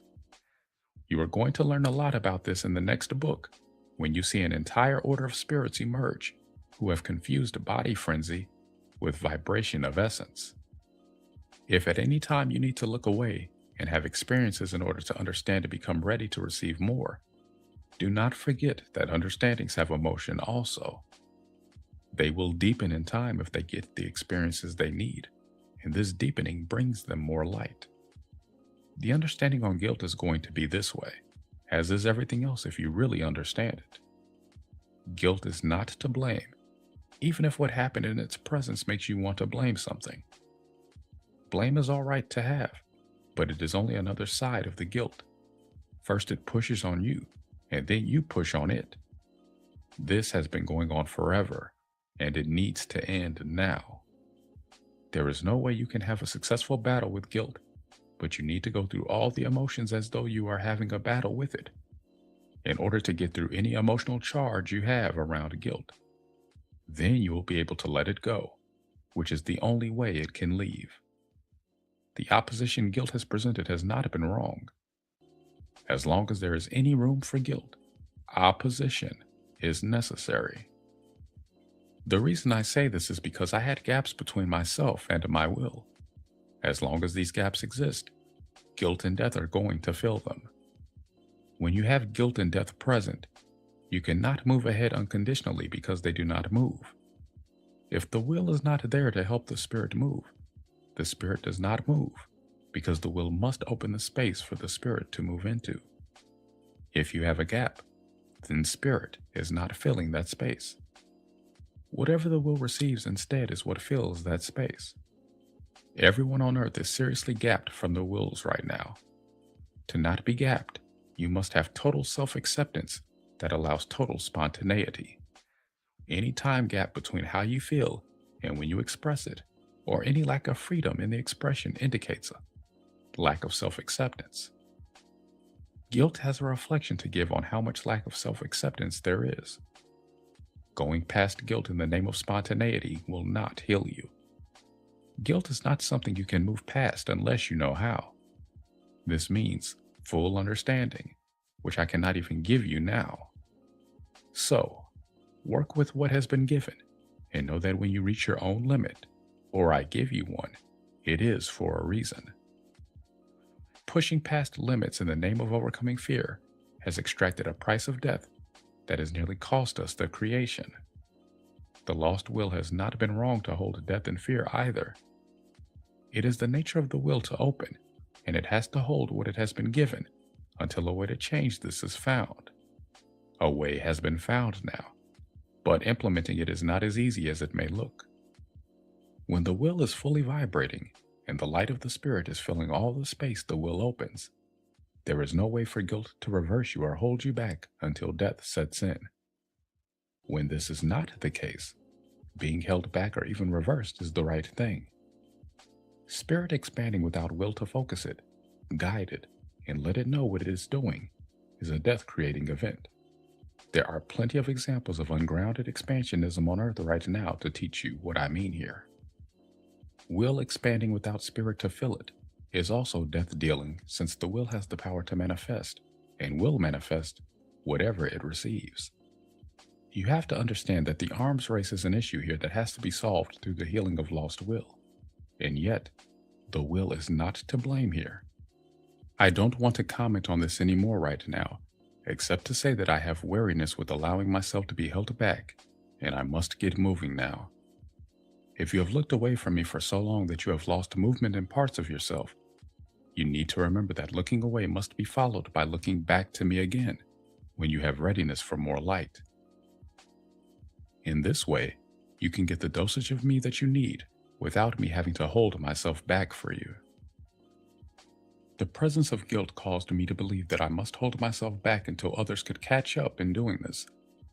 I found that everything slows down and nothing catches you. This is a large part of what enabled me to understand that I have manifested spirits that follow me.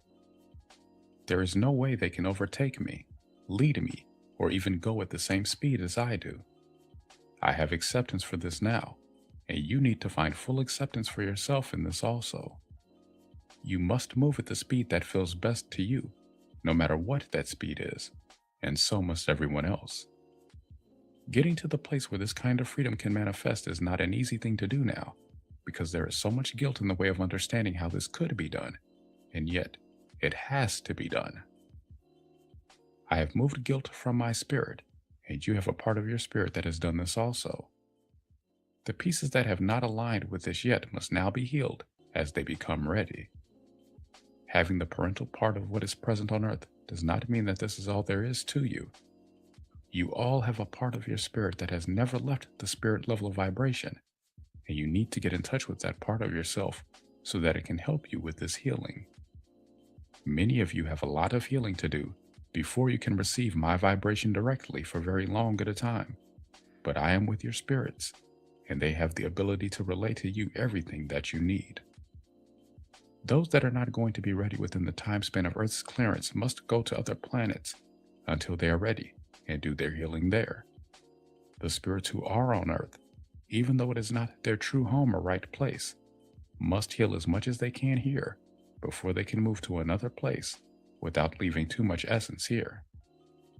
If you can listen to me now, you can get the help you need. All of you must forgive yourselves for not listening to me earlier and for having overstepped limits I gave you long ago. Overstepping these limits puts you in the position you are now facing on Earth. Forgiveness here must be grounded in the understanding that you could not accept the limits you had then, or you would have. You also need to realize that I did not give out limits like an unfair dictator. I found these limits in you and gave you the understanding that they were there. Limits have a purpose, just as guilt has had. You can expand them when you understand how, but you cannot go past them without having to go back eventually and heal the damage done. The past is never past as long as you have lost essence trapped there.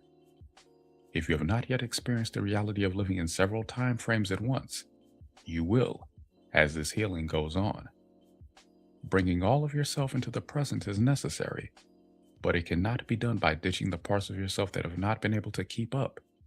You have to go back now for the lost will that has lost the speed to keep up with the rest of you, by first healing the lost will that is still vibrating, and then going after the essence that is no longer perceptibly vibrating. I cannot give any more right now. If you are enraged that it is not enough, give in to the rage and consider it a blessing that rage is moving.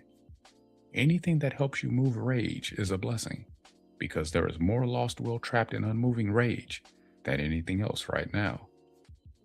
You have to understand that rage has been given the heaviest denials and the most punishment of any of the emotions. When it comes out, be prepared for it to have pain and blame, grief, and even the desire to hurt others the way it has been hurt. This is natural, but do not allow it to hurt anyone else. You have to understand that you also have gapped rage that has no light at all. Gapped rage has to be understood later, but for now, you need to know that when gapped rage comes out, you don't know what you have done during that time. This has the potential for dangerous situations, and it is not to be allowed to move in the presence of others. Guilt for having it is not necessary, but gapped rage must be given light in stages so that it can heal. If you do not give yourself any more pressure to express emotion than feels right for healing, you will avoid triggering yourself into your gap. The gap has death in it and is not something to fool around with. You have to have readiness to heal it. Now, some of you are going to see this as a limit you are going to want to challenge. If you do go past this limit, you have to take responsibility for whatever happens. You cannot put the responsibility on this book or anyone else around you.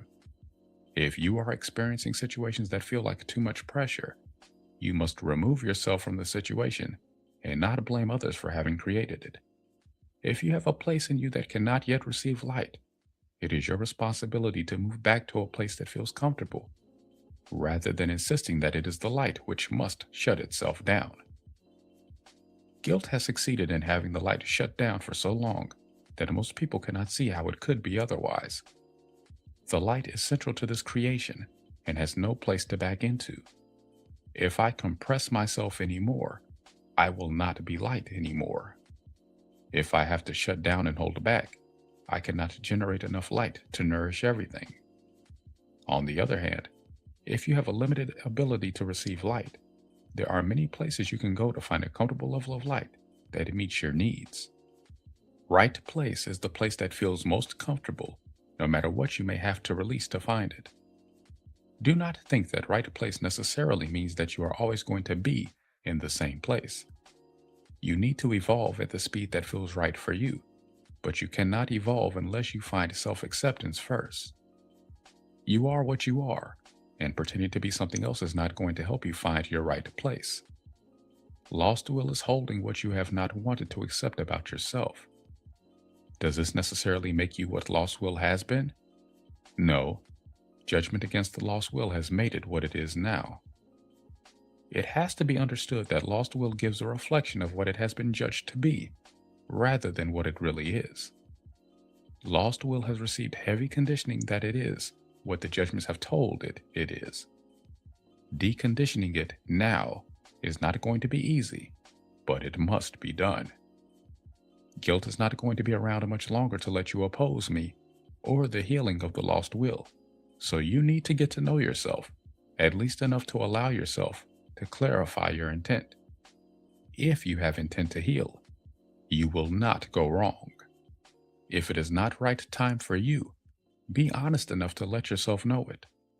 False healing can be more damaging than just accepting your lack of readiness, because false healing will take you into areas that you are not ready to accept or understand. This has the potential for big reversals.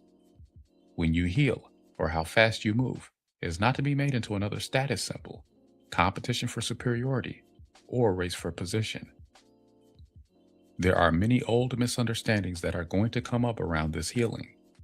These misunderstandings were questions originally that became judgments in premature attempts to answer them. Some of the questions are: is oldest best, most experienced, and most wise? Is oldest closest to me? Is closest to me favored over farther away? Is more light better or superior to less light? Is color of light ordered in preference according to speed of vibration? Is guilt necessary for love to have a conscience? Is having a conscience necessary to be loving? Is it possible to live without having to go forth and experience the self? Is it possible to have essence without form? Is it possible to have spirit without will? Is it possible to leave everything behind except for spirit and heart? In summary, I would like to say that you have to feel guilt's presence. There is no way I could delineate guilt in all of its subtle forms. In general, I can say that guilt opposes the evolution of the light, and there is movement involved in evolving the light. Evolutionary movement may mean slowing down at times and speeding up at other times. Guilt holds you back from doing what you want to do by saying that what you want to do is not the right thing to do. Guilt has been able to use all of your fear that you are not right to do what you want to do. When the will is fully accepted, there is no room for guilt. Guilt has been able to occupy the places where the will was held back from free expression by the fear that it was not loving for the will to express if it meant that another might not like what the will had to give. The healing of this fear is what needs to take place now. Denying the guilt and then behaving as though you no longer have it will not work. I have seen the reversals that take place when guilt is denied, and you will experience one sooner or later if you are not really healing guilt. I cannot delineate a foolproof method to let you know if you are denying or not either. You're going to have to feel the presence of denial also. The will is invaluable and needs to be recovered now. You cannot get along without it. In the next book, you are going to see some orders of spirits emerge that intend to prove to me that the will is not necessary, and you will find that they are the warriors. I have mentioned already, they have a lesson to give that needs to be understood now. They have intent to kill the will and get rid of everything that reminds them of it. They have to go off Earth because Earth is the will polarity planet of my creation. They need to go before they kill the Earth, or make it so hard for the Earth to heal that the Earth gives up her desire to recover. You need to understand that the warriors have a huge presence of lost will with them that needs to be given a chance to recover before they go. In some way, this is a perilous race against a ticking time bomb, but getting going is the important first step.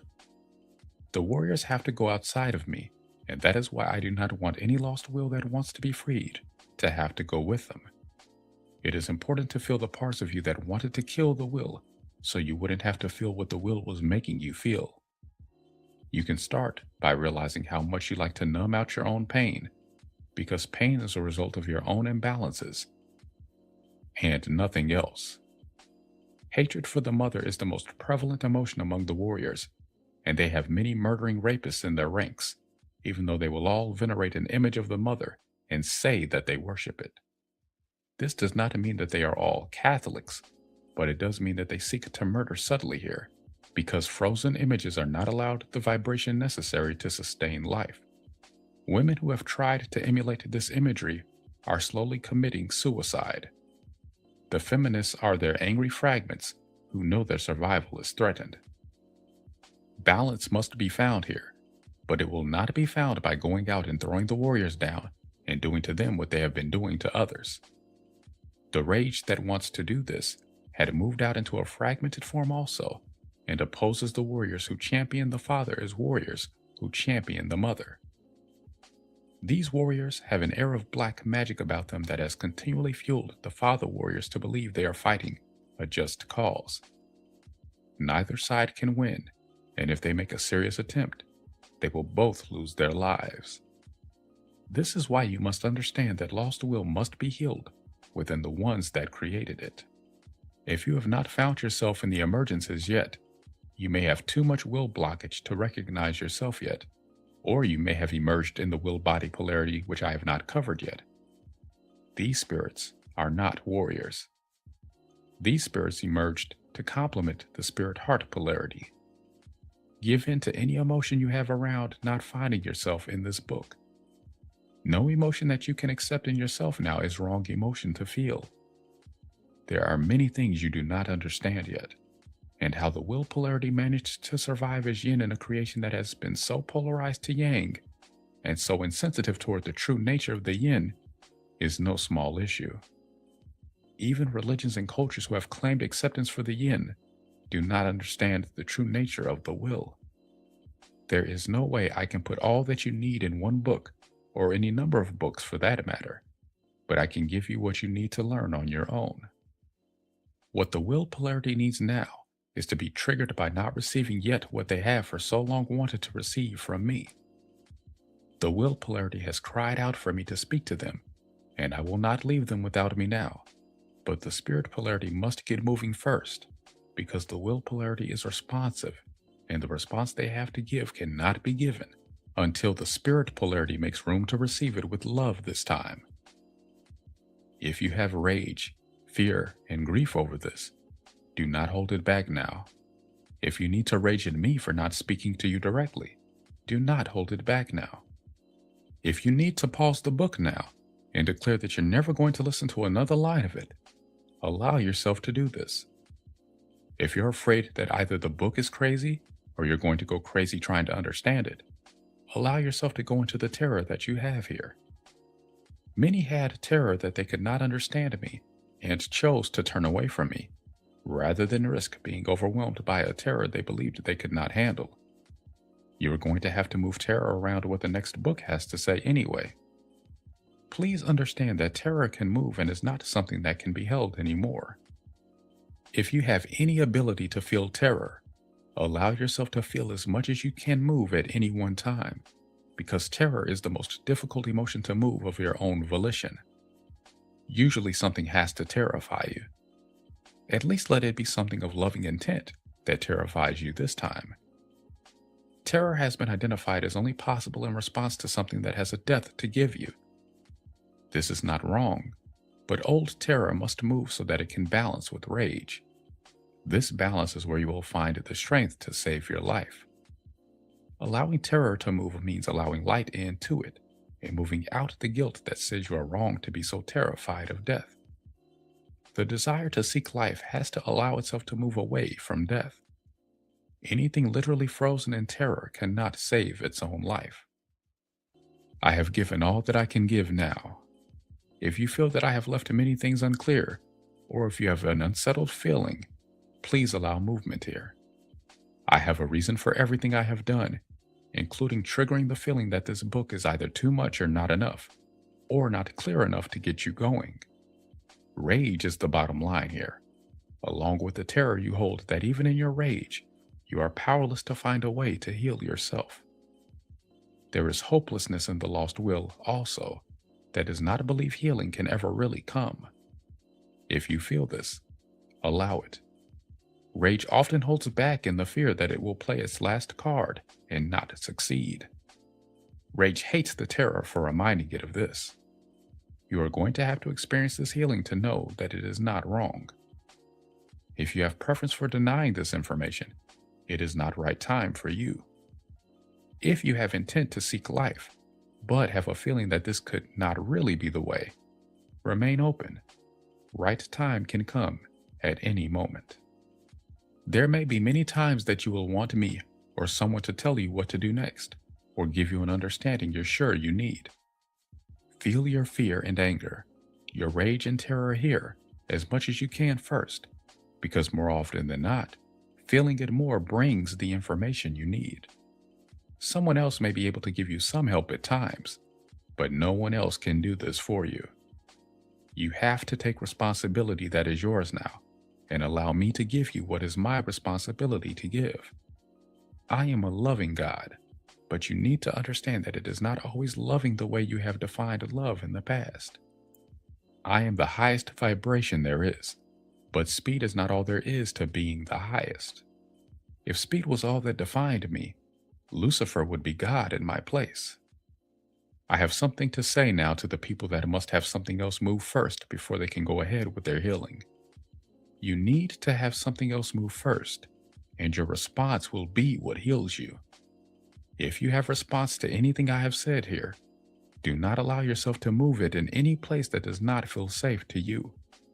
If you have no safe place, you need to move the fear that there is no place that has acceptance for you first, before you push past it with other feelings. There is no way that you really have no right place, but you cannot find it if you have no acceptance for yourself. Many will polarity people, and body too, have tried to be something else because of the way they have been denied their right place. They may have trouble recognizing themselves at first because of this. The presence of lost will has also made it hard for the will polarity to feel good about itself, because lost will gives a reflection of will holding judgments, rather than the reflection of the will itself. Another understanding you need now is that you had consciousness within me for a long time before you emerged, and you need to work with what is getting triggered around this. If you have rage at the feeling of being held back here, you have the spirit's rage at feeling held back by the will. The will does not have a feeling of lack of self-acceptance on its own. It has to receive this feeling from the spirit involved. You will understand this in time. I am not going to explain it now. I intend to end now by giving you my blessing and saying unto you that I have love to give to all who have desire to seek love from me, and that healing intent is the reason why I am now speaking forth as I am. If you have intent to heal, you will find the loving presence within which you can heal. Opening to receive love is the gift that healing the will brings to you. Love is the will's response to receiving love. When you love all of yourself, the reflection around you will be all loving. When you accept all of yourself, the reflection will be all accepting. Salah.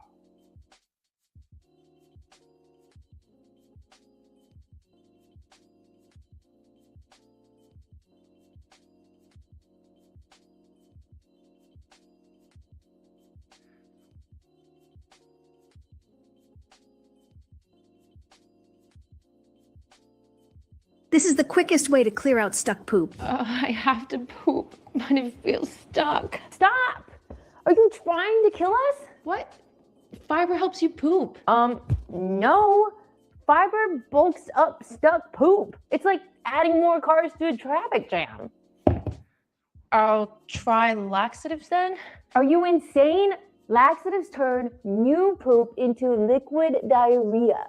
But it doesn't get rid of the stuck poop that's causing us to be backed up and bloated. Oh my God, I'm gonna be constipated forever, aren't I? Here, do us both a favor and watch this poop trick video. Please. This is the quickest way to ease gut issues. The number one food for regular BMs, huh? Okay, let's see. Fastest way to clear out stuck poop is by adding more fiber to your diet.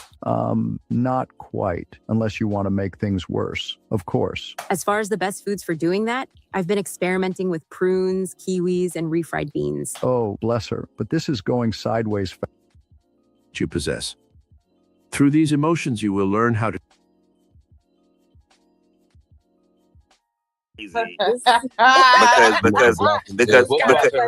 yeah, Your because guy Mo, was throwing out so much shit that I was just like, what? no, Okay. because Mo was like he used a word improperly, and then AFK was like, "Yo, act your race, bro. You know, black people. You know, we don't speak good English, right?" And You were the only person that didn't understand it. no, what are you talking about? Are you cool? Like, bro, mad people didn't understand, bro.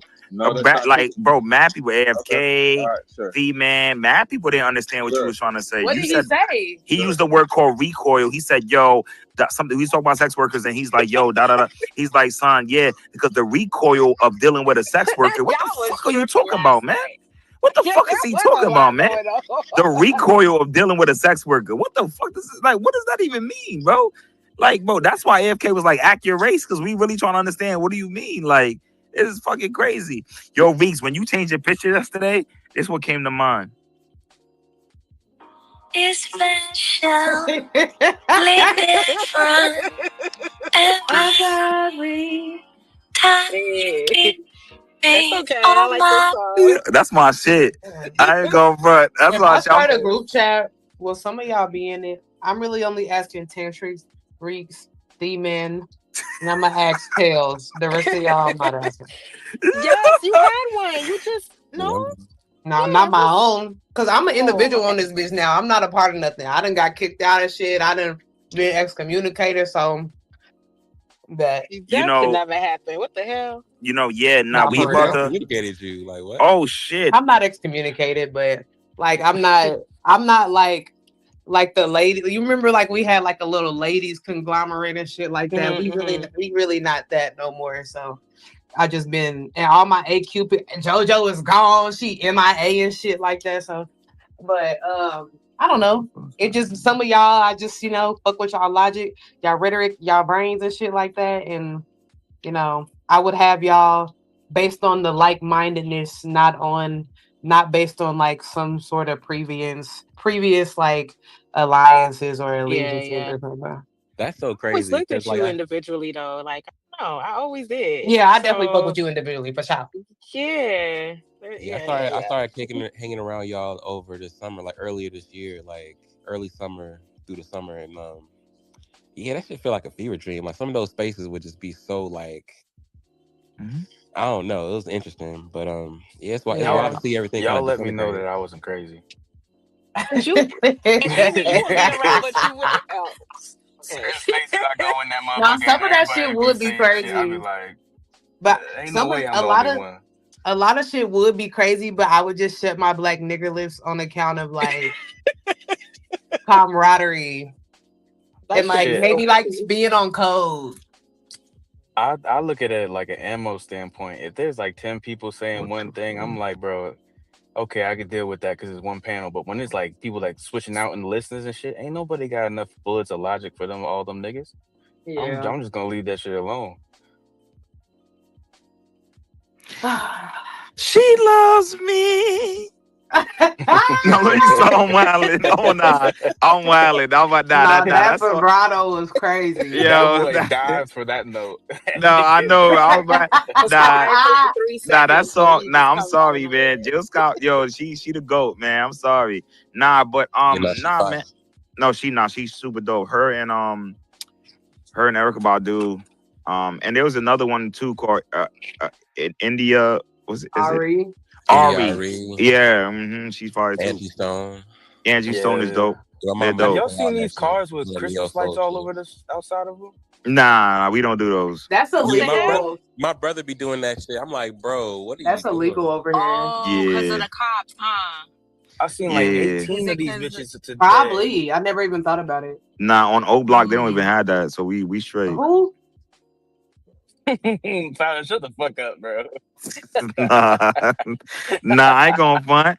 O Block is the hardest sounding neighborhood ever. Like, damn, like I wish I was raised there sometimes. Like that shit sound mad hard. I thought O you was Block. Down Trenchy. here, we got Nah, top yeah, I know. I'm six. saying like I'm from the trenches in New York City. I'm talking about, but O Block sound hard. Like I'm not gonna lie, that shit sound That fire. sound trenchier. Yeah, that sounds trenchier. In Fort Worth, they have Stop 6 though. That shit Stop. sound kind of Oh, crazy. Stop 6 sound alright too though. That's some good branding. Stop 6. Stop 6 sound hard. I'm not gonna lie. I like O Block. I like a Stop 6. That's fire.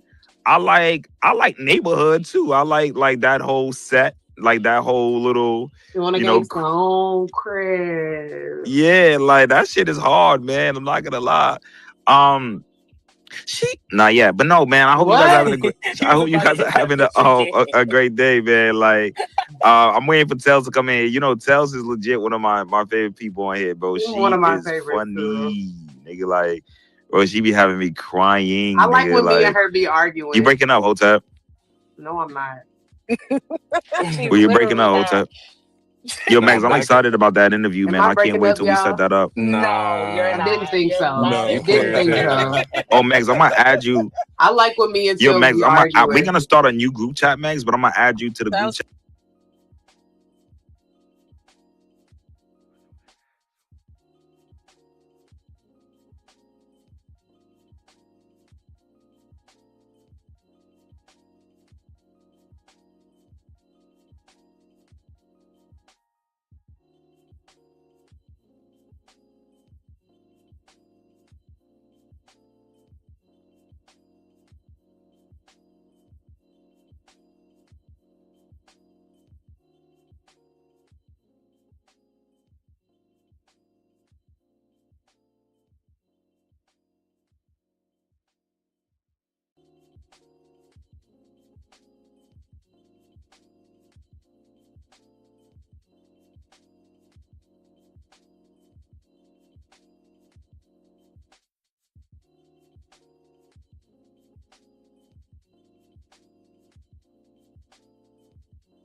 All right, y'all. So this is what's going on right now. They have these individuals in the Misfits and Nomads community.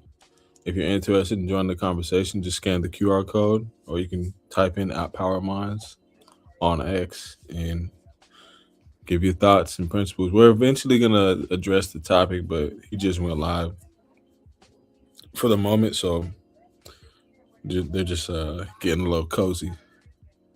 But yeah, we'll see what mental jousting we can get popping today, and see how the evening goes on 4th.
Okay, though.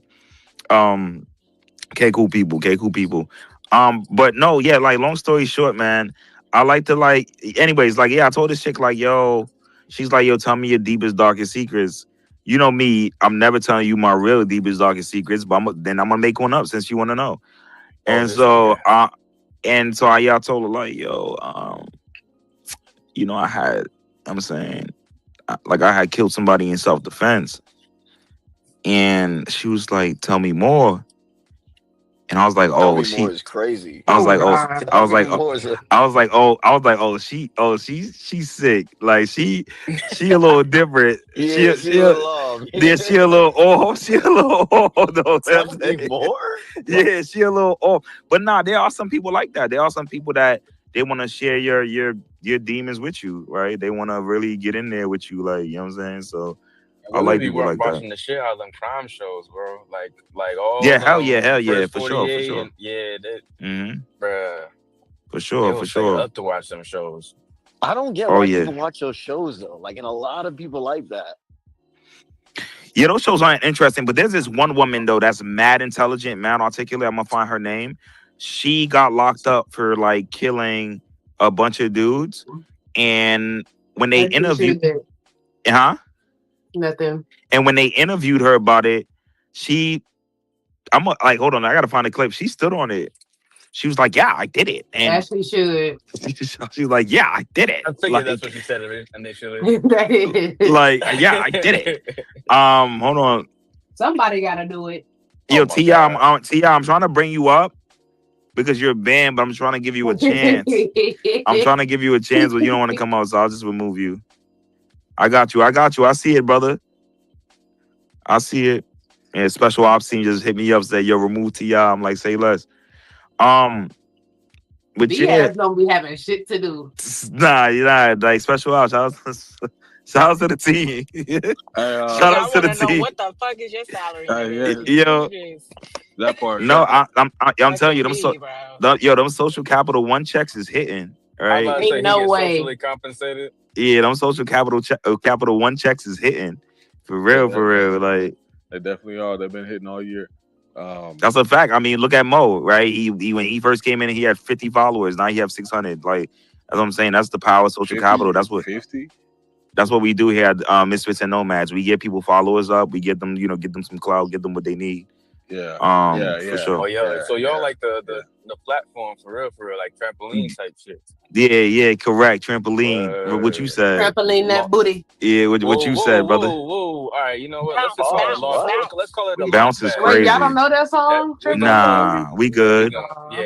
We definitely don't know that song. You know, it makes so much sense that you know that song though. We definitely don't know that song. Yo, how's the weather out there in San Diego, Megs? Bro, it's cold. Damn, how cold can it get? What the fuck? Bro. I mean, it's cold. That shit it's governmental, man. It went from a bright wow, sunny this day. conversation is so riveting. Last night, Tells and them was hating on Mo because they thought Mo was like some fat goofy nigga. And so when Mo put up a video, he put up his video and he was a skinny goofy nigga. Yeah, that's not true. Yo, Megs, when Mo put up his video of all the chicks he be around, you can tell low key like the women started to respect him a little bit more. They like, oh, okay. They like, oh, okay. They were scratching. They like, oh, okay. They were scratching and trying to find. Yo, okay, you should have seen them videos, bro. We did not. Bro, this dude Mo was looking like NLE Chopper with a fro. Like, look, we ain't gonna talk about that nigga look like NLE Chop. No, hold on. What did you initially call NLE Chop? You call that nigga what? I will admit I'm handsomely chopped. Handsomely chopped is crazy though. But nah, chicks be saying they like men who are medium ugly, so you good. You know what I'm saying? Hey, I am good, man. I had no issues whatsoever. One of my homegirls, but like I think it was a couple months back, we went to this hookah spot on Forest Hills, 71st in Forest Hills, in Queens. Oh my bad, right, in Queens. And she told me, she said like she like medium ugly dudes, and she like dudes. And this was a weird kink. I don't know if it's a kink, but she like dudes that they knuckles look like they've been punching walls, like they knuckles like they've been punching like bricks. And I'm like, okay, that's her shit. With scar tissue? Yeah, that's her shit. I don't like that. Like karate? No, like straight punching. Like karate's hilarious. No, like straight punching, like straight punching like walls, like brick walls, like People do that. They just punch them, like they're mad. Nah, there are some people who are mentally like unstable that they do that. Yeah, They definitely would do that. yeah. They After a definitely while would do though, that. like if It's you look at people their that be hands, like they look slapping like themselves. their knuckles be like Mm-hmm. so fucking like they poke out more than other people's knuckles do because there's just scar tissue underneath. Mm-hmm. Mm-hmm. I feel like Just to give you. that. Yeah, Max. I'm sorry. I feel like that's like concerning. It is. It's very concerning, right? But we all have like, honestly, one of the hardest, dopest album titles was "My Dark Twisted Fantasy" by Yeah. Kanye West, because Yeah. we all have a little like some dark What's twisted. yours? I won't share that, but we all have dark twisted fantasies. And I think that Let's title. all share them. Nah, we don't need to do that, right? But Why? I think you know what I mean. I think that title, that album title, was like very interesting because and it don't have to be like super dark, right? I'm saying like we all have like these weird, like I told the people last night, I like watching stepmom porn, right? So we all have like weird things, you know what I'm saying? I Like, beg your pardon. Never mind. Dude, you keep that to yeah, yourself. we don't need to Don't get even into that. beg. Yeah, don't even beg. Don't even beg. Pardon me, then. Goddamn. What the fuck? Pardon me. Nah, we so go ahead, D man. I'm sorry. Oh no, I just wanted to ask about the title. I feel like sometimes the title be a good Oh conversation. yeah, absolutely. Yeah. So the title of Fame as Social Hypnosis. So B sent me this so B and somebody. I hope she comes in here soon. Right? They sent me a post of Kevin Durant not taking a shower for 2 days. Right? Mind you, when I was telling motherfuckers in here that I don't really take showers and I wouldn't want to, it was like da da da da da da da da da. But then the reason why the title is Fame as Social Hypnosis, because I do believe that like celebrities and famous people, is something about fame that have this hypnotic effect on people where when Kevin Durant says he's not taking showers, right? They like, ooh, they'll still suck his dick. Right. But when a person but when a person like me, because I'm not famous, say, yo, I'm not taking showers, oh power, you dusty, right? So it's you stink. So it's Well, because something Kevin Durant probably doesn't even sweat. Oh, well, let me explain something to you. First of all, Wait, you what? don't have, and this is no excuse. There is no excuse not to wash your ass. I will repeat this again. There's absolutely no excuse not to wash your ass. But when you have a schedule like someone.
Of a mainstay and way more influential than it was like before. Before people used to think, oh yeah, like that's just celebrity, like whatever.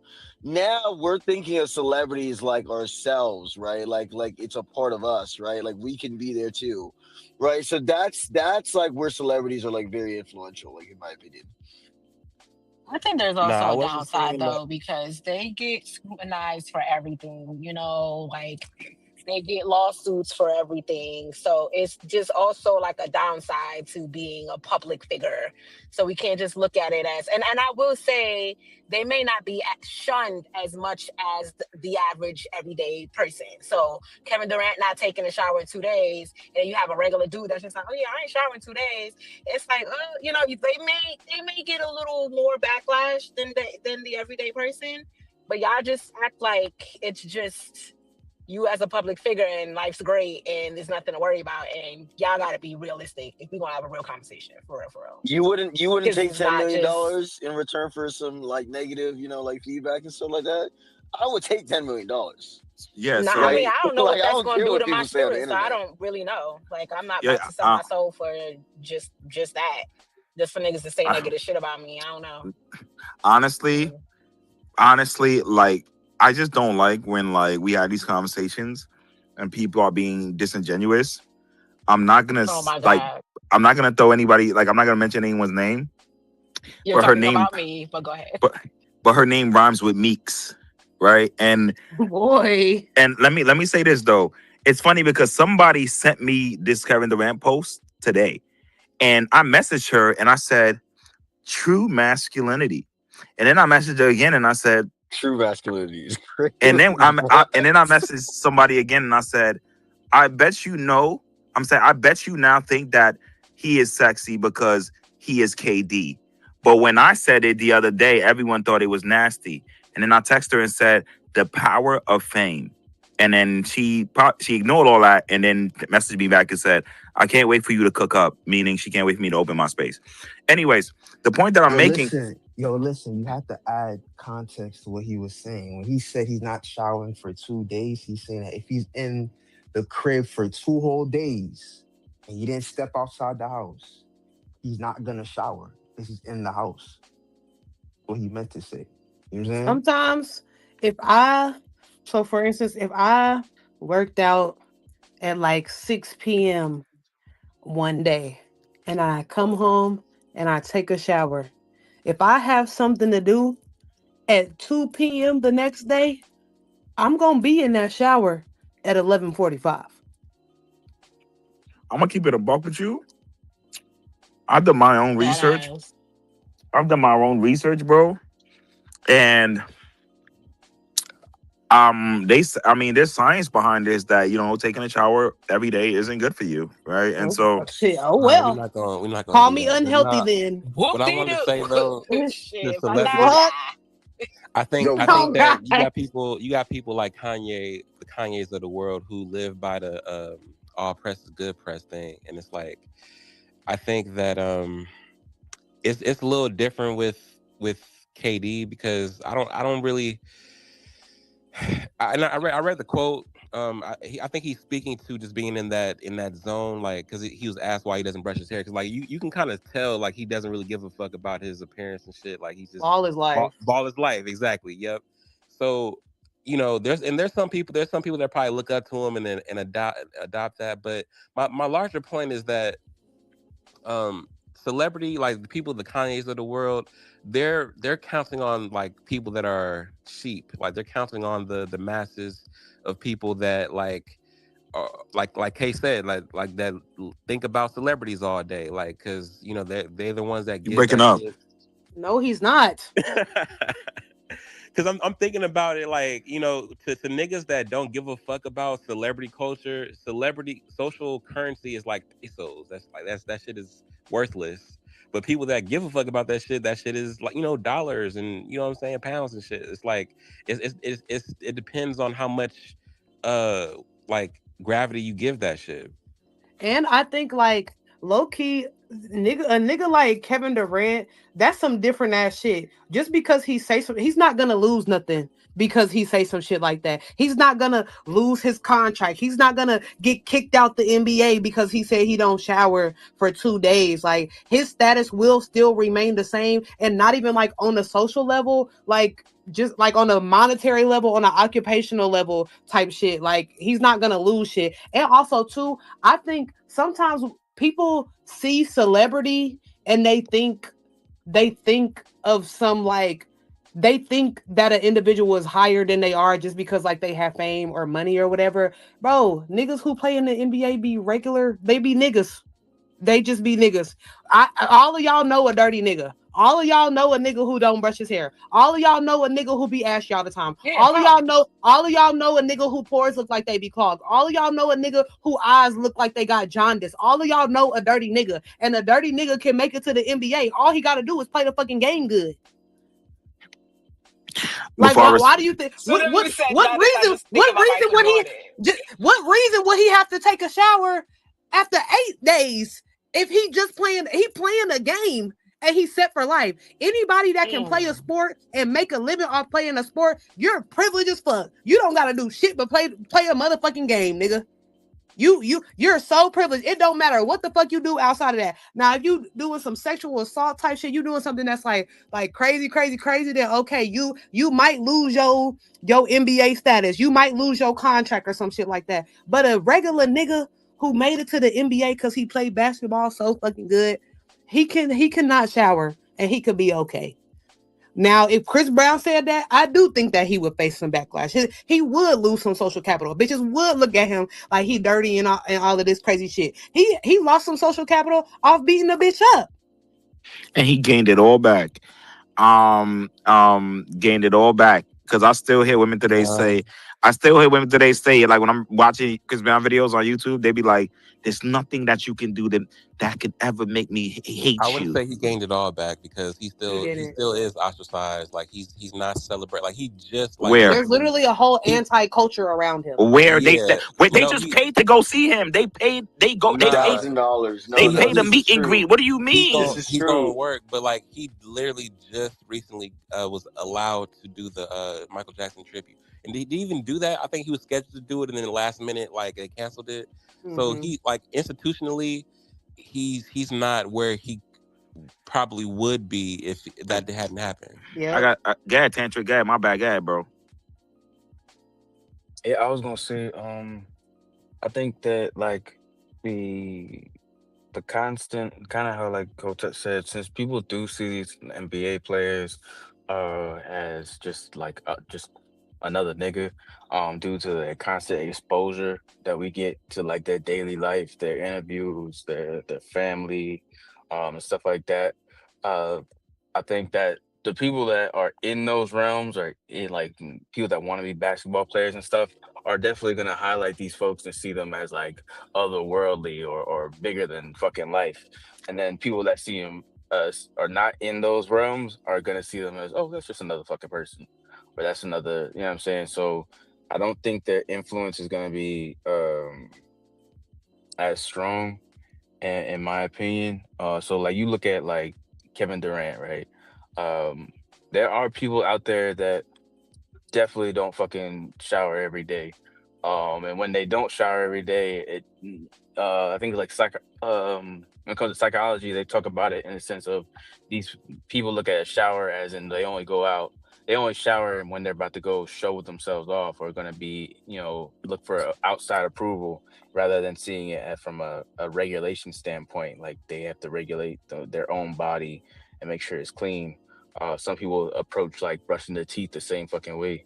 And that's something that affects everyday people. So folks that are aware of that and understand that are more likely to just be like, okay, yeah, I can't fuck with this, or I'm not gonna follow this weird ass shit this nigga does, even if he can play the basketball so damn well. You know what I'm saying? Like it's just, I don't know. I don't think it's gonna be something that too many people are gonna get enamored by. Because it as soon as you said it, I was like, okay, that's dirty as hell, regardless if you're in the house all by yourself. That's crazy, right? Like, and I hear what you guys are saying, right? But if you look at the jumbo, Ceanne put up a picture of Kevin Durant's his what the fuck is this? Ankle. His ankle. What the fuck? Okay. And look at that. Look at that. niggas be ashy. Oh my god, I didn't even see it. That's what I'm saying. Y'all know a nigga who be ashy, bro. Like, No, it's because they can't No, put but you can lotion. tell by his hair, like bro, like it's he's been clowned on the fact that his hair is never fucking like it looked like It's he not hasn't brushed clean. ever. Yeah. Yeah. Yeah, I hear what you guys saying, but like the things celebrities get away with because of this hypnotic power that they have, like a lot of like the average person can't get away with, right? Like let's be honest, right? Bald-headed celebrity men, right? You guys probably find them more attractive than a bald-headed dude waiting for the bus, right? Or waiting Who's for the finding train. anybody? Bro, stop it. Stop it, Power. You do this thing where it's like you don't make the two equivalent. Like a ball, like nobody at the train or at the bus stop is like in our first mind we're gonna be attracted to so that's not do something better than that. What about the average bald man with a good job? What about a blue collar bald man versus a celebrity bald man? Bro? What are you talking about? I was on the bus like a couple weeks ago. This bald-headed dude that was driving the bus, me and him was having a long conversation, and he's telling me, and mind you, he makes over 100K, and he was telling me on the bus, he's like, man, like these bitches, man, they different nowadays, man. Kevin Samuels was right, and I'm like, bro, you make 100,000, right? The point that I'm making is that Was he ugly? I honestly don't know, right? The point that I'm making is that he did have a bald head, though, right? And so let's be honest. Even Michelle Obama once said during an interview, she said, "Yo, there's something about TV and celebrity that has this it's like this spell, right? This mesmerizing effect. And we're not gonna sit here and act like this dude not taking a shower, even if Drake said, "Yo, he doesn't take a shower for 2 months," right? You would still have people fucking with him. You would still have people listening to his music. In fact, celebrity is so fucking powerful. Like you would have people not take showers with him. They would find it so cool. Have you ever seen a fat celebrity, right? That you like, oh damn, they make being fat look cool. No. Biggie? Bro. He didn't make being fat look cool. He was just a Yes, he cool did. fat nigga. So y'all thought it was seeing Biggie, y'all thought being big was cool? Yo, not me that made personally, y'all but like aspire to be big? people like praise him like he's a god, bro. Like let's keep it a buck. Because of Not his because rap. of his size, yeah, because of Right, his but I'm pretty talent. sure there But was nobody says like, hey, like Y'all this know guy's fat. unattractive people can be talented, right? Yes. And they can be revered for their talent rather than their attractiveness. Yes, Or no. I get that, but I'm pretty sure there were some people out there saying like, "Yo, I ain't gonna lie, I'm about to gain weight too because of Biggie." I'm pretty sure there's people saying that. If you're pretty sure, then you made it up. Well, let's consider that the people that were already big probably got a little bit more confident. How about that? Oh, good. Oh, even better. Even better. That's a great point. I feel like Lizzo did that a lot for people. Yeah, shout outs to Lizzo. She cool, right? And she did that a lot, and that goes back to the power of celebrity, right? That goes back to even look at Fetty Wap.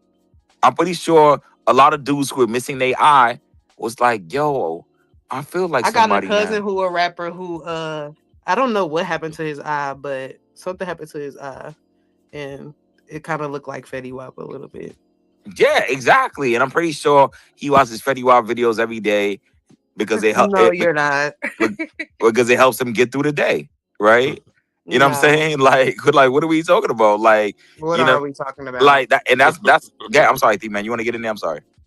No, I was just laughing. Hotel. I think I don't know. It's yes, celebrity culture still exists. Yes, people are impressionable, but I just think it's to a lesser degree now. Like, I think that people are thinking critically. I think people are seeing the humanity. It's like they're not like as like these mythical, godly creatures anymore. It's like, oh, this is a nigga. A nigga. You know what I'm saying? Yeah, like it's not that. And I think people are trying to keep that alive, keep that going, or at the very minimum, just keep people talking. Like Like, so they're just doing more and more ridiculous shit just to be talked about. And I think that's where I would say that's more than anything is the hypnosis. It's the people that are hypnotized talking about it, and then there's people that are addicted to being talked about. You said that, so you said the last part. What's the last part? That last thing you said? I was saying that if anything, the hypnosis aspect is two-part, where there's people that are still clinging to celebrity culture, who like the stand pages, and then the people that are addicted to being talked about, who will do anything to be in the media. Yeah, I mean, let's get back. I'm glad you mentioned that because let's get back to the hypnosis, right? Look at Lil Wayne. Objectively, Lil Wayne looks like a hot mess, right? A hot mess, but because he's famous and he's a celebrity and he has that hypnotic power, bro. Like chicks love him and all. Like Lil Wayne once said in his song that this girl he was dealing with, I don't know if it's true, said that she about to start a religion. I mean, she's about to start a religion for I'm sorry, he's about to start his own religion for women that actually love him, right? That likes him, and he looks like a hot mess, right? And so that's what I'm saying. Like, it's something about fame that has like I don't know what it does to people, man, but it's Okay, well now I don't ever want to hear nothing about bitches only go for the fine niggas and the tall niggas and Oh, shit I never said that. I never said That's that. a good one. Like, no, Hotep, you're Mhm. right. You're right about that. But I have never said that. I mean, a lot of dudes who think that, oh, yo, chicks go for the finest, the tallest. It's not true, man. It's not fucking true. You know what I'm saying? So I don't think so. I think chicks go for who they like. I mean, like whoever, who they vibing with, whoever they like. That might be a dude who look good. That might be a dude who's not that attractive and they just like his vibe. So, okay. And you got to consider with legacy artists, like a lot of people don't look at them in their current state today. They look at them at Yep. their prime. Like, look at Michael Mhm. Jackson. Like, that nigga looked like a living ghost. You know what I'm saying? But like people were fanned out because of the Thriller era. Like, you know what I'm saying? Like that. I mean, you know what I'm saying? There probably might be some people that were attracted to him in the 90s and shit, but Shit.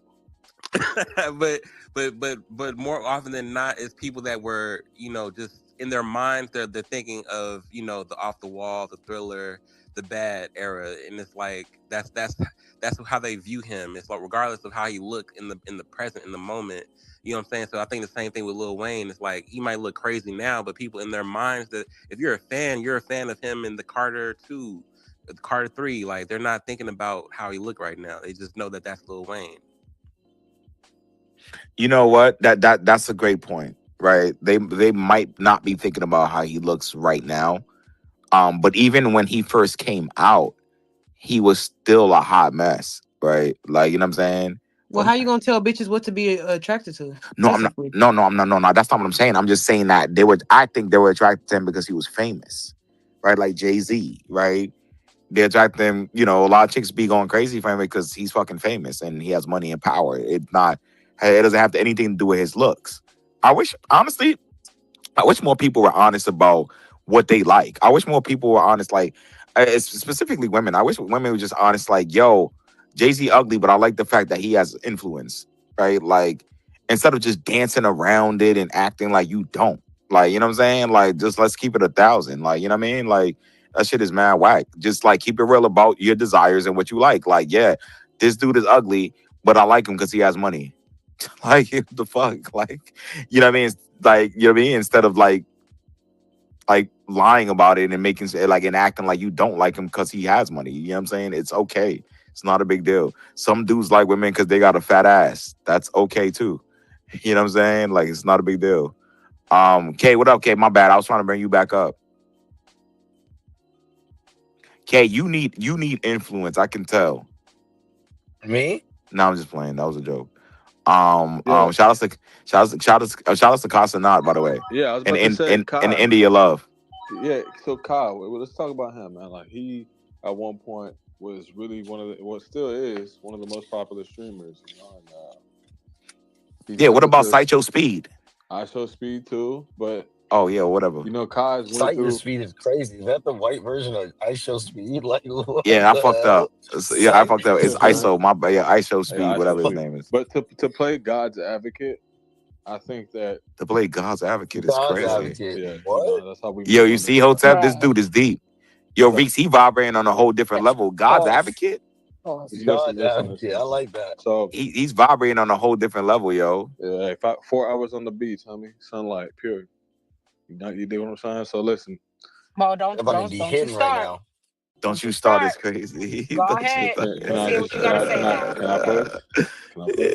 Yeah, you can. Go ahead. Thank you. All right. So yeah, you know, Kai Cenat still faced a lot of problems, even though he had the high level of influence and hypnosis.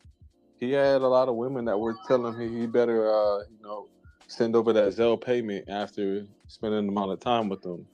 And it came with a lot of baggage along the way. I mean, now you can see that his mental health took a huge toll from the level of fame that he had. And his confidence is definitely plummeted because he doesn't have his dreads anymore. And you can see it on his whole behavior. It's not even the same person, but maybe it's for a better reason. Who knows? Maybe he's just going through some deep transformation. But again, I'm just playing God's advocate, trying to show that, yeah, the fame is cool, but what about just having the social hypnosis by itself? That ties Nah. I'll take. that Go ahead, Power. that ties into the social capital, right? Because Reeks, let me ask you this, Reeks and Max, right? And so Reeks, if you was dating a dude, Cook. No wisdom. Cook. who was a content creator who had a lot of social capital, like his spaces be having 1,000 people in there. He got YouTube, he got the merch going, but his mattress is on the floor. He lives in a little you know, basement, but he's making moves still. It's just I mean, financially he's not where he want to be, but he has the followers, he has the likes, he has the views. Would you rather, and you know, they both equally attractive, like you find them both equally attractive. Would you rather the post office guy or the dude who's like Casanat, who's doing his thing on YouTube? I mean, you may think I'm being extra, but it's really just your character. Like, I don't know. I feel like a post office, someone working at a post office, that's not really like a negative thing to me. Or, you know, you said something about his uniform being ugly. Is that his thing? Like, I don't like his uniform. Like, what's the thing with the post office guy versus the I guess you could say the streamer, because he has his mattresses on the floor. What's the thing with the post office guy? That way I could really give you a genuine answer. Oh no, I'm I just feel saying like they you're both. being disingenuous, Reeks, Yeah, because yeah, I like, feel that. Yeah, word. No, yeah, because I'm trying to like, cause Power, you were about to explain no, Work what it you Reeks, were up. gonna No, I was say. no. I was gonna Don't explain it, listen but to he Tay, right though. go please. ahead. Nah. Let me stop. No, no, with the post office guy, like him and you know the content creator, right? You're like equally attracted to them, and they both have good character, right? Which one would you much rather be with, right? I think you would much rather be with the influencer dude, right? Because he's doing things that are more interesting, like. That's why, like I said, it goes to your character, who you are as a person. Like, I don't really care about, not that I don't care, but I'm not gonna use what you do as like a reason to say I want to fuck with you or not fuck with you necessarily. Just who are you? Who are you as a person is really gonna determine that for me, not really your occupation for real. I don't know. Bro, I always I'm hear just this being from real. girls, bro, and like, it's But I, like, I bro, I like also we am not just gonna see. pick up any and anybody to date. So that's another thing. But I'm sorry, go ahead. That's true.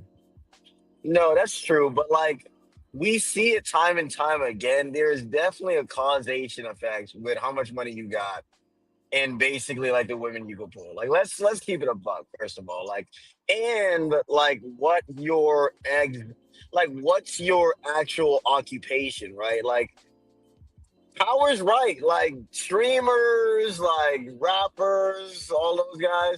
they can pull better women, not better women, but like more attractive women than like regular guys. Like if I had a business that's worth $100 million, right, and you have no idea who I am, right? It's just in the background. I probably can't pull this same level of woman just because she doesn't know who I am, right? The halo effect is not there, right? So I think Power does have a point with this one where, like Biggie, if you look at Biggie back in the day, like I was appalled. I was truly appalled. Like that made me realize, like, damn, it really isn't about how you look, bro. Like as a man, it's like 10% about how you Not too look, maybe much. 20. Yeah, 20 Biggie. and not too much at Rest in peace, all. though. Rest in peace. With all due Rest in peace, respect, Biggie, he looked like a hot mess, right? And then he was pulling Kim. He was pulling Little Kim, and this is when Little Kim was in her prime. Before she When she did, was looking yeah, good. before she did all that stuff with her face, bro. He pulled her. He pulled Faith Evans as well, right? And Biggie had like I think he was cross-eyed, whatever. But what I'm saying is that, bro, he was He pulling had them and swag. He had correct, swag. It wasn't just about his Why money did correct. he because have these women had swag? money too. These women had money too. It was about his character, how he moved, Yeah, they did have money however too. he made them feel. That's wasn't about his looks. It's Nah, about I call cap. however he I call made them cap. feel. Okay, of course you It's do. definitely like it's like Of course you do. It's Because you just crazy. gonna go against Yeah, no, anything that I like. you'll feel good when I got you'll feel good when I got $10,000 laying on the bed. You'll feel good when you go into Carrabba's and that, No, like what those is it be the called? same women that Nobu. be fucking on their Like husbands. let's It's the same women that come online and complain about it. It's the same women you see in Housewives of Potomac and Housewives of Atlanta. Them, but they don't be happy. They got all the money, all the so you're bags. They saying all it's a every certain scene with type a of woman Birkin. that does that. I mean, It's a materialistic woman, is what you're no, saying. it's just a different class of women. Like it's specific types of women. Their character, their upbringing. It's a lot of things. It's not as like black and white. It's more complex. It depends on the individuals, to be honest. yeah, So that's yeah. why I So said that it's not about like one being an yeah, influencer it's and not just one being a all post looks. office. Yeah, It's 30% looks, 70% who you are. looks What do do you matter do? No, now. it's 20, it's 20% looks, No, 10% who you are, bro, looks. right? No, let's be 70% real. how Let's much be money you real, have. bro. That's what I'm saying. No, That's why everybody 30. is making It's their 30. money today. I think the that's why I be times has changed, Kay. You need to go ahead now. yeah, that's what I'm No, saying. Like it's gotten way more. I think it's getting to 80% now. You want to say 80% reach? Is that what you want? Times has So I changed. just No, want no, you no, no, to no, no, change no. the Times numbers a has little bit more. changed. Whatever. Let's uptick it to 80.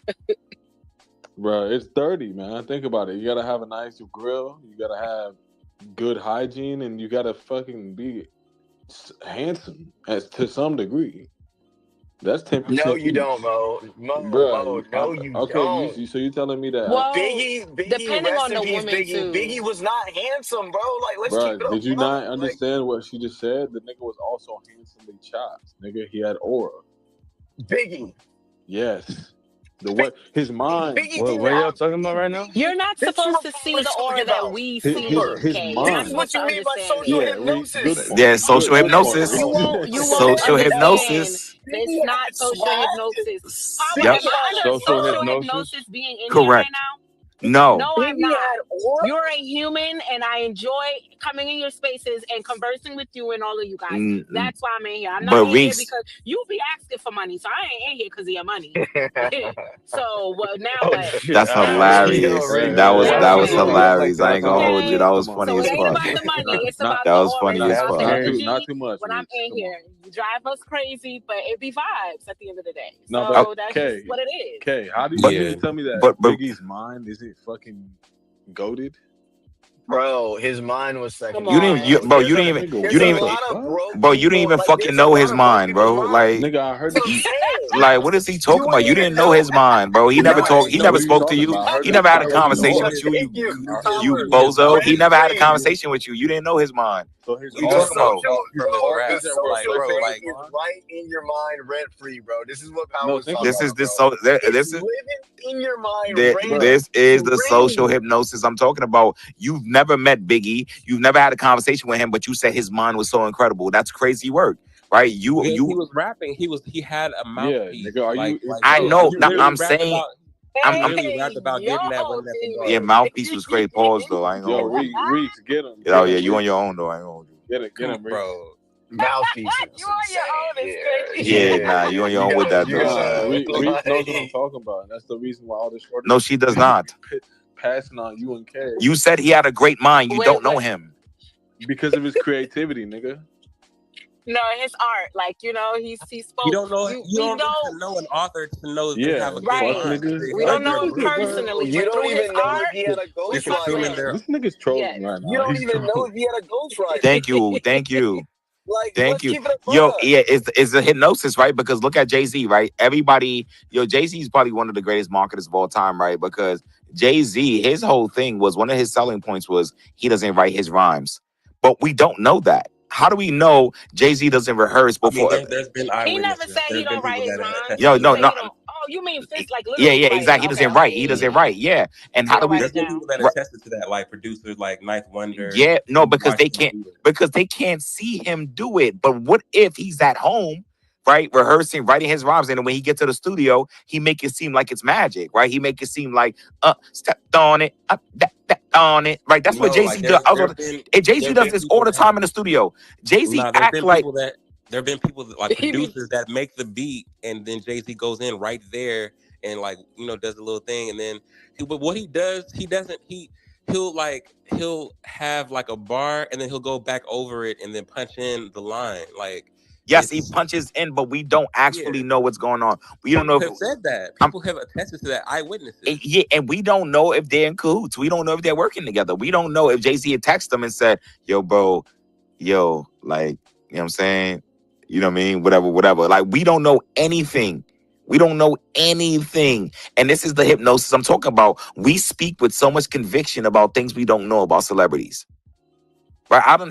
I used to date this one chick, right? I was in her kitchen one day and I was talking about Drake. Right? And I'm like, yo, bro, Drake is like. Wait, what were you doing in the kitchen? No. I was in her kitchen and like she was cooking. I was Washing dishes? no, she was cooking. I was just like standing there. We was having a conversation about Drake. And I'm like, yo, bro, she's hip. Like, bro, this chick is so hypnotized. I'm talking about Drake. I'm like, yo, bro, a lot of things Drake be saying in his music, bro, he just knows what sounds good. Right. And then she's like, no, you don't know him like I do. What? That's insane. What do you mean? I don't know him like you do. What the fuck do you mean by that, bruh? I mean, that's like Mario because can none of y'all tell me y'all know Mario how I know Mario? So if I'm under a hypnosis for him, absolutely am.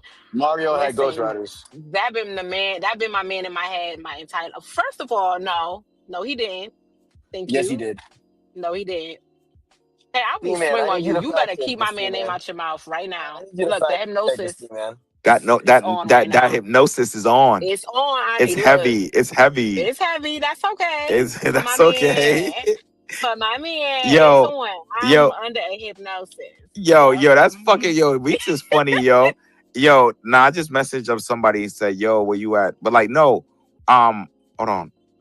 So Megs, is there like a celebrity that no one can tell you anything about? Is there a celebrity that if somebody talks about them, you'll probably get upset or you'll probably be like, yo, so you're good. Okay, cool. So there's like, I bet. Fine. Okay, cool. I hear you, right?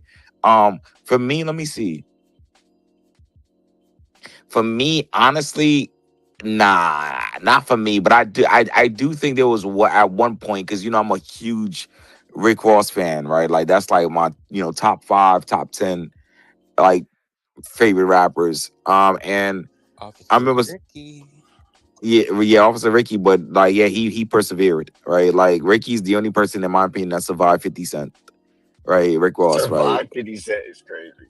Yeah, he's the only one. Rick Ross, like even after the whole, correctional officer thing, Rick Ross persevered, right? He kept on going, kept on pushing. And you know what I mean, he kept on going, kept on pushing, and you know what I mean, and he's pretty well off now. Yeah, he's well off. Yeah, he's doing good. He's doing good. And so I mean, I think at one point, yeah, like I was a huge Rick Ross fan, and I used to listen to all of Rick Ross stuff. And sometimes like my friends would talk about Rick Ross, I'd be like, yo, bro, like what? Bro, y'all don't even like, bro, stop playing, man. But I think at the time I was under some hypnosis, some form of social hypnosis at the time. But now I'm free, right? And so I do think that, these celebrities have a lot of power. And that's why I be telling Megs about this whole social capital thing and Yoshi and everybody, because I be telling Yoshi and some of the people on the team, I'll be like, yo, bro, you guys don't understand. Like, this is what you should be taking seriously, right? The internet, social capital, social currency, connecting with people, right? Because you can make some stuff happen, right? You're like, and I'm telling you, I have been able to make some stuff happen, like from the internet to real life, right? And so, I tell people this all the time, like, yo, bro, like social capital is where it's at, and celebrities where it's at, you know what I mean? And well, maybe not being famous for so much, right? But like just connecting with people and having a lot of people that is where it's at. Maybe. I mean, because I really don't fully understand the whole purpose of streamers. Like, I don't really watch niggas on stream. For real? I don't. I It's mean, basically like reality TV shows for like guys, basically. Like that's what it is. Yeah, that's crazy work. Reality TV is scripted. Streaming. You don't think streaming is scripted? You might have certain events that are, but for the most part, you're actually engaging with them way more often than a reality TV show. You know what I'm saying? Streaming. Like, I ain't gonna find it. It's cool, and I love what Casanat and India Love and some of those other like cool like streamers have done with like the what's it called, the Stream University, if I'm not mistaken, or like Stream the University was pretty cool. That was a good idea. yeah, it's pretty cool, right? And so like didn't it start off with video games like yes. So Mhm. I can see Yeah, I can see if you start off playing video games and you have like a funny reaction when you get killed or you get a kill, like, and then that translates to I'm reacting to it. Yeah, I'm reacting to a new song that comes out and it has you build like this kind of personality. I can see that like being watchable, but I don't know. I don't understand why I would watch just a nigga just looking at his camera. Like, that doesn't make sense. You know what what, streaming like, is? Go ahead, okay. Yeah, like after like the whole Kai Cenat thing and stuff like that. I remember before Kai Cenat, right? Like everybody was like, don't stream. Streaming's dead. Like, don't stream at all. And then like Kai Cenat and all these guys like came in and like changed the game, and now everybody's like, everybody has to stream. Like, you have to stream. This is why I don't think you should listen to like the main, like, I don't know what it's called, the zeitgeist like online, right? About like what to do and what not to do. Because that really opened my eyes. Because before Kai Cenat, they were like, yo, streaming's dead. Like, why would you stream? You really make money off of streaming. Bro, these guys are pulling in like $1 million a month. Like, easily clearing $1 million. It's crazy. It is. It is a lot. I mean, well, real quick, Power. I think Nah. Let me finish, bro. Respectfully. What the fuck?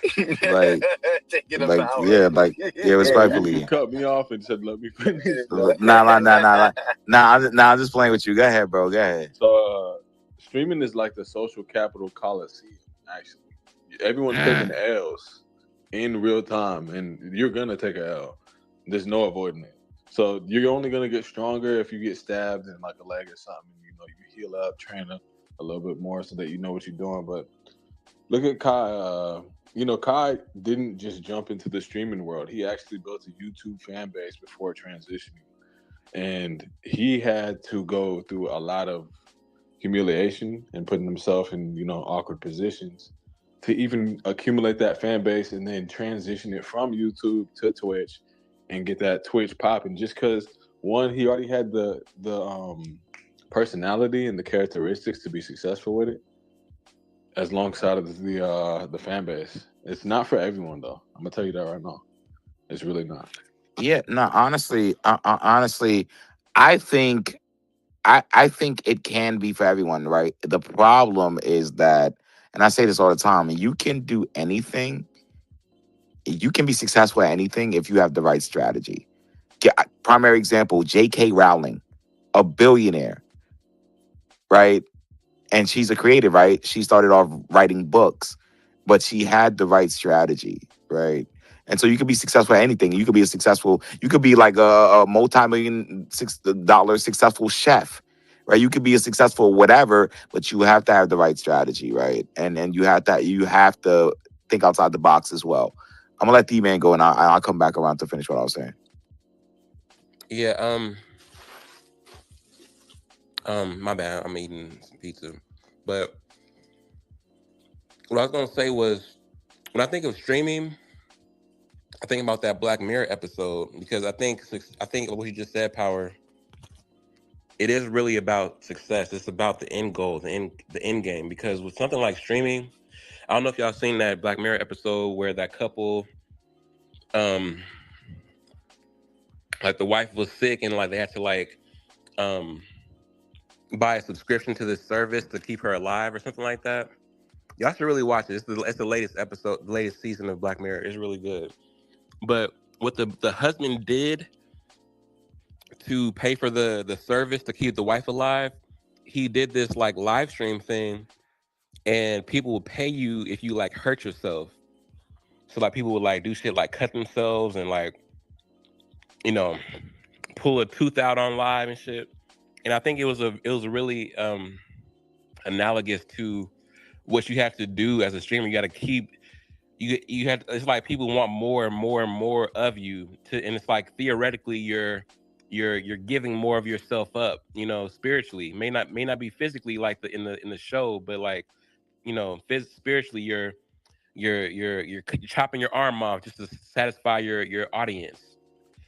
And yeah, I think you have to pivot at some point. Like you have to, all right, I'm at a certain place, I got like however many fans, watchers, let me pivot into journalism or something that's like tangible, something that's like, I don't know, that gives you longevity, that where you're not giving so much of yourself. Because like I think it's just a slippery slope to, you know, just be, you know what I'm saying, like just being like watched and have that be the hustle. Like that just seems really detrimental over time. And you said that seems detrimental. Yeah, like you're you're giving so much of yourself, and like Mo Wisdom was saying, like you're taking L's in real time. You have to, and some people can adapt to that, but a lot of people can't adapt to that shit like Yeah, that. the funny thing about taking L's is when you lose, you gain. Right? It's so funny because like people don't understand that. Like every time you lose, you gain, and every time you gain, you lose. Right? And so it sounds like taking L's is the move. Right? It sounds like you should be trying to take as much L's as possible. Right? Because when you take L's, you gain. Right? You gain wisdom. You gain Yeah, I don't think it's a knowledge. failure. Yeah, exactly. And so I do think that, you know, there's this weird like culture of like a fear around losing, and I think that the reason why people aren't winning is because they aren't losing enough. Right? I really think that. You know what I'm saying? And I'll let Kay go, but go ahead, and then Mo, you can go. Yeah, I get what you're saying, Power, but I also get what D-Man's saying because this is my, like, I'm adjacent to like the streaming industry, so I see like a lot of what's going on. And personally, me, like, I wouldn't want to be a streamer. Like, I would probably do it to get to my goal of like 20 to 30 million, but after I hit that number, I'm out of there, like for sure. Because what I see a lot is it's like the epitome of selling your soul. Like, to be honest, it's kind of crazy. Um, you have to listen to people that you really don't want to listen to, and it's like thousands of people, right? That's always criticizing you, right? And like on top of that, it's not like other money. Like you don't have control of your time. Like unlike if you had a business pulling in $1 million a month, like you actually have control of your time, right? Streaming, you have no.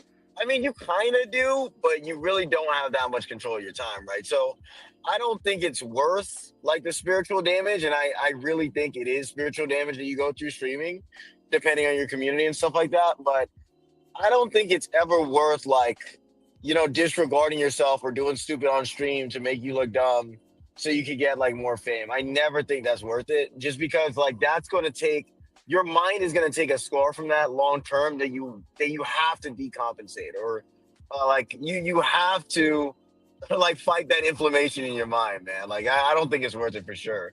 Like most streamers that I know, right? They're not happy, bro. Like they're not happy at all. Like they almost view streaming as a 9 to 5 job. It's kind of crazy. And most streamers are not making $1 million a year. Let's keep it a buck. They're probably making like OnlyFans models, like I don't know, $200, $300 like a month and stuff like that. But if you actually like have like the ability to do it, right, and like push past it, like for example, if you have the characteristics like Mo said to push past it, then I think it'll work for you, like no matter what strategy you have. Like so power, like since you have like a really good, you know, like you have a really good social capital. you, you have really good social capital. You'll definitely succeed on it. Like I don't think I can succeed in streaming, to be honest. Like I don't know. Really good social capital is hilarious, yo. The way he said that was funny. Now, honestly, I think I'm gonna let you go, Mo, but I don't know if Megs would agree, but nah, and that's I mean, eventually that's what we're trying to do as well, like, have our own influencer house like the Bob House. But you're right, Kay. But my question I always ask is what's the alternative? Right. So some streamers aren't making a lot of money, and you just mentioned that it's like selling your soul. But my whole thing I always ask myself is like, yo, what's the alternative, right? It's either you stream and you're having fun, making some money, and you have autonomy to some extent, you have some free time, or you work a 9 to 5, right? I always But do ask. you have free No, there time is though? in Because betweens. No, there is a lot of alternatives. It's just that streaming, like you can see the money. So it's like, oh, that's a lot of money. But there is alternatives, like you guys were talking about the other day, and I think that was a pretty cool idea. The like creator bank, that like I was like, damn, like shit, like that shit hit. Like that would actually like go crazy, right? Like that's a huge alternative with higher ROIs than streaming, right? Because then you have equity and then like it sells like I don't know, you IPO for like $1 billion. You have like $200 million right off the bat. So like I think that is alternative, but we don't see it as that because we're not exposed to it like often. But I think that's a really good alternative. Instead of you being the product, which is the streamer, you're creating the platform, right? Like you're the Yeah, platform behind the you're saying too product. You know much. what I'm You're saying? talking. You're saying yeah. Thanks, thanks, man. Yeah, thank you. Megs, like I said, I'll call you. I'm saying too Yeah, much. Wait, you're saying too much. Like I said, what do you like mean? I Like said, what? Megs, I will. you I will got, definitely, you got I'll like, definitely be calling, our strategic, advisor on Sunday. But you're just saying too much. Look, let me. I'm saying too Yeah, much. What? you're Like, saying too much. Let me let. oh, Yeah, my yeah, bad. you let it. Yeah, let me let Mo get in there real quick. All right, let me let Mo get in there real quick. Thanks. Thank you, Misfits and Nomads, Mo Wisdom. Scan the QR code if you have not already, and join the conversation and the community. So yeah, we have Castanat, top streamer, depressed. Top streamer, depressed. Kind of ironic, huh? Like Wait, this how guy. did you confirm this? Like, where is Yes, this? yes. If you I, did look, watch I'm the sorry, hold Twitch on. live, I'm sorry to cut you out. I'm gonna let you finish, but I want everyone in this space to listen to what Mo's about to say, right? And I want you guys to ask him right after he makes his point. What's the alternative? yes. Okay, yeah, that's a good question. But I'm just giving an example. Top streamer, someone that really has a lot of influence, depressed at some point in time. Not gonna say that it's a bad thing because he experienced fame at a young age, but he also didn't have the wisdom before the fame. When you have wisdom before fame, then you can adjust and actually, go towards that alternative a lot more reasonably. Are you truly fond of being famous as well? Look at Cardi B, homie. Like, she wanted the fame, she wanted the riches too, but she don't want to stop and take pictures with her fans. That's a real thing, man. You're gonna be looked at everywhere, left and right you go, and you're gonna be chased down every time you're trying to get some food. No more public haircuts, no more public grocery shopping and shit. You gotta make shit work. You're not gonna have a typical life as you once had. And yeah, so I use metaphysics to see if people actually have it in them to progress and succeed with streaming, entertainment, scholarly activities, things of that nature. It depends because you really have a blueprint depending on when you came into this world. I see it time and time again. The proof is in the patterns. Yeah, but lastly, power. You're a great edutainer. I give it to you. That shit cannot be imitated. You either have it or you don't. And when I seen that you had it, I had to give you your flowers. And I said, man, you know what? I'm a misfit in a nomad, motherfucker. I'm a misfit in a nomad. We're going to start from the bottom like Bitcoin, and we're going to 200K. Fuck 100K. We're going to 2. So what's the Oh, I alternative? he ain't all that.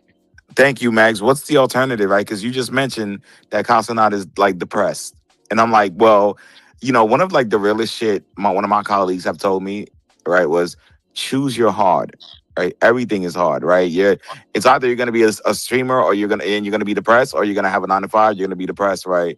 Choose your hard, right? Pick your hard, right? And so, that's what it like really comes down to. And so, I would much rather be a streamer who's famous, making a lot of money, taking care of my mom and everything like that, right? And than to and be depressed, then because like a lot of people are depressed anyways, working a 9 to 5, right? A lot of people are like stressed out anyways. So it doesn't really matter, right? And Well, so with 200,000 people waiting on your next video, it's different, man. The weight to bear is completely different. it's no weight to bear, because if they're waiting on your video, right? Like, bro, like once you get your audience hooked, it doesn't matter what video you drop, man. That was like literally that's most tech company strategy, right? Like WeWork and Amazon and a lot of these other companies, their strategy from day one has always been, bro, we're gonna lose a lot of money, but as long as we get people hooked, right, in the long run, we'll make the money back. We'll make more money, but we have to get them hooked first. Right. So once you get them hooked, it doesn't matter what video you drop, right? Casanat literally can have a video of him eating cereal and motherfuckers is still gonna watch it because they're hooked. So it doesn't fucking matter. It doesn't matter. Yeah. But this is the thing. We were talking about the different forms of wealth. Casanat is literally sacrificing his attention span and his brain. Not to say that streaming is objectively bad, but I kid you not, it affected his mind a lot more than he prepared to go through. And the alternative is going to be I things agree. like, the alternative is going to be things like starting a show like 50 Cent in Power, writing books, hiring streamers. Like you're going to start to do interviews and background checks and have them sign contracts. So every video that they put out, they have your fan base. You give them your personal network, but you also get a percentage from whatever they make as well. But Mo, that's like after the fact. Like, what's the alternative? Like before you become a streamer, right? I think that's what they're asking. Oh, you're saying Because that's a you can't bot. do that until after you're successful as a streamer. So you're saying, you said the alternative, like if on the fence, whether you make it or you don't. He could take a break, take a vacation. Power, is that were those the circumstances? What do you mean? So were you referring to what's the alternative after the success or before? I was referring. No, I was talking about what's the alternative once you're successful and you're depressed, right? TK, you need to keep up. Oh, okay. Like, what I mean, what like then? Don't let that happen again, K. I mean, like, I think an alternative would, you're so rich, like, why not invest into things that better your mental health so that you're less able or less, I don't know. I feel like sometimes people are depressed and they Because don't you even realize can't why. you can't buy a peaceful mind. But you can, it's better than just sitting. Like Power said, he could be depressed and still be making money off of the fact that he's depressed. So it's like, how can he, as an individual, like separate himself from whatever's making him depressed? And if you have the money to, like, I think yesterday someone said, maybe it was Power, if you had all the money in the world, like, why wouldn't you get work done on yourself? That's kind of what I'm thinking, but in a mental health way. No, I mean that's an excellent point, Max. Right, you're right. Like, if you do have the money, why wouldn't you? Right, because now you have the money to go to therapy, right? Like, I'm sorry, guys. Sometimes, like with mental health, it could be something that affected you even before you became rich and famous that needs tackling and needs to like be looked into deeper.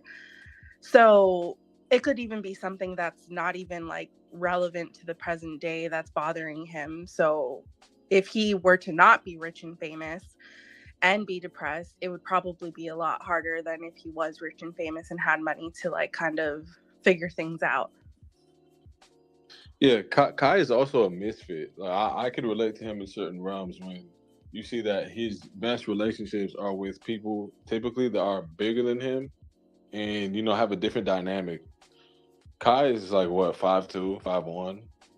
when they were outside doing like reaction reels with girls or collaborations with popular OnlyFans models or other social media stars, Kai preferred to stay inside and he would play games. And that was, Oh yeah, I do remember that. you Yeah, know what I'm that's saying? true. Like, and I read it, I seen it. Like, I was like, nah, this kid's different because although he can be outside with the hoes, he rather just be inside doing what he thinks is cool, and he doesn't like to have his spotlight taken away from him. And let's be real, when you 5'1" in the club, yeah, you might be cool in the section, you might have all the money and popping bottles, but there's still a level of competition that he doesn't want to be a part of.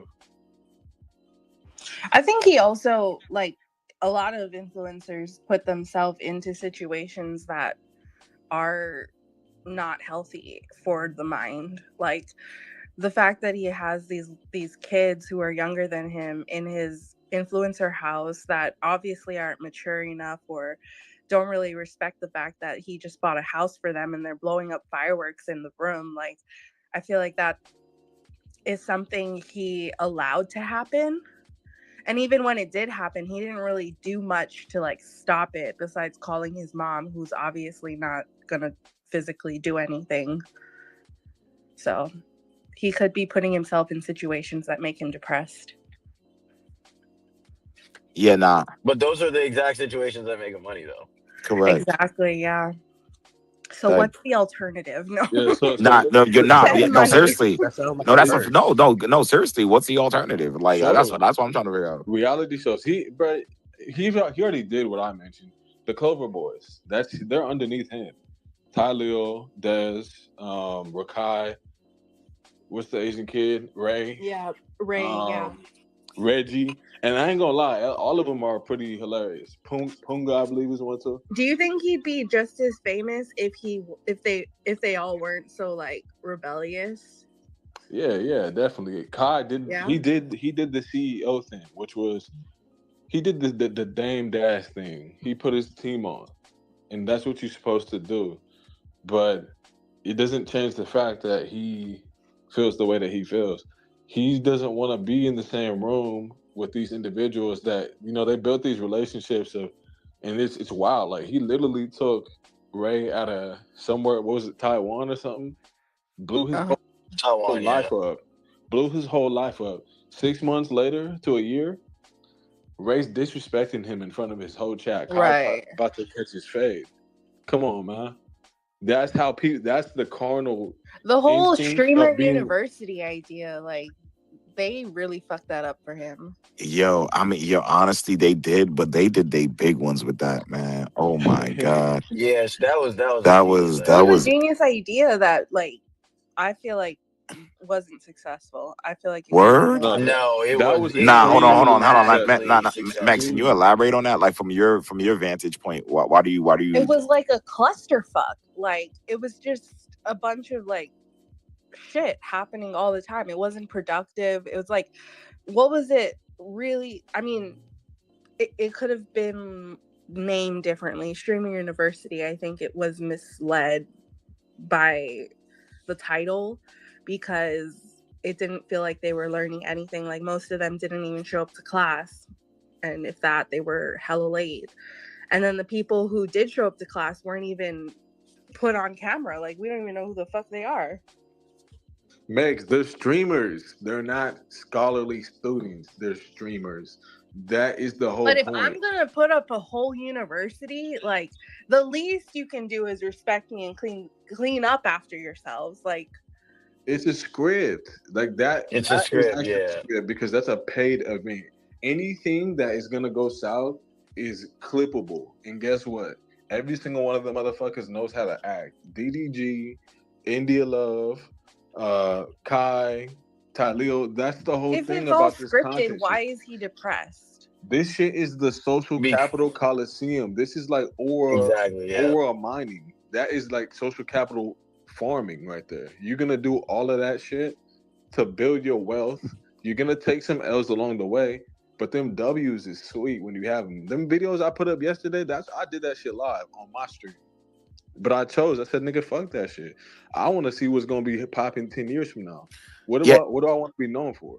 Think So about so it. so Megs, what's your definition of like success, right? Because numbers don't lie, right? With the streaming university, right? A lot of people tuned in. They had a lot of views. They monetized, right? They made a significant amount of money, and so I'm just trying to gauge, like, what's your definition of Yeah, success? that's a great question. And it's definitely something I've struggled with over these years because when I went through my episode of like feeling depressed, I guess you could say, it had a lot to do with not feeling like I was in the place that I should have been at the age I was. And even till today, like being 30, I definitely feel like some areas of my life are lacking. But I think ultimately,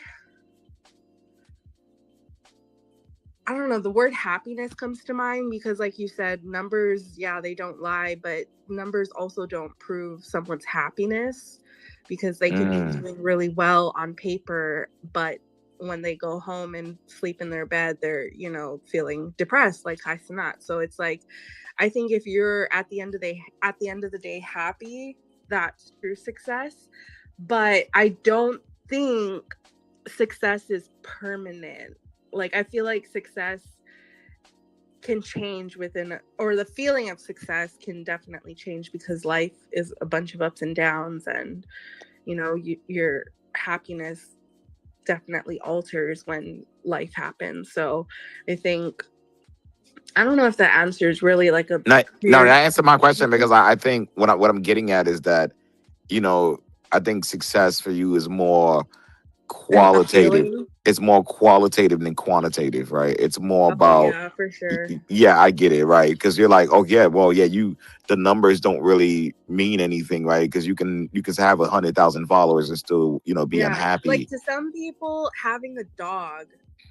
owning a dog is success, or like having a car and not having to pay monthly for the car is success. So I think it differs from each person based on what they want and what they need. But I think ultimately it comes down to like, are you happy? If I respect that. FK, you want to get in there? My bad. No, you good, bro. What's happening, y'all? What's going on? Going on? We're chilling, doing better than you. Damn, fucked up. I'm gonna try to outdo y'all tomorrow. I was just playing. Good. Nah, you good, Gay. Look, I think that Kai is depressed. I don't think any of us know, but if you ask me, I think he depressed off of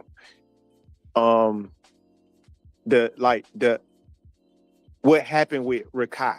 Because like the last time I seen him, he was on a screen with him, Rakai, and this dude that's supposed to like be a coach for adolescent teens, like bad teenagers and shit. And he was like, trying to get his act together because he feel like he disrespectful. He ain't developing the right way with the fame that he getting. And yeah, this was recently. Oh. No, AFK, that's not the reason, man. Hold on. And I think that Kai is feeling like remorseful, regret from putting him on. He feels the responsibility of the direction that he's going. He feel like he's responsible for it. That's what I feel like, and I feel like that's why he's so sad, because the last time I seen him, like he's not being a good influence. Yeah, he feel like, damn, was I a good influence to Rakai or not? Because he turned out terrible. You know what I'm saying? That nigga's not that bad. That's a good point, but this is what it is. This is what makes every man feel bad. It doesn't matter where you are in the social hierarchy. That nigga seen the way that his girl looked at him after he cut off his dreads, and then he read the comments underneath all the fucking videos. What the fuck? He had to deal with it in real time. I'm not playing. That's the only thing that's gonna make a nigga like Kai feel some type of way. One, I know that. I don't think so. Because me neither. Watch Mafia-thon number 1 or 2. He dealing with a red hair shorty in his crib, and they were really vibing. But then she figured that this nigga's not really down for her, and she's still in the crib, and she start playing and choosing. You see, it's a whole energy switch up live because it's on camera. All right. I know this shit for a fact. Let me say this quickly before Kay go. Honestly, it can be both. Honestly, I really low-key live my life by this maxim by Ben Franklin. Believe half of what you see and none of what you hear. Now, a lot of times these like influencers and stuff, like they make it seem as if they're depressed and like, but it's really misdirection, I think. They're really trying to spin you, right? Like they don't want you to be where they're at. So they'll tell you, man, this shit is not what it's cracked up to be. More money, more problems. Oh my gosh, I don't even like being an influencer anymore because they don't want you to do it, right? They want the least amount of competition as possible.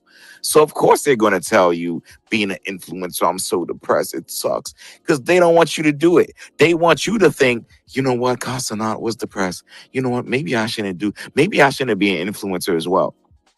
They want to slow you down. And honestly, I know what I'm saying might sound Wait, you think he's faking it so that cold. other people Yes. will? That's I like a know, nice Megs. I know, strategy. Megs. I know it's a reach. I know it's a reach. But I really think a lot of these individuals, maybe not Casanat, they be faking it, but because they don't want the little guys like us, right, to come through and to do our thing and probably take their spot, right? And so I think there's a lot of misdirection and misinformation going on. But go ahead, Kay. Yeah, I feel like he see the future of Rakai and he feel regret. That's what I think it is. Nah, like I think it goes deeper than that, right? And this is probably projection, but like I've had like fame in the past and stuff like that. And like one thing I realized is that it's not like the person per se, like about Rakai, but it's like how everybody around you becomes like almost fake. It's like they're just there for their benefit, right? Like that's one thing like you realize about it. It's like you don't know if this person's fucking with you because like of you or like because of your fame and fortune, right? Like you can't tell the difference, right? Because some people are really good actors, especially in that industry, right? And I think that's like what's kind of getting to him if he was a little depressed, but I think he'll get over it, like eventually, bro. Like he has millions of dollars, he'll get over it. He'll get over it. Facts. But that's the only thing that can probably make you depressed, bro. Because imagine living in a world where like you don't know if somebody, and I think this is like what a lot of billionaires and like millionaires like experience too, but they don't give a fuck. Imagine living in a world where you don't know like somebody's genuine intent. Like you have no idea how to tell, right? That's like a very scary world, like in my opinion. It's That sound very like depressing. high school, bro. That sound like high Yeah, school, bro. it kind Isn't of he is in a that way. age? No, not really. I think Yeah, that's yeah, a normal thing, bro. Yeah, real quick. High school? Wait, how old is Kaisanat? He seems like He's like 20, yeah, yeah, he's like he 23. just got out of high school. So peep Oh, so he's this, going man. through a quarter life crisis. Okay, that's Yeah, fine. no, We peep all this, do. bro. Watch his content at length. He's a lover boy. A Peep his lover interaction boy? with Tiana Trump, and you'll see. Like he brings her on camera. He goes, "Hey, Tiana, I don't care what happens between you and I just want you to know, like, when you see me, whether it's at a party, at a home, that you just look at me. You say, I fuck with Kai. I fuck with Kai. He's a lover boy, man. He really loves his woman, and now he's starting to see that you don't got the same level of influence that he wants to." She has a girlfriend now, bro. Yes, that's what I'm saying. I'm saying he's starting to see, and he's starting to see in her face and the way she's acting that he does not have the same level of influence that he once had. Bruh, my nigga wore a fucking hat to the fucking TwitchCon Awards. Come on, bruh. No. A hat is one thing, but the way he wore it was like, nah, this nigga accepted his. It seemed like he hit a midlife crisis in the early 20s, right? I don't believe the hair is doing that much, bro. Like if Bruh, anything, he okay, could just all like right, buy nigga. some I see a hair. Yeah, complete I really change. don't. I see a complete change, and I know Kai's metaphysics. No, it's a lot of power in your hair. Yeah, hella power. Come on, and Yeah. you can see in the way that he moves. Now it's not the same at all. Bro, I Casanat got 99 problems, but his hair ain't one, brother. Right? Like, bro, you're focusing on the wrong things. Like, I don't know why you think that him Okay. cutting his dreads has Okay. something to do with how he's feeling or whatever the case may be. Like, Bruh, that you was a don't know. conscious decision he made, right? He wanted to cut his dreads, right? Like, Yeah, he didn't have to. Like No, nobody he forced wanted him. to follow the trend. He wanted to follow Platboy Max. He wanted to follow DDG. Bro, I'm telling you, man. I had a big ass afro too, nigga. I know, right, Max? I'm saying, what the fuck? I felt completely fucking insecure as soon as I cut my fro. I grew that shit out for 5 years. It looked like K's profile picture. Straight up. I felt hella insecure. I went out to the city to see if I still got it and promoted. after a couple months of fucking, staying out the I city. made a TikTok video after I cut my hair. Okay, but it's completely different, man. Like once you tap into the mental and the spirit is very much so connected to your hair. Reese could elaborate on it, or y'all could do research. I'm not gonna go.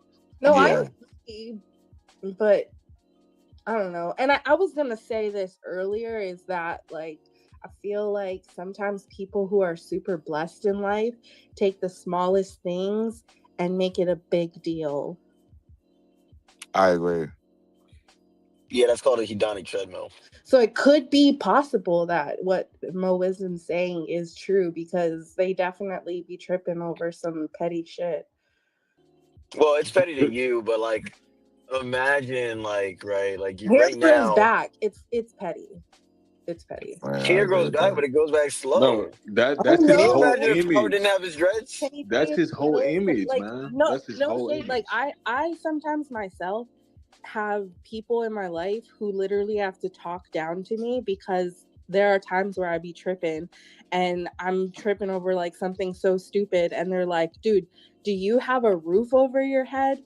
Do you have food to eat? Do you know like there I feel like that's something that happens to everyone. But do you have self-love? Like that's a huge thing too, right, man? Like if you don't love yourself when you look in the mirror and you're like, damn, I'm a fine ass nigga, right? Like that feels different, right? Instead of looking in the mirror and being like, oh my God, like damn, like my hair is cut off, like what's going on, right? Like I do feel like Mo kind of has a point, but like I don't think it's as deep as he thinks. Nigga, Like it's really I not know that I deep. do. Trust me. This nigga hopped on the fucking Streamers Award in front of the whole world and said, I've been dealing with my depression by watching Naruto, One Piece, and Lit.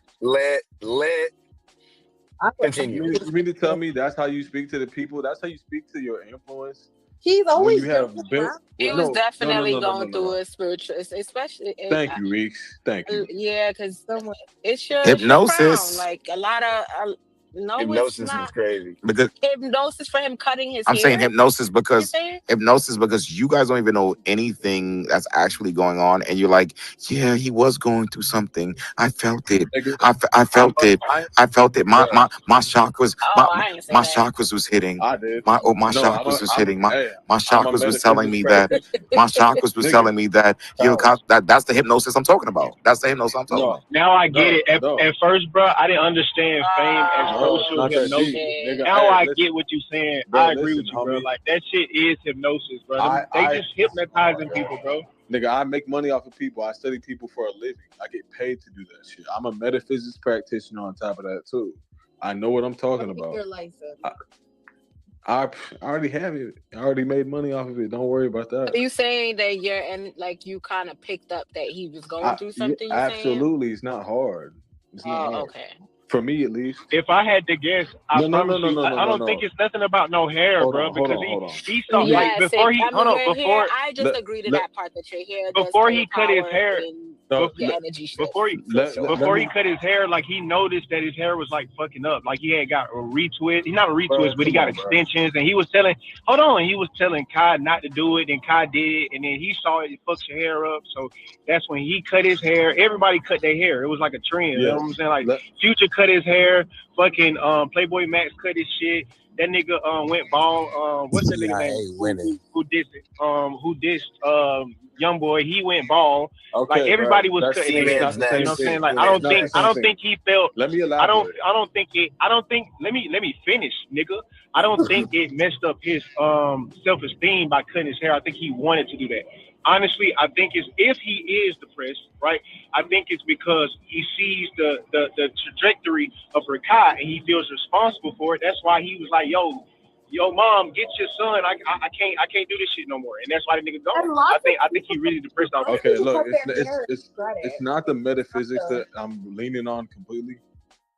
I've been watching Kai since his first Mafia-thon, bro. You can tell he keeps it pretty consistent character throughout his fucking years. He has. That's why he's number one, because he's the best.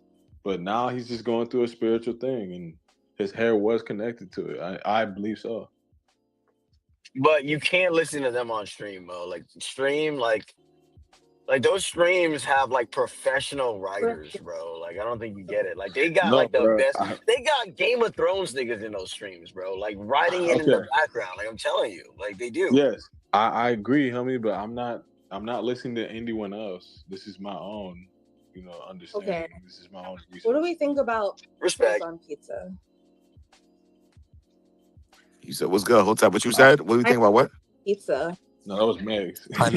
Pineapples and jalapenos go Nah, crazy. I don't do the pineapples though, but I do think Oh, that you're yeah, I don't do ridiculous. the You're not a misfit. I thought you were a true misfit. You don't do Pineapple on pineapples. pizza. nah, pineapple on pizzas Wait, hold is on. so Like what? like I can tell you it's try it. cringe. Food. You're not. So you're not about that life. No, So you're not a no, nomad. I'm not. You're one of them. No, no, Like no. that's I'm a misfit like that. Nah, give me. Nah, I'm such a misfit that I like mushrooms and jalapenos on my pizza, right? And That's so pretty standard though. you know what that's goes crazy on standard for pizza? real. Sardines. You like for your breakfast thing. No, I love jalapenos. I love jalapenos, and You like for your I breakfast mean I This just one put. says marinara sauce, mozzarella, pepperoni, jalapeno, bacon, pineapple, and crushed red pepper. Damn, that sounds alright though. Without the bacon Yeah, though. I know. Maybe I'll just get it. Yeah, no bacon. Nah, yeah, Max get that. on the Yeah, board. Max get that word because that sound alright. Without the bacon though, that sounds alright. I can't have like I love pizza, but like the best ingredient for pizza is honey. Oh, Put that Oh, I fucking honey Oh, the on tasted it. hot that honey. before. Hotel. I don't Never know how had y'all do it honey though. on It pizza. don't Hot even honey is gotta be different. What? hot. It don't Yeah, even I know gotta what be she's hot talking have you honey. guys about. had It is a unique Oh, experience for sure. oh my God. I've never That should be had busting something honey on else. pizza. It's revolutionary. It's Okay. Just on interesting plain because cheese, or like it has to have like a No, it could just. I'll put like so I'll be making my own pizza at home a lot and I'll Mhm. do like lamb, kale, oh, goat cheese, sounds pesto, Cheese is and crazy. then or I'll do kale or spinach and then I'll do honey and like red pepper. Shit fire, nigga. Yeah, you're really a What? I misfit. gotta try honey with pizza then. I've never yeah, That that heard of shit sounds that. fire. it's Nah, good. Yeah, hot but honey is a thing. that's the thing. I Tep don't Tep be is a against foodie. trying new things though. So I'm I like, love food. She's a foodie. She be yeah. commenting under food, talking about FAWK in all caps. Yeah, I do. I Bro, I'm do. like, nigga, get I be go like, and go fuck. somewhere, man. Oh my You out here God. fucking like getting distracted. FAWK. She said, "Paul, Yeah, I be saying That's fuck, how I boy. hear it when I read it. Yeah. That's I'm how I like, be man, hearing it. she I be be saying cooking, that shit cooking. hard. Oh my God. Nah, but there is something to the sweet and savory thing like that. Like that, Yeah, it, that's it fine. electrifies your taste buds. that's Oh right. my And if I God. don't like it, I'll just take the pineapples off. I'm like, I don't know. I'm not like Adonis where I'm gonna like finger my food on the timeline, but like there is something that it's like a relationship. It's like Yeah, something there.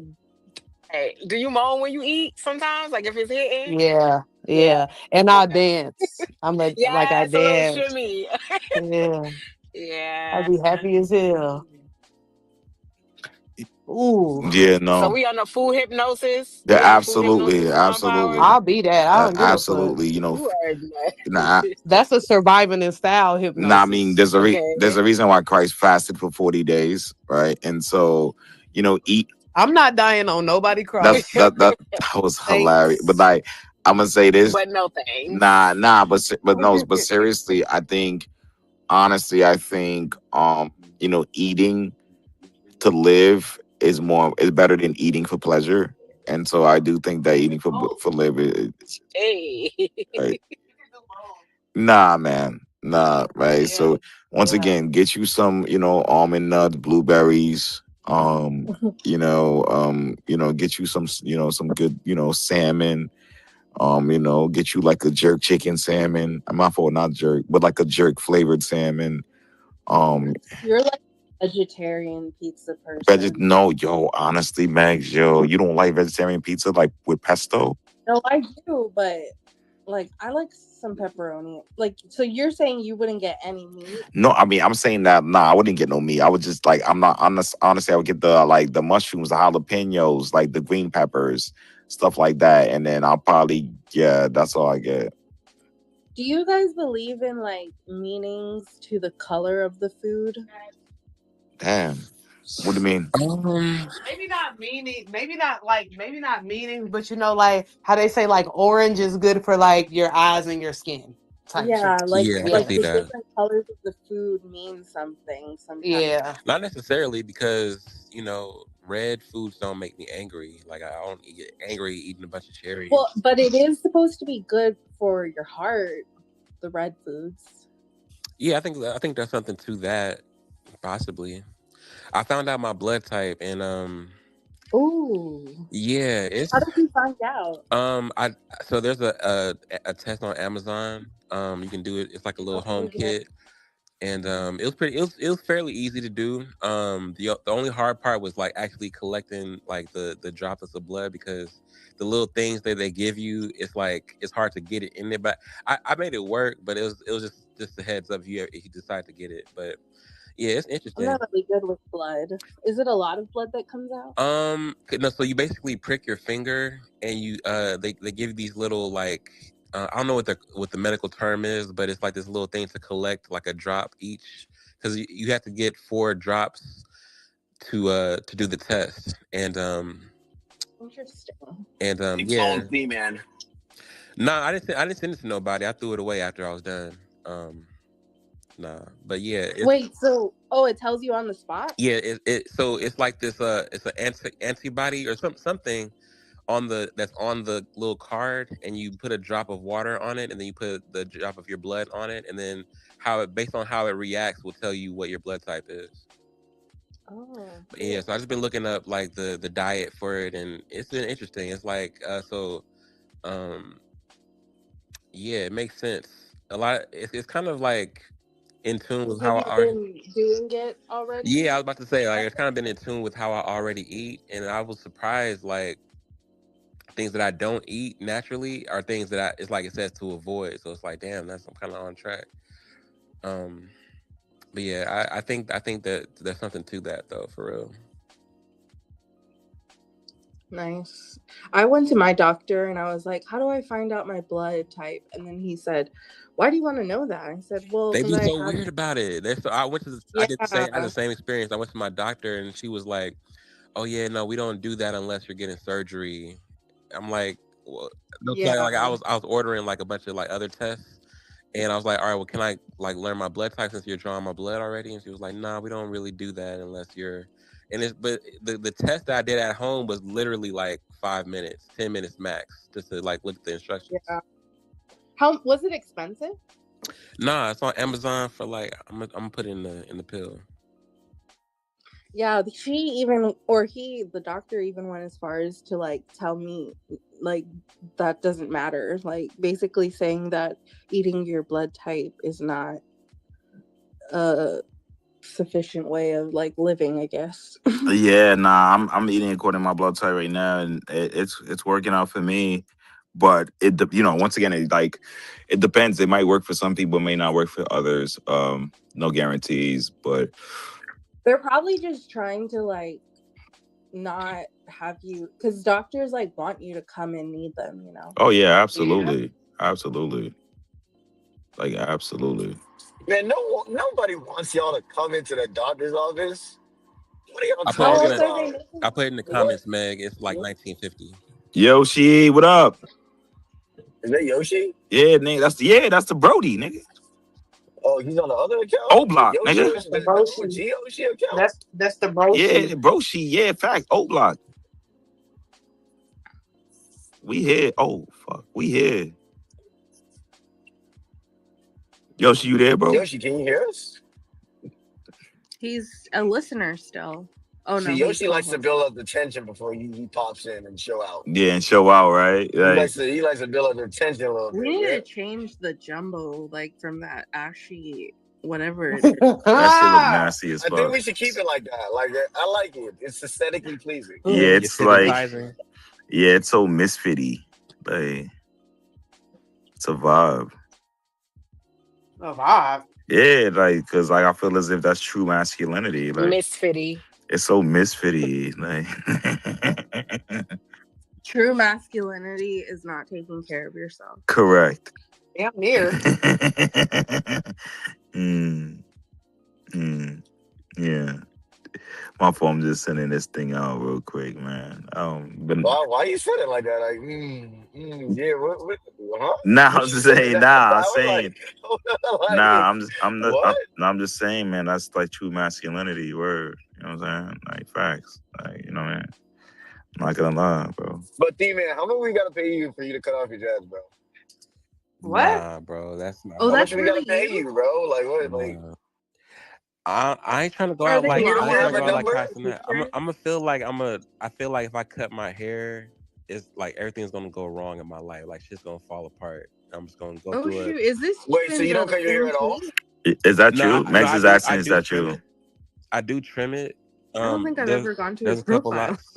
There's a couple locks that like I'll trim, and I do kind of want to trim. I don't want it really like super long.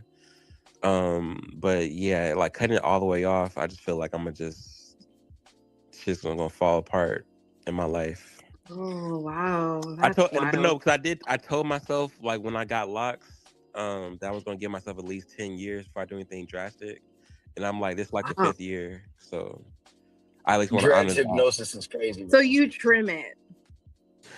Sometimes like like if I feel like one is super longer than the others, I'll trim it so that it's kind of like even, but I don't cut too deep. Dang. Yeah, nah, that's what's up though. So I'm like, I was trying to get dressed one time, but I was like, too much work. So now my It's shit. actually not. It is a lot of work. It's It is a lot it's of work, it's yeah. not. It's not. I mean, it's not though. I feel like it's more work when my hair was out. Like I combing it every day. Really? Yeah, like I got tired of like you got like I had a fro and like I was combing it and I got tired of What do that. you Oh, I don't comb my fro. I just sponge my shit. What do you do for work? They don't care, obviously. I Nah, mean, they don't care. Like She's saying you're not qualified for management, D-Man. no, That's what like she's saying. No, I'm just saying like I'm in Cali, so What made like you ask that question? I'm just curious. I'm in Cali, so like it's not. well, I've been in a lot of jobs where you can't even have like a beard longer than a certain amount. That's true. No, but I'm in Cali, so it's not as much of like there's like white dudes that have like that like lumberjack beard and shit. So it's not that like and like honestly, I think a lot of times they're It's afraid of like probably a the industry you work into because yeah. I'm in Cali also, but I've always had corporate jobs. I'm in mental health, so it's not as like stringent. But yeah, nah. I think a lot of jobs too are like afraid of like a discrimination suit type shit, so like they don't really like. They're a little bit more free. Yeah, if they not fucking with you at the interview, then they're not gonna let it get to that point where That's true. I like tattoos and stuff are less like yeah, like they're okay with tattoos these days. Cause one of the attorneys at my law firm, he's tatted all the way up to his neck. Lit. Whoa, okay. Right. I low-key feel like in a way that makes employees more personable to like, I don't know, consumers. Like relate. Yeah, consumers or whoever they would be dealing with outside of the business. So you would hire a lawyer with tattoos, like all over his body? If that nigga was good. How do you know he's good though?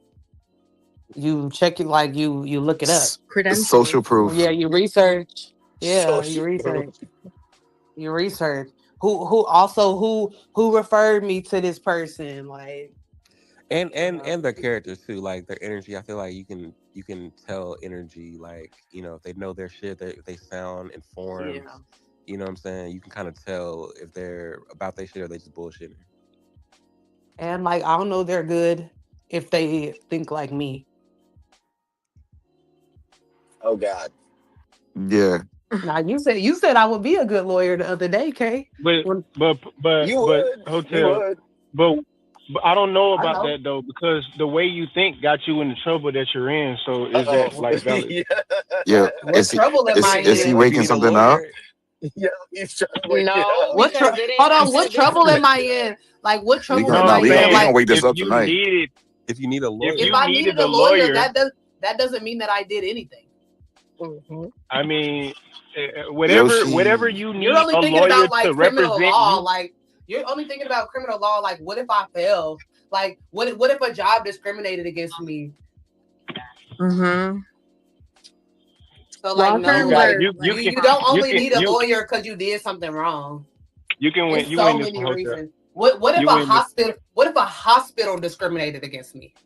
Yeah, she could be the plaintiff or defendant side. Like come on, bro. But Hotep, you don't. Why I You gotta have win. bitter She could be the pie? You person win, trying to be Hotel. the bad person. You wouldn't He think loves me. that's confirmation bias if the lawyer think like you. Like, wouldn't you want someone that's like kind of abstract, like or like a middle ground where, you know what I'm saying? Like, if somebody thinks like you, then it's like, well, you know, What I that need you doesn't. for? They'll say everything that you I'm not want, like gonna represent myself. you want to hear, Wait, basically. well, Theme-Man, did you just say abstract? Didn't we tell you yesterday accurate race? Actor race is crazy. Y'all wild. That's not an improper use of abstract. Abstract thinking. Yo, I made a group chat with me, Tantric, Theme-Man, Reeks, and Tails, and it's called People with Sense. And y'all aren't in that. So that's not. Yeah, I thank. just wanted Wait, y'all what to is it know. called? No, People with what? with sense. And I just wanted y'all to know that People y'all with aren't in that sense. bitch. Yeah. Nah, Thank yo, you God we're should not name in it people that. with not. You should name it people with No, nonsense, no, that's right? what you should name your shit, nigga. Like, that's what I'm saying. Like, I don't know. I don't get the People with sense. nonsense will actually fit. That would really fit your group chat name, bro. No, I Because love it's it. I love always it. some nonsense. Add me. Add me. Literally, it's always Yeah. some nonsense. Literally, some People nonsense with or bullshit. nonsense. No, you should Yes. name people of nonsense. People of nonsense is crazy. That's hilarious. But nah, man. Yeah, like I shout out. I mean, that's what's up. Like, honestly, I was telling Max the other day. I really do think that men should get tattoos on their face because Or what? that would force most men. Like, that would put their back against the wall where they can't get employed, they can't get hired, and This I'll force nigga them said to. That's shout out to insane. Megs and then said that shit. Oh, Thought nah, that's I told suicide. Max this the other day in my space. I said, yo, bro, like, I think, can you imagine if, like, I got a face tat? That would force me, because, like, nobody would probably hire me. So that would force me to, like, really, really, really go hard. You know what I'm saying? Like, you know what I mean? Like, so sometimes you got to do things like that. That's crazy. That I us. don't know. Maybe. I mean, I don't know. Like, so not everybody operates the best when their back is against the wall, though. Like, some people need to actually be cool, like, to function. I disagree, bro. Like when my back's against the wall, bro. Like I don't know how, but somehow I figure it out. Like it's crazy. I don't know. I'm Like I learning. think. Yo, pause. But do you Wait, like what? getting to that I don't point? know, Wait, Do you like what are getting you to that talking, point where Yoshi? you don't know what to do? Relax. Honestly, I mean, that's what I'm saying. Like, if you want security, go to prison, right? And so, What? no, no, seriously, I do think that if we're talking about growth and the evolution of the soul, right, that can really only happen, right, when you're in situations where it forces you to grow, right? Make it up.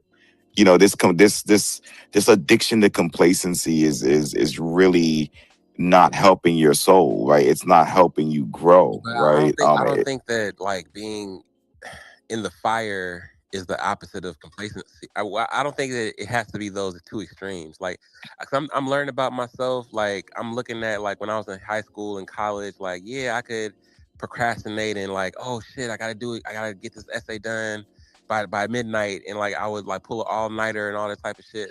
And as I get older, like I can't do that shit no more like I used to. So it's like Yeah, I have and to even find then different you were strategies. like, You why gotten didn't I do soft. this 5 You days? gotten soft. Yeah, exactly. Thank you, Softy, Kay. man. Thank You're you, Kay. soft. Or You can't Kay, do like, a little all nighter for an essay. that's what I'm saying, That's bro. what 2025 It's men like are like. nah, I It- could do it, but This is it's like crazy. if no, you were truly a nomad, right, you would be able to do that. it's He's like working Did he ever smarter, say not that he harder. was? I could do it, but it's like, I do just I want to assumed. do it? Like, it's like I found And now that you a has. like just getting it done ahead of time when I'm in a chill space is like much more productive than trying to like create some Cram artificial it. create some Cram it artificial and squeeze pressure. it. Hey yo. I think you should squeeze it. I think you should squeeze Nah, it. yeah, that was Put crazy. your back That was, against the wall and squeeze it. and yeah, that Like was squeeze crazy. what? That was really really crazy. Nah, and Hotel, that was Nah, out I of hear pocket. you. Out of pocket. I'm never in the pocket. Nah, I'm I gonna thought say you this, had. right? I thought you had a group chat of people with sense. Like now you want to be. Now you want to join the crew. Nah, that wasn't. Now don't worry, AFK. I'll throw you in. Uh, AFK, I'll throw you in our group chat, man. Right? Because like we need more critical thinking individuals on X, right? yeah, because that's You what that know, is. Yeah, bro. Put me in the chat, correct. bro. Yeah, you know, AFK's like a lot of people don't. You know, like I got to give credit where credit's due. He's probably one I of. was trying to put you on that hypnosis right now. Nah, he's probably Go no. ahead. Seriously. Go ahead. Nah. No hypnosis over here, man. No hypnosis over here, man. Right? No, but He's trying to put his you hip know, he's on your gnosis. no. I think honestly, Man, let me he's. get my flowers. Shut up. Yeah, I know.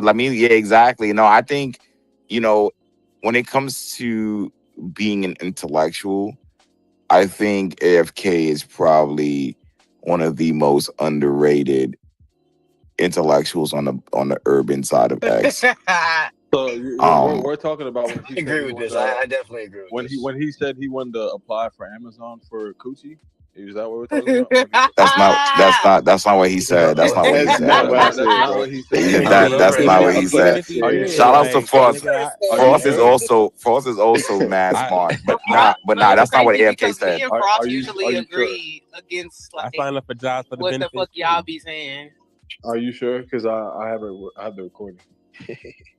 Yeah, Frost never. Every time I mention like individuals like Hitler and Mussolini, right? Frost always like comes off his mic and say, "Yo, bro, can you not use anyone else? Like, can you not like why does it have to be like why do you have to use those individuals as like you know what I mean?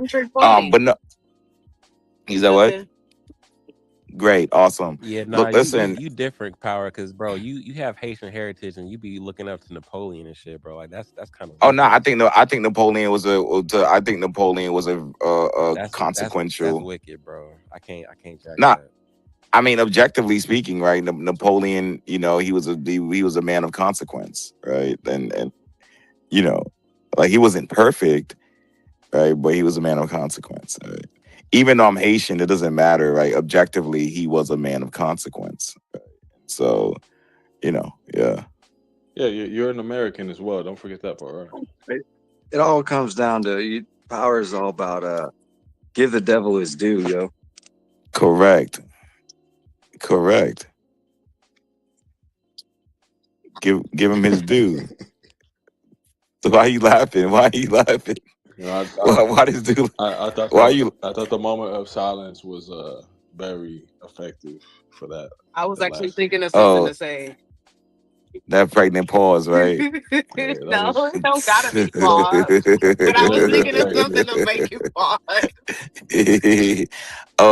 look at TT Taco. She has a new profile. What's going on? Oh yes, Tails is in here, yo. Yeah. Yeah, I get excited when Tails come in here, man. Like she mad cool.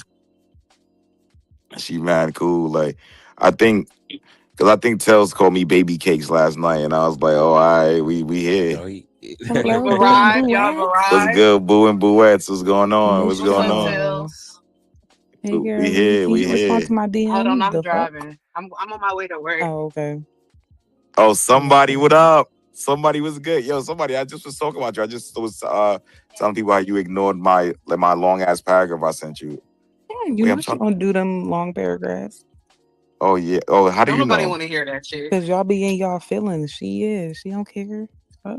Nah, I'm like, yeah, I ain't gonna front. I'm like Tory Lanez. I'll be in my feelings. I ain't gonna hold you. Like, I'll be in the Thought that shower was great. singing and Didn't all that that. nigga just get arrested again for some assault shit? He was free? Who that? He wasn't free. Tory Lanez was never free. He was never free. My bad. I'm thinking about what's that yodeling nigga? Oh. That's what I'm saying. Like, I don't blame you, Oh. D man. You from Stockton, so like people make those type of mistakes. I'm thinking about who do you say? Trey Songz. Oh yeah, I don't fuck with him. like I don't fuck with Trey Bro, Songz. millennials Like, be swearing by Trey Songz. I be trying to tell him, bro, like, hey, y'all gonna have to give that nigga up. yeah, like, I don't fuck with Trey. I honestly, I used to like Trey Songz music, especially one of my favorite songs by Trey Songz used to be called Last Time. This is the last time. This is the Ew. last time. Hey, but yeah, that was one of my favorite songs. Like, but I don't fuck with Trey no more. But I Yeah, don't know. we His gotta music give don't be him up, hitting. guys. Sorry. Yeah, Trey songs. Yeah, man. You know, like I mean, we got to give up Trey songs, but we don't have to give up Kanye for saying that he did some weird shit when he was younger with his cousin. Yeah, That's I don't crazy. know if it was Right? consensual or what, or y'all don't know that Kanye's a good Oh, ass. we want to pick and No, choose that's not picking and what choosing. degenerates we want to That's not defend. That picking and is choosing. crazy. That's what you just said. We don't know if it was consensual. That's crazy work. But we have like real life testimonies of bitches saying that they've been assaulted by Trey Songz. I don't know. Did Kanye West's cousin come out and say that like he assaulted me or something? I want everyone in this space to hear this, right? Because what it comes down to is likability. No, it doesn't. When people like you, Don't they'll misconstrue what I'm forget. saying. They will. Don't They will misconstrue. forgive. I don't think Do that They they will y'all forgive think? your Do degeneracy. y'all think that that's what's for real. going I on don't with think me? they even mentioned anything not I'm consensual. not talking about you. I'm talking about in general, Hotep. Well, I'm then don't off use you. my motherfucking point to make no stupid ass point because I don't know what would even entice you to make that point after I said that because you was All right, now, using what I said to make that fucking point. okay, now I'm gonna use your point now, right? Because I was trying to get off that, like I was trying to get off you, but now I'm gonna use your point, right? So what I said, right? Because Kanye West clearly, right? There was a story out, and I'm gonna put the story in the jumbo where he did some weird shit with his cousin, right? Little cousin, right? You're saying that we don't know if it's consensual, I thought and I'm saying that Kanye what it was really young too. I thought Kanye was saying that he was young when that happened too, like he and was can a minor a as young well.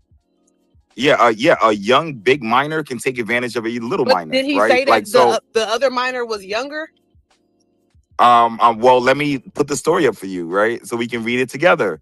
And so what I'm saying is that what it comes down to is likability, right? Like even with the whole Chris Brown No. situation, So situation you of was using my point to make that point. I'm using Like it I now. motherfucking said. Hold I'm on, using it now because I didn't like your No, tone. So you now said I'm that using your you point. said the same I shit got before. this, guys. Yeah, Hold on. your false getter, It's please. not Thanks. about likability. No. Check it out. Yeah, All yeah, right. yeah. So she's correct because I don't know the whole ins and outs of the Kanye, right? But we don't know if it was. There was never anything implied that it wasn't consensual or whichever one like initiated or anything like this, right? So we don't know. But now that's Hotep is correct in this point, right? But now to give some fuel to power, Trump. How many people fucking just will listen to this dude and be like, yeah, Trump's the dude. Yo, he did do shady stuff. You can't just, you know what I mean? People will just like sweep certain shit underneath certain rugs if they, you know, their opinion is swayed somewhere else. Sidebar, Mo Wisdom, you need to get your jersey, bro. The gang's all here. Y'all could be the Power Rangers right now. Look at the color scheme, bro. I fuck with Frost, but I don't know if that really give Power the fuel that he needed. Well, no, it's just not. It's just the point that some people will, you know, let more stuff slide. If, Yeah. you see what I'm saying? I do agree with that. I don't disagree with that at all. She's trying to say that you didn't say it with enough. You know what I'm saying? Like you got to spice it up a little bit. Like, Don't ever try to say what I was saying. okay, she wasn't trying to say that. You know, you had enough. Just vibe. Yeah, everything worked out just fine. If it was a black person that said that, it would have snapped. But since you Yo, know, primary example. I hate to do this, right? Like WPPA. yeah, likability is crucial, right? Primary example, Sha, right? Right? People like him. Let's be honest, right? People like him, and when people like you, they're more likely to forgive you. You know, some of your degeneracy, right? And some of like your weird ass ways, and it's human nature. It's human nature. I'm not, you know what I'm saying? I'm not judging. Well, I am judging it, but like it's human nature, right? At the end of the day, so absolutely. Thanks, Frost. I appreciate you. I think hello. Hey, somebody, how you doing? This fucking phone stripping. Hey, Good evening. I think they're 1 year apart. I think Kanye did that song with Ty Dolla Signs, and he was talking about like his cousin was trying to hijack and sell his laptop to the media, and then the cousin came out in retaliation to the song and said that he was abused. Yeah. That's actually a absolutely. weird thing that's happening now. Like that's happening to a lot of streamers now for some reason. Like Ty Word, what do you Lil, mean? like yeah, like Ty Lil, the streamer, like it was a streamer award, right? And this girl, she went back to like his place or whatever. They did the da da da. Found out that he had a girlfriend, and then she said that he committed sexual assault. But I wanted to talk to Yoshi about this one. But Tyler recorded a conversation after it occurred, Mm. and basically that saved his whole career, bro. I'm not even gonna Mm. count. Like maybe I was Yoshi was wondering on some. because I did That's hear about crazy. that. I didn't know what to think, but the last time I had heard about it, it was that video that she posted talking about whatever she was Mhm. sexually assaulted. And then the next thing I heard, I'm seeing people like damn near say like he's in the clear. So I didn't know that there was like a conversation that was recorded. I was waiting to see like what was the next developments. So that Yeah. so then There was a why was conversation she like and there was a Zelle payment. Like, so she sent him whoa? a $2,000. Yo, this is Wait, crazy, she bro. This is sent why him Yoshi receipts. $2,000? No. So she sent him a request after for $2,000, and it said under the request for fucking with me, right? Like, and I'm like, damn, did Yoshi have a point here? Was Yoshi spitting? Like, Yo, I yo, mean, this look, is I crazy. keep telling you guys, Yoshi. Yo, I keep telling you Yeah, guys, it's Yoshi. crazy. It's I keep actually telling you guys, crazy. like Yoshi's a prophet, right? And so when Yoshi be saying Yoshi's a stuff, prophet. It's crazy. when Yoshi be saying shit, right? Like that recording that incident, right, saved his No, life, well, right? Saved And his so whole career for he didn't real. record the sex. Okay, guys. No, he didn't no, record I'm the the sex. He conversation. I'm talking about recorded the the conversation, after, the the after after, effect. Yeah, she's like, I never the had a one night conversation. stand before, and he was like, "Oh no, this is not a one night stand." She's like, "No, like, but it is." And he's like, "No, as long as we talk to each other." But basically, like, you can't say that, and you can't send somebody $2,000, and you can't like. It's just really bad faith, man. And now, like, people are looking at the videos that she was making, right, and like how she was crying and stuff like that. And like people are saying, like, this is just like pure evil, bro. Like at that point, it's pure evil. Like that's She was crazy, saying, bro, she was in that video talking about she asexual and stuff, and she don't even have sex and blah blah blah, just to have tried to sell it. Yeah, she tried to sell it. Yeah, she tried to sell it. What? You know what? Hold on, let me let somebody get in there real quick, guys. Sorry. You said you had brought me up. You brought up the KD thing? Yeah. So I brought up the KD thing, and I told them that how I messaged you about the KD thing, and you just like completely ignored what I said about that. And it was like, I can't wait for you to open your space, right? No. So like I have two phones. So the other phone is the Oh updated. fuck. So it didn't show that you responded because I'm like, damn, he ain't writing me back. And then I Nah, oh no, realized I you wrote wrote me back. no. Always nah. When it comes to you, and I want you to hear this. Boy.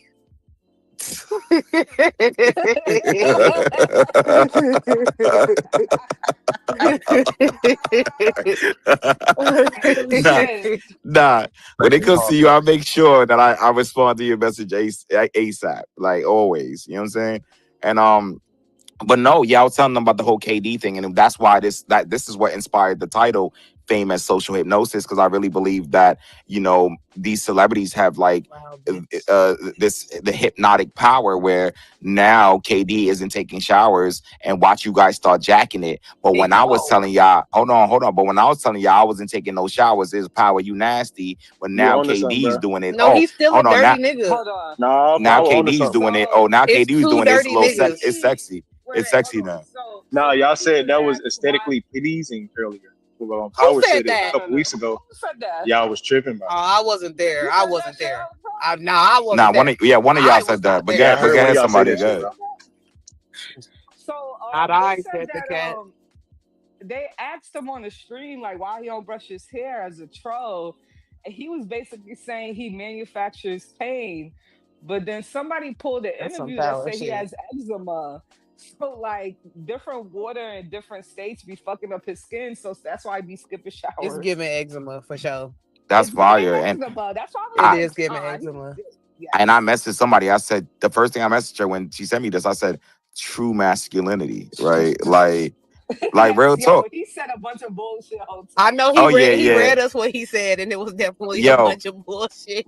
bro. Nah, Yeah, yeah, I no, didn't see it until I saw it. I was nah, into it. honestly, and let's be honest, celebrities have like this hypnotic power where they can get away with anything, right? Like Denzel be looking like a hot mess, right? When? But hold on, give me a second. But because he be hypnotizing y'all think Denzel's so fine, right? But if Denzel was standing at the bus stop somewhere in Brooklyn, he'll be a regular nigga who look like he, is an ex-con, right? Get And the so whole entire fuck out of here. no, I'm just being honest. Like that, like this is true story, right? Like Kanye West was selling holes in his hoodie, but because of his celebrity, because of the social hypnosis, you guys bought into that, right? But if I do it, oh, who does Power think he is? Well, I just told you who I thought I was. No. The only person that's this is acceptable behavior is Adam Sandler or fucking Keanu Reeves. They're white, okay? I don't want you to think this is a thing that happens. Like, you Yeah, I can't hate look that just like phrase. Who do you what? think you are? I hate that fucking Yeah, that's phrase. why I said it. That's Shut why I said up. it. Yeah. Nah, but no, seriously, I think it's fucking crazy. I think, and it goes back. I was telling people in the space, celebrity is the highest form of social capital. That's why I tell a lot of men specifically, quit your job, right? Be a content creator. Be What? a no, be a content creator, right? Because social capital is the future, right? It's the future. Like I'm telling you, I tell people this story all the time. Off of my social capital on Clubhouse, I lived with a chick for 6 months, rent free, just on my social capital, right? And so what I'm simply saying is that I think Hypnosis. it's I, it's je ne sais quoi, not hypnosis. There's a difference, right? With me, You got the Riz, like the kids say. of course. Thanks. Oh, why you did that? Why your voice Did so you just low? blush? I don't know. Anyways, right? But anyway, going back to what I was saying, right? And so, Miss Jenna say that so bitch was tweaking. that bitch was sweet. You told her about your 2-year plan and that you had to stay in the car. And she was like, "This is it." Nah, I'm saying off my social capital, I used to wear her hoodies. I used to like we wore the same size. So you know what I mean? Some like Hold on. so and, yeah, so what I'm Hold nah, on. Let this I'm not even bitch breathe. Hold on. I'm not even trolling. Ask Yoshi. No. Yoshi who know who she was, right? And the point that I'm trying to make is that at the end of the day, social capital is the future, right? And so I do think that, when I tell the team, like, hey, don't worry about the money, right? I'm paying you guys in social capital because that's more So now important. they'll That's have more a place to valuable. live. That's more, you said I what? said, so now they'll have a place to live off of what you're giving them. Correct. Correct. Right. And so that's what I'm saying. So it goes back to the whole Why you celebrity had thing. to mock me like that? Okay, so Okay. You had your own apartment and then you moved in with the girl? No, so what happened was, so I had my own spot and then my lease was ending anyways. Right. And Okay. so Yeah, because I yeah, think that she wouldn't take you in if you didn't have your own. You know what I mean? yeah, nah, maybe you're right. Right. But it was just it was the social capital that I'm talking about, right? And so it goes back to this whole celebrity thing, right? If I was Casanat and I was doing my thing and I was on live saying that, hey, I don't take showers for 2 months, y'all wouldn't care. Y'all be like, oh, you know what? That's Power. You know what I mean? Like he's still cute, right? But no. because, excuse you, Hello? I hear you. Hello, you heard me? Yeah, for So sure. excuse what? Right? No, I'm saying, nah. I'm saying, it's like, what? I'm like, excuse you? Excuse Nah, what I'm what? saying, but what I'm saying is that that's the power of celebrity, right? That's the power of celebrity, right? And so, this whole KD thing, I think B sent me this thing too before somebody had sent it to me. B sent me the whole KD video, and I was like, oh shit, this is pretty cool. This is pretty cool because like, who needs to take showers every day anyways? You know what I'm saying? Like, let's be honest. Like, do you think in Egypt they were taking showers 3 times a day? Right. This is like something that's a We relatively debunked that. We showed you hieroglyphics that showed them They bathing love to what? bathe. Yeah, no, that was no, no. like women would bathe men as like a sign of love. You better not ever It was ask, so I ain't fresh. Cause no, you're not. he said he wants to manufacture pain. That's why I sent it to you because of that piece. Because you feel like we need to manufacture pain to be successful. Do you Yo, still feel like that? I agree. No pain, no gain. And in fact, I was telling Kay today. I was telling Kay just now, I was like, yo, people are so afraid of losing. But if you think about it, when you lose, you gain. Right. And so the reason why most people aren't successful is because they're not losing enough. Right. And so people should lose more, right? People should like lose more, take more risks, lose more money, whatever the case may be, because you're going to gain knowledge, you're going to gain experience, you're going to gain wisdom, right? But a lot of people are so afraid to lose, and they don't understand when you lose, you always gain. It's like it's inevitable. It's impossible not to gain when you lose. I'm sorry, guys, somebody. Thank you, Betty. Right? How long do we suffer? Oh nah. I'm a sucker for pain, right? And so that's why I like tattoos. I like getting tattoos. So for me, we suffer as long as we can, right? I don't know if you guys ever seen this movie called Blood Sports, right? Nah, damn, fuck it, I don't know, but whatever. You have a girl tattooed on you? Nah. Would you tattoo a girl who takes care of you? Oh, yeah. She was like, "Yo, babe, I want you to focus on being a content creator on X, and I'll pay all the bills." Yo, she getting tatted. Like she getting tatted. You know what I'm saying? She getting tatted. And I'm gonna write her poems every day, right? In French, You right? speak French? I speak a little French, but I mostly speak Haitian Creole. But I write her, even in Are you Haitian gonna Creole. make soup jumbo? Like Yeah, absolutely. okay. Absolutely. Sherry doo doo. Yeah, for sure. Like, Some absolutely. dirty rice, Yeah, some Haitian yeah. mac and cheese. Yeah. Why not? You know what I'm saying? And so, yeah, absolutely. Like, you know what I mean? Like, I'm a loyal dude. So any chick that sacrificed for me, deserves, So the you world. never cheated in your life? Have I cheated? Nah, I don't cheat. That's not cool. Like, I don't. That's weird. Emotionally? Nah, like I don't cheat emotionally because I don't settle. So I feel as if people cheat because they Wait. settle. People cheat because they settle, right? That's the real reason why people cheat, in my opinion, because they settle. I don't settle. So I always date women that I want to be with. So that way I don't really look at other women and That's stuff like fair. that. That's. I support that. Yeah, people be dating people, using them as placeholders until they find someone else. That's lame. Right? You might as well just stay, wait, be single, wait until you find who you want to find, and keep it that way. You know what I'm saying?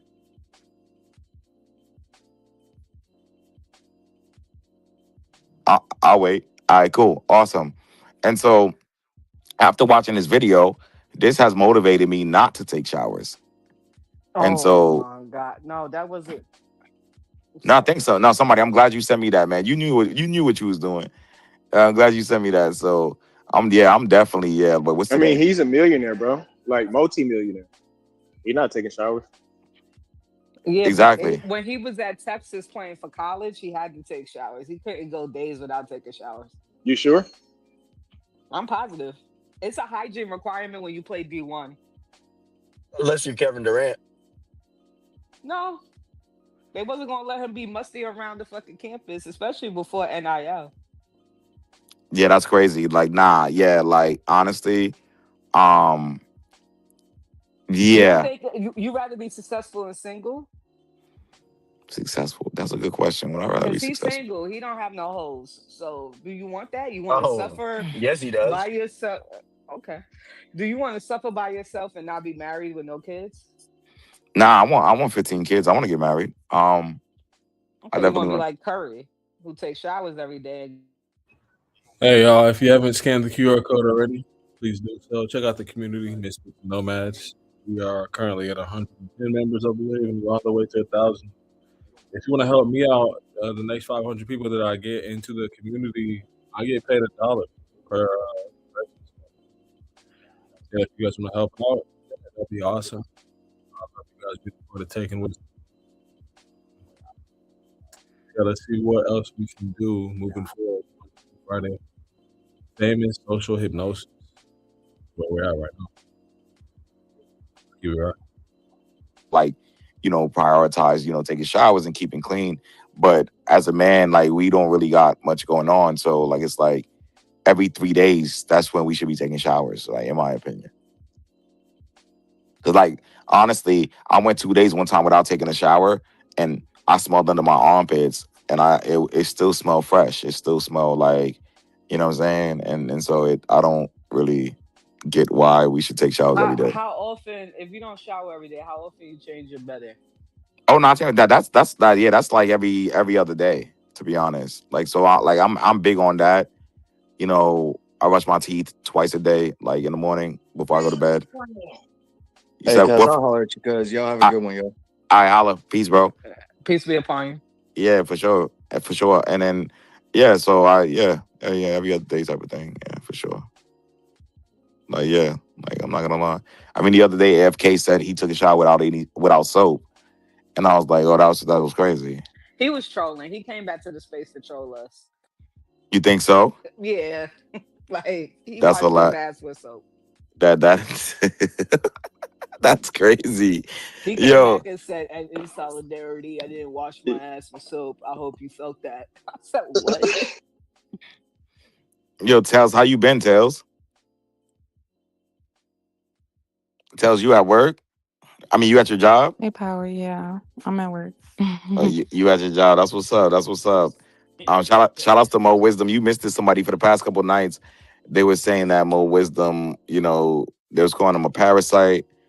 Yeah, Moochie. Yeah. Tails gave him a new nickname, Moochie. He's a mooch. Yeah, Moochie is crazy. So Mooch we're gonna attempt and lower my social capital. No, What's the reason behind that? Yeah, exactly. Stream What's the the reason space behind that? without consent. What's the Without reason consent, behind trying it's to lower? crazy. What is the Do reason not consent to being behind streamed. trying to I lower only my social allow capital power? Yoshi and Power to stream. Oh no, brother, nah, brother. I'm not trying to do Do you that. want to elaborate?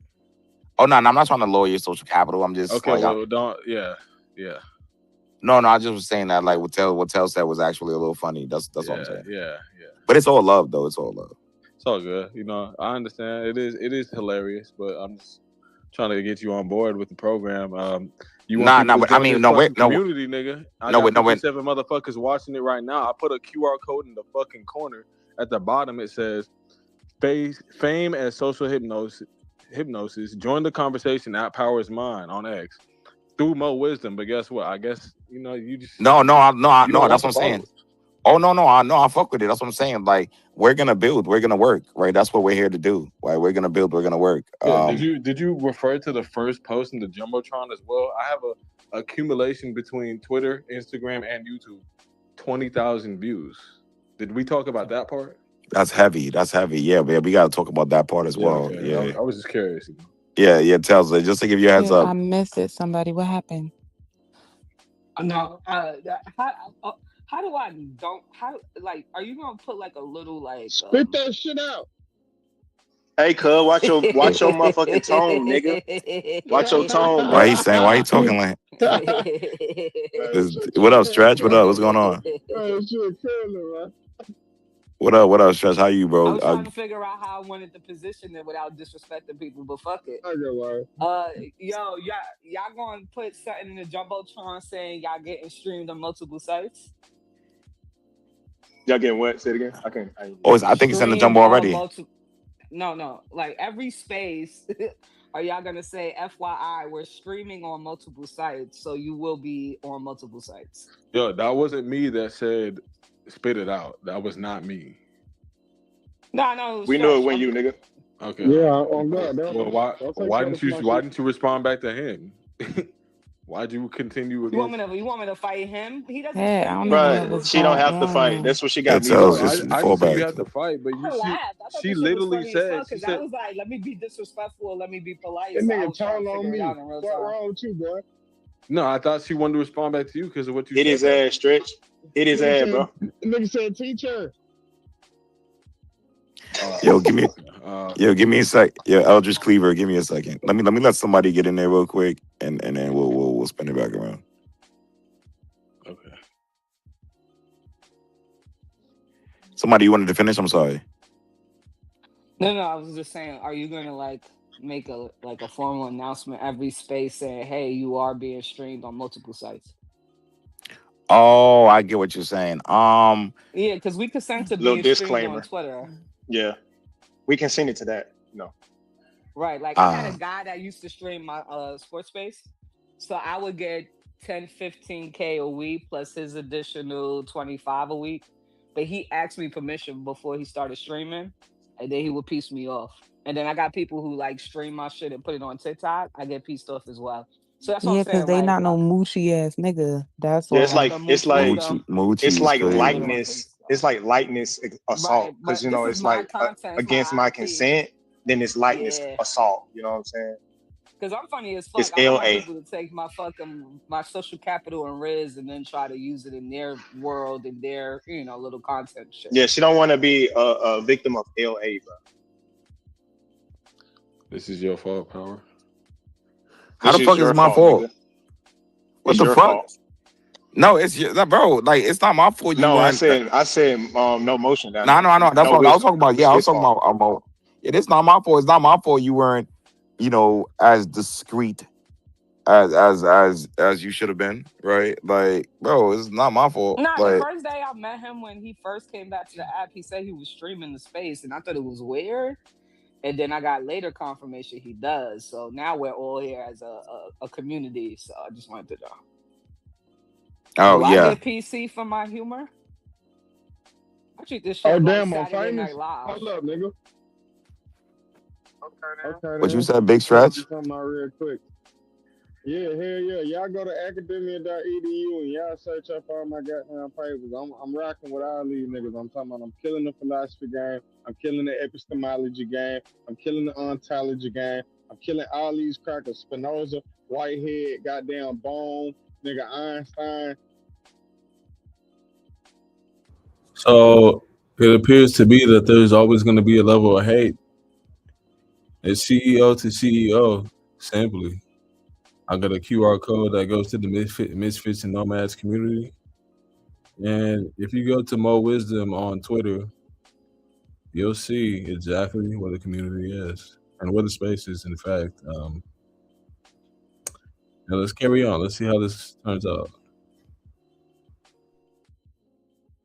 And then everybody gonna be on my dick. But I told these motherfuckers, on my mama, nigga, did this shit when I was selling ice, nigga, on G, ask the junkies.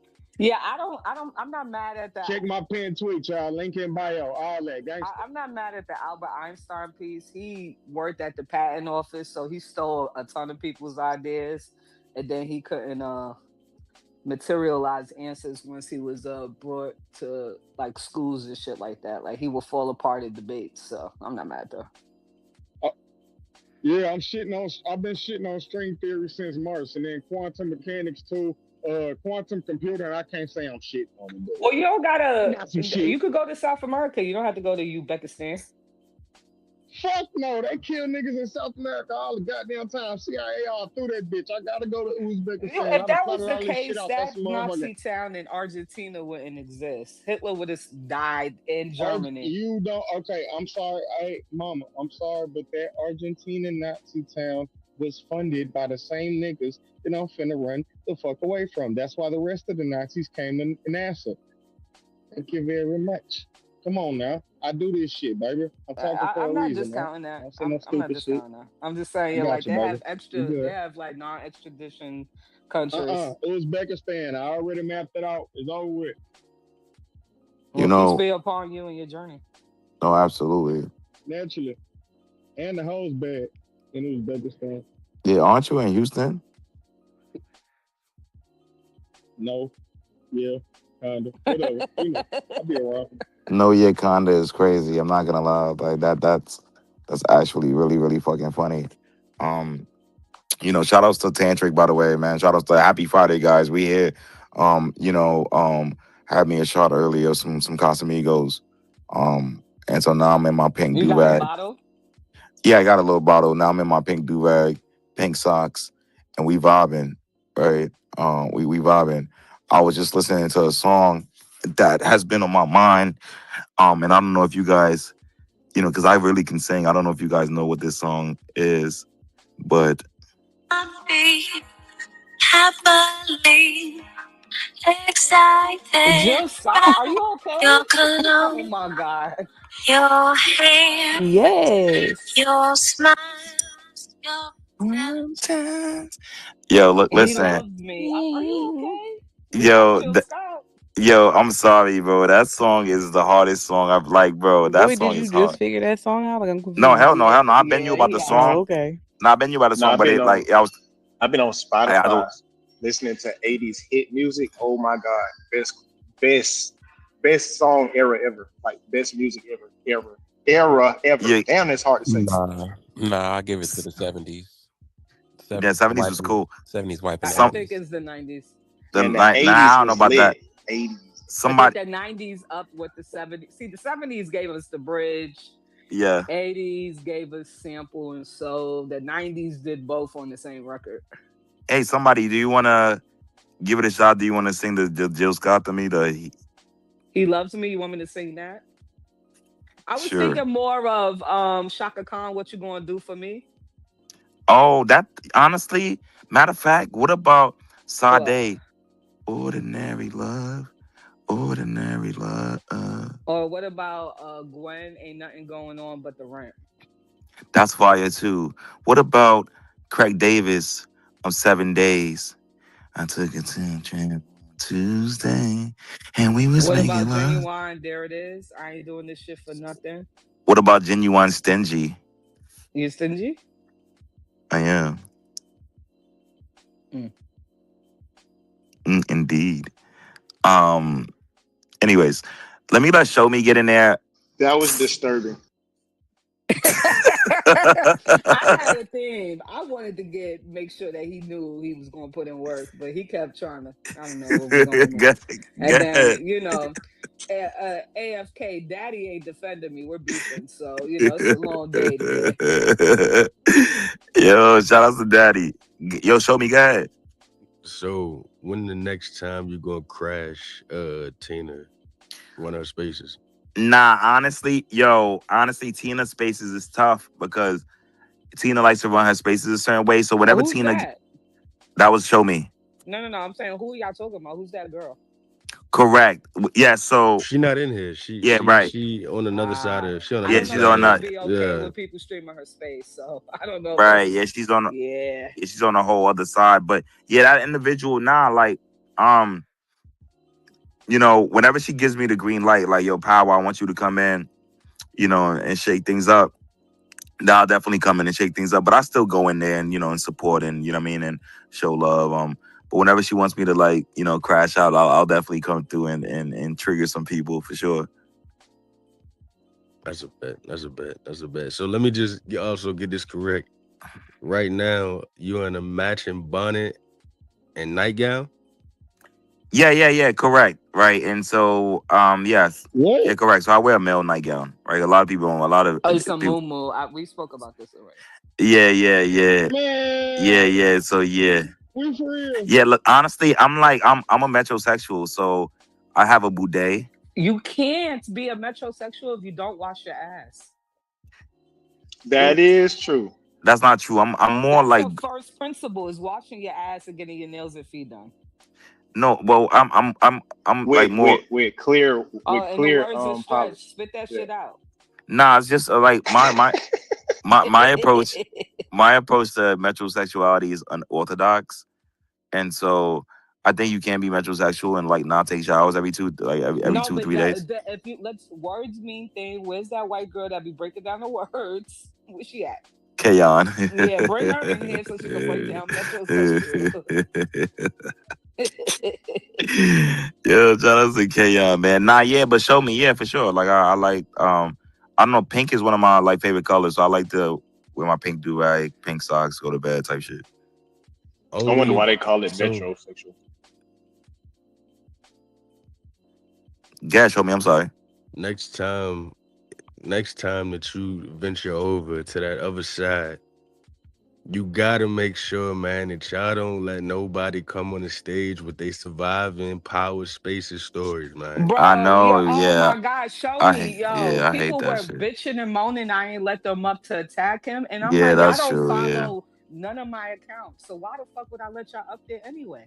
Like, we Yeah. don't communicate. Like, our common Yeah. ground is other spaces that are banned.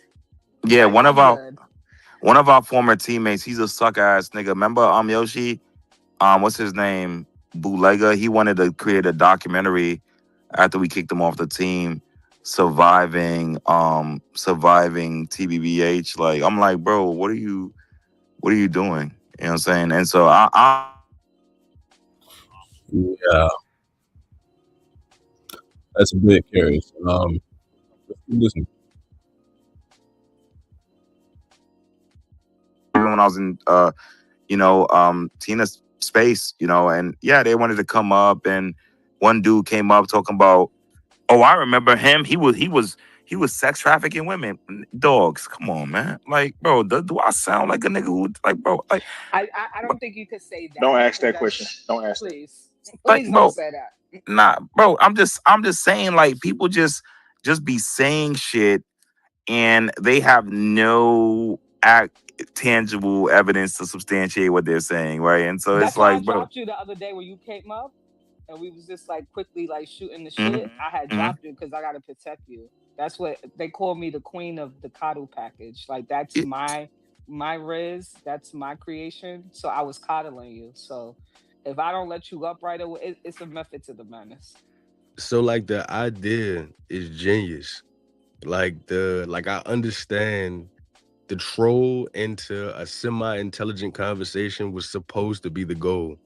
But the moment they turned it into, Yes, you know what I yes. mean, that other shit, I wasn't interested no more. Like, you And know then what I mean? it was a whole like it was a series of spaces after MySpace talking about how I run MySpace and people were popping shit. Yeah, it got real uninterested after the seventh person was and Pa would be doing this and Pa. I'm like, bro, just Yeah, I like know. Yeah, you know what I Oh, mean? block Just out the let it space. flow. Let the people that And I'm don't like, know who this nigga is take the bait. yeah, Like, you know what I mean? yeah. That's why, that's why, like, they were saying I was a little messy for, like, reaching out to, you know, Tina, and saying, yo, look, like, you know what I'm saying, motherfuckers was mad that, what I mean, you was laying them up and stuff like that. And I'm gonna keep it a buck. Like, if I feel as if somebody's genuine, and I got some intel, I'm gonna share it. You know what I'm saying? And so that's just me. And so, yeah, people were mad, and I don't know why they were mad, because they all they was gonna do was come up and not add attack anything. you. Yeah, exactly, and Yeah. not add Like anything to the conversation. They wasn't gonna add. They weren't gonna add anything meaningful to the conversation. All they was gonna come up and do is attack me.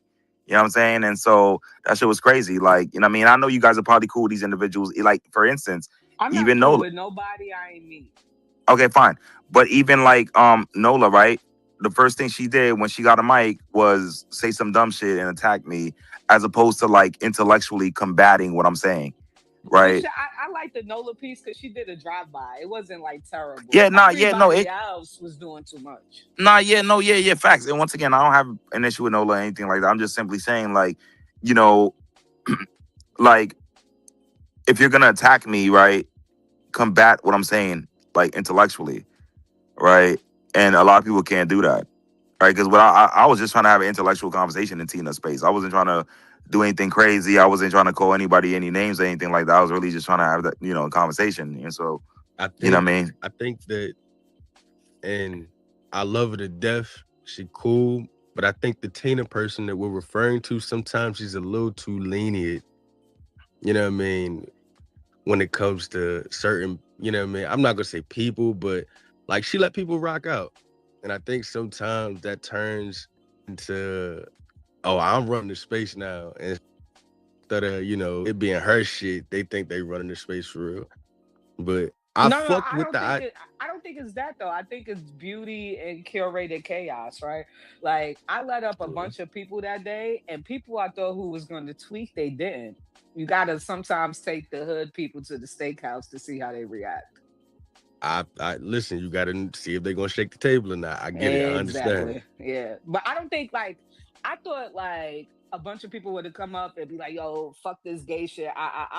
They actually was intrigued and they was asking follow-up questions like, okay, so like boo, bros over ops. We fuck with that, but like can we use a different acronym? Like they was really trying to figure it out and walk through the conversation. They wasn't tweaking. Because I thought Juice was going to tweak. He was laughing the whole time, texting me like, yo, this is genius. And I'm like, y'all argue about anything. It don't matter what the topic is. Y'all just need a place to argue, and I curate that. But that's the one thing I will say. This person Tina from the other side of spaces, she's the perfect person to run that. The perfect person to run that. Reeks in here too. Reeks. I think she's away from her phone and probably sleeping. Nah, she not asleep. She there. I'm here. What's good, Pip? I ain't seen you. I feel like I ain't seen you in Tina's space in a little minute. You good? You straight? For the most part, I am. Thank you. Wait, that's what's Thank up. you for asking. My phone is kind of tripping, y'all. So. Nah, you good. But Chad, Power. What's up? It was the perfect matchup. I was expecting a lot more of the, you know what I mean. Let's get into We gonna run it the back. intelligent side of the conversation. I like it was perfect. I appreciate the conversation and the compliment. That's why I put Angel T as a co-host, because he knows what Power about to say anyway, and he gonna help me like kind of curate. If I could offer some feedback, I feel like I think y'all should like get into more like I think y'all should how do I say this? Because spit it out, nigga. Nah, cause I'm trying to formulate what I'm trying to say. Like the first time, or at least the first time that I witnessed it, it felt like the Flintstones beating the Jetsons, kind of like, you know, like that crossover episode. And that's cool, but I think the next time it should just be like, just get into it. You know what I'm saying? Get into the thick of it, not be so necessarily introductory. If that I makes sense. have to do that so I could figure out where everybody's like framing is coming from. Like if I know I'm gonna bring in like Meg or somebody from the WNBA, I have to have like a light WNBA conversation to be like, all right, I know the next time if Meg comes in here, I can have Thiemann on the stage because he's not gonna say they need to lower the rims. Like, you know what I mean? So I gotta kind of figure out where the audience is, do some testing, and then I could lock the stage and gatekeep, and then we could really get into it. I feel that. I mean, Thiemann, they mad that I brought you and your side of Twitter to mine. I get complaints every day about it. So like I try to I don't know. I mean, I feel like, you know, Beyonce turned shit up, and you know, Hotep, like Hotep got the quips. Like Hotep is good at like one-liners. Like I think that's her superpower. Like she's quick with the one-liners, and I don't know. That's why Like I separated the brands. I have to do a Tina Please and then my other joint. I peeped that. Yeah, because the people do not like the collab spaces. They're like, yo, like who the fuck is this? Their voices are annoying or this. I get like a ton of feedback. I'm like, all right. But people don't like change. People don't like new. Oh no, I agree with that. I agree with that. Shout out to my wisdom.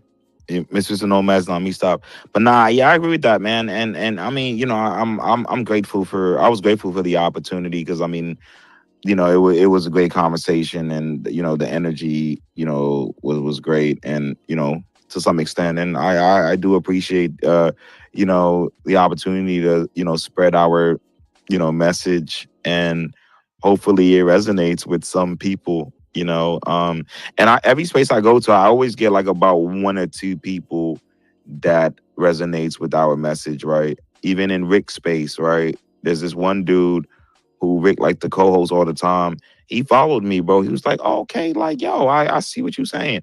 And so you know, it's always like just one or two people, which is fine. You know what I mean? I don't need 100,000 people to like actually resonate with what I'm saying. You know what I mean? I just need like 2, 3 and I'm good. So yeah, for sure. Like for sure. Like, she loves me. Masking the trolling with the you know, the intelligent conversation, but motherfuckers not being